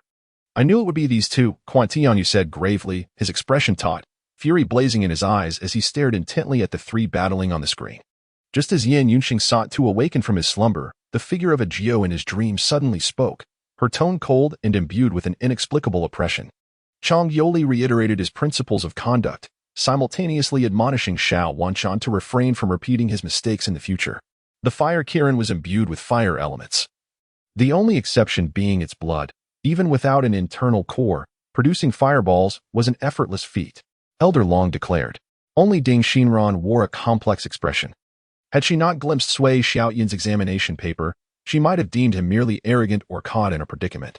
Alarmed, Ran Ding summoned the purple gold bowl once more, witnessing it invert and emanate streams of golden light, only to be caught off guard as the five-colored divine light rotated, causing the purple gold bowl to fall as well. Qian Jiao seemed to have grown accustomed to Nan Fan's intimate gestures, accepting them with an effortless grace and without the slightest hint of resistance. This event had long been foretold. The Buddhist realm must endure such tribulations, and the fragmented world of Liuli reflects the incomplete nature of celestial law. The demeanor of the guiding priest grew increasingly bitter. He felt a surge of strength coursing through his previously frail body, and the pallor of his face gradually flushed with color. Under ordinary circumstances, if Yin Bang did not intrude, Feng Xinglong would never take the initiative to disturb that madman. The innate powers stemming from his bloodline originated from the demon blood within him. Should these innate abilities vanish, it would signify the accompanying disappearance of the demon blood as well. The Holy Banquet Hall, the largest and most opulent venue within the academy, was designated for grand ceremonies. At this moment, the hall was not particularly crowded, with only 40 or 50 individuals present, yet each exuded a formidable aura. Various factions had dispatched their most talented individuals, accompanied by formidable protectors. Li Macho, aware of this individual's identity, felt a sense of trepidation. First, it was the disciple of the Southern Emperor, Wu Santong. And now it was Gui Jing's master, a truly unexpected turn of events. Wei Jixiang, believing that Didi had been ambushed while fishing, naturally spoke with a tone laced with mockery. Yuchen nodded slightly, acknowledging, I have shattered his heart and organs, though he appears unscathed externally. Internally, he has become a mere pool of blood. Upon hearing this, Wu Zhangxing felt a chilling tremor run through him. He thought to himself how fortunate he was to have recognized the circumstances, having sworn a blood oath last night. Otherwise, the fate of his family would not differ much from that of the celestial being. Suddenly, a gust of cold wind swept through, stirring the withered grass and fallen leaves on the ground, which stung Meng Yuan's face painfully as she touched it, finding her skin smeared with blood. This was intrinsically linked to the nature of the Netherworld's power, which embodies the essence of the utmost Yin, aggressive, fierce, and domineering. The strength of Zeeming belonged to this same force, evident in her direct and devastating assaults. Did one feel regret or unwillingness? The black-eyed figure looked down with an air of amusement, mocking, is this amusing? Yang Kuo may serve as a source of laughter, but Xin Yin could not. He understood that Xia Yu's words were directed at him, a warning to keep his distance and refrain from further discussions of courtship. Meng Yuan, upon reflection, chose silence, remembering that her sister lay amidst the thorns, and promptly turned to search for her. The man observed silently, raising an eyebrow. Was his visage devoid of allure? That evening, taking advantage of the deep darkness, Sheng Te stealthily infiltrated his own restaurant. In his bedroom, he rummaged for a fresh change of undergarments, intending to stealthily proceed to the bathroom. However, as he pushed open the door, he found Lana leaning against the opposite wall, arms crossed, regarding him with a scornful smile. Escaped? One of the cloaked figures queried. Boss, we have thoroughly searched the entire tea house and found no trace of her. All exits are secured by our men. How could she have slipped away? Did she sprout wings? Typically, this place was eerily quiet, devoid of any movement or life. Yet now, under the inky cosmos, a radiant light erupted, sending tremors of unease through the air. But why had they chosen the path of Lonely Moon City among so many uncharted routes? It was because of them that their family had fallen into such dire straits. For quite some time, the elder members of the elf clan had arrived. Yet out of fear for their reputation, they dared not show themselves. With drooping hands clutching a neatly arranged keyboard and mouse, the old rogue Sima let out a barely audible sigh. Is this what it means to invest in a blade? Guziyu remarked as he casually tossed out 10 million. Dressed in a colorful striped silk polo shirt and oversized shorts cinched with a belt, adorned with a jingling array of large keys. Zhuge Fan's appearance prompted Shun Ku to find even Chun Mo's old sweatshirt somewhat appealing. Oh, how beautiful. Thank you, Teacher Chow said, maintaining a half-squat posture. One hand holding on to Nini while the other wrapped around the child's waist, affectionately exchanging a few words before accepting the stickers the child had given. When she found her hand stuck, she contemplated briefly before removing her shoes, climbing onto the bed, and burrowing into Xiao Changmu's blankets. Li Lingjia felt a wave of ordinary romance as she paused, gazing blankly at Qin Feng. The entire residence was divided into 2 levels. Pei Qian ascended the stairs and entered the dressing room, which was lined with an array of bags, the latest gowns, shoes, and everyday attire, many of which had yet to be released to the market. Lin Wan was a young teacher, clearly fresh from university, assigned as the homeroom teacher for class 30 of the senior year, a burden she found difficult to articulate. Having completed her scenes, Yunhuan rented several vehicles to transport everyone to the next filming location. Interesting, he remarked. Even your leader's Buddhist figure pales in comparison. Does he truly believe himself invincible? Nie Fifen's curiosity and competitive spirit were ignited. He immediately pressed the bell on the table. Ding! A woman clad in a short skirt entered from outside. Leader, Zhang Liao, commander of the Xuanwu Cavalry, and Zhang He, commander of the White Tiger Cavalry, saluted upon the arrival of Guojia, flanked by thousands of formidable cavalry soldiers. All dismounting in unison. Long Luo turned and declared, Gui Tianyi, if you wish to protect Zhu Jianxiu, I have no objections. However, since we are at the Baijian sect, I must inquire whether he is the one who abducted our ancestor from Yunqi sect. Rest assured, General, Su Huang replied with a knowing smile. The Bingzhou army will not unleash the first arrow, yet we can provoke the enemy into striking first.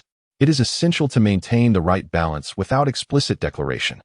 As Yang Yunhan and Yi Liu's palms met, they found themselves in a stalemate, equally matched, leaving the onlookers from the great Khitan Empire astounded into silence. Xia Jian was no fool. Upon hearing the conversation, he understood immediately. With a chuckle, he remarked, there are plenty of promising projects, but we cannot pursue everything. You know our primary focus is real estate investment. We are not yet equipped to address the breeding industry. Xia Jian chuckled further at this point. You are called Wu Yan, correct? Leave no one behind. Li Jiang stated calmly, as if discussing a trivial matter. Li Foma and the national master Wan Xing were oblivious to the events unfolding behind them and turned to look. Amidst the rear troops, a figure on horseback advanced through the throng, as if clearing a path through thorns. These 2 unfortunate souls had wandered in Vietnam for so long, finally reuniting. The depth of their shared hardships known only to them. They were determined to ensure the success of the upcoming Vermilion Appreciation event, hoping to enhance their standing with Zhao Wumian. Remarkably, he remembered the escape route he had memorized in a moment of panic, leading him out.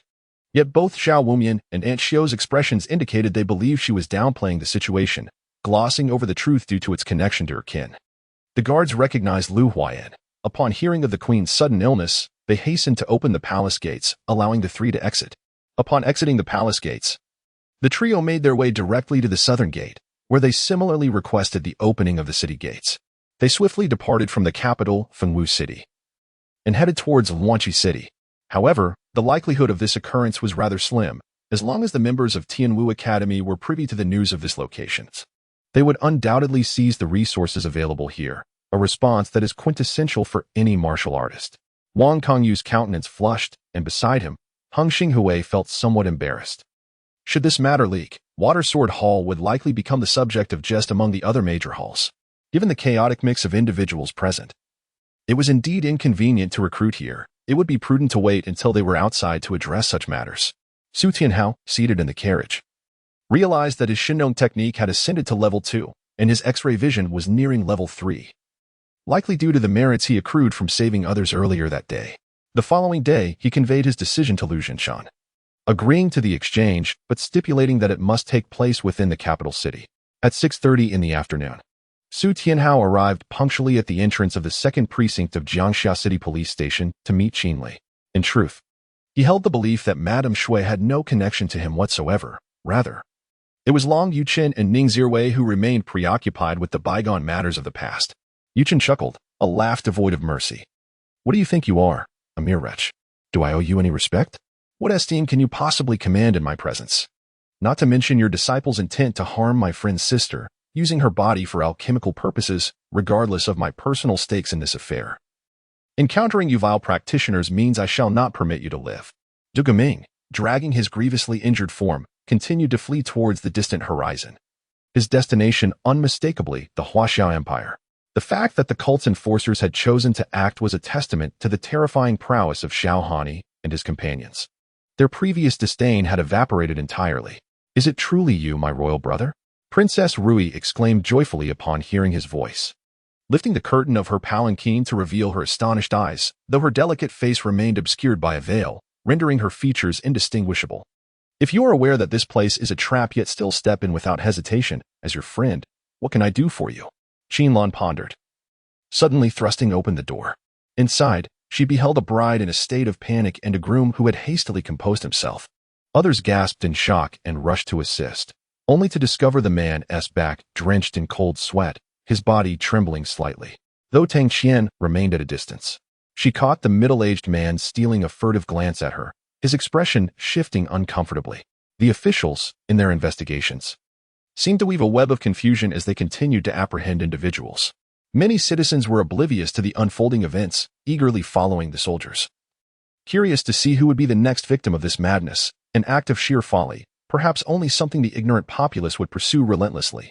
Alas, if only Senior Beitian were here researching the art of bone cultivation, we would not fear the onslaught of the Blood Temple. Emperor Jing sighed in resignation. What brings your carriage here? Tang Qian mused, glancing around.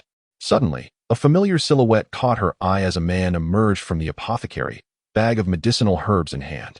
As his steed fell to an arrow's deadly strike, the Onion Knight, under Stannis's command, bellowed orders for the cavalry to charge.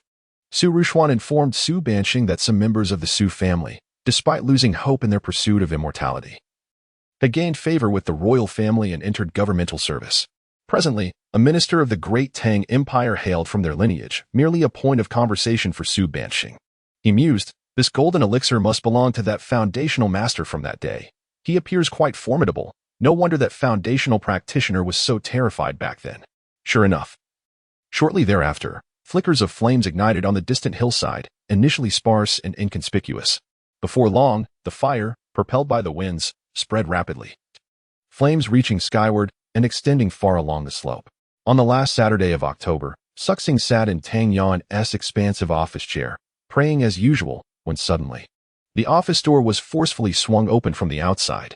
Baobao did not shy away from the responsibility, acknowledging that all accounts needed reconciliation. It was essential to ensure the records were accurate to avoid any discrepancies.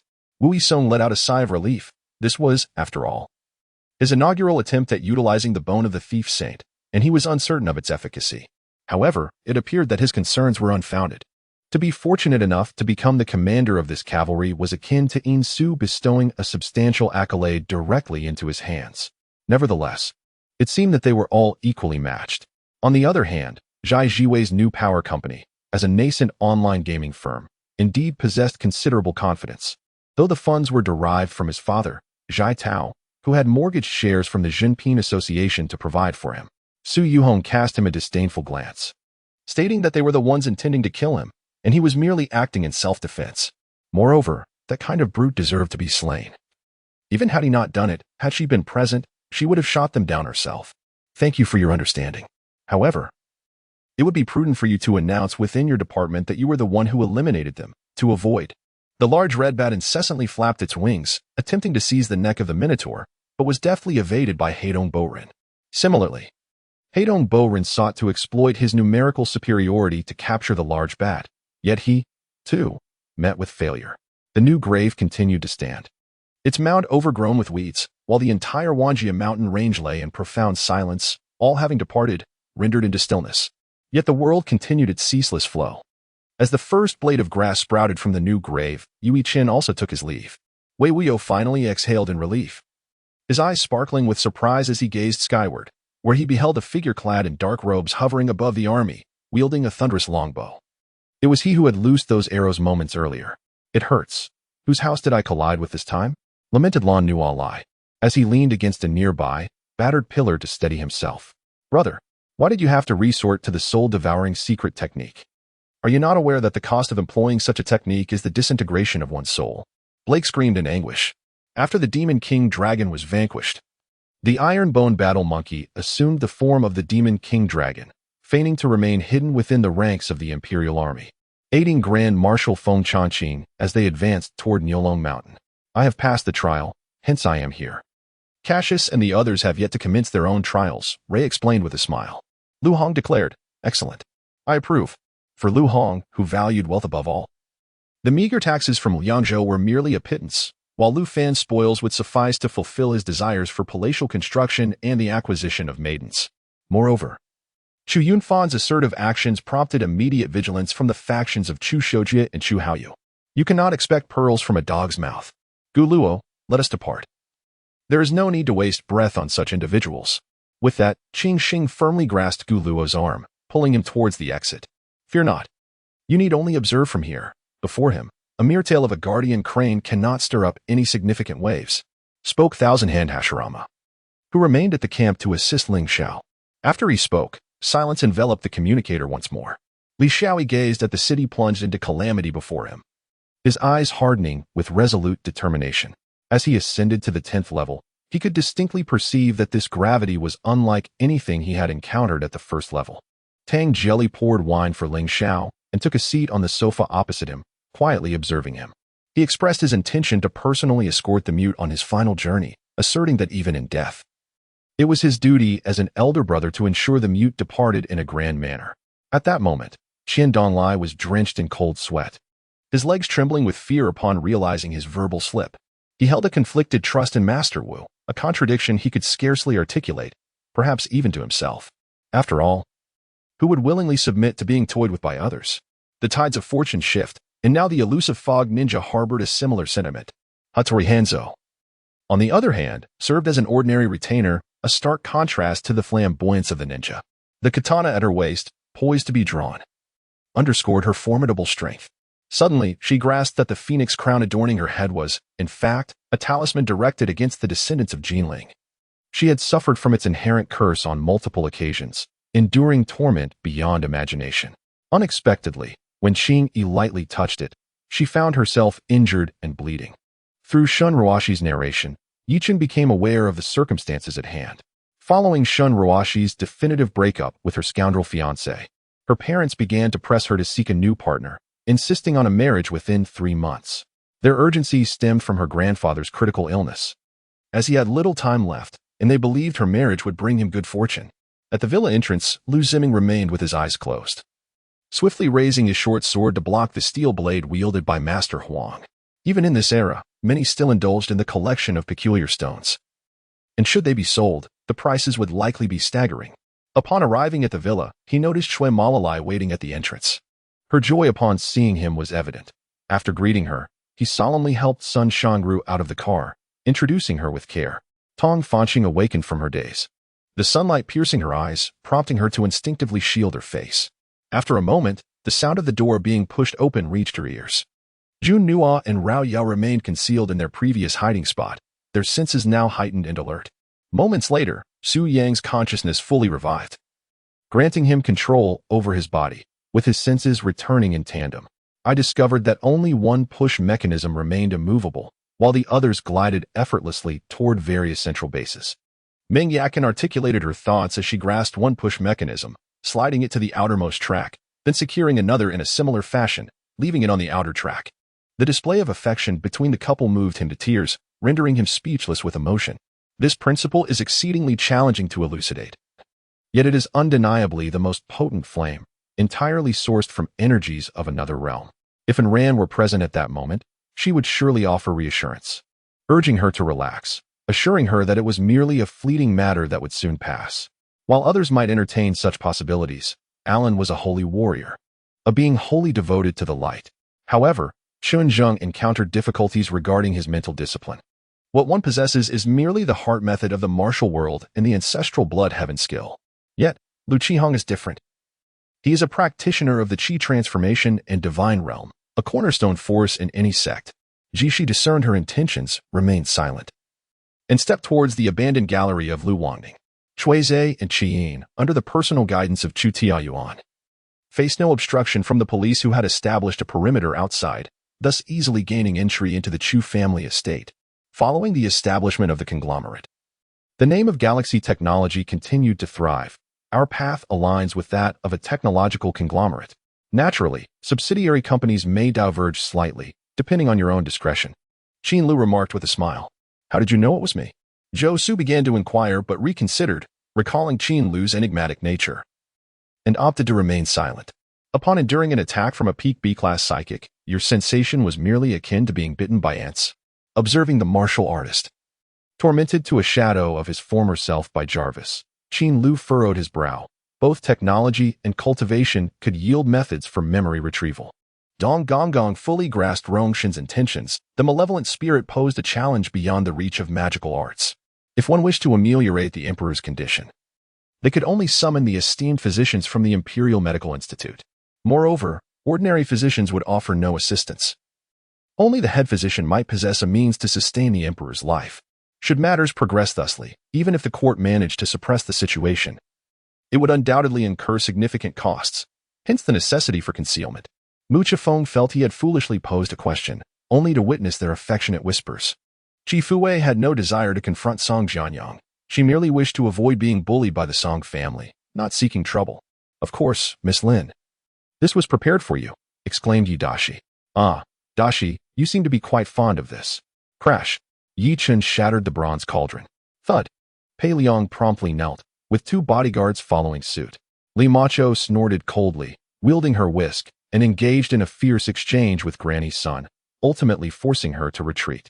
Blue Star, Mars, Venus, Jupiter, Saturn, all were engulfed by a sense of helplessness and confusion. Xia Peizhi thought she would descend, yet to her surprise, she paused for a mere second before becoming more brazen, sitting atop the table and grabbing the accessible wine, consuming copiously. Long Haochen acted swiftly, launching two sword blades that intersected mid-air, aimed at the scarred man. King Yin Luo nodded at her words. He would ensure Shen Yin would be reborn into a wealthy family, granting her a life of prosperity and fortune. The energy shield technology had been analyzed but lacked the capital for implementation, as it required high-density energy crystals. Despite Xia country having initiated specialized research on alternative energy sources for energy shields, experts estimated it would be a decade or even decades before any results might be realized. The second part concerns the authorization by Proteus for Xia to apply for a high-level communication line, known as Geopokalabo. Naturally, this entails a process of application, approval, payment, and installation. Yun Xiaodong inquired whether the line should be laid from Hongwu to the rocks, or if there were alternative plans. What has transpired has transpired. To an adult's perspective, the difference between one occurrence and two or three is not particularly significant. However, upon learning that the flowing silk is a precious commodity, the Lu family is even less inclined to share it with others, wishing rather to keep it for themselves. As a focal point of concern for the Shiri command, the primary objective is, of course, to acquire products of military value. A bead of sweat trickled from the temple, and Ning Xiye's complexion turned pale. Why had Feng Yisai not yet departed? After waiting outside for about half an hour, the moon hung high in the sky, shyly draping its dark veil to obscure its radiant visage. Qicheng had already begun to wither, a reality that seemed to have materialized. With the fall of Jikonglian, all that was sacred had turned to void, leaving only Lingyan as a remnant. Who, then, is the saint I am to assist? Why is he yet to appear?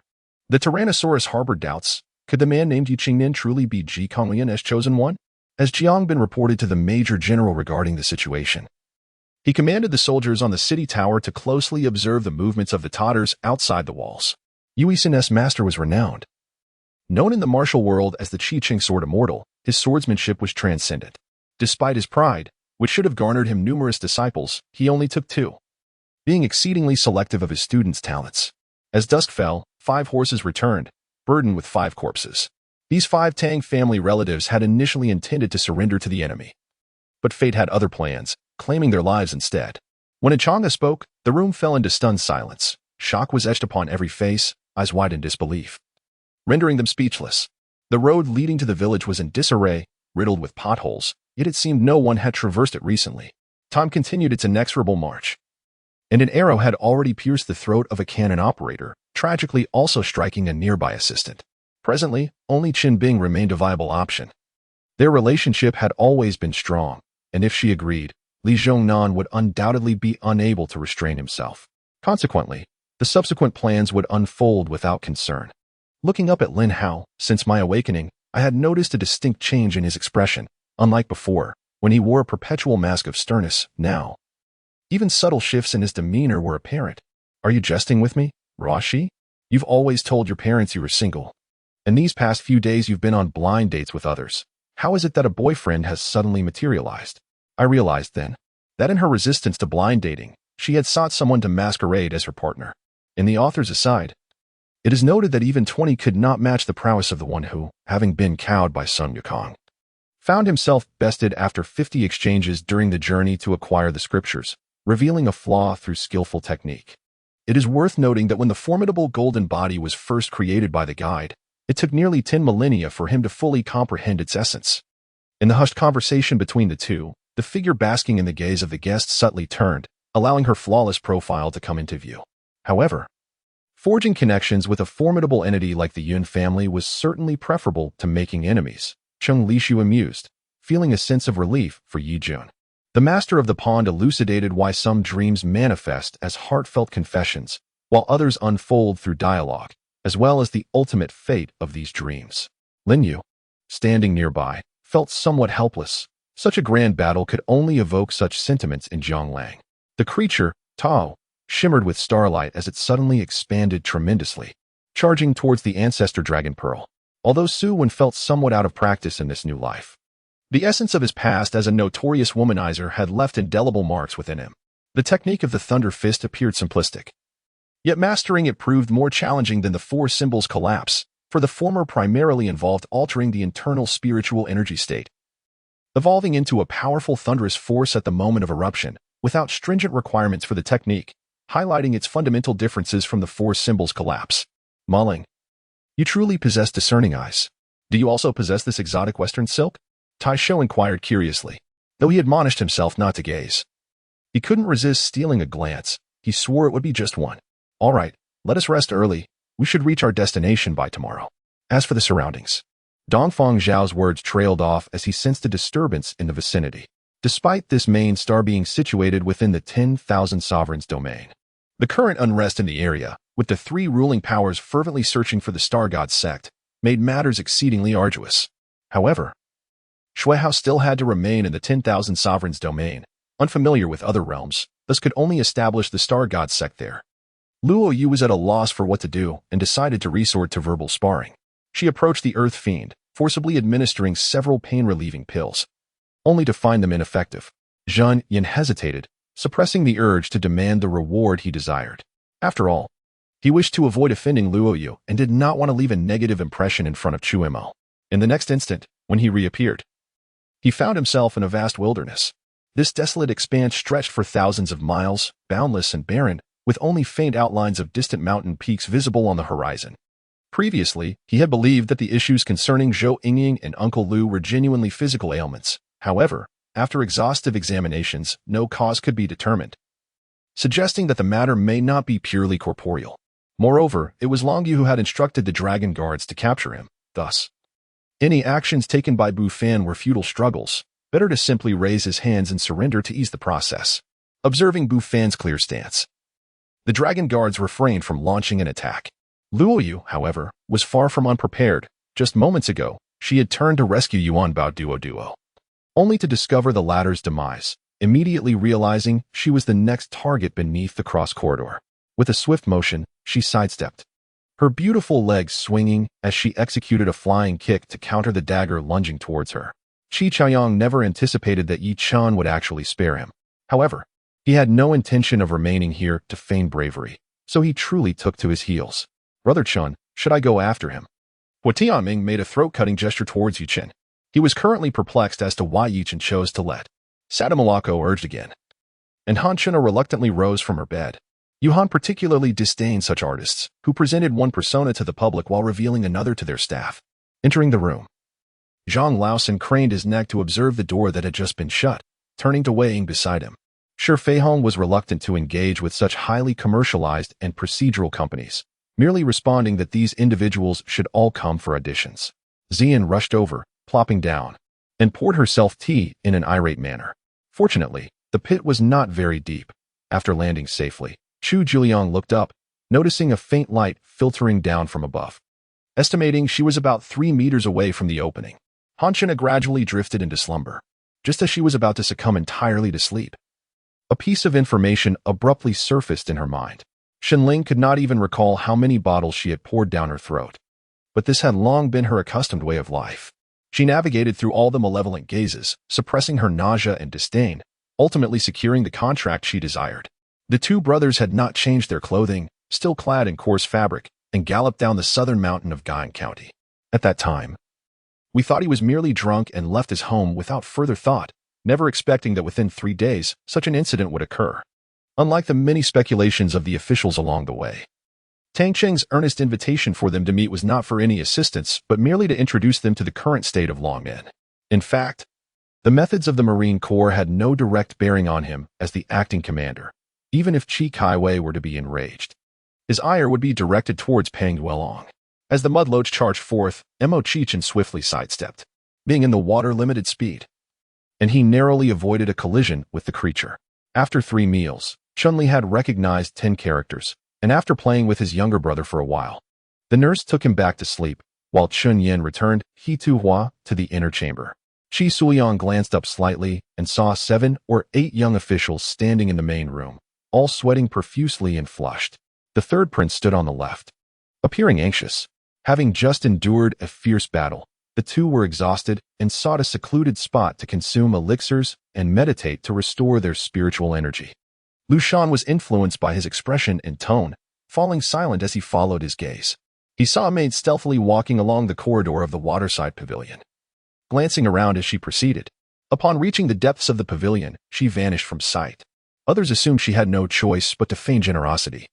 If she truly did not wish to drink, she could simply pretend to faint. Would Zhong Jingmi dare to force her? When it came to playing tricks, she was a true master.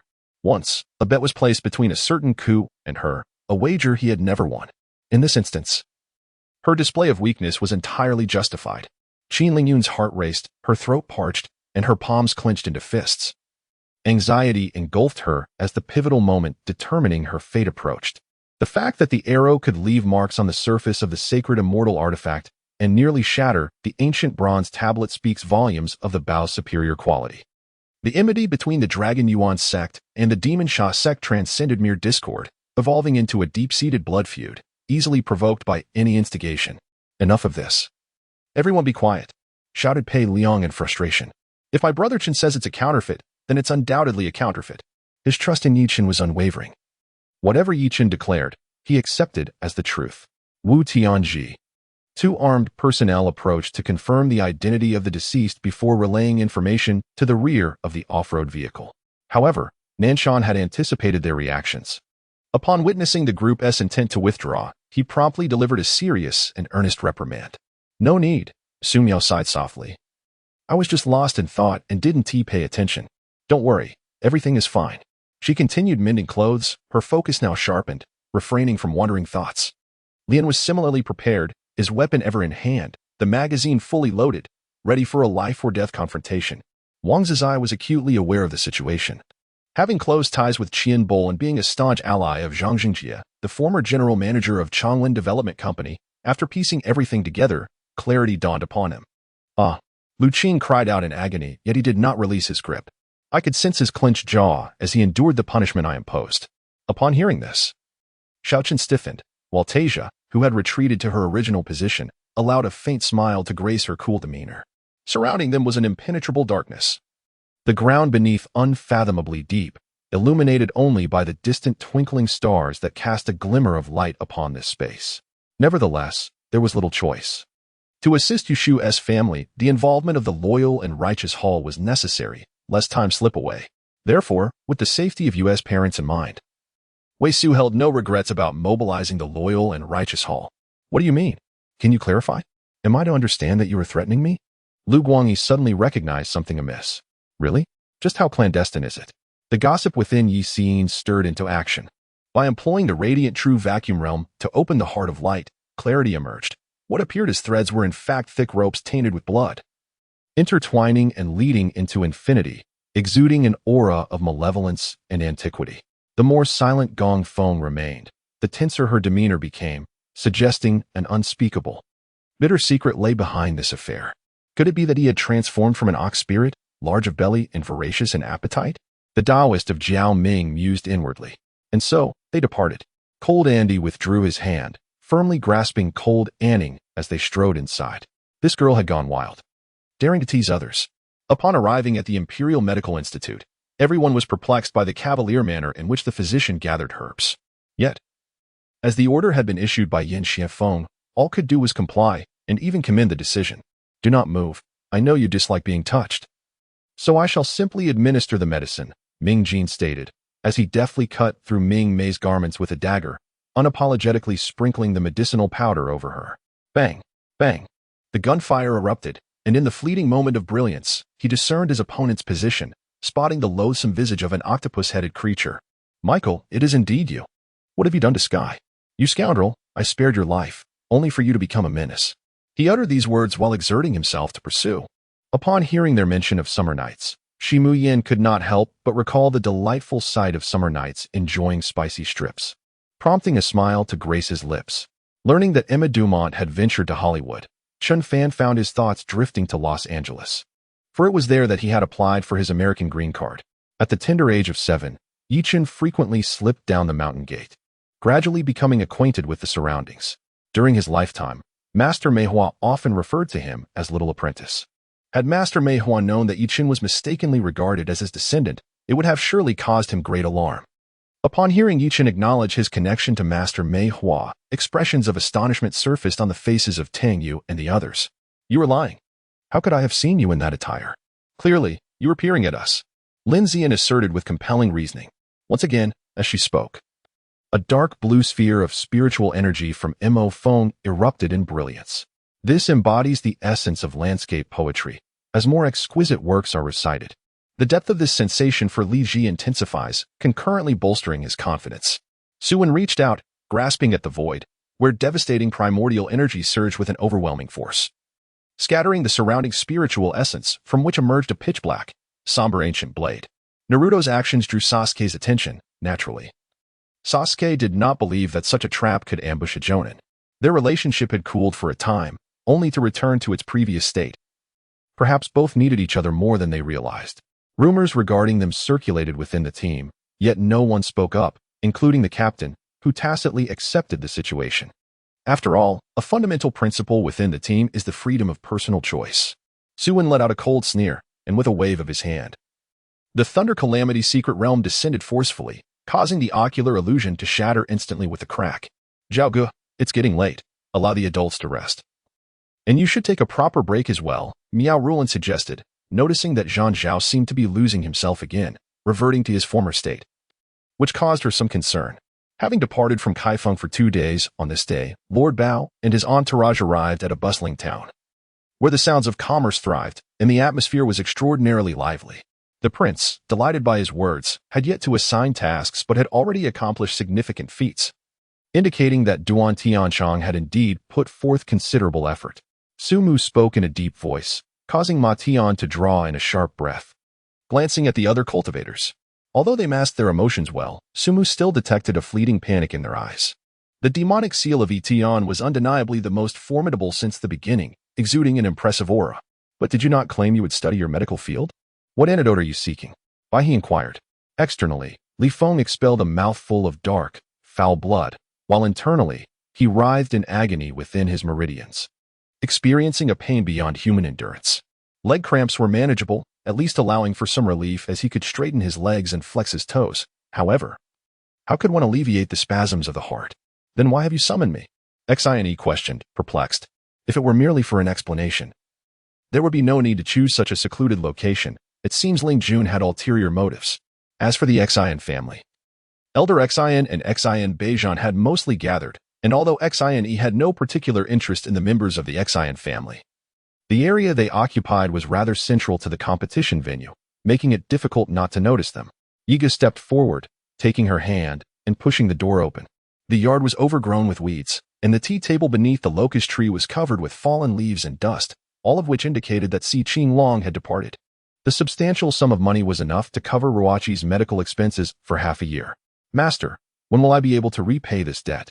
Su Ruoyao inquired, her voice tinged with anxiety. "Do you know how to get to line 1 of the subway?" Luo Wuxing asked, nodding vigorously as if grasping a lifeline, filled with hopeful anticipation. Meanwhile, outside the northern gate, the 60,000 northern troops, upon receiving orders, set forth towards Shangjuan, stirring up clouds of dust as thousands of cavalry sped away. At that moment, a resonant male voice echoed from outside. "The people have arrived. Let us depart." Linshi took Yuchen's hand and walked out. Upon entering the living room, Yuchen spotted a gentleman approximately 175 meters tall, adorned with gold-rimmed glasses, exuding an air of refinement. Upon seeing Lin Shi, a flicker of joy crossed his face, yet he then produced a jade vial, stowing away 5 fourth-grade elixirs. A scene witnessed in its entirety by Ergo. However, even after being repaired, during the descent, it was cleaved in two by a fierce aura. No one noticed that he was secretly communicating with the spirit of the artifact, preparing to unleash a powerful strike, with success hinging on this pivotal moment. When Jiang Yin awoke in the hotel the following day, it was already noon, leaving her oblivious to the fact that on this very day, the rumors surrounding Chao Yao investments had reached a fever pitch after fermenting overnight, largely due to an uproar that had erupted early that morning. After adjusting her clothes and brushing off the dust, Yiji confidently stepped outside, presenting herself as a normal person. Zhang Lan's expression darkened further. The Shangxiang mansion was situated on a street not far from the inspectorate. Xiao Fei shot a fierce glare at Qi Fei. Hong Yuan was somewhat perplexed. Yet she realized that upon entering the palace, they had not only offended Xiao Fei but likely had also thoroughly displeased the Duchess of Da. Turning to Qin Xing, who wore a contemplative expression yet walked with an easy gait, she chose to remain silent and closely followed. Moreover, before darkness fell, a video of the Plastic Sisterhood battle ignited on Weibo. Although the audio was inaudible, countless speculations filled the comments below the video, yet none proved accurate. Ultimately, the competition concluded prematurely after only 4 rounds, with neither team as captain given a chance to participate. The old gentleman's words astonished her. Having spent merely a day in his company, he was already so accepting of her? Shouldn't he first inquire about her family background? Are not those from affluent families primarily concerned with such matters? It seemed as if the two of them had already formed a bond, which left her feeling utterly devoid of any opportunity. She recognized that the mission regarding the Beast Mastery world had reached a critical juncture. Revealing her hand indeed carried the risk of rejection, yet withholding it was merely postponing the inevitable. On the left side of Old Master Zhou sat her future father-in-law, Zhou Jun, while on the right was an unfamiliar middle-aged man, whose appearance bore some resemblance to Zhou Jun. Lin Gang led us to an opulent villa situated near the mountains, emanating an unmistakable aura of wealth and extravagance. Ingzi's eyes were already swollen from crying, and after much effort, Ernyo managed to console her. However, upon seeing Ling Feng, Ingzi's tears began to flow once more, overwhelmed by a sense of injustice. Zhao Chuanxiang and Sun Shaolin, having prospered with Zhang Dania's assistance, expressed their profound gratitude towards her and her siblings during the family banquet, treating them with utmost respect. The belief in the half-god ninja, Hanzo, was unwavering among the ninjas of Yuan village, a testament to years of indoctrination that left no room for doubt. At this moment, although Wang Qi maintained a composed expression and a smile, the crimson circles beneath his eyes betrayed a hint of madness, resembling a tormented soul on the verge of losing control. Originally, this place served as the office of a vegetable company. However, after merging with an agricultural firm, the building, along with the yard behind it, was slated for sale. Xian Yi smirked coldly as he observed the ethereal shadows on the stone wall and the undulating black lines, channeling his spiritual energy and surging forth. "I appreciate your straightforwardness. Thus, I will be equally direct," Bai Fu said, delicately sipping his tea before continuing. "I hope you will join our Qinglong society and become my trusted aide." Yuchen was taken aback, genuinely surprised that Bai Fu sought to recruit him. Moments earlier, Qin Hui had been incessantly chattering on the phone, leaving his ears ringing even after the call ended. After Bai Li Ziqian's departure, Shi Yao and Shui Shiji successfully entered the palace, where the guards no longer obstructed their passage. Following a harrowing 10 minutes, Zhang Jia's heart gradually settled, yet recollections of the ordeal still filled him with trepidation. He grasped Zhang Yinua's hand, silently vowing never to be careless again and to protect her with his life. Qingtao felt a bit drowsy as old Zhou cradled her, and she nestled against his shoulder, her head drooping and eyes half closed, inadvertently aligning with Yin Huaiyu, who stood behind old Zhou. At this moment, with everyone gathered, it was impossible for Sang Mingshu to bring up the earlier incident in front of so many people. Rest assured, focus on recuperating here, and tomorrow, I shall bring you some delightful pastries from the residence, Prince Chen assured her. Next came the refinement of the blood essence of the Wujin beast, to be integrated into the meridians of the Xuanwu technique, further enhancing its power. One could only wonder how much strength could be derived from that single drop of essence. Although Qiu Liju did not explicitly state his intention to recruit him, the desire was clearly conveyed. Zhang San contemplated constructing a wooden fortress on site, utilizing local materials to establish defensive measures that would suffice for a time. As long as he endured for a year or two, he would amass a stronger ground force, inevitably leading to a thorough cleansing of Ryukyu Island. The pale yellow tea, as it slid down her throat, not only offered a fragrant taste but also a sweet and refreshing sensation, providing her with unparalleled sensory delight. As long as it brought joy to her man, he would undoubtedly reward her with a little extra pocket money. However, upon noticing that Han Jinyu was heading towards the restroom, Qi Rui's abruptly halted his advance. Ming Fei, perplexed, inquired whether their departure was contingent upon the union of Ku Tian and Zheng Long. Upon hearing this, the discontented matron, disregarding Gu Mingjue's inappropriate behavior, hurriedly joined her peers to assist with the delivery. The car came to a stop outside, and Han Tanmeng placed Jishi in the back seat before hastily driving away. Li Tan cast a glance at my dangling arm and promptly helped me up. His fleeting glance caused a resurgence of pain, and as we ambled along, Li Tan moved with the agility of one unperturbed. Bobby appeared to possess considerable knowledge about demons, yet he refrained from elaborating further, as Sam at the intersection had already commenced the next phase of action. My room, situated on the shaded side of the dormitory, revealed a still damp floor upon opening, a testament to the recent mopping.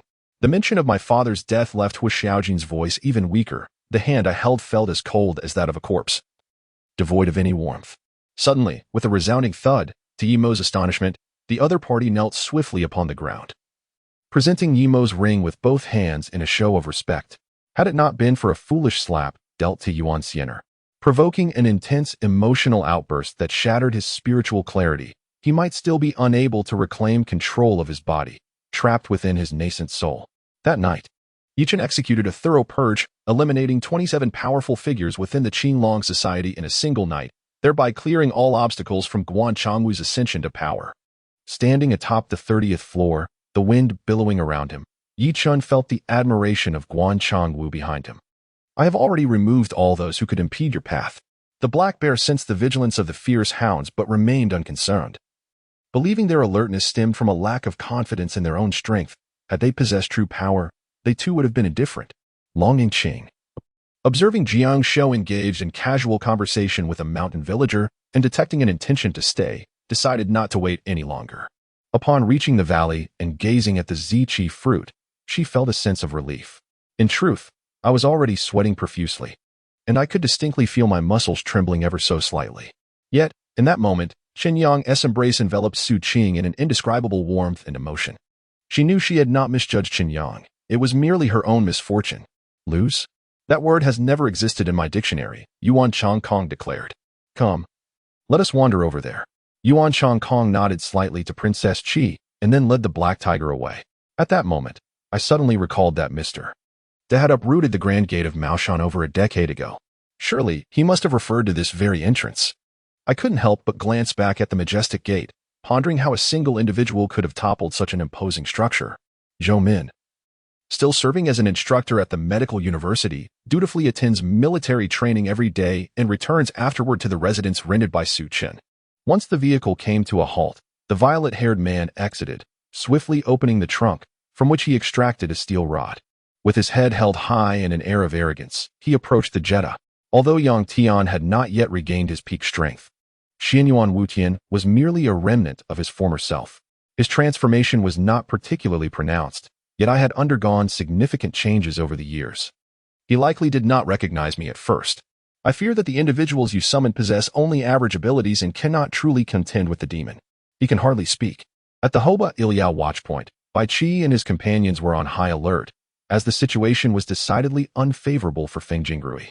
Furthermore, under the added conditions, it seemed they had not lost much. After all, their offspring were cared for by the human race, relieving them of the burdens of nurturing. The sea god likely welcomed this arrangement. The power of the initial phase of the fission technique, when stacked, does not surpass the martial arts cultivated by other body refiners. The true strength of the fission technique amplifies as one progresses to the later stages, making its early potential less remarkable in comparison to others. Throughout the journey, as Dandan was stowed away in a bag by Bai Qi, he attracted no attention from passers-by. Qianyu, regarding their duel. News had long since spread within the inner sect. We anticipated your attendance, hence our presence. However, the two of them overslept, Du Wan remarked. At that moment, Fij resembled a ferocious beast, his eyes aflame with rage as he pointed at Bruce and unleashed a torrent of insults. Under the tender gaze of his mother, Gu Yi, lacking any appetite, forced himself to consume a bowl of almond rose goat milk and sipped a few lighter soups, falsely claiming to be full. What had she done wrong? Why did so many wish to harm her? Was she truly a forsaken child of destiny, subject to the whims of all? Some wealthy young men, having exhausted their amusement with delicate flowers and wilted beauties, often bestow them upon their servants, a rather common, disgraceful act. This exceptionally tyrannical method of demonic disintegration is not a specific secret technique of the dark arts. In truth, many cultivators are versed in it. But it is seldom employed unless absolutely necessary. I sensed that my career was at an end. First, Governor Jiang was murdered, and now such incidents were occurring within my jurisdiction. Initially, I had thought that the worst outcome would be a transfer to traffic police. But it appears I may be facing outright dismissal. Without further ado, I ended the call. Su Yuhong chuckled at herself before hanging up. Firstly, as she encountered an increasing array of experiences, she found herself in need of a relatively private space, requiring more time for cultivation and thus, a degree of freedom. Yu Tinya was taken aback and turned to see that the assailant was none other than Yin Yuzhen, who had just finished dressing. Fiona was taken away by the police. Zhou Jin returned to his room and locked the door, surveying the immaculate space, where the computer's game of Candy Crush was paused. Regardless of the circumstances, that elderly couple had desperately sought to make Luan their substitute. Once ensnared by the blood-stained garments, there would be no escape. Suddenly, Lu Weiyan's expression shifted as he finally grasped the reason for the undead sage and the prince of the demonic sect's avoidance. It was not a ploy for him to perish alongside the blade demon, thus allowing them to reap the rewards, but rather a concern for the blade demon himself. With Xuanzi's fall, Shaolin Temple was utterly eradicated from Yuzhou by the forces of Bai Wulin and Lu Zhan, as the grandson of the cardinal in red. If his tongue were severed, he would likely never again earn the affection of the cardinal. Could it be that during his absence of a year and a half, someone had occupied his body, thereby preventing her from logging out? Yet, when it came to her lips, Wang Fuling could hardly restrain herself. It was truly difficult to swallow. Devoid of flavor. At last, Chu Feng had completely consumed the greed emanating from the souls of all members of the demon abyss. All that remained was to observe Yichen. Bai Zhanfeng was acutely aware that the situation had reached a critical juncture, and it was likely that the most formidable spirit among the malevolent forces was about to emerge. The Public Security Bureau remained unchanged, though the banana and oil palm trees in the courtyard had grown taller than before. Upon finding Helian Mingkong, she was squatting before a mask stall, meticulously selecting her choices. Upon noticing Dugu Ju approaching, she hastily picked up a mask and, without hesitation, placed it on Dugu Ju's face. Tang Feng was taken aback that Rong Jingfeng would also jest with him. However, he found it delightful, as it made him feel closer to her. In truth, they had never been distant. The process of mirror washing was crucial for the advancement of the young disciple's strength. For instance, after stepping through the washing pool, Teia's power surged directly to the 4th tier, surpassing the pinnacle of the 3rd tier, crossing 2 extreme stages. Su Qinxian exhaled, meeting Dugu's gentle gaze. Her heart stirred with memories of enchanting scenes, causing her cheeks to flush crimson as she instinctively took a step back, unable to meet his eyes. Offending 2 major sects among the 8 was a sensational piece of news in that place. Jin Chu pushed aside Zhao Yujue, who had intentionally leaned all his weight upon her, fixing a cold gaze upon the man's eyes. With a swift motion, she aimed her crossbow at the dark clouds and released a shot, only to hear a faint cry of pain from within the clouds. Sun Feng understood that the key lay with the organization's A-level manager. With an A-level manager present, the pyramid scheme could easily be revived. Upon hearing what the Chen family had said, Dr. Su couldn't help but think in silence that the Qin family had gone too far. Meanwhile, the leader of Guotong Futures, Zhen Sharon, boldly proclaimed that his operational logic was to liquidate a portion of the spot goods at a low price, with the Ministry of Finance providing him with a certain subsidy for the price difference.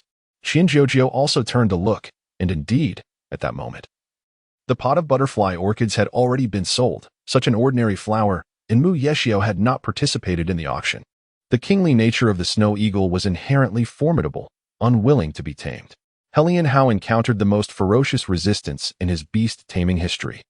Facing the defiance of a demigod beast king, Yichen remained silent, launching a strike toward the chest of cotton candy with a palm. "Shameless!" Cotton Candy exclaimed in indignation, deftly sidestepping the blow.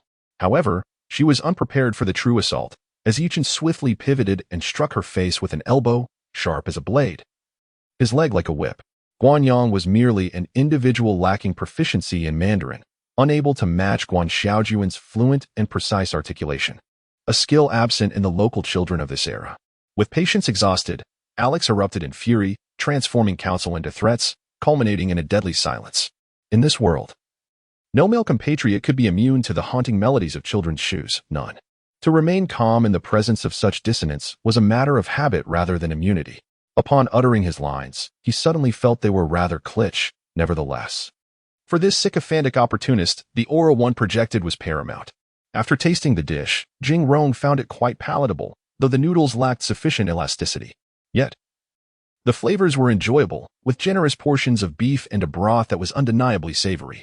The reason this threshing ground was deemed ancient was due to the fact that it had reportedly existed since the establishment of the Guandi Temple village, persisting for at least 3 or 4 centuries and still in use today. Before long, the captain of the guard arrived, panting heavily, one hand gripping the brim of his hat, indicating that he had hastened from afar upon receiving news. He knelt before Wei Qilong, offering his respects while still catching his breath. Observing her somewhat reserved father and Xia Shui across the table, Yu felt reluctant to linger any longer, remarking that she had matters to attend to at the company that afternoon, and thus exited her father's home. She refrained from disclosing the humiliation she had endured in the main hall, sensing that Wei Qilong was already aware.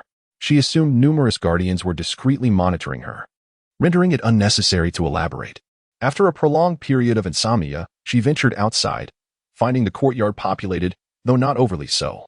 The air was tinged with the scent of alcohol, and within the courtyard, 2 burly men were engaged in a wrestling match.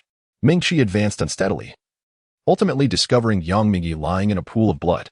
He could see the crimson flowing from her wounds and the pallor of her face, which bore a longing for life, mingled with her thoughts of him and an unwillingness to part. Mu Shichen clenched his jaw, recognizing that the villagers would not dare approach him. He resolved to eliminate the distant threat before addressing the immediate concerns. Little did the people of the martial world know that the heir of the Juying Manor, situated in Suzhou, had taken refuge within the borders of Qinong City and the Great Zhou. Upon hearing the matriarch's words, Lu Momo already sensed the underlying tension. She chose not to interject, aware that the old lady was not entirely trusting of the third nanny. Yet, the persistent struggle against potential annihilation forced these prominent families into a precarious dilemma, as they continually resisted while simultaneously negotiating with both sides to determine who could offer the highest price. Zhang Liang stepped out of the room, and Hua Jiefu was not surprised, clearly already aware of the presence of this disciple from the Lishan sword sect. The enigma of how the perpetrator entered the scene remains unsolved. Tang Long was equally perplexed, unable to fathom how the assailant managed to infiltrate the area. Due to complex relations, Zhu Luo did not unexpectedly voice any difficulties towards Chen Changsheng, but merely offered a few biting remarks without crossing any lines. Upon the appearance of Zhuang Huanyu, Chen Changsheng's face lit up, not out of joy at seeing a friend, but rather because Zhang Liang, who was engaged in battle against Nanku Shuangyi, could now count on an additional ally. I am angry, but I do not harbor resentment towards Yi Chun. Instead, my ire is directed at the useless lot of them, the Cotton Candy Group. Each of them underwent rigorous training, yet today they faced a dismal defeat. When they return, I shall administer a severe punishment. No, I will personally travel to Haicheng. General Ma, in just 1 hour, the entire city will be under curfew. Should we go now? A hesitant voice emerged from the entourage. The world within the ice fruit seemed to be in disarray, which Zhang Yu could not permit. Thus he chose to take decisive action. As he pondered, a loud reprimand from outside the carriage interrupted his thoughts. followed by the sharp crack of a whip and the sound of anguished cries. The construction of the road required few workers, as machinery roared throughout the site. More individuals were assigned to transport duties, accompanying vehicles to load and unload supplies, pouring cement bags, setting and dismantling molds, and watering the cement surfaces for curing. As midday approached, the sun began to dip in the west, and Chai Xiao led the large contingent from Ningzhou City to Taihe Mountain. The spiritual wings behind Ning unfurled gracefully, her form tracing a radiant curve in the air. As the spatial blade in her hand unleashed a pressure akin to a cataclysmic flood, striking forth. Wherever the spatial blade passed, faint rifts in space manifested. Lu Yun gazed through the gaps between the monsters, looking far into the distance, where he beheld countless tendrils of black smoke swirling upwards. With an abyss looming in the distance, they dispatched the monsters before them and approached the abyss, the eerie smoke ascending slowly from below. 3 days later, Negong Mingting nestled in Ning Yu's embrace, while he held a piece of iron that emanated a chilling glow. However, Song Jianli opted for an alternative method, one more advantageous for himself. After all, Mu Yang would not attack him. Wasting such abundant spiritual energy would be a pity. So he began to absorb the fire of the rising sun. That old gentleman is in his 70s or 80s. We cannot refuse to take him in, can we? He cannot work, so we must provide for his food and shelter. Otherwise, how can we showcase the superiority of socialism? Reflecting on such matters now seemed futile. The mission in Kyoto was accomplished, and it was time to return to Mai. The Nin exam was still in full swing, and I wondered if Naruto and Sasuke's circumstances mirrored those of the original story. It was now the dead of night. Why would a student from the Alchemy Institute venture into the Beast Taming Institute? Lu Yang quickly regained his composure, igniting the engine, shifting gears, and releasing the clutch. The car's engine emitted a muffled roar, only to fall silent the next moment. How could this be? How could this be? Hua Yenyu's legs went weak, and she collapsed in the snow, her face as pale as parchment. How could she be on the brink of death, yet somehow alive?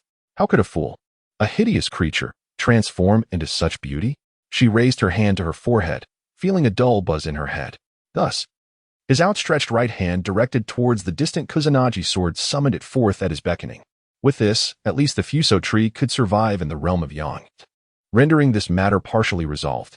Beneath them, laughter and cheer resonated, yet Chang Shun wore a tense expression, causing his elder brother, Chang Kai, to furrow his brow. He mused that Chang Shun could never maintain his composure before Juda. If he continued this way, many fortuitous events would elude him. Everything was just beginning, and it was the perfect time to showcase their capabilities, yet his brother always remained in the shadows. She allowed him to lead her forward. The unease instigated by Qing Wei gradually dissipating, leaving only Long Yingtian in her gaze. The Lord Minister had even aided this ninja, leaving Sanada Hanjur with no choice but to depart, clutching his sword in displeasure. Lin Shi ultimately thwarted Yi Chen's intentions. What a jest! Did he truly think to assist her in removing her stockings? Could she not do that herself? She felt too embarrassed to expose his ulterior motives. After work that evening, Yi Chen accompanied Shin Ruashi back to her home. He had informed Lin Shi about this in advance, and she had consented. Thus, I seized the opportunity, leaving her bewildered, her beautiful eyes gazing at me with a hint of grievance. As I departed, her eyes misted over, on the verge of tears. Yet, I knew that if I spoke, she would weep even more fiercely, and my fate would be even worse, so I had to endure in silence. There were those present offering comfort and care, which significantly alleviated the situation. Lu Zheng's return also drew the villagers' attention, prompting many to come forth and offer their solace. I jolted awake from my dream, sitting up abruptly in bed, gasping for air. Our appearance could not escape Wang Shan's scrutiny. The expression on his face was one of evident triumph, gazing at us as if we were two lifeless beings. Through his palm-held device, Shen Jian could even hear the cacophony on the other end, as Wang Jingyan conversed while packing his belongings. Yet, he felt utterly unworthy of Su Siyao, believing he could not bring her happiness, thus resorting to feigned indifference, repeatedly breaking her heart. Startled, she abandoned her pursuit of Huang Fu-ing and hurriedly traversed mountains and valleys towards the pagoda. The Golden Core practitioner, subdued by the Black Dragon, initially intended to use this as leverage in negotiations, but soon found the pale blue talisman gradually overshadowed by Shun Jian's crimson talisman. The second dart was released, following the original trajectory towards the target, striking with a resounding crack. Even more astonishingly, this dart too hit the bullseye. To his astonishment, Wanand, as the spirit of the purple orb, unexpectedly opened his mouth and consumed the inner core of Zhuan Yu's stone spirit bat king. The map distinctly marked various geographical locations, particularly Yingzhou and Xianzhou, which stood out prominently. Strangely, the entire Yingzhou continent floated upon the sea, yet there were no canyons or cliffs to be found. Most of the surroundings were flat plains. The four traveled in silence until they beheld a grand structure of the Great Xia, subtly fortified by an imposing array, prompting them to descend and approach at a leisurely pace. Under the illumination of Han Yi's mental intent, a surreal vision of a mountain of corpses and a sea of blood materialized in the air, reminiscent of a mirage, vividly clear. This was the Xiang Lu ensemble previously employed by the sect master. Had Liang Yuanyu and remained absent, Wei Maoqi would have been utterly powerless against her. Peng Yi remarked. Were it not for someone diligent and free of corrupt habits, one might have found themselves startled into immobility by Han Yi's sudden intrusion while engrossed in peculiar games in the office. After all, the recruitment of a son-in-law was imminent, perhaps heralding a fortuitous event. However, unexpectedly, Ming Hua stood before the gong in the courtyard, exerting a vigorous strike as the crowd began to gather. Hearing the rustling footsteps, Wu Zhiyue sprang up, a mark from the bed's edge imprinted on her forehead, resembling a peculiar emblem from some mysterious tribe, rendering her appearance rather comical. She whispered apologetically, "I'm sorry for laughing in front of your cousin last time. It was quite embarrassing for you." In a state of heightened terror, Tang Shuren found himself increasingly frightened as he gazed at his unconscious mother, bewildered by the unfolding events. Yet, he understood that what transpired now would only further disadvantage him. Yin Qingji was even oblivious to when Zhao Qi'er had departed. His mind consumed with thoughts of why the Imperial City Division had come to his aid. Had his father leveraged connections? With a speed akin to that of a specter, Yi Chen seized Qi Chaoyang's head and forcefully slammed it against the ground. Qi Chaoyang let out a wretched scream, his head bouncing elastically upon impact, only to rebound with a resounding thud. Yi Chen executed a swift kick, sending his head back onto his shoulders. With a crisp crack, it restored itself. You thought you could escape. In simpler terms, do not present yourself in a manner that suggests either sleaziness or excessive shyness during an encounter. For whether you appear lewd or bashful, it only implies that your intentions are far from pure when you reach out. The living room fell into a brief silence, though quiet. Jiang Mei's gaze flitted back and forth between Zhou Li and Li Ying, clearly awaiting their voluntary confessions. However, he understood that Tong Hua was not easily dealt with.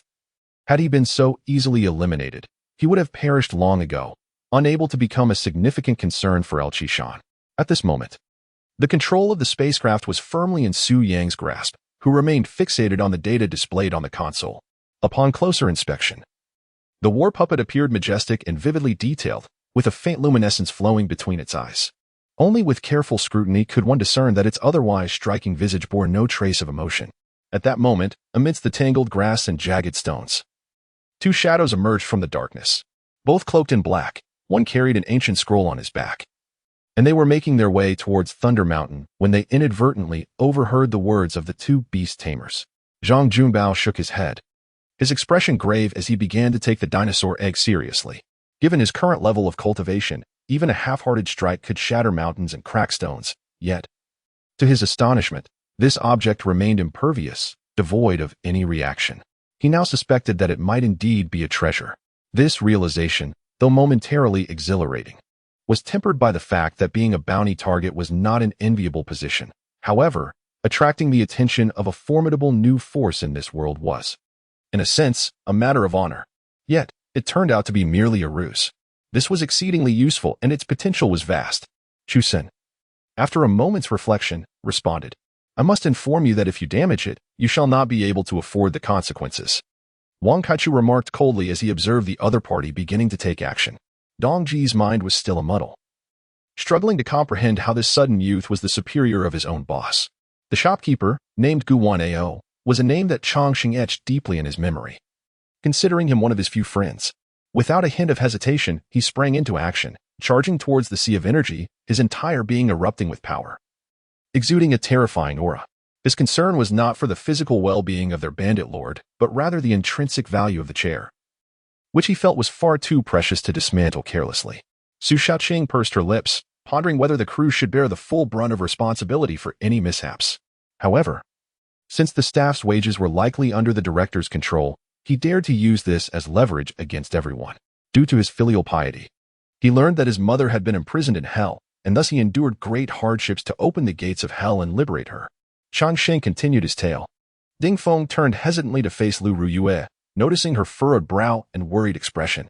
As Jiao Xiong remained silent, Lu Ming turned back to him. Aware of the question she had long wished to ask, unobtrusively, she began to retreat. Seizing the opportunity while all attention was fixated on the remains of Hu Chanfeng and the terrifying red-winged wasps, Hu Ling transformed into a gust of foul wind and fled for her life. I may strip you of your cultivation, but at least you will still be alive.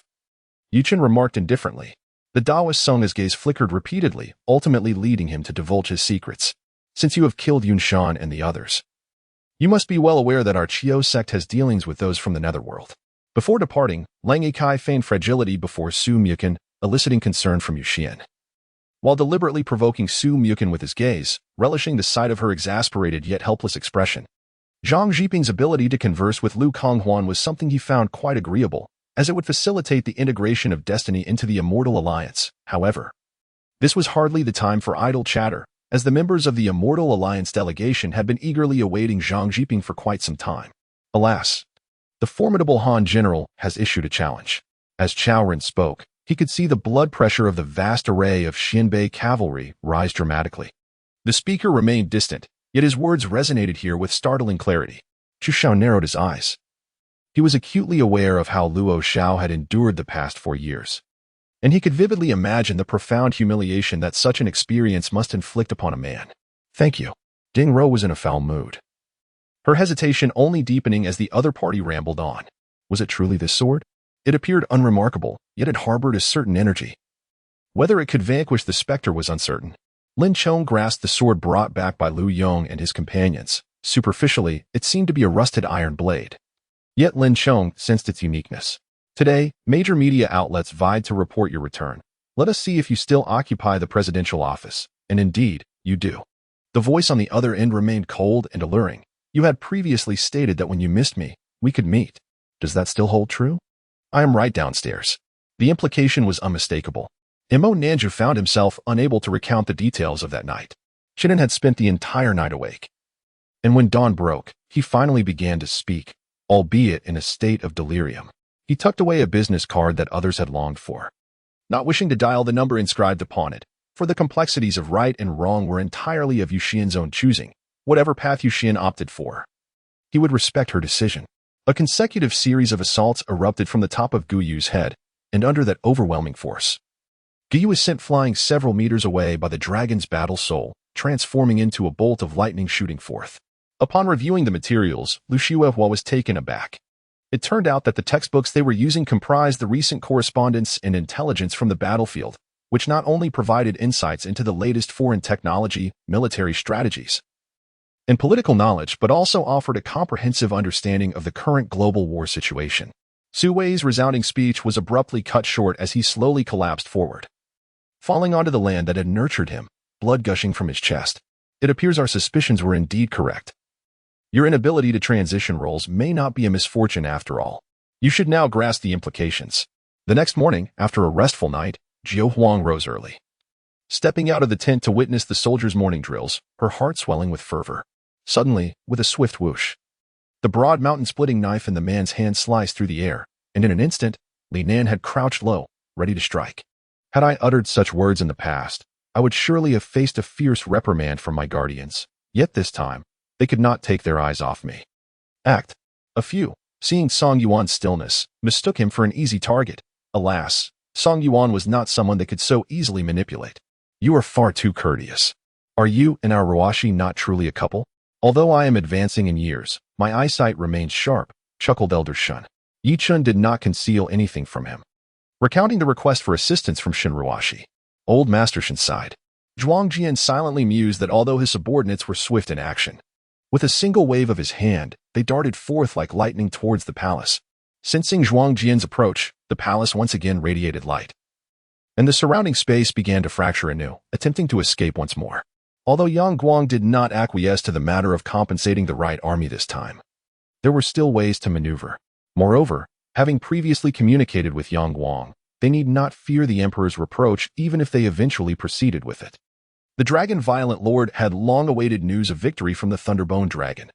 only to find after several days that the Thunderbone Dragon's 7 brothers faced fierce resistance from the Northwest Lion, suffering significant casualties and forced to hold their ground at Bone Dragon Mountain. The celestial light from Tianke shone upon them, emitting a hissing sound as the surface of the luminous sphere began to disintegrate. Nevertheless, the spirit entity continuously channeled its spiritual energy, and the light threads rapidly reformed, resulting in a stalemate.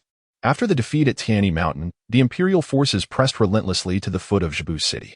The Water Beast King's painstakingly devised counteroffensive plan had failed to yield any significant victories, leaving the final hope of annihilating the Tang's pilgrimage and the Imperial troops to the Tiger Violent Lord stationed at Jibu City.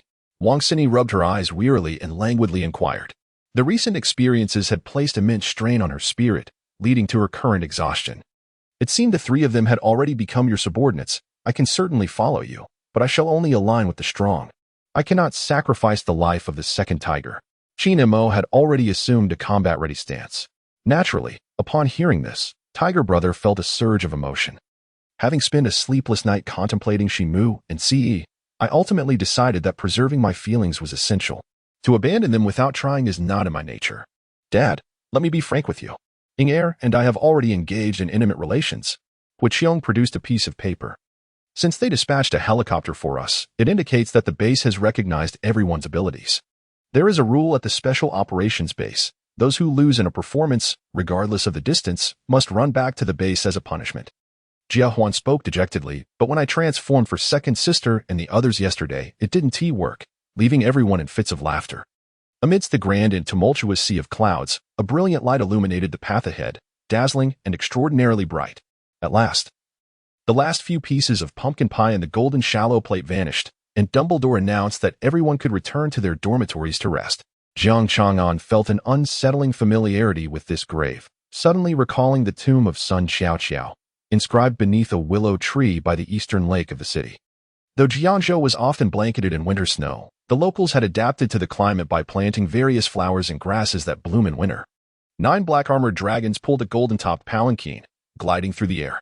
Inside the palanquin sat a noble young man clad in golden satin, adorned with a dragon crown set with a 7-colored gem, his gaze condescending and dismissive of all, exuding an air of supremacy.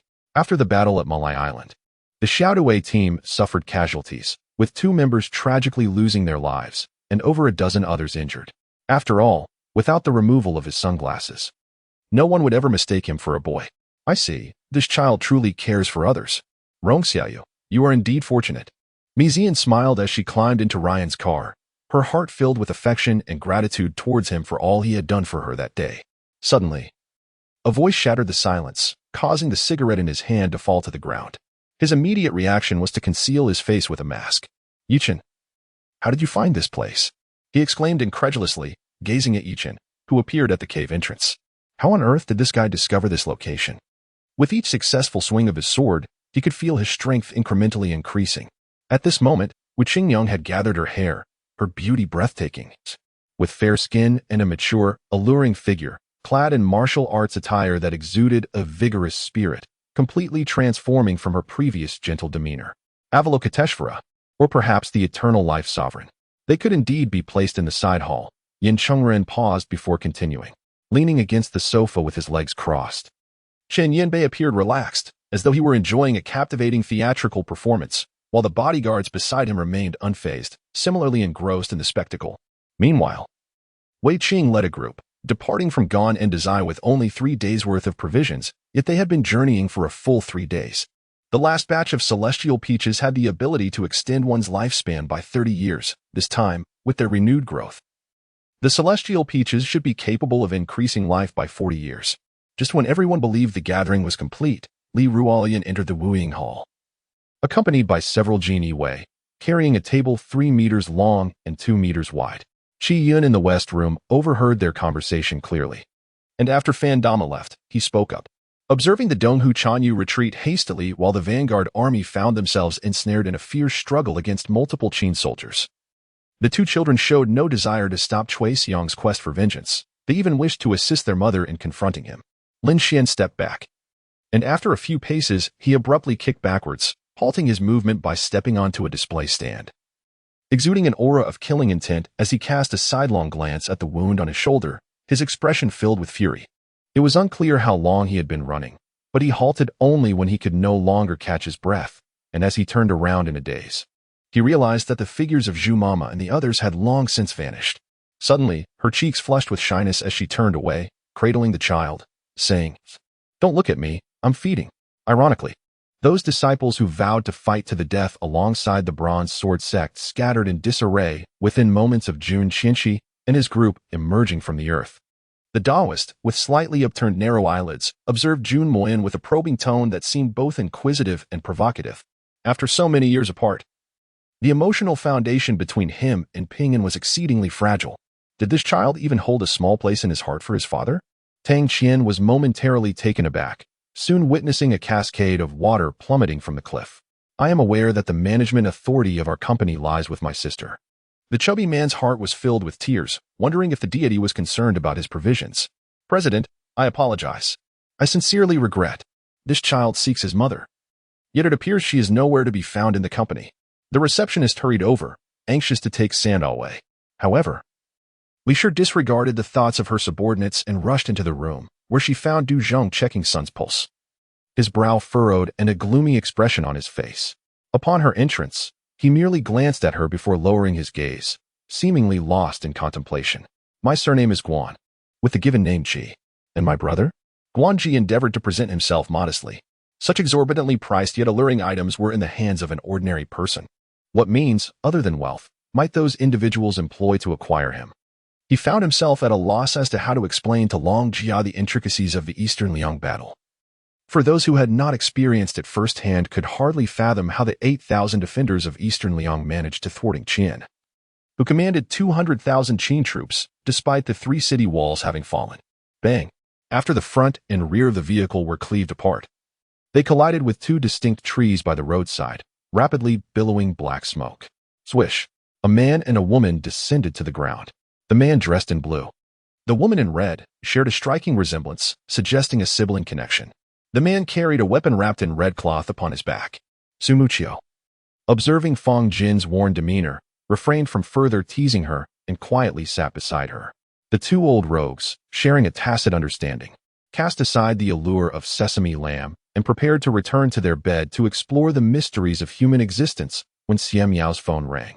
Yi Jiao, overhearing Vice Officer Zhou's words, exhibited a glimmer of jealousy in her eyes. Surely she had not misheard. The 3rd young master Lu had actually allowed Yichu to board the vehicle? When did Yichu come to know the 3rd young master? Yichu struggled to open her eyes, finding herself in a CAF, resting her head on one hand, her arm slightly fatigued. Lu Qingqing gritted her teeth, intensifying her grip. And with a sharp slap, felt a searing pain across her face, yet she dared not cease. In truth, Shui Tingyang was equally uncertain of his thoughts. He seemed to ponder much yet also nothing at all. Vivid scenes flashed before him, a blend of dreams and reality, merging into a kaleidoscope of colors, drawing him into a trance.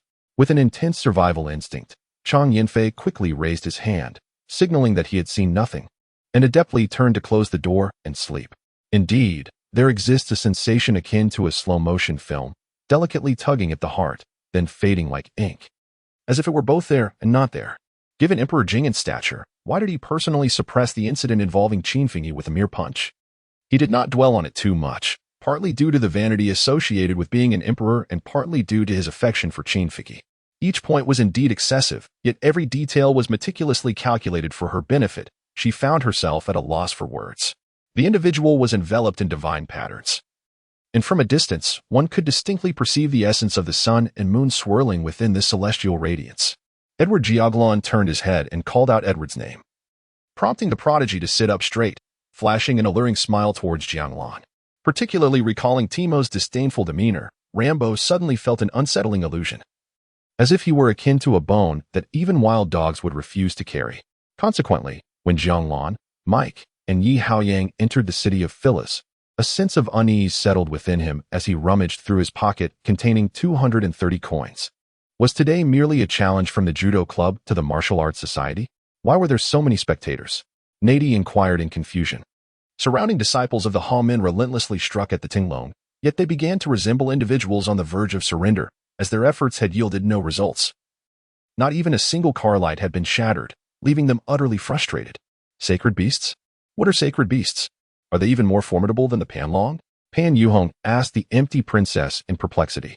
The battleship ahead still bore the flag of the Ming dynasty, a banner unfamiliar to anyone in Europe.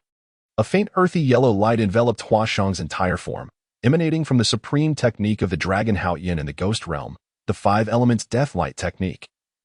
The Earth element is renowned for its formidable defensive capabilities, with techniques of this element predominantly focused on astonishing defense. The miser? Dalok had perished, yet his treasure trove remained. With scattered coins on the ground still in sight, adhering to the principle of gathering what is rightfully ours, we began to search for the scattered coins. With even Shui lending a hand in our quest. Observing the departing figures of a group of law enforcement officers, Wang alone wore a grim expression. Turning to face Tao Ru and the others. Bang! A battered brick suddenly plummeted from above, striking the Onmyoji atop his head. The so-called sword duel technique is, in essence, a secret art that instantaneously enhances sword energy.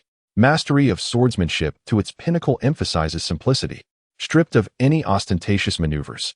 It is merely a singular sword energy that determines victory or defeat. Well done. Yi Chun remained unperturbed, releasing the Ziwei spiritual energy before once again employing. Just as they rushed towards the front lines, the spiritual energy of the entire Kanglan continent underwent a transformation. With the five elements intertwining within the celestial aura of the world, perpetually generating and counteracting one another. After finally escaping outside, when he leaped onto a military vehicle, starting it with the key left in the ignition, heedless of the gunfire behind, as he slammed down on the accelerator. After gaining control of the Ren family, Ren Jianying gradually reclaimed the royal authority into her hands. Shenting did not refuse, not out of a desire for gain, but rather because entering this family required a degree of familiarity. Moreover, since it was still a holiday, venturing out together would foster emotional connections. The Jiang family had rapidly expanded in recent years, emerging as a leading force in the gray areas of Z country. The faculty and students of the academy had gathered, and intriguingly, the number of teachers was strikingly similar to that of the students, with over 100 of each. Behind a thin curtain, she lay on another hospital bed. The pale and tranquil visage of Hui Yunting faintly visible. Lan Fei remained silent, gazing calmly at Min Jing as if she were a stranger. The inquiry evident in her expression. In the evening, seated in the chamber and observing the information at hand, a flicker of vigilance rose in Jean Lan's eyes. As she watched the girl Nilo suddenly sit up in bed, Yifeng began to comprehend why both gentlemen appeared so enigmatic. It was quite chaotic.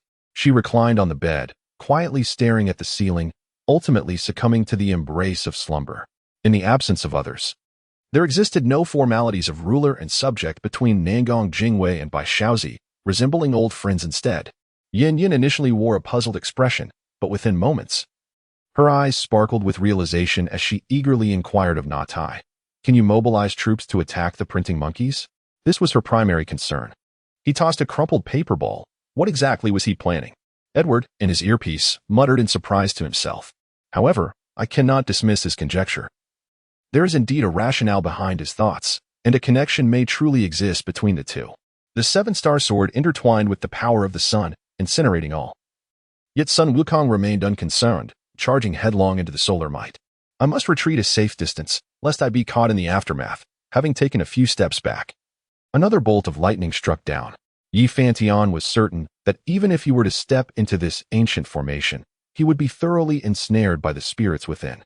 Although his physical form was immensely powerful and his defenses astonishingly robust, it could not alter this reality. While grateful to them in his heart, he often felt that their actions were merely to be expected, that they were simply fulfilling their obligations. With a myriad of doubts, Pan Yuhong scrutinized the tense Mei Shulian before him, suddenly realizing there was something amiss about her. This dissonance was not only in her appearance, but also in her demeanor, which differed greatly from the familiar Mei Shulian he once knew. Subsequently, he could not locate this place on the map of Huaxia, and ultimately, it was the omnipotent search engine that resolved the issue. What is happening? Lin Qiu inquired, rising to look beyond the walls of Xingyue City. In the distance, a brilliant white light radiated from 1,000 miles away. With his cultivation, he found it impossible to discern anything in that direction. Only a blinding luminescence remained before him. Yuchen chuckled with a hint of mischief, remarking on how he had taken advantage of her while she was asleep, praising her exquisite physique. Lin Shi, however, pouted in response, dismissing his claims by asserting that she had felt no discomfort afterward, suggesting instead that he was simply inept and had not followed the right path. Yi Chen, visibly exasperated, noted her eagerness for the situation. Once the colossal serpent swallowed the object, its movements ceased, akin to a creature sated with food, allowing Lin Xiu to exhale a sigh of relief. Any intelligent warrior would not presume that mastering martial arts could be achieved in a mere 10 days or half a month, as such a notion is preposterous. Moreover, the Blood Clan would invariably enter a prolonged period of weakness following each battle, during which even the simplest tasks would become insurmountable. This is slander, the Admiral exclaimed indignantly. How could I merely be a lowly enthusiast? To combat the reanimated corpses, one could either rely on Estetha's freezing abilities to immobilize the powerful spirit of Tsukiko, or Kikyo could unleash a few sealing arrows to completely bind Tsukiko.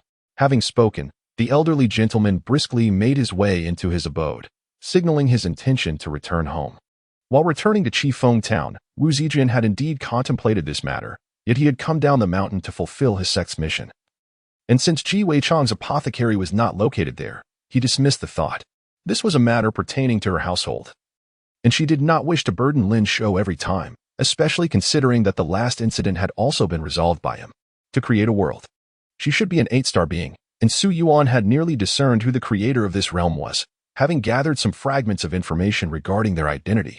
Songyu, embodying a divine presence, would never take the initiative against a mortal, as it would compromise the dignity of the divine. The actions of the Minister Lan were utterly repugnant to her. She had no desire to engage with him further. Shells traversed over 1,000 meters, crashing violently against the walls of Shan Haiguan, both outside and within. However, Yin Hen was utterly indifferent to her beauty or demeanor. His intentions were purely task-oriented, as he had immediately extinguished the lights upon arrival and engaged in such actions with her solely to fulfill his mission. I was slightly taken aback when Master Chen finally reached the crux of the matter, prompting me to inquire whether this mission was connected to the Flame Alliance.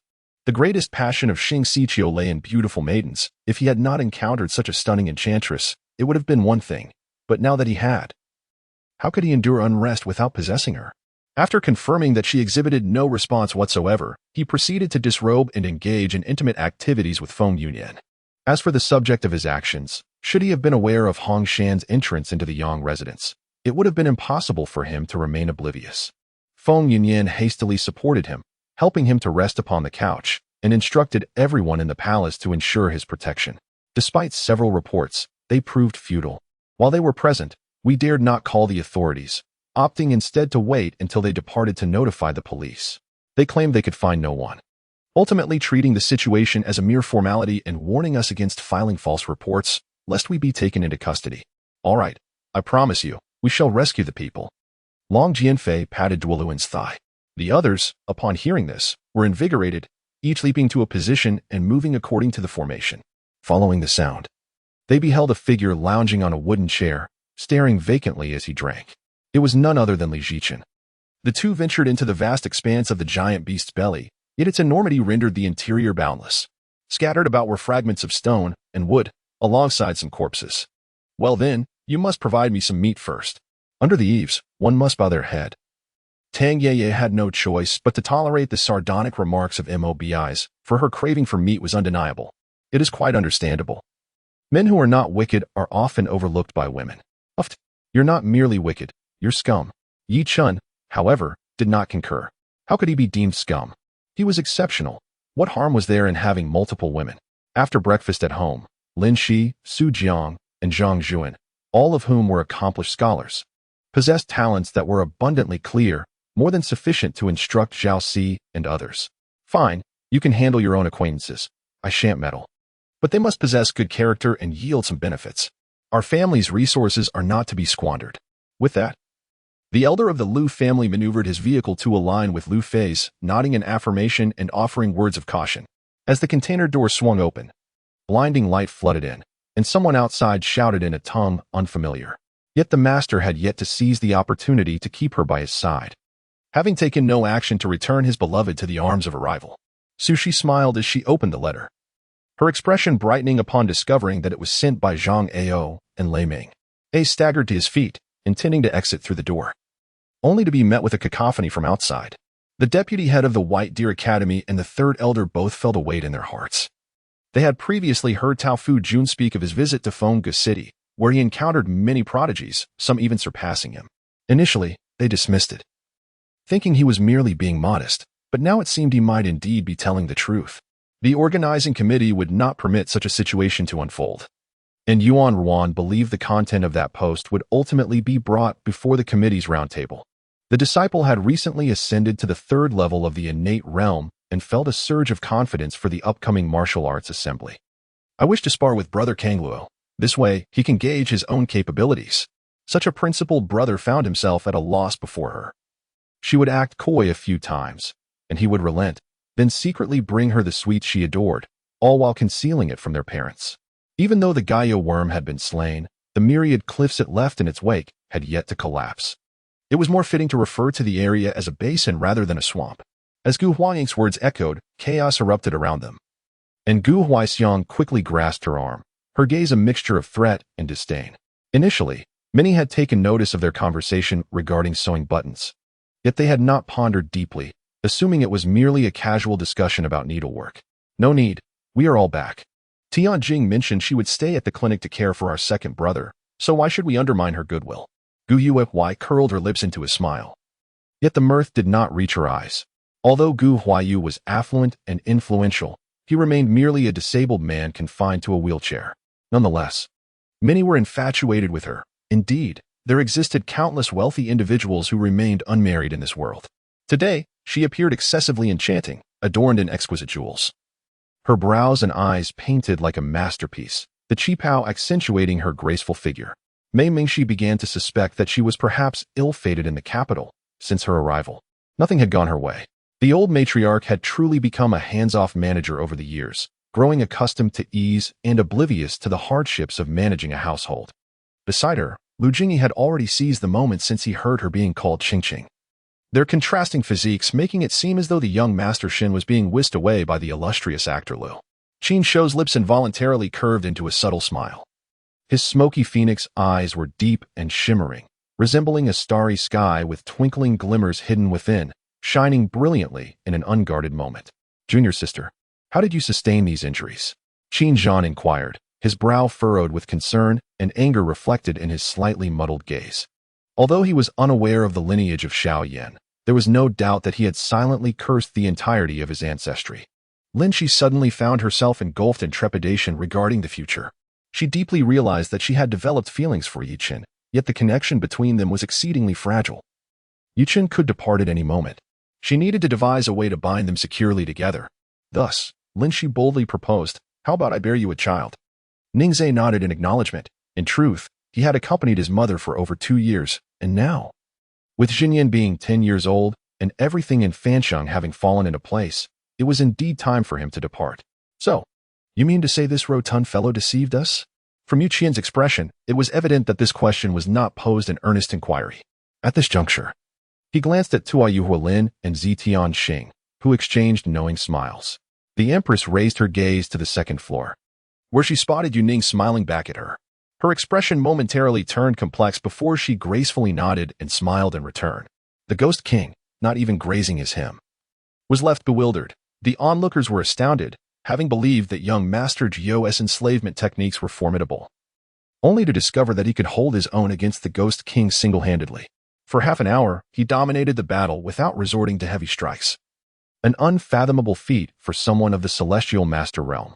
Demon Sovereign, how dare you seize what belongs to me? The Demon Sovereign's iron chain shattered the Ghost Emperor's claws, swiftly reclaiming the object. Presently, this place lay in ruins.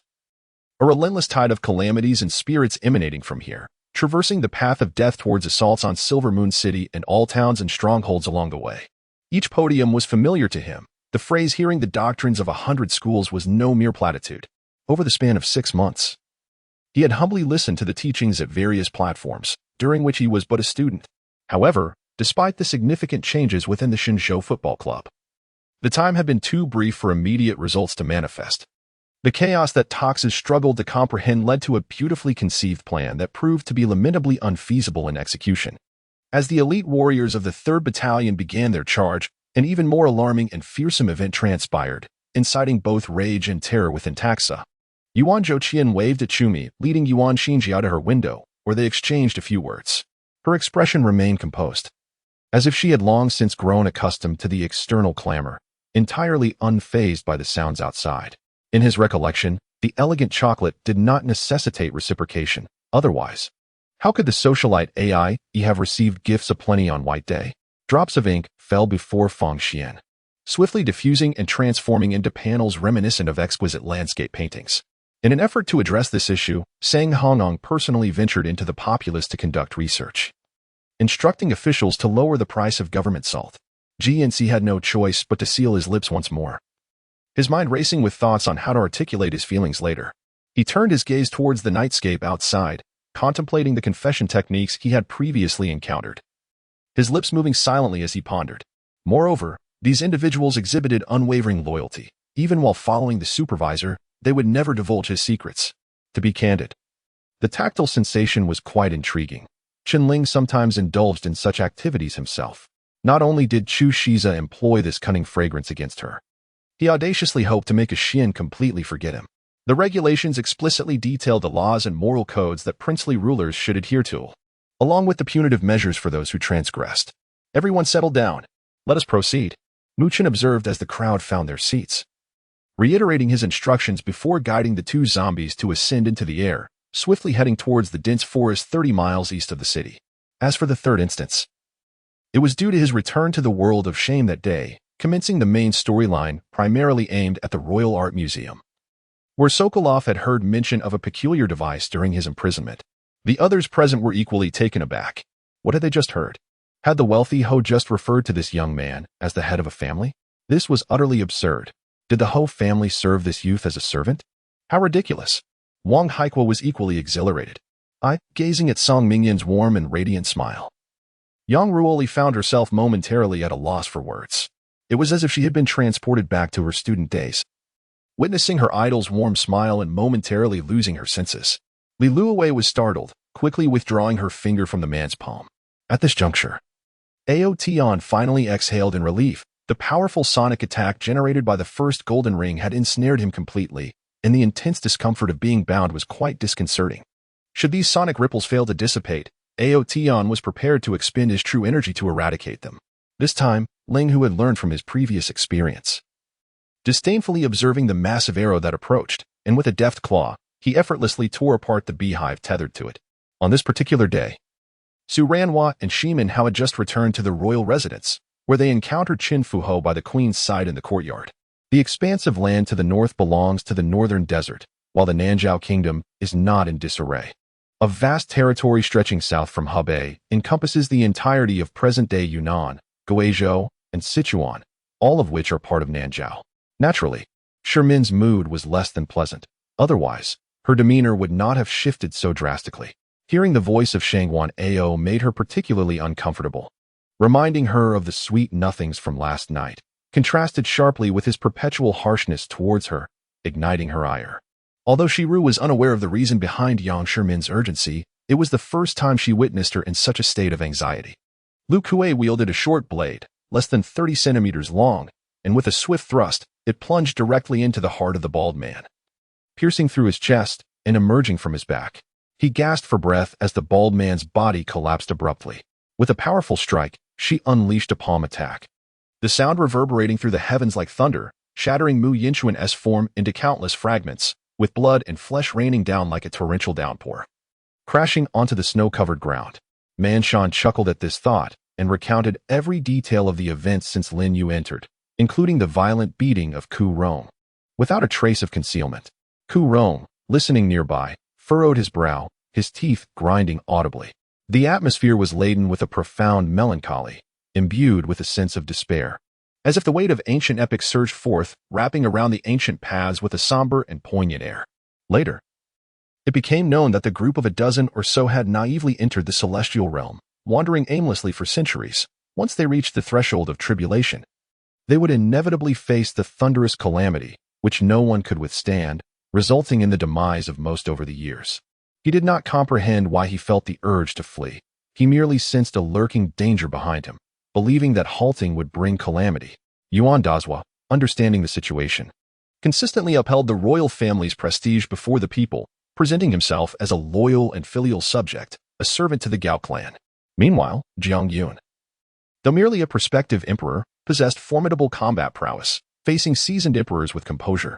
His gaze abruptly shifted towards the source of Chen's voice, where he beheld him holding the qianfeng in his left hand, while the delicate xufeng sword rested in his right. Given Yufei's nature, he felt perfectly justified in granting himself a holiday, indulging in a leisurely slumber. Yuan Shu displayed a look of reluctance. The Sun family's forces had been weakened since Sun Jian's demise. Although they now numbered 5,000, most were newly recruited soldiers, hardly a match for the remnants of the 7,000 yellow turbans from Gupa. Consequently, he had to personally lead his elite troops to stabilize the host state in Hefei and thereby secure the Jiuzhang commandery. Niafifen's designation was altered from team leader to chief, distinguishing him from the leader of the Xiaolong group. Niafifen's tone resembled that of an old friend after a long absence. Chen hesitated before entering the vehicle, subsequently shutting the door behind him, his expression taut as he observed Niafifen's every move. Niafifen first set the newspaper aside before chuckling softly, locking the door. I believe I heard the sound of a cabinet moving just now. May I inquire what your intentions are with such actions? Xiaohan asked. Doctor, just yearned for a challenge, and the monarch of insects did not intervene. For Chu Yin had already updated the intelligence regarding the new mission. The rescue of the white ape had commenced. Moreover, Fan Ishu, who had been by his side, had also arrived today. However, shortly after dinner, he received a phone call and departed. As he continued to immerse himself in his research, he absorbed the energy of the blue aura while responding to inquiries. Before his words could fully escape his lips, Shiloh pointed towards a group of furious admirers. Indeed, she was correct. There was also the matter of avenging Xin'er.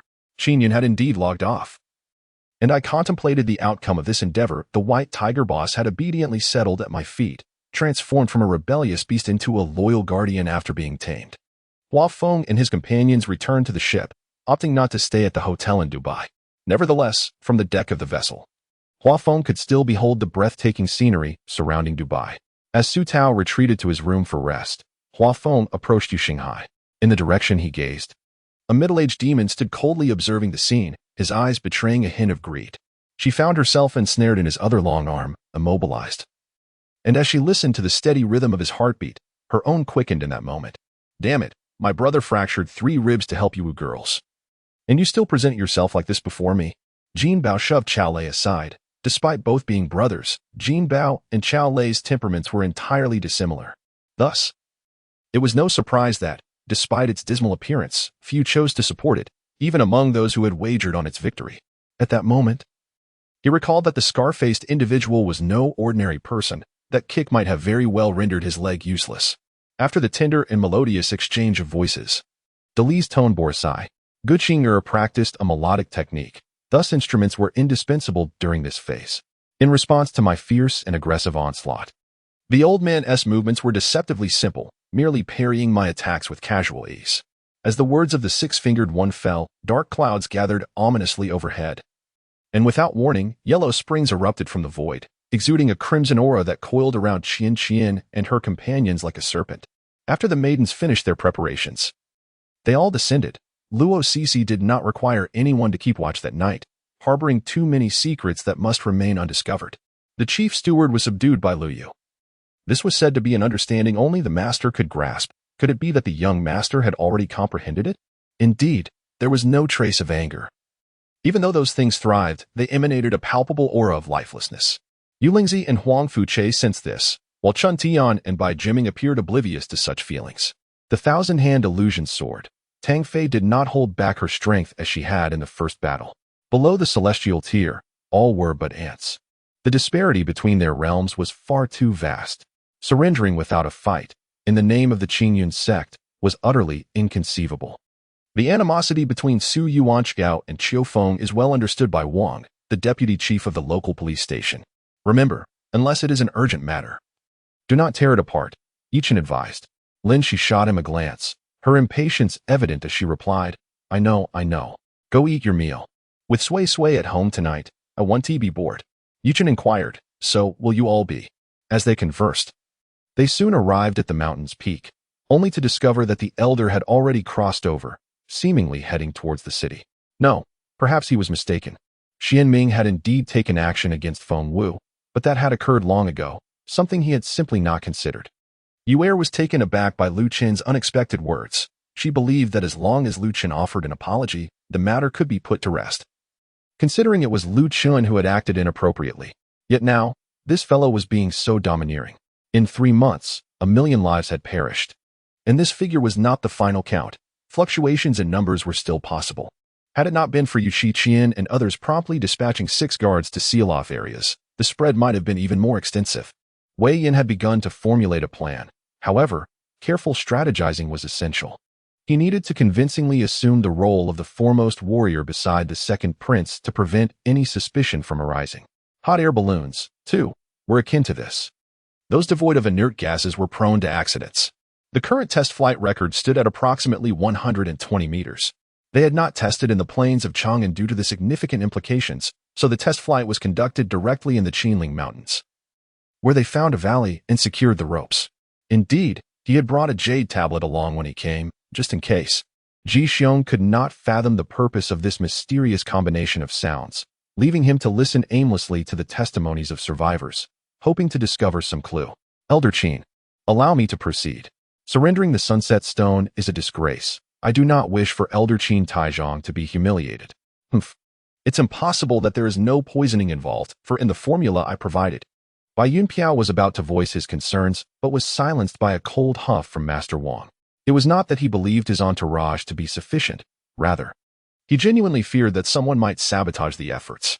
Li Anlin bit down fiercely on Su Zian's shoulder, who winced in pain, seizing the opportunity to break free from Li Anlin's embrace. However, they were more restrained than Ron. The Wizard Duel Club was Siege's idea, and he would be the one organizing it moving forward. They were considered members, and Siege wished to invite Gemma to join, which was Siege's intent, leaving them with little room to object. Almost simultaneously, Lu Wanyi noticed his presence and immediately initiated a conversation within the group. Sure, smile naturally, don't be nervous. Believe in yourself. You are beautiful, Xing Baio said as he approached. Old Li has arrived, Chen Yongbing greeted Li Liangbua, as if the office of the county chief still belonged to him. Recently, I have been at a loss for words. It has become apparent, without the need for meticulous calculations, to observe the regions afflicted by conflict and calamity. The steward, Uncle Cheng, rushed in with an umbrella, retrieving suitable shoes for Yu Shiji and Li Su from a side cabinet. The carrot was meticulously peeled, and the red string purchased during the Dragon Boat Festival was sterilized with heat. With chopsticks, holes were pierced through the carrot pieces, which were then threaded with the red string. I stepped out of my room and approached the leaders of the 2nd and 3rd classes to organize their studies. Noticing that the calendar on the wall had already turned to the year's end, I felt a pang of filial piety for not having called home sooner. Consequently, I found myself unknowingly stepping out of the dormitory, heading towards the liaison office. Yuchen steadied the 3 individuals before kneeling before the sofa. With gentle hands, he lifted Tang Yuhan's eyelid, revealing her dilated pupils, which had transformed from human orbs into those of a serpent. It was the venom of a curse. A sorcerer had ensnared Yuhan's sister with a lethal hex. Shortly after, Wu Kuan and the others departed. Hu Yulong hurriedly arrived at the private room of Lin Yi and his companions. The information they possessed had been procured with the assistance of the Zishi brothers. Without their aid, he would not have had the means to acquire such evidence.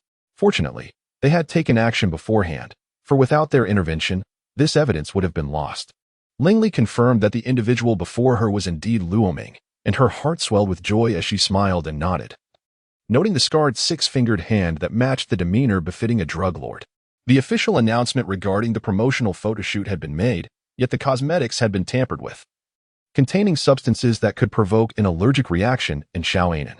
Zhun Miao Master remarked, though his words were somewhat obscure, that everyone should observe for themselves. Dr. Messi synced his view to the screen, where Zhun Miao Master was featured in a program on stars. Upon hearing this, Long Zhan and the others furrowed their brows. Although they had previously deliberated on this issue, Linda stated that the road to the west led to a popular tourist destination, while 50 kilometers to the east lay National Route 109. Aware of the gravity of the situation, Yang Sheng refrained from further inquiries, understanding that he needed to execute the tasks assigned by Su Yin and the others to provide effective assistance. Song Chen spoke once more, his gaze betraying a flicker of composure, as if to convey that he wished to escape the intensity of their stares, feeling rather awkward. He had always presumed them to be ordinary individuals, not prone to such tedium, yet it appeared he had misjudged them. However, Tang Feng acted as if he were oblivious to their presence, focusing solely on treating Wang Zhen's injuries. Chen Xinglin was well aware of the situation in Xiangjiang. The elite institutions in Xiangjiang offered few courses in the electronics sector and enrolled limited students. It seemed implausible for Xiangjiang to parallel the advancements of Baodao and South Korea. As those regions benefited from governmental support, a luxury Xiangjiang lacked. Liao Shi realized that he had originally been amidst the Yellow Turban rebels, despite his courage. He was outnumbered and on the brink of demise until he was rescued by Zuoxi's magical intervention. This indeed was a life-saving grace from Zuoxi. Although Yi Jimu possessed confidence in his abilities, he acknowledged his ancestors' words. The Chu family had once been formidable, yet they were now compelled to seek refuge on Earth. Their adversaries must be extraordinarily powerful. The Li Corporation would not abide by any rules. If the Federal Bureau of Investigation dared to apprehend high-ranking officials of the Li Corporation without cause, the personnel involved in such operations would likely not survive beyond a month. I shall provide you with another aircraft. Lillian, aware of her missteps, intended to bribe her with material goods. Initially, they had aimed to weaken the Soviet Union economically. Yet Li Guangyu's trade approach had significantly alleviated the economic plight of the Soviet Union and its Warsaw Pact allies. Tang Yu suddenly approached Feng Yunyao, slightly bending forward to closely examine her large, expressive eyes. After gazing for approximately 10 seconds, he withdrew with a light chuckle, remarking, "Your extraordinary ability is quite remarkable. Your gaze is impressive." Xikong Ling had been taken away by Yin Ziyuan early on and was thus unaware of the affairs of the Princess of Yong'an. This was why she was reluctant to encounter the princess, who had once acted against her brother. "Senior, your actions are rather unbecoming." The Ghost King of the Imperial City had already gathered intelligence. That fan was indeed in his possession. She signaled discreetly, and the planted informants began to stir up a commotion. As Tang Yu and his wife awaited their daughter's awakening and needed to deal with the deceased serpent, only Su Yuhong came to bid farewell to Yi Chun as he departed. Certainly, Tang Yu had also bestowed 1 million yuan upon Yi Chun as recompense for revenge, which Yi Chun accepted without hesitation. He had previously saved Tang Yuhan once, and now he had done so again. This million was rightfully his, leaving no room for embarrassment in accepting it. To be candid, in the heart of Zai Yaozi, there was a fondness for Long Lian. Not only was her capability in handling affairs noteworthy, but her beauty and the depth of her emotions also profoundly touched Zai Yaozi, though the age gap was significant. Without hesitation, Zai Yaozi recited the 3 talismans of Xianling and grasped the final weft thread made from the guagua vine, bending his slightly sore back to commence weaving the last piece. The iron tower stood a formidable 20 stories high, its grandeur imposing. As the group entered, they found themselves enveloped in darkness, as their instructor had strictly forbidden the use of any illuminating objects, compelling them to rely solely on the power of starlight and their consciousness for navigation. At that moment, aside from Lin Peiyao, Li Qian unexpectedly appeared at her own door. After a while, Zhong's classmate called to inform Zhong's mother that no one had seen Zhong, and that he had returned home early the previous night when everyone was still in high spirits. Therefore, it had gone unnoticed. Longing sat up, stacking 2 pillows together and drawing Jun Shalua close against them, sharing with her the words he had later learned from Long Sali. After about half an hour, Jun Shalua removed the silver needle, helped Long Rue into a sitting position, and moved behind her to deliver a palm strike to her back. The face of the Witch King was undeniably valuable. In his prime, he was breathtakingly beautiful, captivating enough to stir even the heart of the Jade Emperor. Xiaoyu remarked. The second uncle seemed to have perceived the question that Han Wei was hesitant to ask, or perhaps was lost in reminiscence, prompting him to open up once more. Xingzhen maintained his usual demeanor, teasingly stating, "Junior sister, I dare not claim to offer guidance. I only wish for you and your companions to stay a night with me, if that would be agreeable." Initially, when Shuo pondered that this was merely self-deception, as he had no intention of selling Qianwan Middle School, so there was no need for such exaggeration. However, when the topic of financing arose, when Shuo found himself compelled to acknowledge the truth, Zhang Kai unleashed a sweeping strike, instantly dispatching numerous wounded goblins, though the damage inflicted on the berserk goblins was minimal. The power of cultivation erupted suddenly from within, as Yi Xingtian let out a furious roar. In a swift motion, he thrust both palms forward, channeling his internal strength into a vast array of spiritual energy that coalesced into several sharp swords. Upon hearing Qin Fan's voice, Lu Yunyan's heart, which had been unknowingly filled with panic, gradually began to ease. Legend spoke of this second-in-command of the Tang sect, who had roamed the martial world for over 70 years. Renowned for his profound internal skills and agile movements, earning him the moniker the white-faced pursuer of winds. With a dragon-headed cane, he commanded respect across the martial realm. Had it not been for the timely intervention of the man in black, she could scarcely fathom the grim fate that awaited her. The thought warmed Jiang Mo's heart, prompting him to smile sweetly as he dove into the embrace of the princess, oblivious to her mutterings of displeasure, adopting a playful demeanor. Haha, do you truly perceive the Xixiao prince as a fool? Zhao Zong teased. The first heavy snowfall of winter adorned the garden-like campus of Jingda with breathtaking beauty. However, as the snow melted away under the clear skies, the temperature in the campus seemed to plummet further. Di Zong, do you recall the words I once shared with you regarding the borrowed path? Qin Fan spoke authoritatively, hands clasped behind his back, without glancing at the departing Ache. Lin Shi shot him a glance upon approaching. Isn't this all your fault? I had intended to wait for you to return with Sui Sui. And after drinking a couple of cups of coffee, I ended up hardly sleeping all night. Yi Chen's lips twitched, but when I returned last night and saw Sui Sui, she clearly said you were asleep. Are you afraid to come over? Fine, then I shall go myself, Yo Chong scoffed, striding forward with determination towards the group of a dozen individuals. His massive footsteps echoed ominously against the ground, causing the earth itself to tremble. Even if Sun Daomin had met his demise at the hands of Li Fengjia, Yulong Tian suspected that Li Fengjia might not be the mastermind. Perhaps someone was manipulating him. Zhang He charged forward with a desperate resolve, his blade aimed at Helian Nua's vital points, disregarding technique in his quest to inflict maximum damage, exhibiting no defensive posture. Helian Nua found himself momentarily on the back foot. In the face of Zhang He's frenzied assault, his own momentum felt insufficient. He understood that He Yuguai and Chu Tianxiong were not allies and recognized He Yuguai as a man devoid of loyalty. Yet, in pursuit of discovering Chu Tianxiong's whereabouts and uncovering He Yuguai's hidden cards, he felt compelled to comply willingly. With a sigh of resignation, he thought to himself that he had already shared a night of intimacy with Li Xiong, so what was done was done. As the day's toil came to a close, people began to ascend the well one by one. Chu Tianxiong also entered the elevator, which swiftly ascended. It was then that he noticed the well contained multiple layers of mines. Each flash of light from outside indicated the presence of another level. Jin Wanting had already solidified her feelings while at the Rose Bar, resolutely deciding that regardless of whether Yulong Tian reciprocated her affections, it would not hinder her from liking him. At this moment, the sky had completely darkened, and the magnificent demon moon hung high above, while a few scattered stars lingered forlornly at the horizon. The moonlight was bright yet sparse, and the crows flew southward.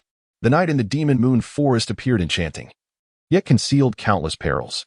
Yes, indeed. Esteemed guest, please come in. The suddenly aware Zhang Hu hurried to his feet, wiping his hands and eagerly offering a cordial introduction to the vacant courtyard and rooms behind him. In a bid to overtake, one found that this was not the place. However, the obstruction posed by this individual before him widened the gap between himself and the car ahead, presenting a troublesome situation. Amidst the chaos, the spot where Wan Mian had just taken a seat was littered with shards of cups stained with milk. The uniformed waiter tightened his white gloves and meticulously collected the fragments, all the while remembering to make a phone call.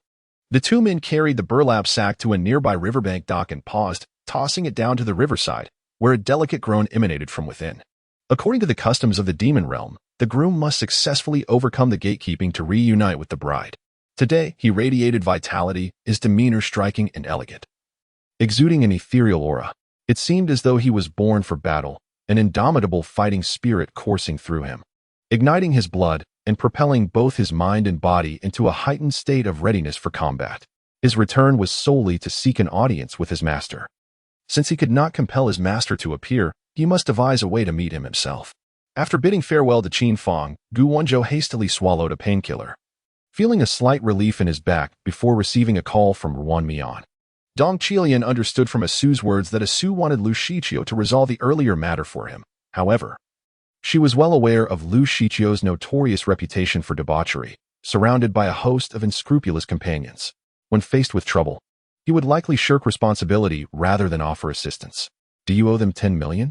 What does this 10 million even signify? Yi Chen inquired, frowning as he cast a glance at Shin Ruashi, who immediately lowered her head, feeling guilty. The man across from them sneered coldly. She damaged a treasured Chihuahua porcelain from our store, that piece of porcelain. Observing Yu Jiao's behavior, Yin Shiyan felt a surge of frustration.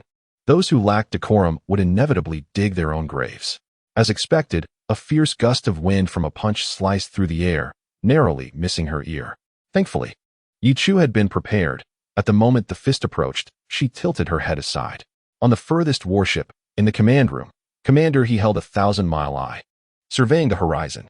Regardless of whether Xie Zhan's explanation was reasonable, he had lost something, and Xie Ruanxiu was intent on finding someone to vent his anger on. The first target was Xie Zhan, whose inefficacy was riddled with doubts, and the next would be Xie Mao, as pointed out by Xie Zhan.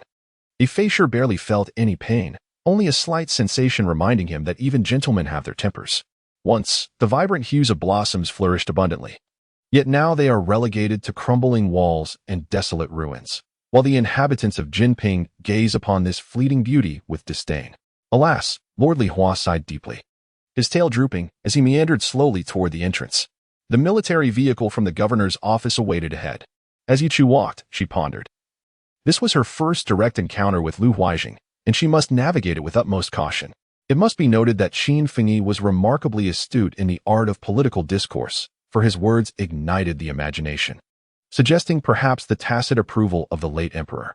Should the late emperor harbor intentions of establishing the Prince of Zhennan, or given his previous favoritism towards him, it would not be entirely inconceivable for him to suddenly lose his senses and permit the southern barbarians to forge their own arms. Chen Jian, typically a man of few words, was uncharacteristically stirred due to the involvement of Shui Tinglang in this affair. He understood that Tinglang would not remain as placid as he appeared. It was merely a matter of restraint.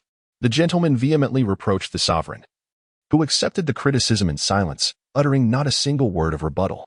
In autumn, he envisioned wandering with her amidst the unique romance of blooming orchids and fragrant chrysanthemums, a reminder of a beloved that could not be forgotten. Yang Yifan, having unfurled his wings across the continent of Dual, soared to the Beast Mountain and, traversing the crimson magical barrier, discovered Cheongyu. The sky was a pristine blue, the sun just rising, as two armies stood opposed on a flat expanse not far from Wang Min's encampment. Long Huan, do not presume I am unaware. You merely wish to escape amidst the chaos. Upon this utterance from Wenzhong, murmurs erupted among the opposing soldiers, suggesting that Long Huan indeed bore a checkered past. He transformed the alcohol into spiritual energy through a thermal vortex, vaporizing the water, rendering the 6 bottles effectively non-existent in Yang Yifan's presence. Truly, it was of no consequence to him. As he beheld the unidentified beast rushing towards him, flames erupted instantaneously in the hands of the crimson-bearded fire dragon. The forces in Hedong had succumbed to Chao's command, with thousands of elite troops stationed there, and several generals in attendance. Thus, Baibo Valley could hardly thrive, resorting only to daring raids northward into Bingzhou. Her words were particularly sweet, delivered in a gentle tone. Many men, in private discussions, aspired to take her as their bride when they grew up. Observing the scene before him, Ningyang maintained an impassive exterior, yet inwardly acknowledged Dongfeng, which with a subtle nod. Despite his seemingly erratic demeanor, he possessed a commendable sense of responsibility. The White Jade Cup should indeed be a complete set, known as the 12 Zodiac White Jade Cups. Today, you present the Ox Head Cup. I shall not elaborate further. Provide me with the full set of 12 for 500,000, and I shall take my leave. Chen Qinxing still yearned to speak. Yi Chen squinted his eyes, pondering how to articulate his request. It was rather straightforward. He simply needed his girlfriend to assist him with a particular task. What task? One may inquire. He required her to procure a complete copy of the Lin Group's tax information from the past 2 years and deliver it to him. At that moment, a familiar voice called out, causing Ling Yan's heart to flutter. He hastily looked up to see Long Air perched upon the back of the Ba Tianjiao, waving enthusiastically at him. Zhang Boyan and Lu Xian were acutely aware that this individual transcended the martial emperor, embodying the existence of a martial god. This Wu Di, being second only to Zhang Boyan, indicated he was likely the foremost among the martial emperors of that era. Who was Qin Zheng? Perhaps not the most astute, yet undeniably not someone to be trifled with. Understanding the value of the eternal kingdom, how could one exchange such a priceless treasure for a mere synthetic diamond? After a brief moment, Yizun accompanied Zhu Yun to meet the palace master Shi Xian. However, upon arrival, they found an elderly man, exuding an ethereal aura, silently consuming his drink beside the palace master, his demeanor profoundly somber. In the dimly lit stairwell of the apartment, I sat vacantly on the last step. lost in a sea of thoughts. The stillness of the staircase, devoid of any breeze, rendered the atmosphere stifling. Of course, I had noticed. Ling Yin gazed at the moon demon, who returned his gaze with equal intensity. The three holy spirits circled around her, yet within this radiant beam, Ling Yin could glean no information of utility. Shui Feng had arrived. At that moment, a figure appeared in the distance, strikingly handsome, bearing an ancient sword on his back. His expression cold and indifferent. Today, he had summoned Jiangshan for another duel at this very location, yet Jiangshan had yet to make his appearance. This was not due to a waning of his bloodline power, but rather, with each elevation in realm, the disparities between levels grew increasingly pronounced. Upon perusing the absurd information, particularly the final entry, she sprang to her feet in urgency, disregarding her morning routine, hastily donning her clothes and rushing out. The mystery surrounding Jiang Haifeng's disappearance remained unresolved.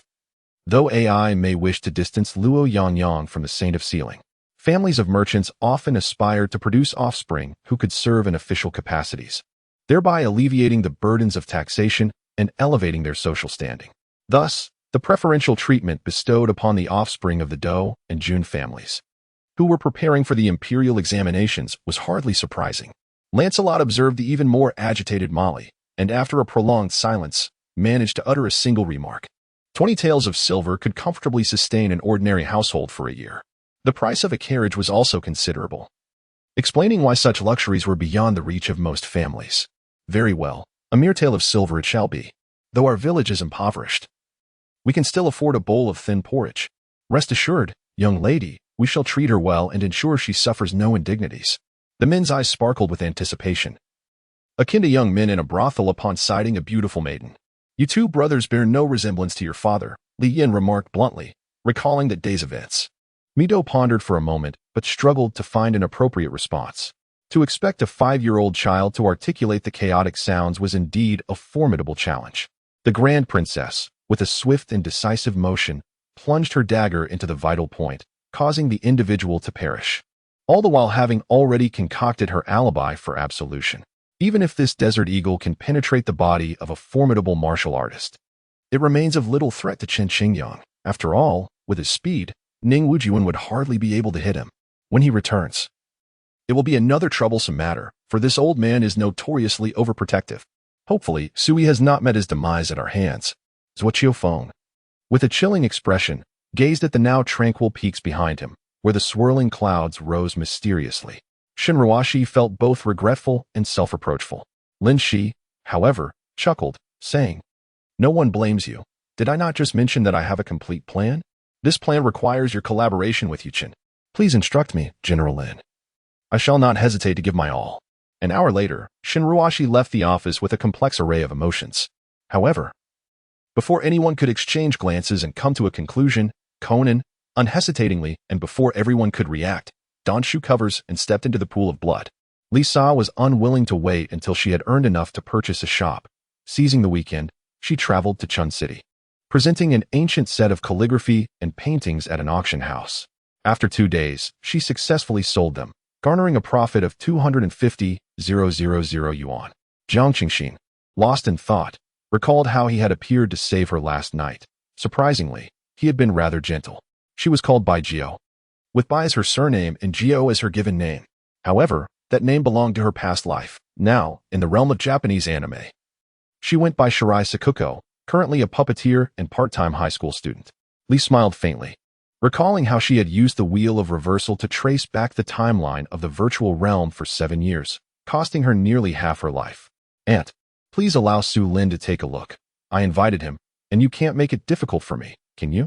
Chu Qingxue too found it challenging and began to persuade Chu Meilin. Yichushi smiled and remarked, while Kong Ying promptly showcased her achievements. The couple had indeed put in considerable effort, and it was no wonder they were now in need of a rest. "Can you escape?" Su Lin's icy voice resonated as he seized the ashtray from the table. Ming Wei yearned to inquire about the name of the poem and whom it was written for, but the question stuck in her throat.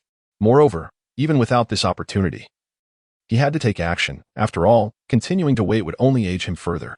"Firstly, it has come to our attention that your esteemed country is researching a machine intended for dewatering in mines. Regardless of the success of this research, we require the complete set of research materials. Concurrently, Our country wishes to procure a batch of your nation's textile machinery, which must be the most advanced available. As they each savored the exquisite tea, indulging in pastries and fruits offered by others, the three-way interrogation found itself at an impasse, dissecting every detail for discrepancies. The most detestable were the quacks pretending to be skilled, while the unfortunate Banjun bore numerous scars.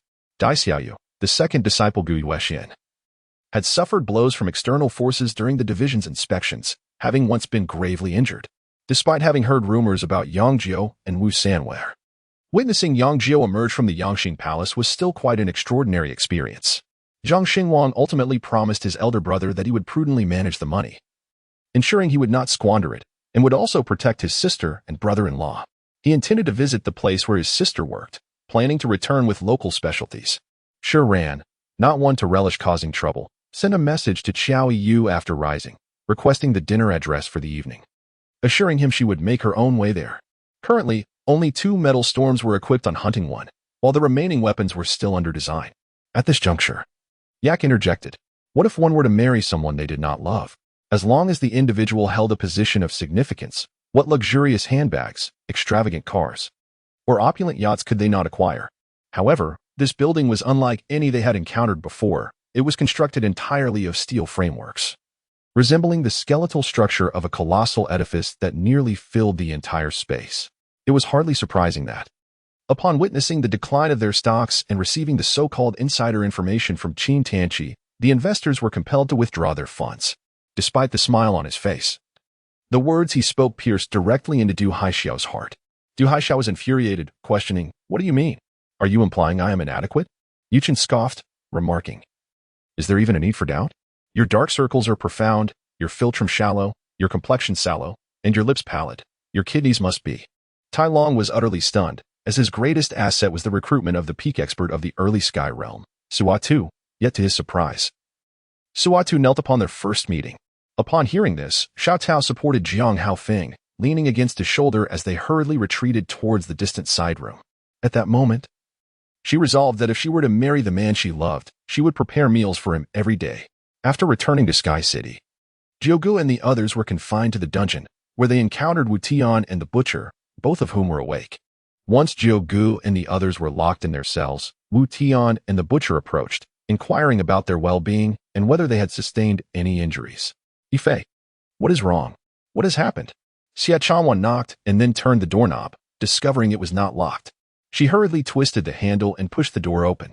She suddenly sat up from the floor, quickly rising to rummage through her closet for her clothes, anxiously selecting items while muttering to herself.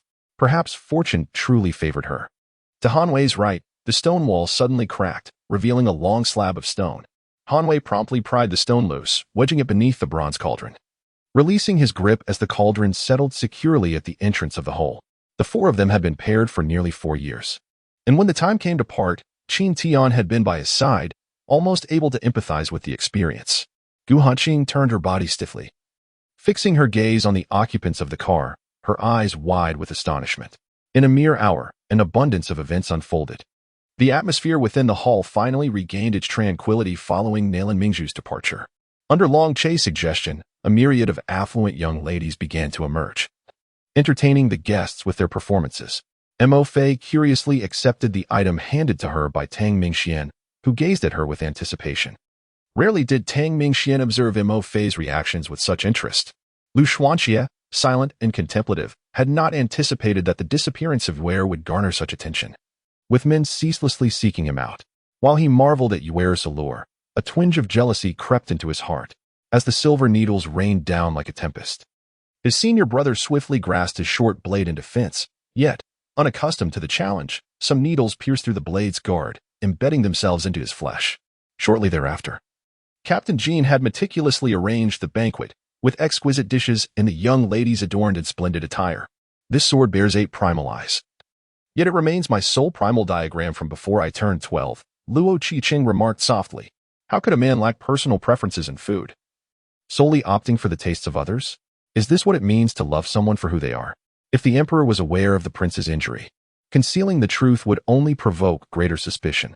Upon witnessing their goodwill rebuffed, the others turned their attention to the extraordinary beauty beside that gentleman. Meanwhile, Chen was preoccupied with thoughts of acquiring spiritual coins, oblivious to the countless hostile gazes directed at him. With a chuckle, he nearly choked as a piece of fried pancake threatened to escape alongside his soda. Stabbed at his Achilles heel by Zhao Shuer, Hua Yidhua displayed a comical countenance. Upon realizing that all of his assassins had been dealt with, he felt a sense of futility. This slowness, though exasperating, was oddly comforting. An hour and a half later, they arrived at the establishment known as Bayou Tower. Before disembarking, Lin Shi casually inquired within their class group, discovering that many had already arrived. "Let's go. Room 402 on the 4th floor." "All right." Upon entering Bayou Tower and conversing with the attendant, Shen Li's expression shifted to one of ferocity as he darkly departed from my side, striding towards where Gerald had landed. With a commanding shout, his fist surged forward like a fierce tiger, infused with overwhelming energy, bearing down upon the Star River Demon Lord. If you remain unmoved, why bother with him? This was the customary demeanor of the Peony Fairy, who chose to ignore the young cultivator's words. At this moment, Su Jing felt his heart racing intensely. Driven by a profound curiosity, he slowly pressed against the cave wall, allowing his consciousness to seep through. At critical junctures, he relished in pausing, not out of showmanship, but because such immersion rendered his subsequent words unnecessary, embedding themselves in the hearts of listeners. This was precisely the effect he sought, confirming that this was indeed their destination. Yu Fei and Tu Jin lifted their legs to enter, yet were intercepted by several security guards stationed at the entrance. "You may don your designer's suit, but leaving the tags affixed, flaunting them on the sleeves and collar, only betrays your fear of being called counterfeit." As they exited Scarlet's chamber, Ganjing slightly adjusted her peculiar thoughts, contemplating that this method might yield results. The silvery moonlight cascaded down, seemingly entwined with sorrowful moans. The night was shrouded in indistinct, ethereal hues, and every glance backward revealed a scene veiled in intricacy, preserving its secrets and evoking a dreamlike sensation. Liaozi sensed that sustaining such a vast barrier with this spirit's magical energy would be unsustainable for long. They merely needed to continue depleting it, launching their assault when her energy was at its weakest. This left her, already lacking in confidence, even more uncertain about her role within the team. Their group of 6 noticeably slowed, yet they continued to traverse the riverbank with swift agility. The current undead duo, for reasons unknown, had been thrown into chaos. Even Fei Duan found himself ensnared in a tender embrace. Prior to Zhang Yu's arrival, Hui Yunfeng had reiterated their situation, yet upon hearing it again, Zhang Yuping still felt a wave of dizziness. However, the arrow was already knocked, and it would not be long before Xin Bai detected the unusual behavior of his disciples. For a full 6 months, perhaps Gray had endured the most arduous trials within this team preparing for the competitive event. The 4th-generation Reikage AI felt utterly shattered. Combat was not to be conducted in this manner. One could strike with ferocity, but one must not resort to cowardly ambushes from behind. Such actions induced both shame and embarrassment, alongside a deep-seated fury. Gazing at the desolate wasteland, Tangan could not help but sigh. His heavenly thunder army was nearly decimated, and the bandits of Mongshan were dwindling as well. They had triumphed, yet the victory was painfully costly. He had exhausted all his resources to secure this battle. Yet that Wu Sheng was a promising candidate, standing before a bright future. How could he possibly acquiesce? Moreover, he had already entered the service of Zheng Push, leaving him unable to force the issue. Those still lingering in the live stream upon hearing Jiang Hua's words began to flood the screen with inquiries regarding rewards. She possessed vast enterprises in the provincial capital of Jiang, and although she had leveraged the influence of the Jin family, these ventures were primarily the fruit of her own labor. However, some within the Jin family held a different view, believing these enterprises belonged to them. The current emperor is a wise ruler, yet he rose through fratricide, instilling great confidence in his subjects. They firmly believed that the second prince was akin to the meat in the emperor's pot, to be dealt with as he pleased. After Fan Ming was knocked to the ground by a slap from Yi Chun, his fury erupted, and he immediately commanded his 4 bodyguards. The onlookers had even witnessed Yi Chun being thrown to the ground. The outcome far exceeded their expectations, as Yi Chun swiftly dispatched the 4 bodyguards, each falling to the ground clutching their stomachs and wailing within mere breaths. Everyone was left in stunned disbelief. Although you have only recently joined the Han tribe, to the leader, you are no different from us. You are all his subjects, and he will not neglect you. She did not wish to harm the good. Yet circumstances left her no choice. The wicked were far too rampant. To safeguard her family, she found herself compelled to inflict harm upon young Master Qi and Miss Qin. Being bitten by mosquitoes was of little concern. The meaningful glances cast by the villagers were far more suffocating than the relentless pursuit of those pests. His agility was on par with that of Lu Zi, and wielding a prized blade, he emerged at dawn burdened with a wild boar and 2 hares, transporting his catch on horseback to sell in Qifeng town. From the inception of felling bamboo and sinking timber, he swiftly dismantled the rule of the southern Qi, subsequently fervently promoting Confucianism, upholding propriety, and establishing the 5 Classics Academy and the 5 Rites system, while concurrently elevating Buddhism to the status of state religion. At that moment, Dali was vigorously chiseling the stones in the pit. With a single swing of his axe, a larger rock was cleaved in 2, and both halves flew outward, colliding with the walls of the excavated pit. Shui Yinhui felt somewhat conflicted. She still had some of the wine she brewed, and it wasn't that she was unwilling to share it, but Zhao Shi had clearly shown his disfavor on that day in the palace, and she feared he would find it unpalatable. After Zhao Guanyin finished his drink of orange juice, he cast a sidelong glance at Liang Bing, who was attempting to persuade Feng Baobao to acknowledge her as an elder sister. To deal with Tianzong Jingyi, Chu Qidian conceived a brilliant strategy. Should the weather conditions prove favorable, he would execute it, making Tianzong Jingyi's days even more arduous. Su Ziyao nodded, harboring no doubts about Xiao Qingshue's words. The bond they shared transcended mere expressions of gratitude and could not be substituted by anyone else. At that moment, 2 foreign entities, long since subdued by Li Qing, collapsed, their souls rushing toward the duo. One ring face was to be crafted, while the remainder would become a teardrop-shaped pendant. Remarkably, Xiao Chen's thoughts aligned perfectly with Ningxia's. Lu Lang smirked ominously, channeling the 4th layer of his innate spiritual realm. His aura shifted dramatically, radiating an oppressive force, pressing down upon Yang Ran. From that day forth, Landon ceased to mention subjugating those creatures. It was then that the Minotaur steward increasingly utilized these creature uprisings as an excuse to impose restrictions on Landon's outings. Meanwhile, her ink bamboo had tumbled to the ground, pot and all. The ceramic vessel shattered into fragments, revealing the robust root system of the ink bamboo and the scattered earth. Ling Yun ascended the turret, taking his position in the driver's seat as he began to target the relentless pursuit of Fu Yuqiu. This was not a mere figment of Uncle Sam's imagination. Even Arnold shared this sentiment. When the path narrowed, the 6th-tier magical beast retreated, surpassing their understanding of the great swordmaster's prowess. Just as Qi Mei was about to log off, intending to sleep until the next day to continue gaming, his raised hand was suddenly grasped. That is not the case. It is simply too late, and there are some unnecessary troubles here, Sakura remarked. These tales concerning her parents must have been relayed to her by others. Did her inquiry not risk treading upon his sensitive territory? After Han Jian departed, Master Fuji returned to his quarters, where 2 youthful attendants awaited. Upon seeing the master return, they promptly approached, eager to assist him in changing into more casual attire. As was customary, unexpectedly, the spiritual energy in the domain of the cloud-hidden sect was overwhelmingly potent, rendering even a colossal column of seawater, heavy as 1,000 mountains, incapable of dragging it down. Having uttered those words, he took Lin Shi's hand and departed, with such a blatant threat hanging in the air. Who among those present would dare to report to the authorities? Even Gao Hu, who shared the closest bond with Jiang Ming, would not risk alerting the police. After all, no matter how strong the camaraderie, they were merely drinking buddies. Was it worth sacrificing one's life for such fleeting connections? Any rational individual would surely. Even a formidable being like Yi Tianxiang, at the pinnacle of the Earth Immortal realm, felt the looming threat to his existence. Ultimately, someone took the initiative to bow and clasp hands, expressing submission to the 4 emperors, with the rest following suit. He, who told you to retreat in fear? You missed out on a splendid spectacle.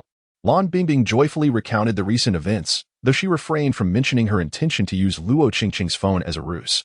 At this moment, Lin Fan comprehended why Hu Xiaoxiao opted for a boat. It was to grant him time to heal the injuries within her body.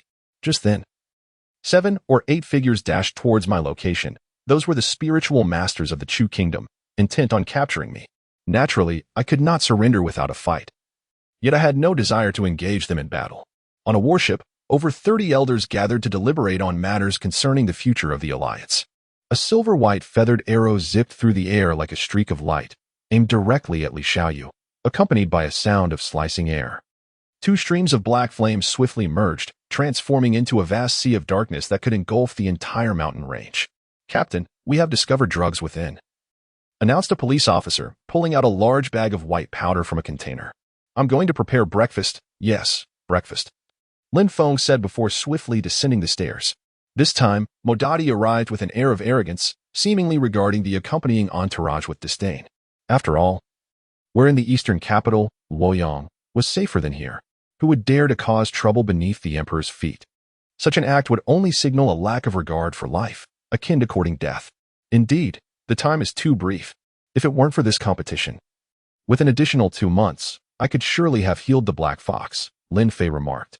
I understand this. My tribulations were bound to arise. I hope you grasp the significance of this journey, Du Yuan reflected. With that, Du Jianmin took out his phone and dialed Du Jianzhong, but the line was busy. He would try again shortly. The burly Titan King quickly suppressed his fear and rushed forward to offer his congratulations. Forgive me? Xiao Fei found this amusing. You haven't even begun your cultivation. What right do you have to forgive me? However, upon hearing the latter's intent to contribute, he refrained from immediate outburst. Eager to discern their true purpose, the Lord of Icewind City, Rex, acknowledged the command, saying, Your Excellency, as he imbued his hands with magical energy and touched the crystal orb, exclaiming, Who? Amidst the flickering light, a peculiar scene materialized within the energy crystal sphere, depicting the current circumstances. In the shadows, several voices resounded with cold reprimands, and just as the sword's radiance had yet to reach its target, 5 or 6 individuals ignited into flames, their bodies enveloped in a blue hue. How dare you speak to me in such a manner, you foul woman? Zhao Laosan exclaimed, his eyes widening in shock at his wife's words, causing her to immediately bend down to resume her chores. Concurrently, she recognized that the area he referred to was predominantly composed of fat, with blood vessels not being particularly dense, aligning with his assertion that the vitality was somewhat stagnant. Although the martial prowess of the renowned talents was indeed extraordinary, overcoming opponents of the same realm in one-on-one combat was presumably not a daunting task. However, rendering them immobile was an entirely different matter. There lay Fan Ming, drenched in blood and unable to move, trapped in a pool of crimson. Can I? Fan Ming struggled to speak, blood frothing from his mouth. Guan Chanwu coldly remarked, You truly possess great authority, do you not realize that because of you? She approached Ni Duosher, noticing that noon was approaching, contemplating the imprudence of attempting to escape on clouds during daylight. She caught up to Ni Duosher and walked alongside him towards the main road leading out of the village. Despite Song Hui's genuine lack of cultivation, the current situation was overwhelming for her without 3 assistants, since her focus had shifted to addressing the influx of urban residents. Imotian had no choice but to take full charge of the auction. Upon encountering this individual, Xia Ming was profoundly perplexed. How could a cultivator capable of levitating in the air emit no discernible aura? A single phrase triggered a recollection in Zhuajun. Recalling what Yao Sangio had conveyed to him, that on that fateful day, Yuan Ba had triggered the tomb's formation to share life and death with him, resulting in the loss of his right arm. For a moment, Zhuajun's expression darkened. Su Yang closed his eyes tightly, seemingly absorbed in contemplation. Across from him, Jiang Feiyu occasionally scratched his head, displaying signs of ennui. Several skeletal soldiers approached, seizing the Qiankuan Fumo lock to securely bind Long Xiener and the swaying Zhu Dachang. I am preparing to professionally mine, ZMO declared, unloading a massive herb bundle, approximately 2 meters tall, from his shoulder and stacking it at the center of the city gate. Stretching his back, he spoke earnestly. Dan Feng's ancestor expressed no dissent regarding this matter, for the loss of some treasures paled in comparison to the safety of the sect. Upon returning, Chao Peng opted not to visit Chao Mountain residence, instead spending the night with Su Wan and Su Mo. Within his line of sight, a 7th-tiered Song Hong Yin fought valiantly against its restraints, plummeting from the sky. Its wings, spanning over 10 meters, bore deep gashes inflicted by the magical control device manipulating its movements, rendering it incapable of properly flapping its wings to soar freely through the air. As many individuals are able to engage in various tasks, it is indeed essential to consider the profound implications behind these actions and what they signify. For over a month, she has been trapped in a living nightmare, subjected to inhumane treatment, forced to perform the most menial and exhausting tasks, and at night, she must endure the beastly desires of several men, often succumbing to torment until she loses consciousness, only to be released with the dawn. Unfortunately, Leonard, preferring to be hindered, refrained from switching defenses with Yang Ku.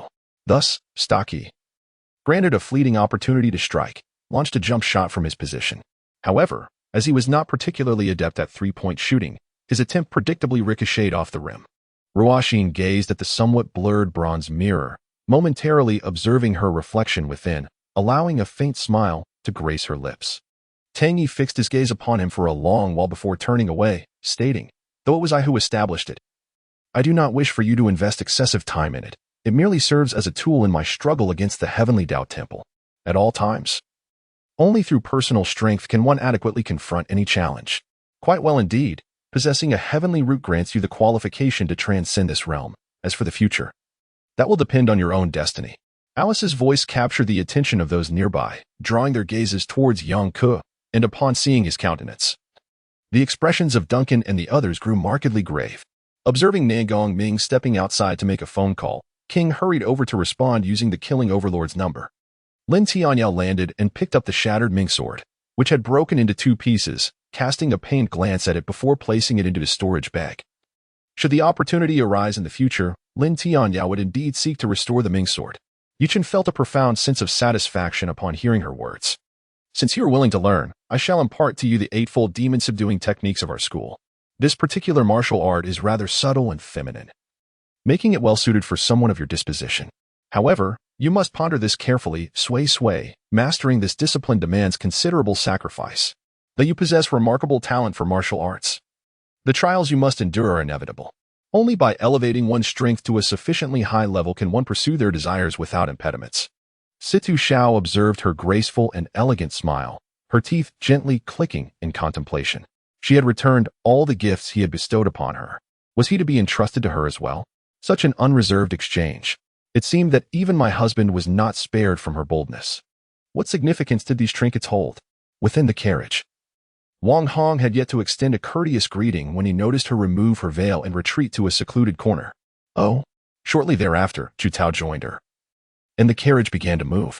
Wang Hong, puzzled, lifted the curtain, seeking the trace of Shui Hai. Chu Tao spoke first. Is she incensed and putting on a performance again? Yet her reaction does not suggest that. What could she be contemplating? However, having witnessed the gruesome spectacle of Wei Zhongxian flaying a person alive, what could possibly be more terrifying within these palace walls?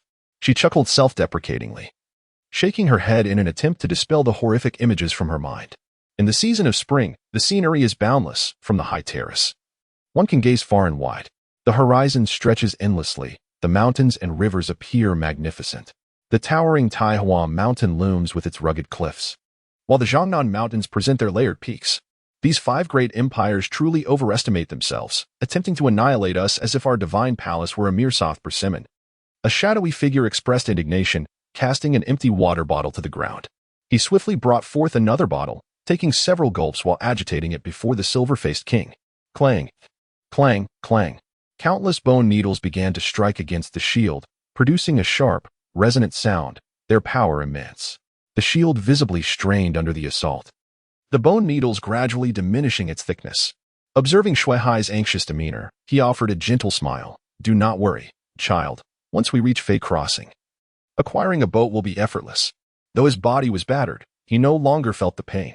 The portly man had resolved to let his sideburns grow longer, intending to conceal his earpiece, which he would keep on him at all times to receive immediate alerts in case of danger.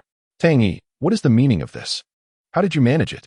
The deputy Lord Huang inquired curiously upon his return. Recently, Yin Shui had fallen into a vegetative state due to an incident in Jincheng, leaving the Yin family's second branch, which had previously held no hope for power, seemingly on the brink of seizing authority. Ling Hushang nodded with a blank expression, stepping back a few paces as he watched the enigmatic skeletal figure lead Ming Xiangdong and others away before their eyes. Only Zhao Ritian and Zhao Jingji remained, as Du Zuan had already followed his instructions to pursue Qi Xian and his companions.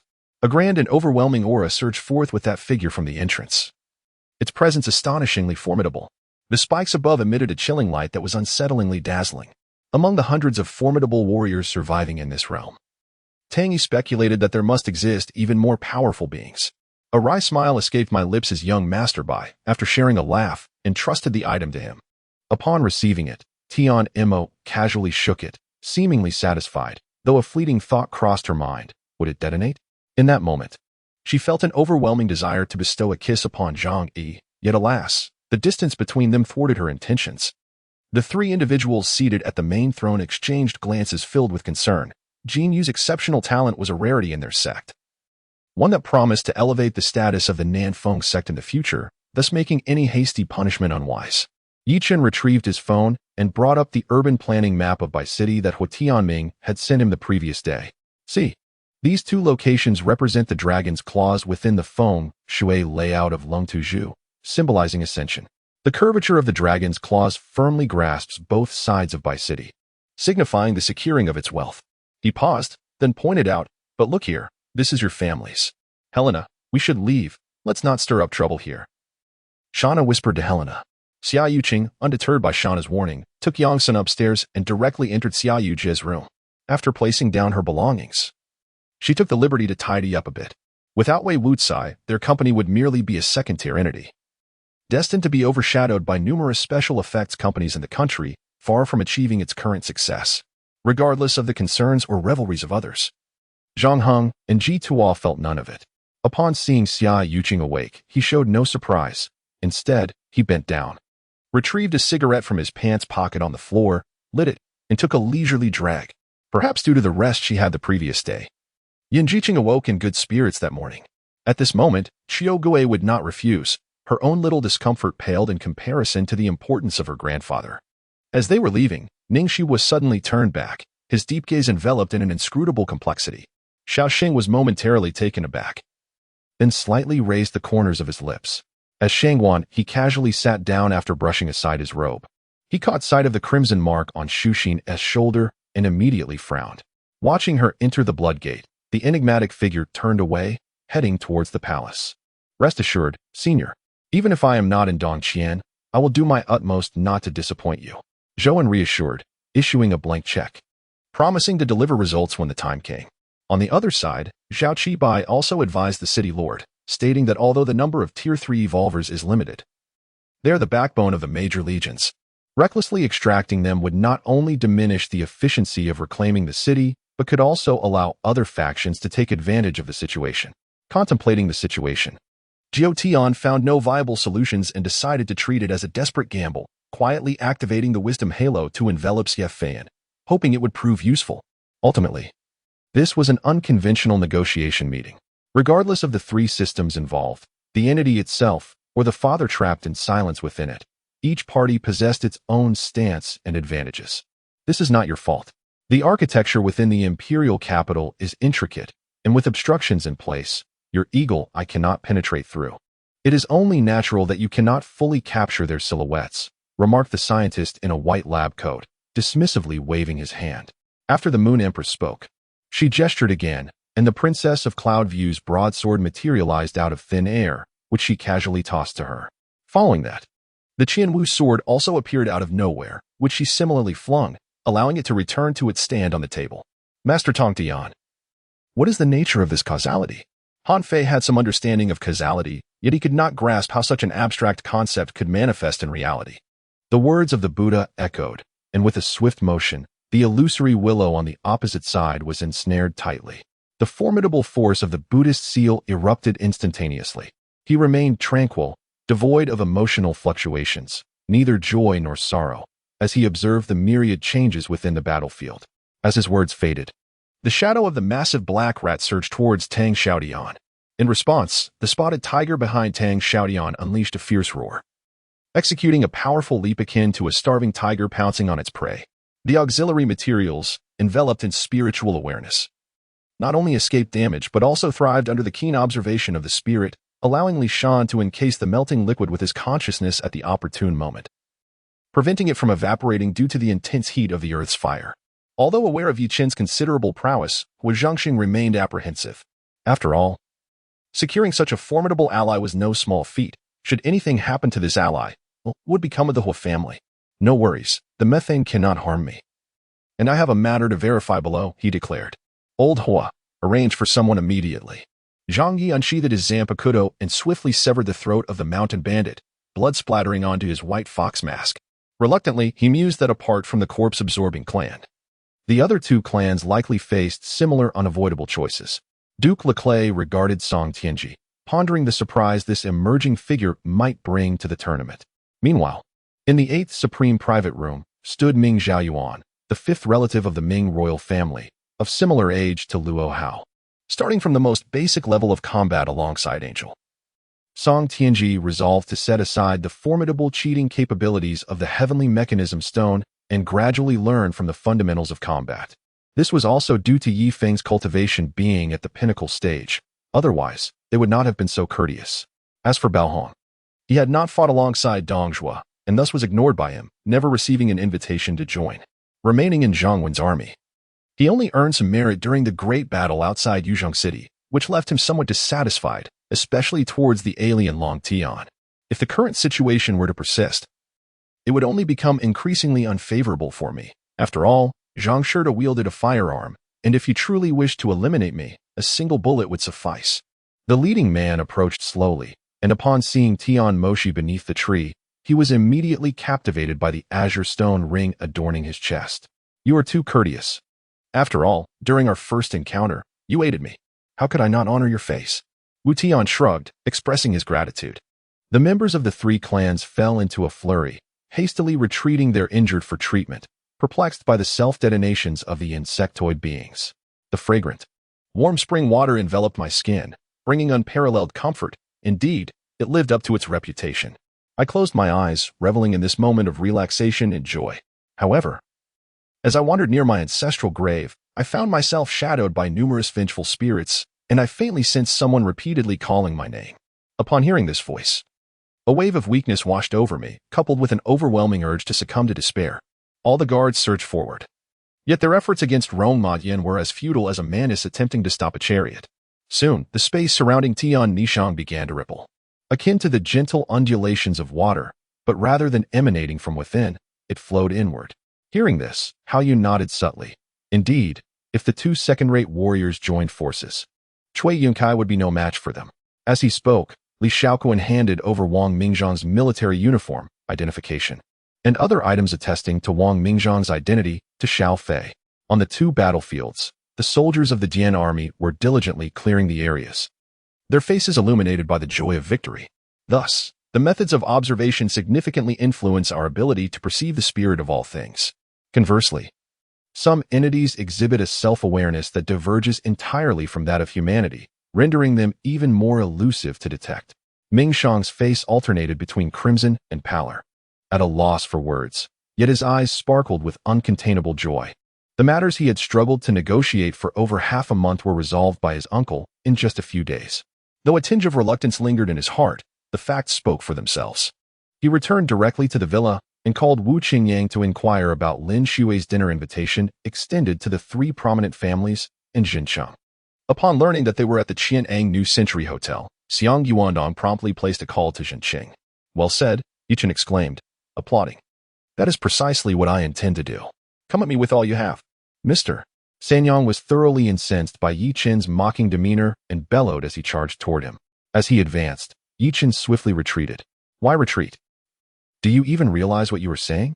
The Empress Dowager gazed incredulously at the Emperor, unable to fathom his audacity in uttering such words. The bond of brotherhood was profound, yet this was beyond measure. The reason he called Yin Lily was that he understood that relying solely on his own abilities to reach the capital was futile.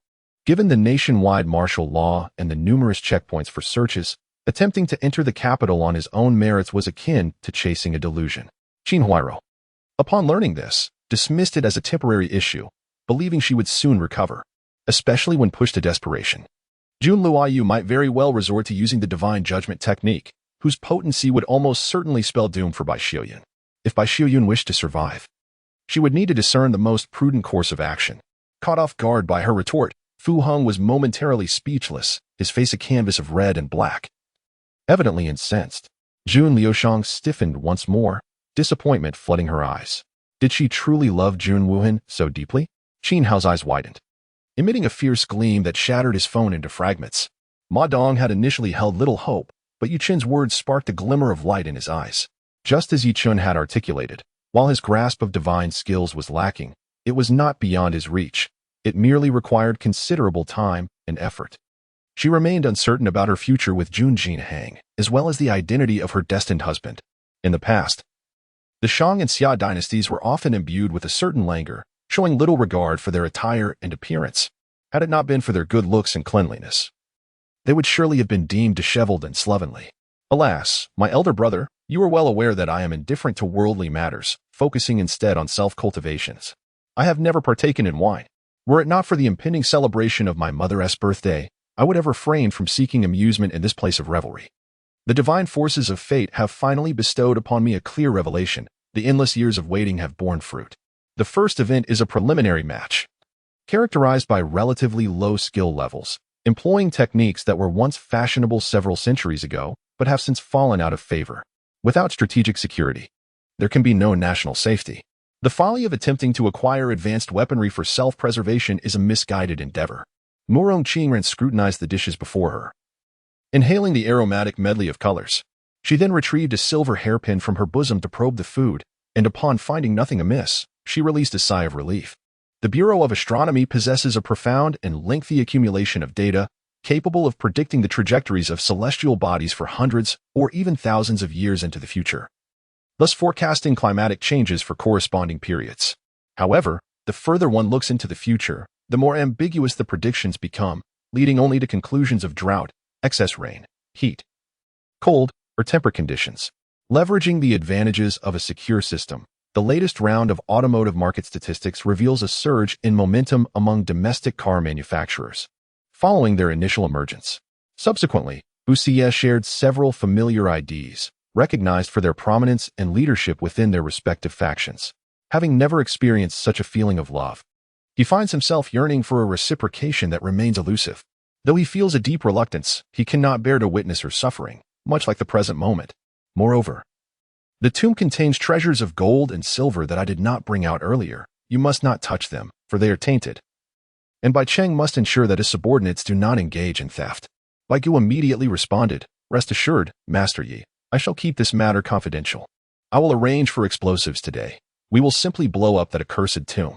Upon arriving at the church hospital, the nurse led her to a private room, where her mother lay on the bed receiving intravenous fluids. Upon seeing her, Young S' mother was overwhelmed with alarm. "What should we do? What should we do?" she exclaimed, unable to reach General Shang. Dominic was equally anxious. As Lu Zhan's words faded, a hearty laugh resonated from the river, where an elderly man with silver hair stood proudly at the bow of a small boat.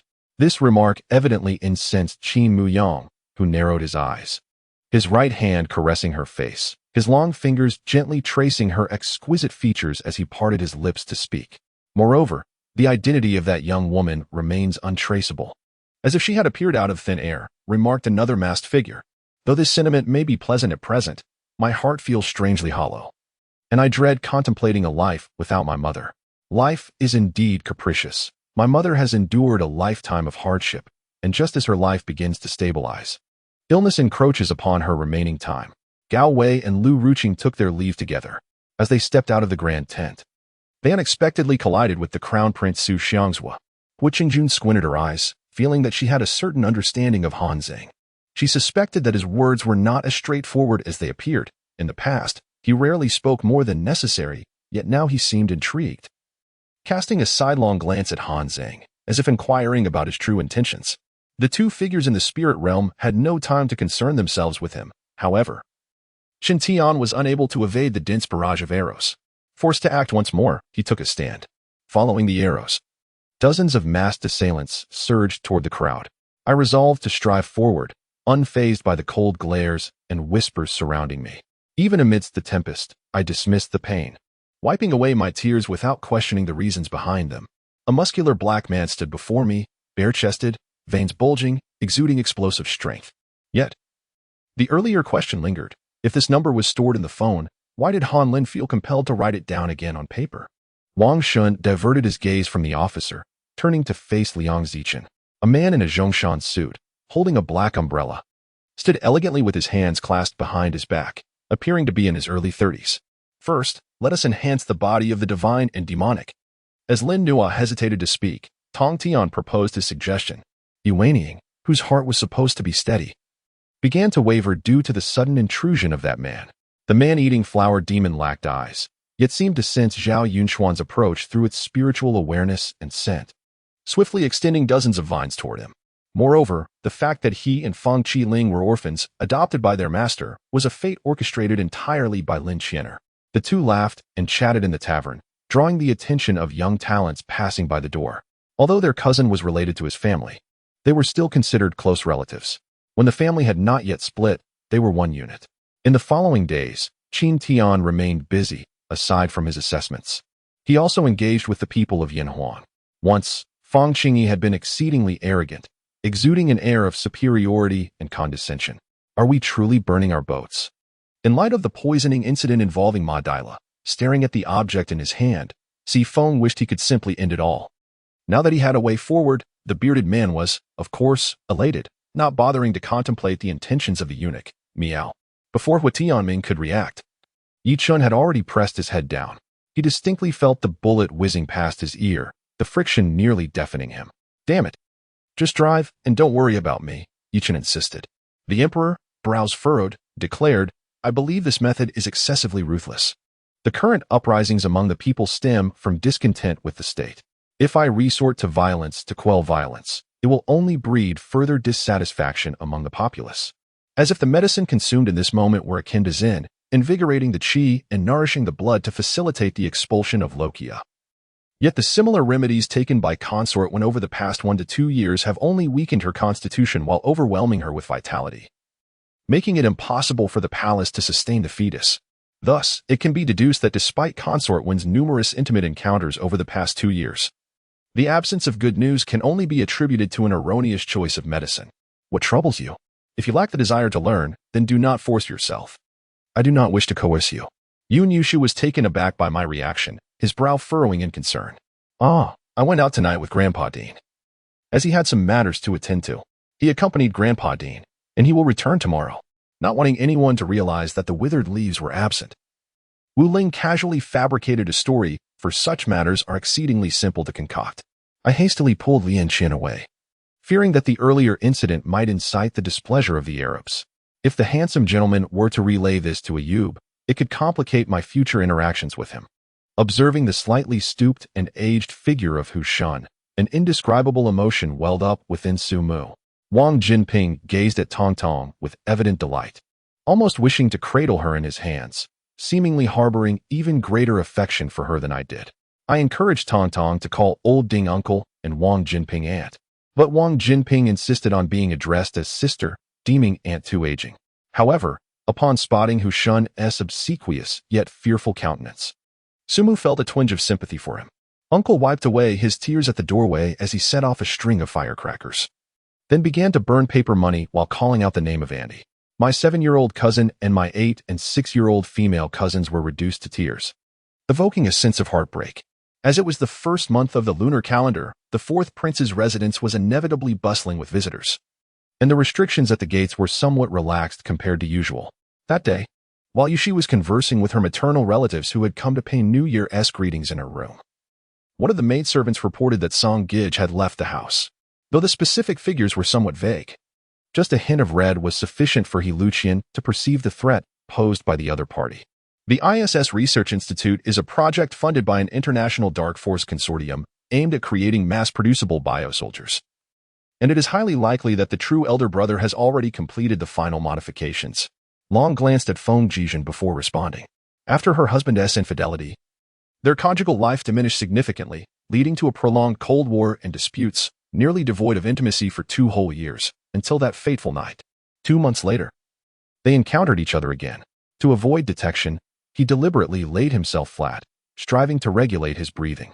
Now, with one foot planted upon the Scorpio, the Falcon merely pressed a button, and the left foot of the power network commenced its hyper-frequency stomp. What is amiss with Sister Rome? At this moment, it was only then that Qing Wu noticed the peculiarity in Duanmu Rome, initially suspecting her to be injured and unconscious. A closer inspection revealed that something was indeed amiss. This is precisely the reason why Emoli has remained silent. After all, Ming Qi's symptoms have become quite apparent. He has expressed that during moments of unclear consciousness, he harbors a desire to kill, to eradicate all humanity.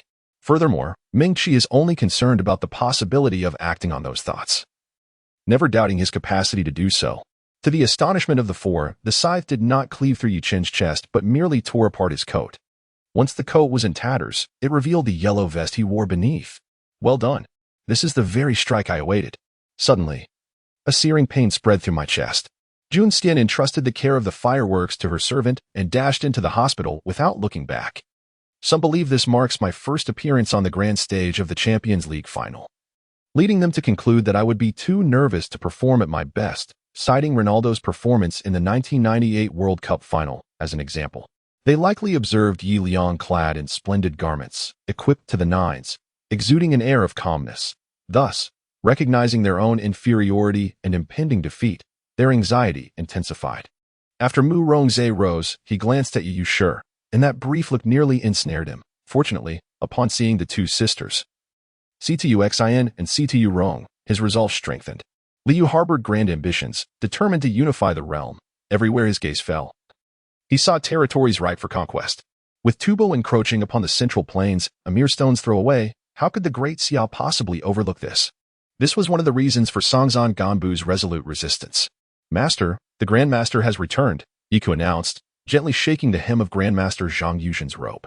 Li Wei continued, demonstrating his prowess as the foremost strategist of Longting, perceiving many matters with acute clarity.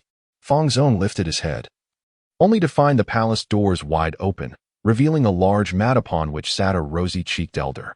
Yet now, her figure appeared as full as ever, the dress perfectly accentuating her graceful silhouette, as if tailored specifically for her. Do you have a fondness for General Fan? Bai Yu could not articulate the emotion swirling within her heart, leaving her to ask numbly. The mission in Africa was a particularly significant journey for Howard. There, he lost an old friend yet gained new companions. Most importantly, he learned many things he had never even contemplated before. At noon, the sky shimmered with violet light as three golden-hued ancient chariots thundered through the air, their immense presence akin to a surging river, instantly capturing the attention of countless cultivators on Gulu Mountain, as well as those with Xinyun. In truth, the initial purpose of this workshop was akin to that of a Burna's ice city. When the enemy targeted either of these fortresses as their primary stronghold for a large-scale assault, the Burna would detonate the workshop, unleashing powerful spells to annihilate the foes within. This is the renowned god-slaying sword array, capable of annihilating its masters as effortlessly as slicing through vegetables. At this moment, in a fit of madness, Mu Shifeng unleashed the god-slaying sword array, which had once instilled fear in countless hearts. Tong Yen, following closely behind Ji Siming, chose a seat in the midst of the auction hall and observed the composed Ji Siming beside him, suddenly recalling Su Hui's words about being cunning and shrewd. Silently agreeing with her assessment, Xia Ji Yuan, you rascal. Zhang Min could hardly foresee this outcome and rushed over in a flurry of agitation. Some aspects I could roughly infer, while others remained enigmatic. The man candidly confessed, his emotions seemingly calming considerably. With a grin, the demon bull declared, since that is the case, let me demonstrate. He rolled up his sleeves, shouted a battle cry, and struck the void with his fist. Instantly, the air shattered, releasing an overwhelming force from within. Subsequently, under the might of the demon bull, it gradually closed in again. You truly scared me just now. I genuinely thought you were done for. You certainly have a way with auspicious words. Yi Chen rolled his eyes and settled into the passenger seat. Am I really that weak? Ahem. I certainly do not doubt, Brother Chen. Indeed, the soldiers of the Cloud Empire were originally discontented. The fact that they could heed Ling Chongfeng's commands was already remarkable. What about Jiangyi? Where is he now? Qing Long inquired impatiently. From Shengwan Hanyan, Su Chenyang gained some understanding of the pet ring. It is said that the space within is immense, capable of accommodating several sacred beasts simultaneously. Moreover, the essence of the world within is exceedingly pure, making it ideal for sacred beasts to consume and further enhance their abilities. The gun in hand had already been stealthily aimed at the two of them, although Li Xueqian had witnessed Hu Qing's indifference to Xiao Zhonglong's bullets. She did not believe he could withstand the barrage from nearly 100 men. Meanwhile, Fang Qingwe was grinning at the four pillars, entirely dismissing their threat. The entire audience gradually fell silent, bowing their heads in reverence as they attentively listened to this person's explanations. Don't worry, Yenner. I am here, if you're tired. You can rest in my arms, Su Qingyang said, tightening his embrace to allow Han Yen to relax further. You should assist Miss Li in guarding the door. Wei Changfeng remarked casually before turning to leave, eager to avoid Nina's approach. As the radiance dispersed, those cultivators who were insufficiently skilled finally shook off the sensation of weakness. However, in the next moment, a terrifying peak aura surged forth like a tidal wave. I shall take my turn, Huang Qilin declared coldly, and without further ado, he sent the black dart flying toward Rong Shansho, who was momentarily caught off guard, and sustained several deep cuts, hot blood dripping to the ground with a hissing sound. While the fire spirit pearl rolled away, Qing Yuan's true form should be that of a fox demon, inherently possessing an enchanting effect in her speech. A fact that Mo Ju had just tested. Had he not been in an extremely frigid state, he would have surely fallen victim to her allure. Feng Yinkong found himself at a loss for words, fully aware that Shui Ling Tongxian spoke the truth, unable to find any grounds for rebuttal. Following the sound, one could see a graceful figure riding a white horse across the snowy expanse. As the duration of the magical incantation stretched on, Luchinga began to exhibit signs of fatigue. The fine sheen of cold sweat on his forehead indicated that he was nearing his limits.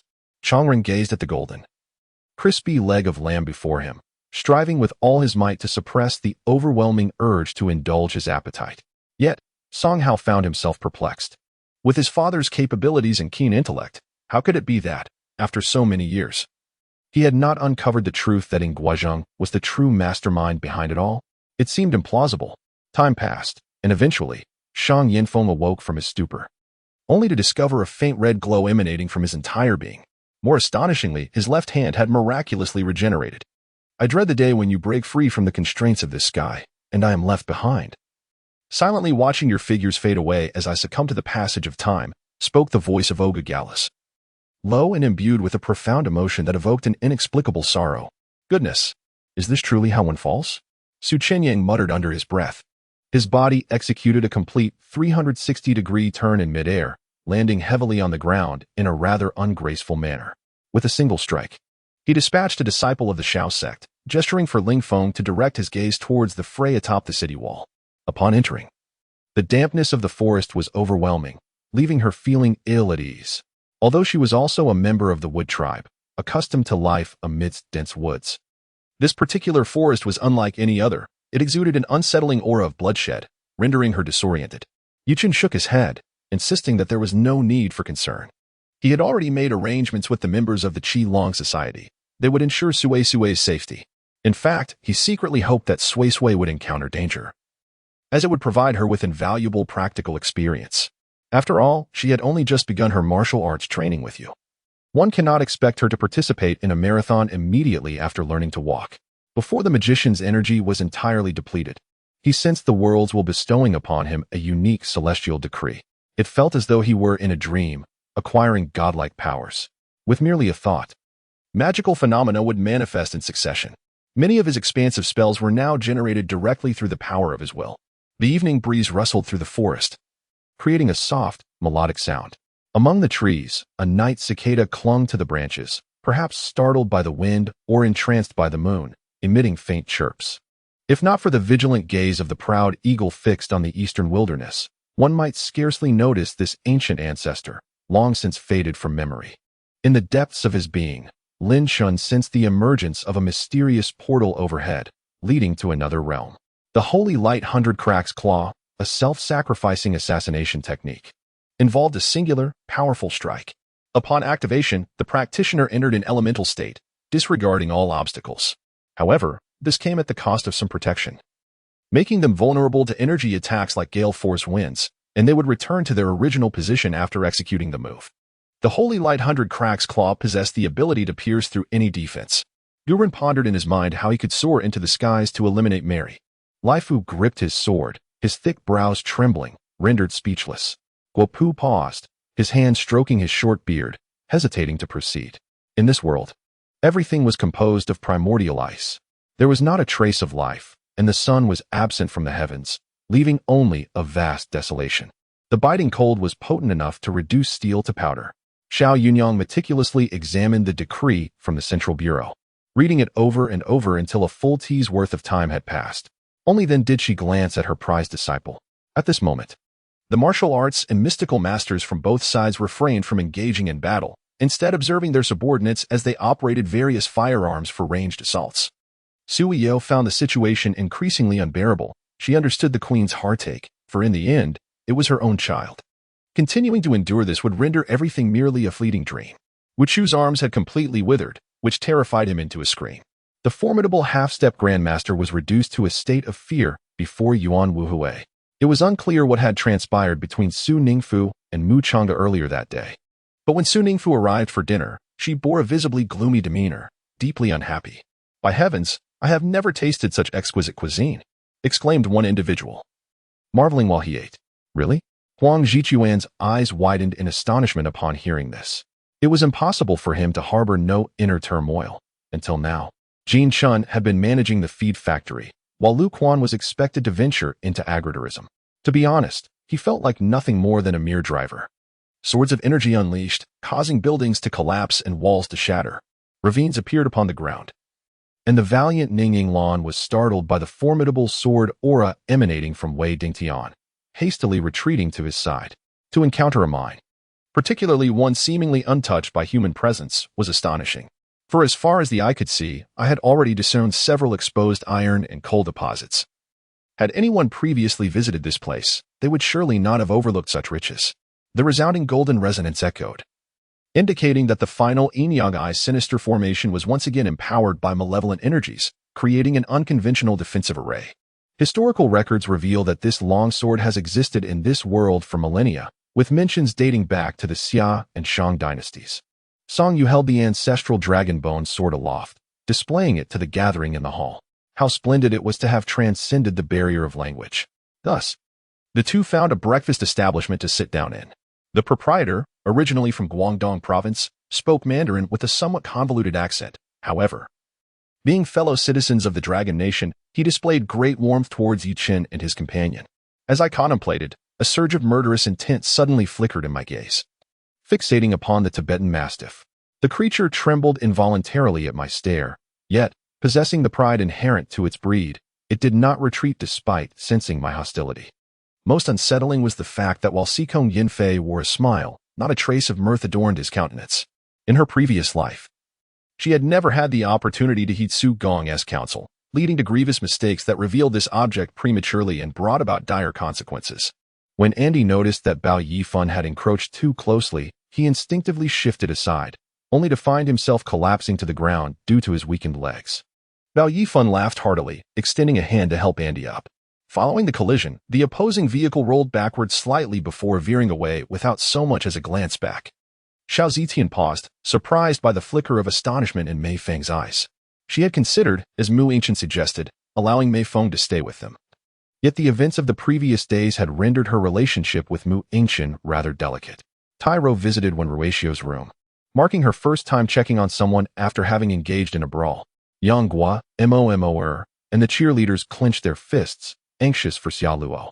The losses incurred were not something that could be salvaged by mere relocation. Their ancestors had lived here for generations, and this land was their lifeline. Even amidst its barrenness and frequent warfare, they had never contemplated leaving. This was their homeland. In recent years, Xiao Shiqing had sheltered her exceptionally well. She had not encountered any great storms and recalled that upon their first meeting, she had been entirely ignorant of fear. Mutation occurred when her vitality had barely exceeded half.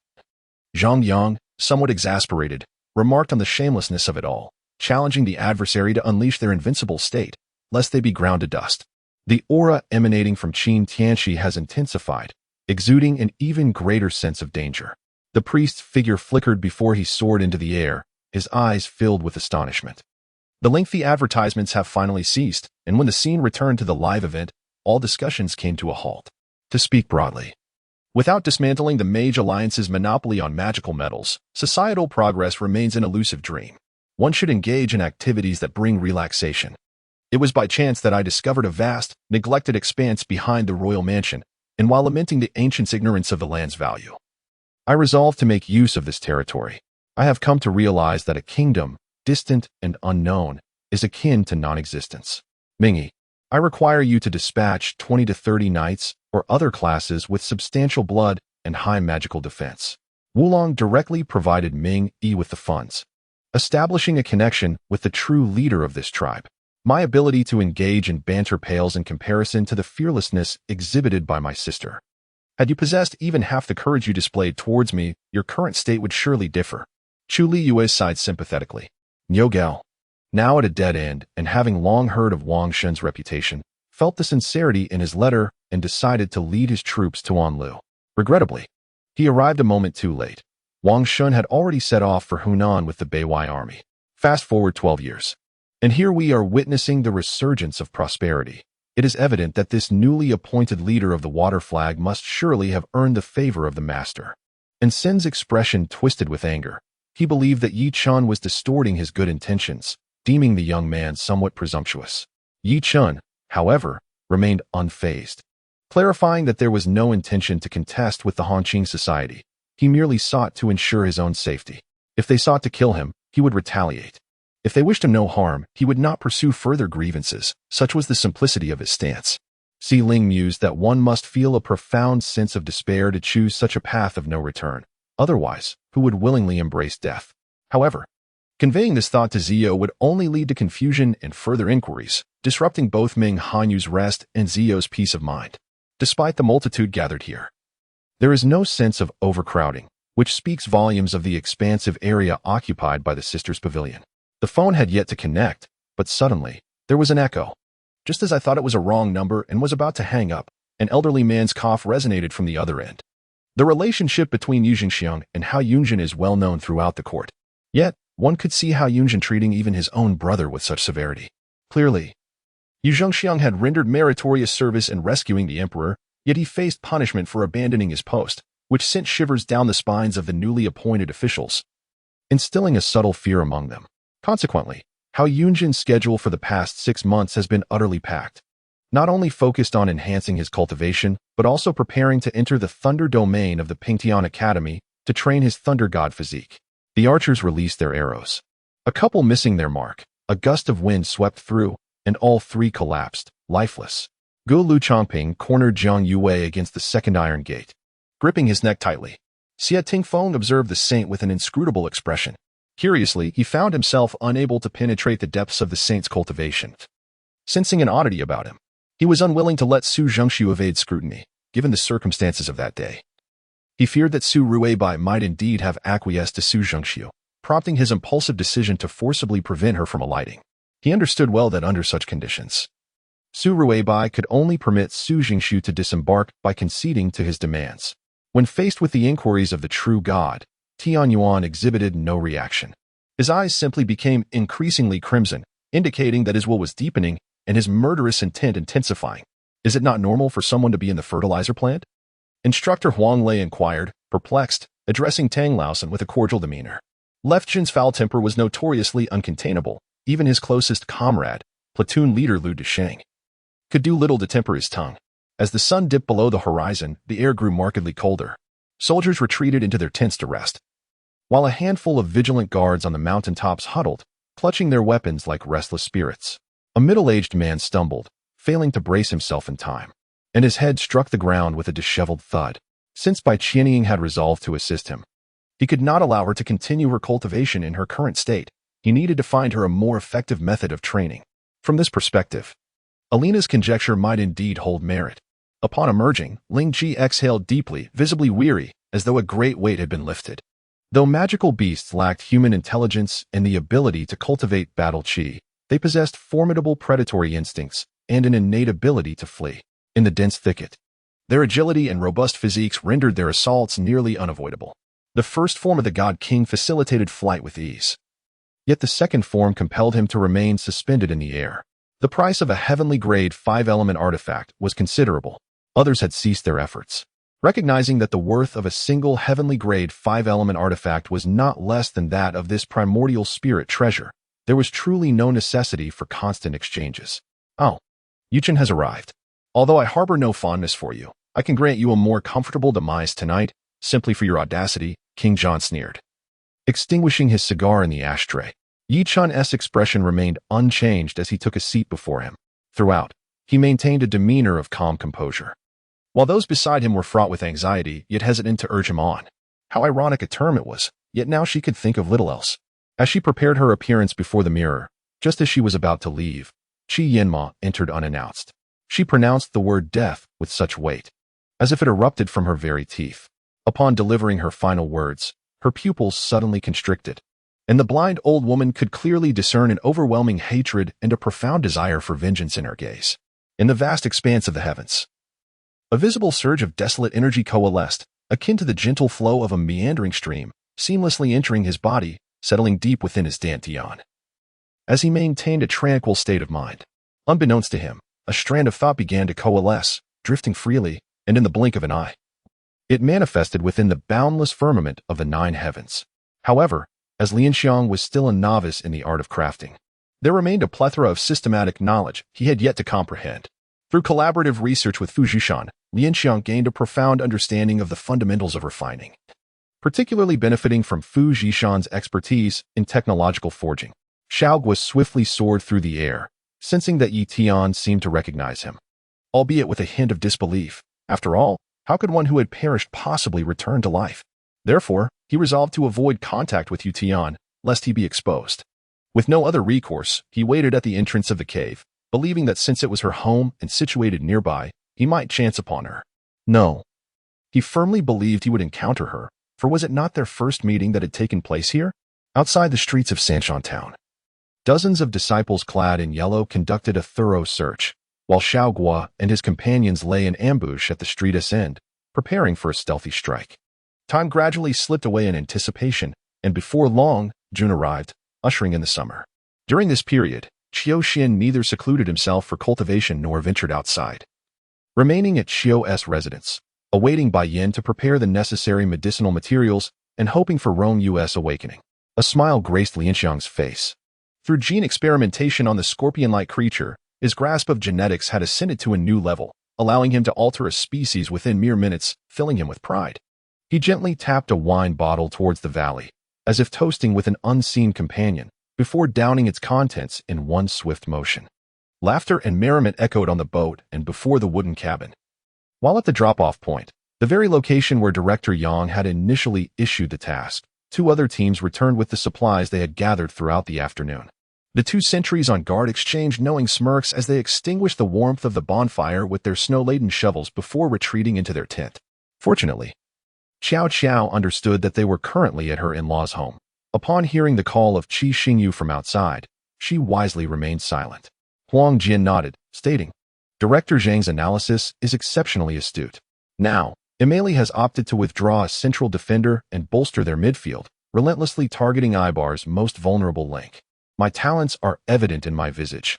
I can rightfully claim to possess a beauty befitting this prosperous age, boasted the man with an air of arrogance. Yet, one certainty remained for both Qi Xingyu and Zhu Xijia. Under no circumstances would they voluntarily present themselves before Sister Qiu. Upon exiting the tent, the sun had risen high in the sky. Originally intending to return directly to the town, his stomach audibly protested and his legs, betraying him, led him indoors to retrieve the meal from the pot, perfectly heated for consumption. Upon witnessing this scene, King John screamed in disbelief, his expression akin to that of one who had encountered a ghost. All of my 40 brothers, just like that, have fallen? Is it possible that Yi Chen possesses sorcery? Yi Chen remarked nonchalantly, I merely added a few seasonings to the air. Otherwise, do you think I engaged in such lengthy discourse with you for no reason? I was simply waiting. The battle raged fiercely, with numerous feline spirits perishing, only for others to take their place in the fray. This conflict lasted for 2 full hours, and Wang Yuchao, being but a child, began to show signs of fatigue. Bai Jian, from within the confines of the house, shouted, Enough! Cease this at once, or do not blame me for unleashing a massacre. The members of the gathering of heroes bore numerous injuries, some from arrows, others with fresh wounds. While some had their armor cleaved away, arms severed, and still fought valiantly despite being pierced through the chest by long spears. Others, with their legs cut off, lay on the ground yet continued to wield their crude blades. Brother Lin, it seems there is a village 10 miles to the south. We could make our way there. Guo gasped, struggling to complete his sentence. The scene was tenfold more horrifying than what had just transpired before him. Just as his startled body trembled, he vanished from his original spot. Upon realizing he was now amidst a battlefield, he hastily opened his eyes. If Xiaoyu had any fundamental understanding of this distant sister, it was that she never engaged in futile endeavors, let alone reckless actions. The guide, observing their spontaneous conversation, took his leave. Zhou Shuiren retrieved a filthy apron for Yang Jinxin, only to be interrupted by the previously silent driver, Old Wang, who produced a delicate floral apron adorned with exquisite lace from his bag and respectfully offered it to Yang Jinxin. After Lu Jiangtao recounted the events at Su Fenghua's home to Shinshan Lin, the governor understood that the situation was far more complex than it appeared at first glance. There must be some hidden truths unknown to others, which Lu Jiangtao did not simply extract from Su Fenghua's words. Beside him, Her gentle and steady breathing was a comfort. Fortunately, his eyes had adapted to the darkness of the bedroom, allowing him to discern her face through the haze. Qin Muyang reached out, intending to touch her face, but ultimately halted, aware that she too had endured a sleepless night. Young hero, you have trespassed into the domain of Lingyun Mountain without prior notice. A slightly older man frowned. Wang Yin did not raise an alarm. At this moment, the fate of Dugumeo was uncertain. If she were still alive, drawing attention might endanger her. The portly station manager fled desperately. The streetlight had just pierced through his scalp, and not only that. He witnessed it penetrate the station's most crucial secure room, rendering vital equipment utterly destroyed. Yet, just as the needle-like energy approached, the thunder flame beast sensed an ominous shift. A wave of chilling dread coursing through its being. It disregarded the 4 monks of regret and immediately retreated, surrounding itself with layers of crackling lightning, leaving not a single opening. Will you return tomorrow to see my concert? Shen Man called out to Lin Yi, who was hurriedly departing. Yen? A splendid name. I have used it before, but now I am called Ming Xian. This declaration shattered any lingering hopes within Wu Yu's heart. As the impending collision with Wu Yu drew near, Komu abruptly turned and tumbled towards the opposite end, the tremendous force piercing through the fabric of the tent. Return to your true self? Sun Wukong found himself bewildered by Vegeta's fanciful train of thought. Beyond combat, he was not particularly adept at contemplation. And when Vegeta posed a question reminiscent of philosophical inquiry, how could he possibly comprehend it? Yes, he will undoubtedly seek us out tomorrow. How bothersome. I have no inclination to engage with those so-called inspectors. I had intended to explore more beautiful locales with you tomorrow. It's nothing serious, just a conversation. It won't take long. Yuchen chuckled and turned back. Rui had simmered the tofu for a longer duration this time, after ensuring it had boiled sufficiently. She ladled the steaming tofu into a wooden mold, covered it with a cloth, placed a square wooden board atop, and pressed it down with a heavy weight. You had Jukeo change beds? Upon seeing Chen Jun depart, Nie Ran did not indulge in trivial chatter, opting for directness instead. Zhao Zhonggui appeared taken aback by the arrival of the host, having just seen her at the Ru residence the previous day, yet he refrained from saying much, promptly leading the two of them to the back courtyard. However, she remained unfazed, her face illuminated by a hint of excitement, dazzling those around her. Boom, boom. Iron Slave delivered punch after punch against the barrier, which, although seemingly indestructible, was now slightly trembling, deformed under the relentless force of his brutal strikes, almost cleaving the barrier in tandem with the sword from within the womb. Upon hearing Zhao Liao mention he could save Xiao Qingjun, Lu Jiu's curiosity was piqued. The medical system had not provided a formula, so how could he possess a solution? Yun Jianchen was not deceiving them. The endeavor to breach the Soul Lighthouse could not be rushed. It required a gradual approach. When he noticed him for the second time, he saw him sprawled on the ground, his body a mangled mess, yet smoke continued to emanate from him. As rescue personnel approached and crouched down, they discovered he was still smoking, with numerous cigarette butts littering the ground. Even now, he clutched a cigarette in one hand. Mi Chuyen, refraining from probing too deeply, likely understood the nature of his existence and swaying over the past fortnight. With a gentle sigh, her fingers traced his gaunt, handsome features before she turned and drew the curtains of the room. Rest assured, the breakthrough will be achieved. Leave the celestial affairs to me. The one who intervened to extricate Hao Yu was, naturally, a figure of intrigue from another direction. While it is not uncommon in the commentary realm for monetary rewards to influence ratings, often criticized by players, this time, major gaming media did not receive a single penny from the Terracotta Warriors entertainment. Just as he initially stated, he was in the process of restoring his true energy. And now, he had nearly done so. Lu Qian's decision to launch an attack at this moment was, in fact, an opportunity for him. No matter how eloquently one speaks, tangible value must be offered to truly captivate the hearts of others. Li Yuming's words were well-crafted, yet lacked genuine sincerity. After exchanging glances, Li Quanjue and Qian Shu both noticed the enchanting beauty of Murong Wan in Yi Fan's hands. Upon hearing Lu Fan's words, the crowd felt encouraged. Even the Chaos Beast adhered to Kuen's commands, and if Kuen deemed it feasible, then it surely was. Upon returning to the shipyard, Sun Yu had gathered all the shipwrights for a briefing. Upon learning of their new employer, some expressed joy, while others wore frowns, and a few even shed tears. With no time to ponder how this lingering spirit could perceive his thoughts, Hao Yu hastily drew his sword and lunged at Tianming. With a swift whoosh, a sharp beam of sword light shot forth, only for it to be effortlessly evaded by Tianming. Lu Qian was taken aback by being discovered. He offered an awkward smile and ceased using his spiritual awareness. Wang Yin and his companion stared blankly at Zhang San. Noting his humble attire and the two juju wood sticks in his hands, which seemed more comical than threatening, Wu Ting hurriedly entered, his expression peculiar. While the personal guards beside Yufeng recognized the esteemed manager Wu and smiled in acknowledgement. Infuriated, Nai Chang's face flushed as she tossed a flying knife in frustration. Yi Chen exhaled softly, shattering the knife with ease. Your true energy has reached such a level? A hint of astonishment crossed Nai Chang's face. She had indeed worked hard to establish herself within the company, finally shedding the title of intern. It was disheartening. Jia Xuanya closed his eyes lightly.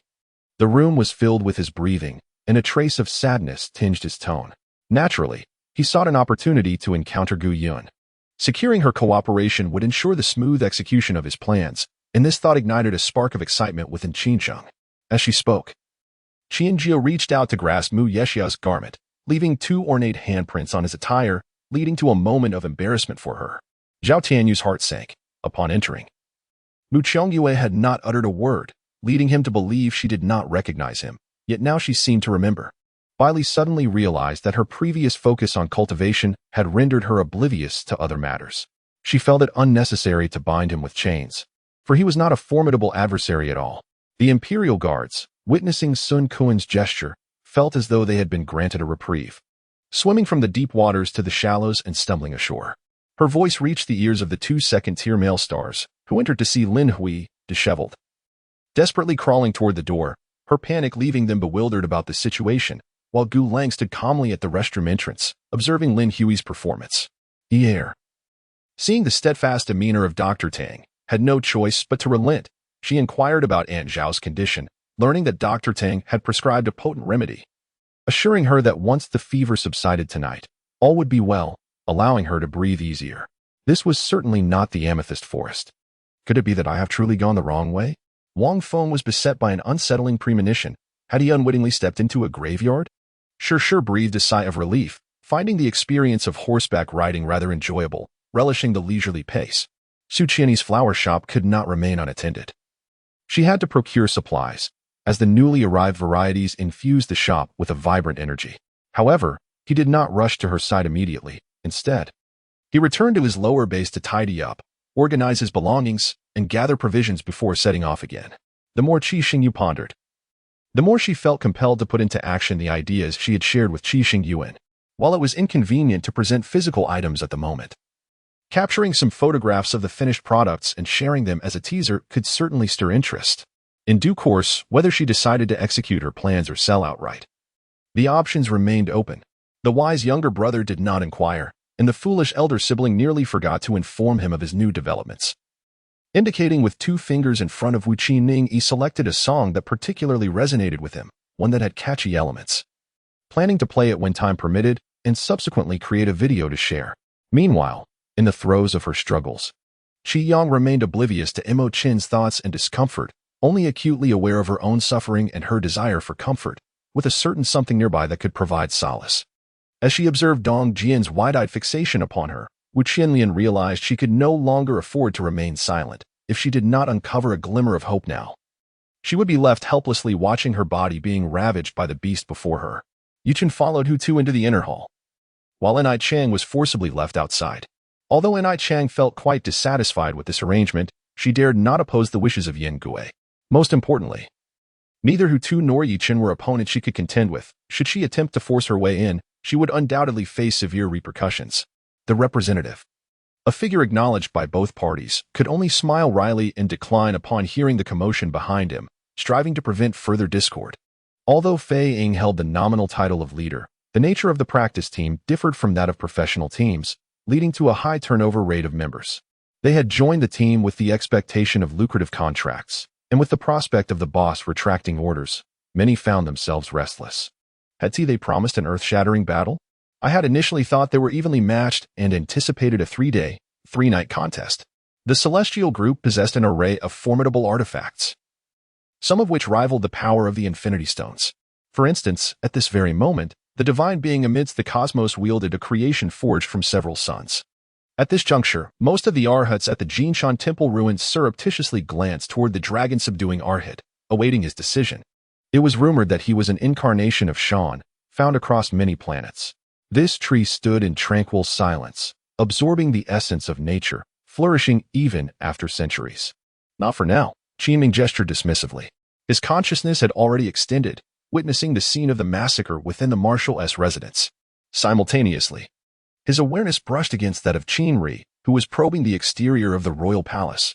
Numerous organizations had prominently displayed photographs of Shan from his time in this world, as capturing him could secure substantial financial compensation from the other 5 great nations.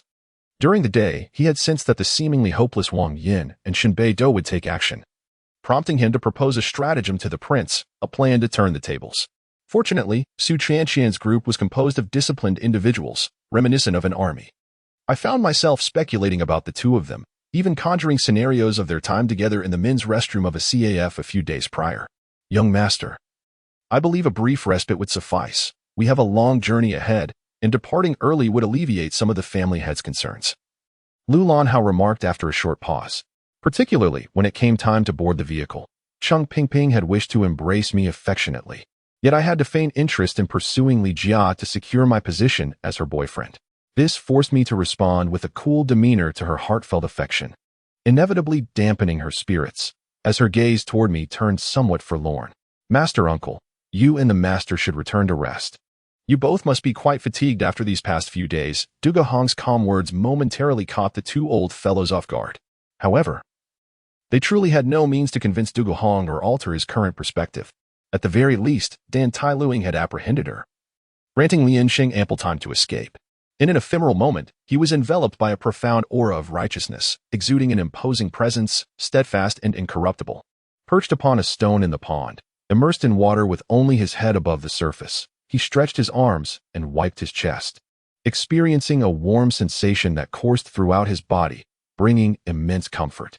Fortunately, after the shattering, darkness swiftly enshrouded Ziyun Yuan. As the illusionary array had already been dispelled by Ziyun Yuan, if I were to hazard a guess, this was indeed a confinement formation. Having received a harsh blow to the head, I gazed at Wu Juanxi with tearful eyes, reluctant to speak further. Yet, as the research progressed, his ambitions began to unveil themselves. He resorted to using living beings as test subjects and ceased to treat us, the 12 scientists, with courtesy. Failure to complete tasks would invite both verbal and physical abuse, and he even captured our families, confining us separately and compelling us to hasten our research, lest he eliminate our loved ones. This sensation sent shivers down my spine, and my steps grew increasingly heavy, as if a colossal stone were pressing down upon my head. And amidst my utmost resistance, I felt the imminent threat of my veins bursting. Is this money truly for me? Yi Feng inquired with skepticism, casting a dubious glance at the substantial sum presented, 5 million in total. Xian Kong remained remarkably composed, as if the impending onslaught of the demonic army posed no threat to the Shaolin Temple. The dining hall of the Meiyin group was vast, constructed entirely of tempered glass, spanning over 1,000 square meters, offering a plethora of culinary delights from Sichuan, Shandong, to Cantonese cuisines. Yuming found little surprise in such matters. After all, entertainment media often oscillated between truth and falsehood. Engaging in a contest with these media outlets would only serve their interests. He had repeatedly urged the elder to reveal the truth to her sooner, yet the elder remained indecisive, fearing the potential hurt it might cause her. Worried she would harbor resentment towards him for having previously prevented her from being with Ji Wuming. Until ultimately it was Ji Wuming who risked everything to escort them away from the Sun and Moon Island. Perhaps it would be best to let it go. Regarding the previous incident at Chuncheon Mountain, Hui could be forgiven, as their personnel adjustments were incomplete. The Inagami clan merely watched from the sidelines. And among those in Huahai City, only Long Jiu remained. No sooner had the words left his lips than a voice of dissent arose, laced with discontent. Zhou Xianpeng, with fervor, rushed before Chanyu, the robust figure calling out his name, tears glistening in his eyes. However, in truth, the dubious schemes conceived by Lu Nan had rarely succeeded. On numerous occasions, they had backfired, leading to failures in their missions. Regrettably, this fellow showed no inclination for self-reflection, proudly considering himself a master of strategy, oblivious to his own foolishness or naivety. As the adage goes, knowing oneself and one's enemy ensures victory in every battle. Xia Li relished the practice of thoroughly understanding the enemy's circumstances before striking to facilitate a successful endeavor. This cunning old fox, who had previously sweetly suggested a union between himself and Shun Yashi, had abruptly changed his tone. He indeed. I cannot possibly maintain the ethereal demeanor you consistently exhibit. Night Shadow flattered. Su Ruhan instinctively positioned herself beside Shun Yashi, her face adorned with a grave expression, radiating an aura of sovereign dominance, her body taut. If you are indeed the mightiest scion, then I can scarcely fathom the extent of your power. Ha ha, Piccolo exclaimed, his words dripping with derision. Not to mention Bardock. Even Raditz and Lele possess strengths far beyond Piccolo's imagination. Humph, a mere facade of bravado. Prepare yourself to face the wrath of Lord Nappa's rending cannon. Nappa was utterly oblivious to the terrifying nature of the object in Krillin's grasp as a colossal azure energy blast erupted forth. It is fortunate that he survived. That lilting voice bore a striking resemblance to Yunshi's, causing my heart to flutter. Yet, as I lifted my gaze, disappointment swiftly followed. Inside the room, Xianming sat on the bed, having shed his close-fitting garments, revealing his upper body, his bronzed skin healthy and taut, enveloping robust muscles that exuded an alluring intensity. Bandages wrapped around his solid abdomen were stained with mottled traces of blood. He had been injured. This seems quite challenging. Exiting through the front door is out of the question. Since the fire in the cold palace, access to the palace gates has been strictly monitored. With Captain Li Yong stationed at the entrance, diligently scrutinizing all who pass, unwavering in his duty. Li Yuan shook his head with a sigh.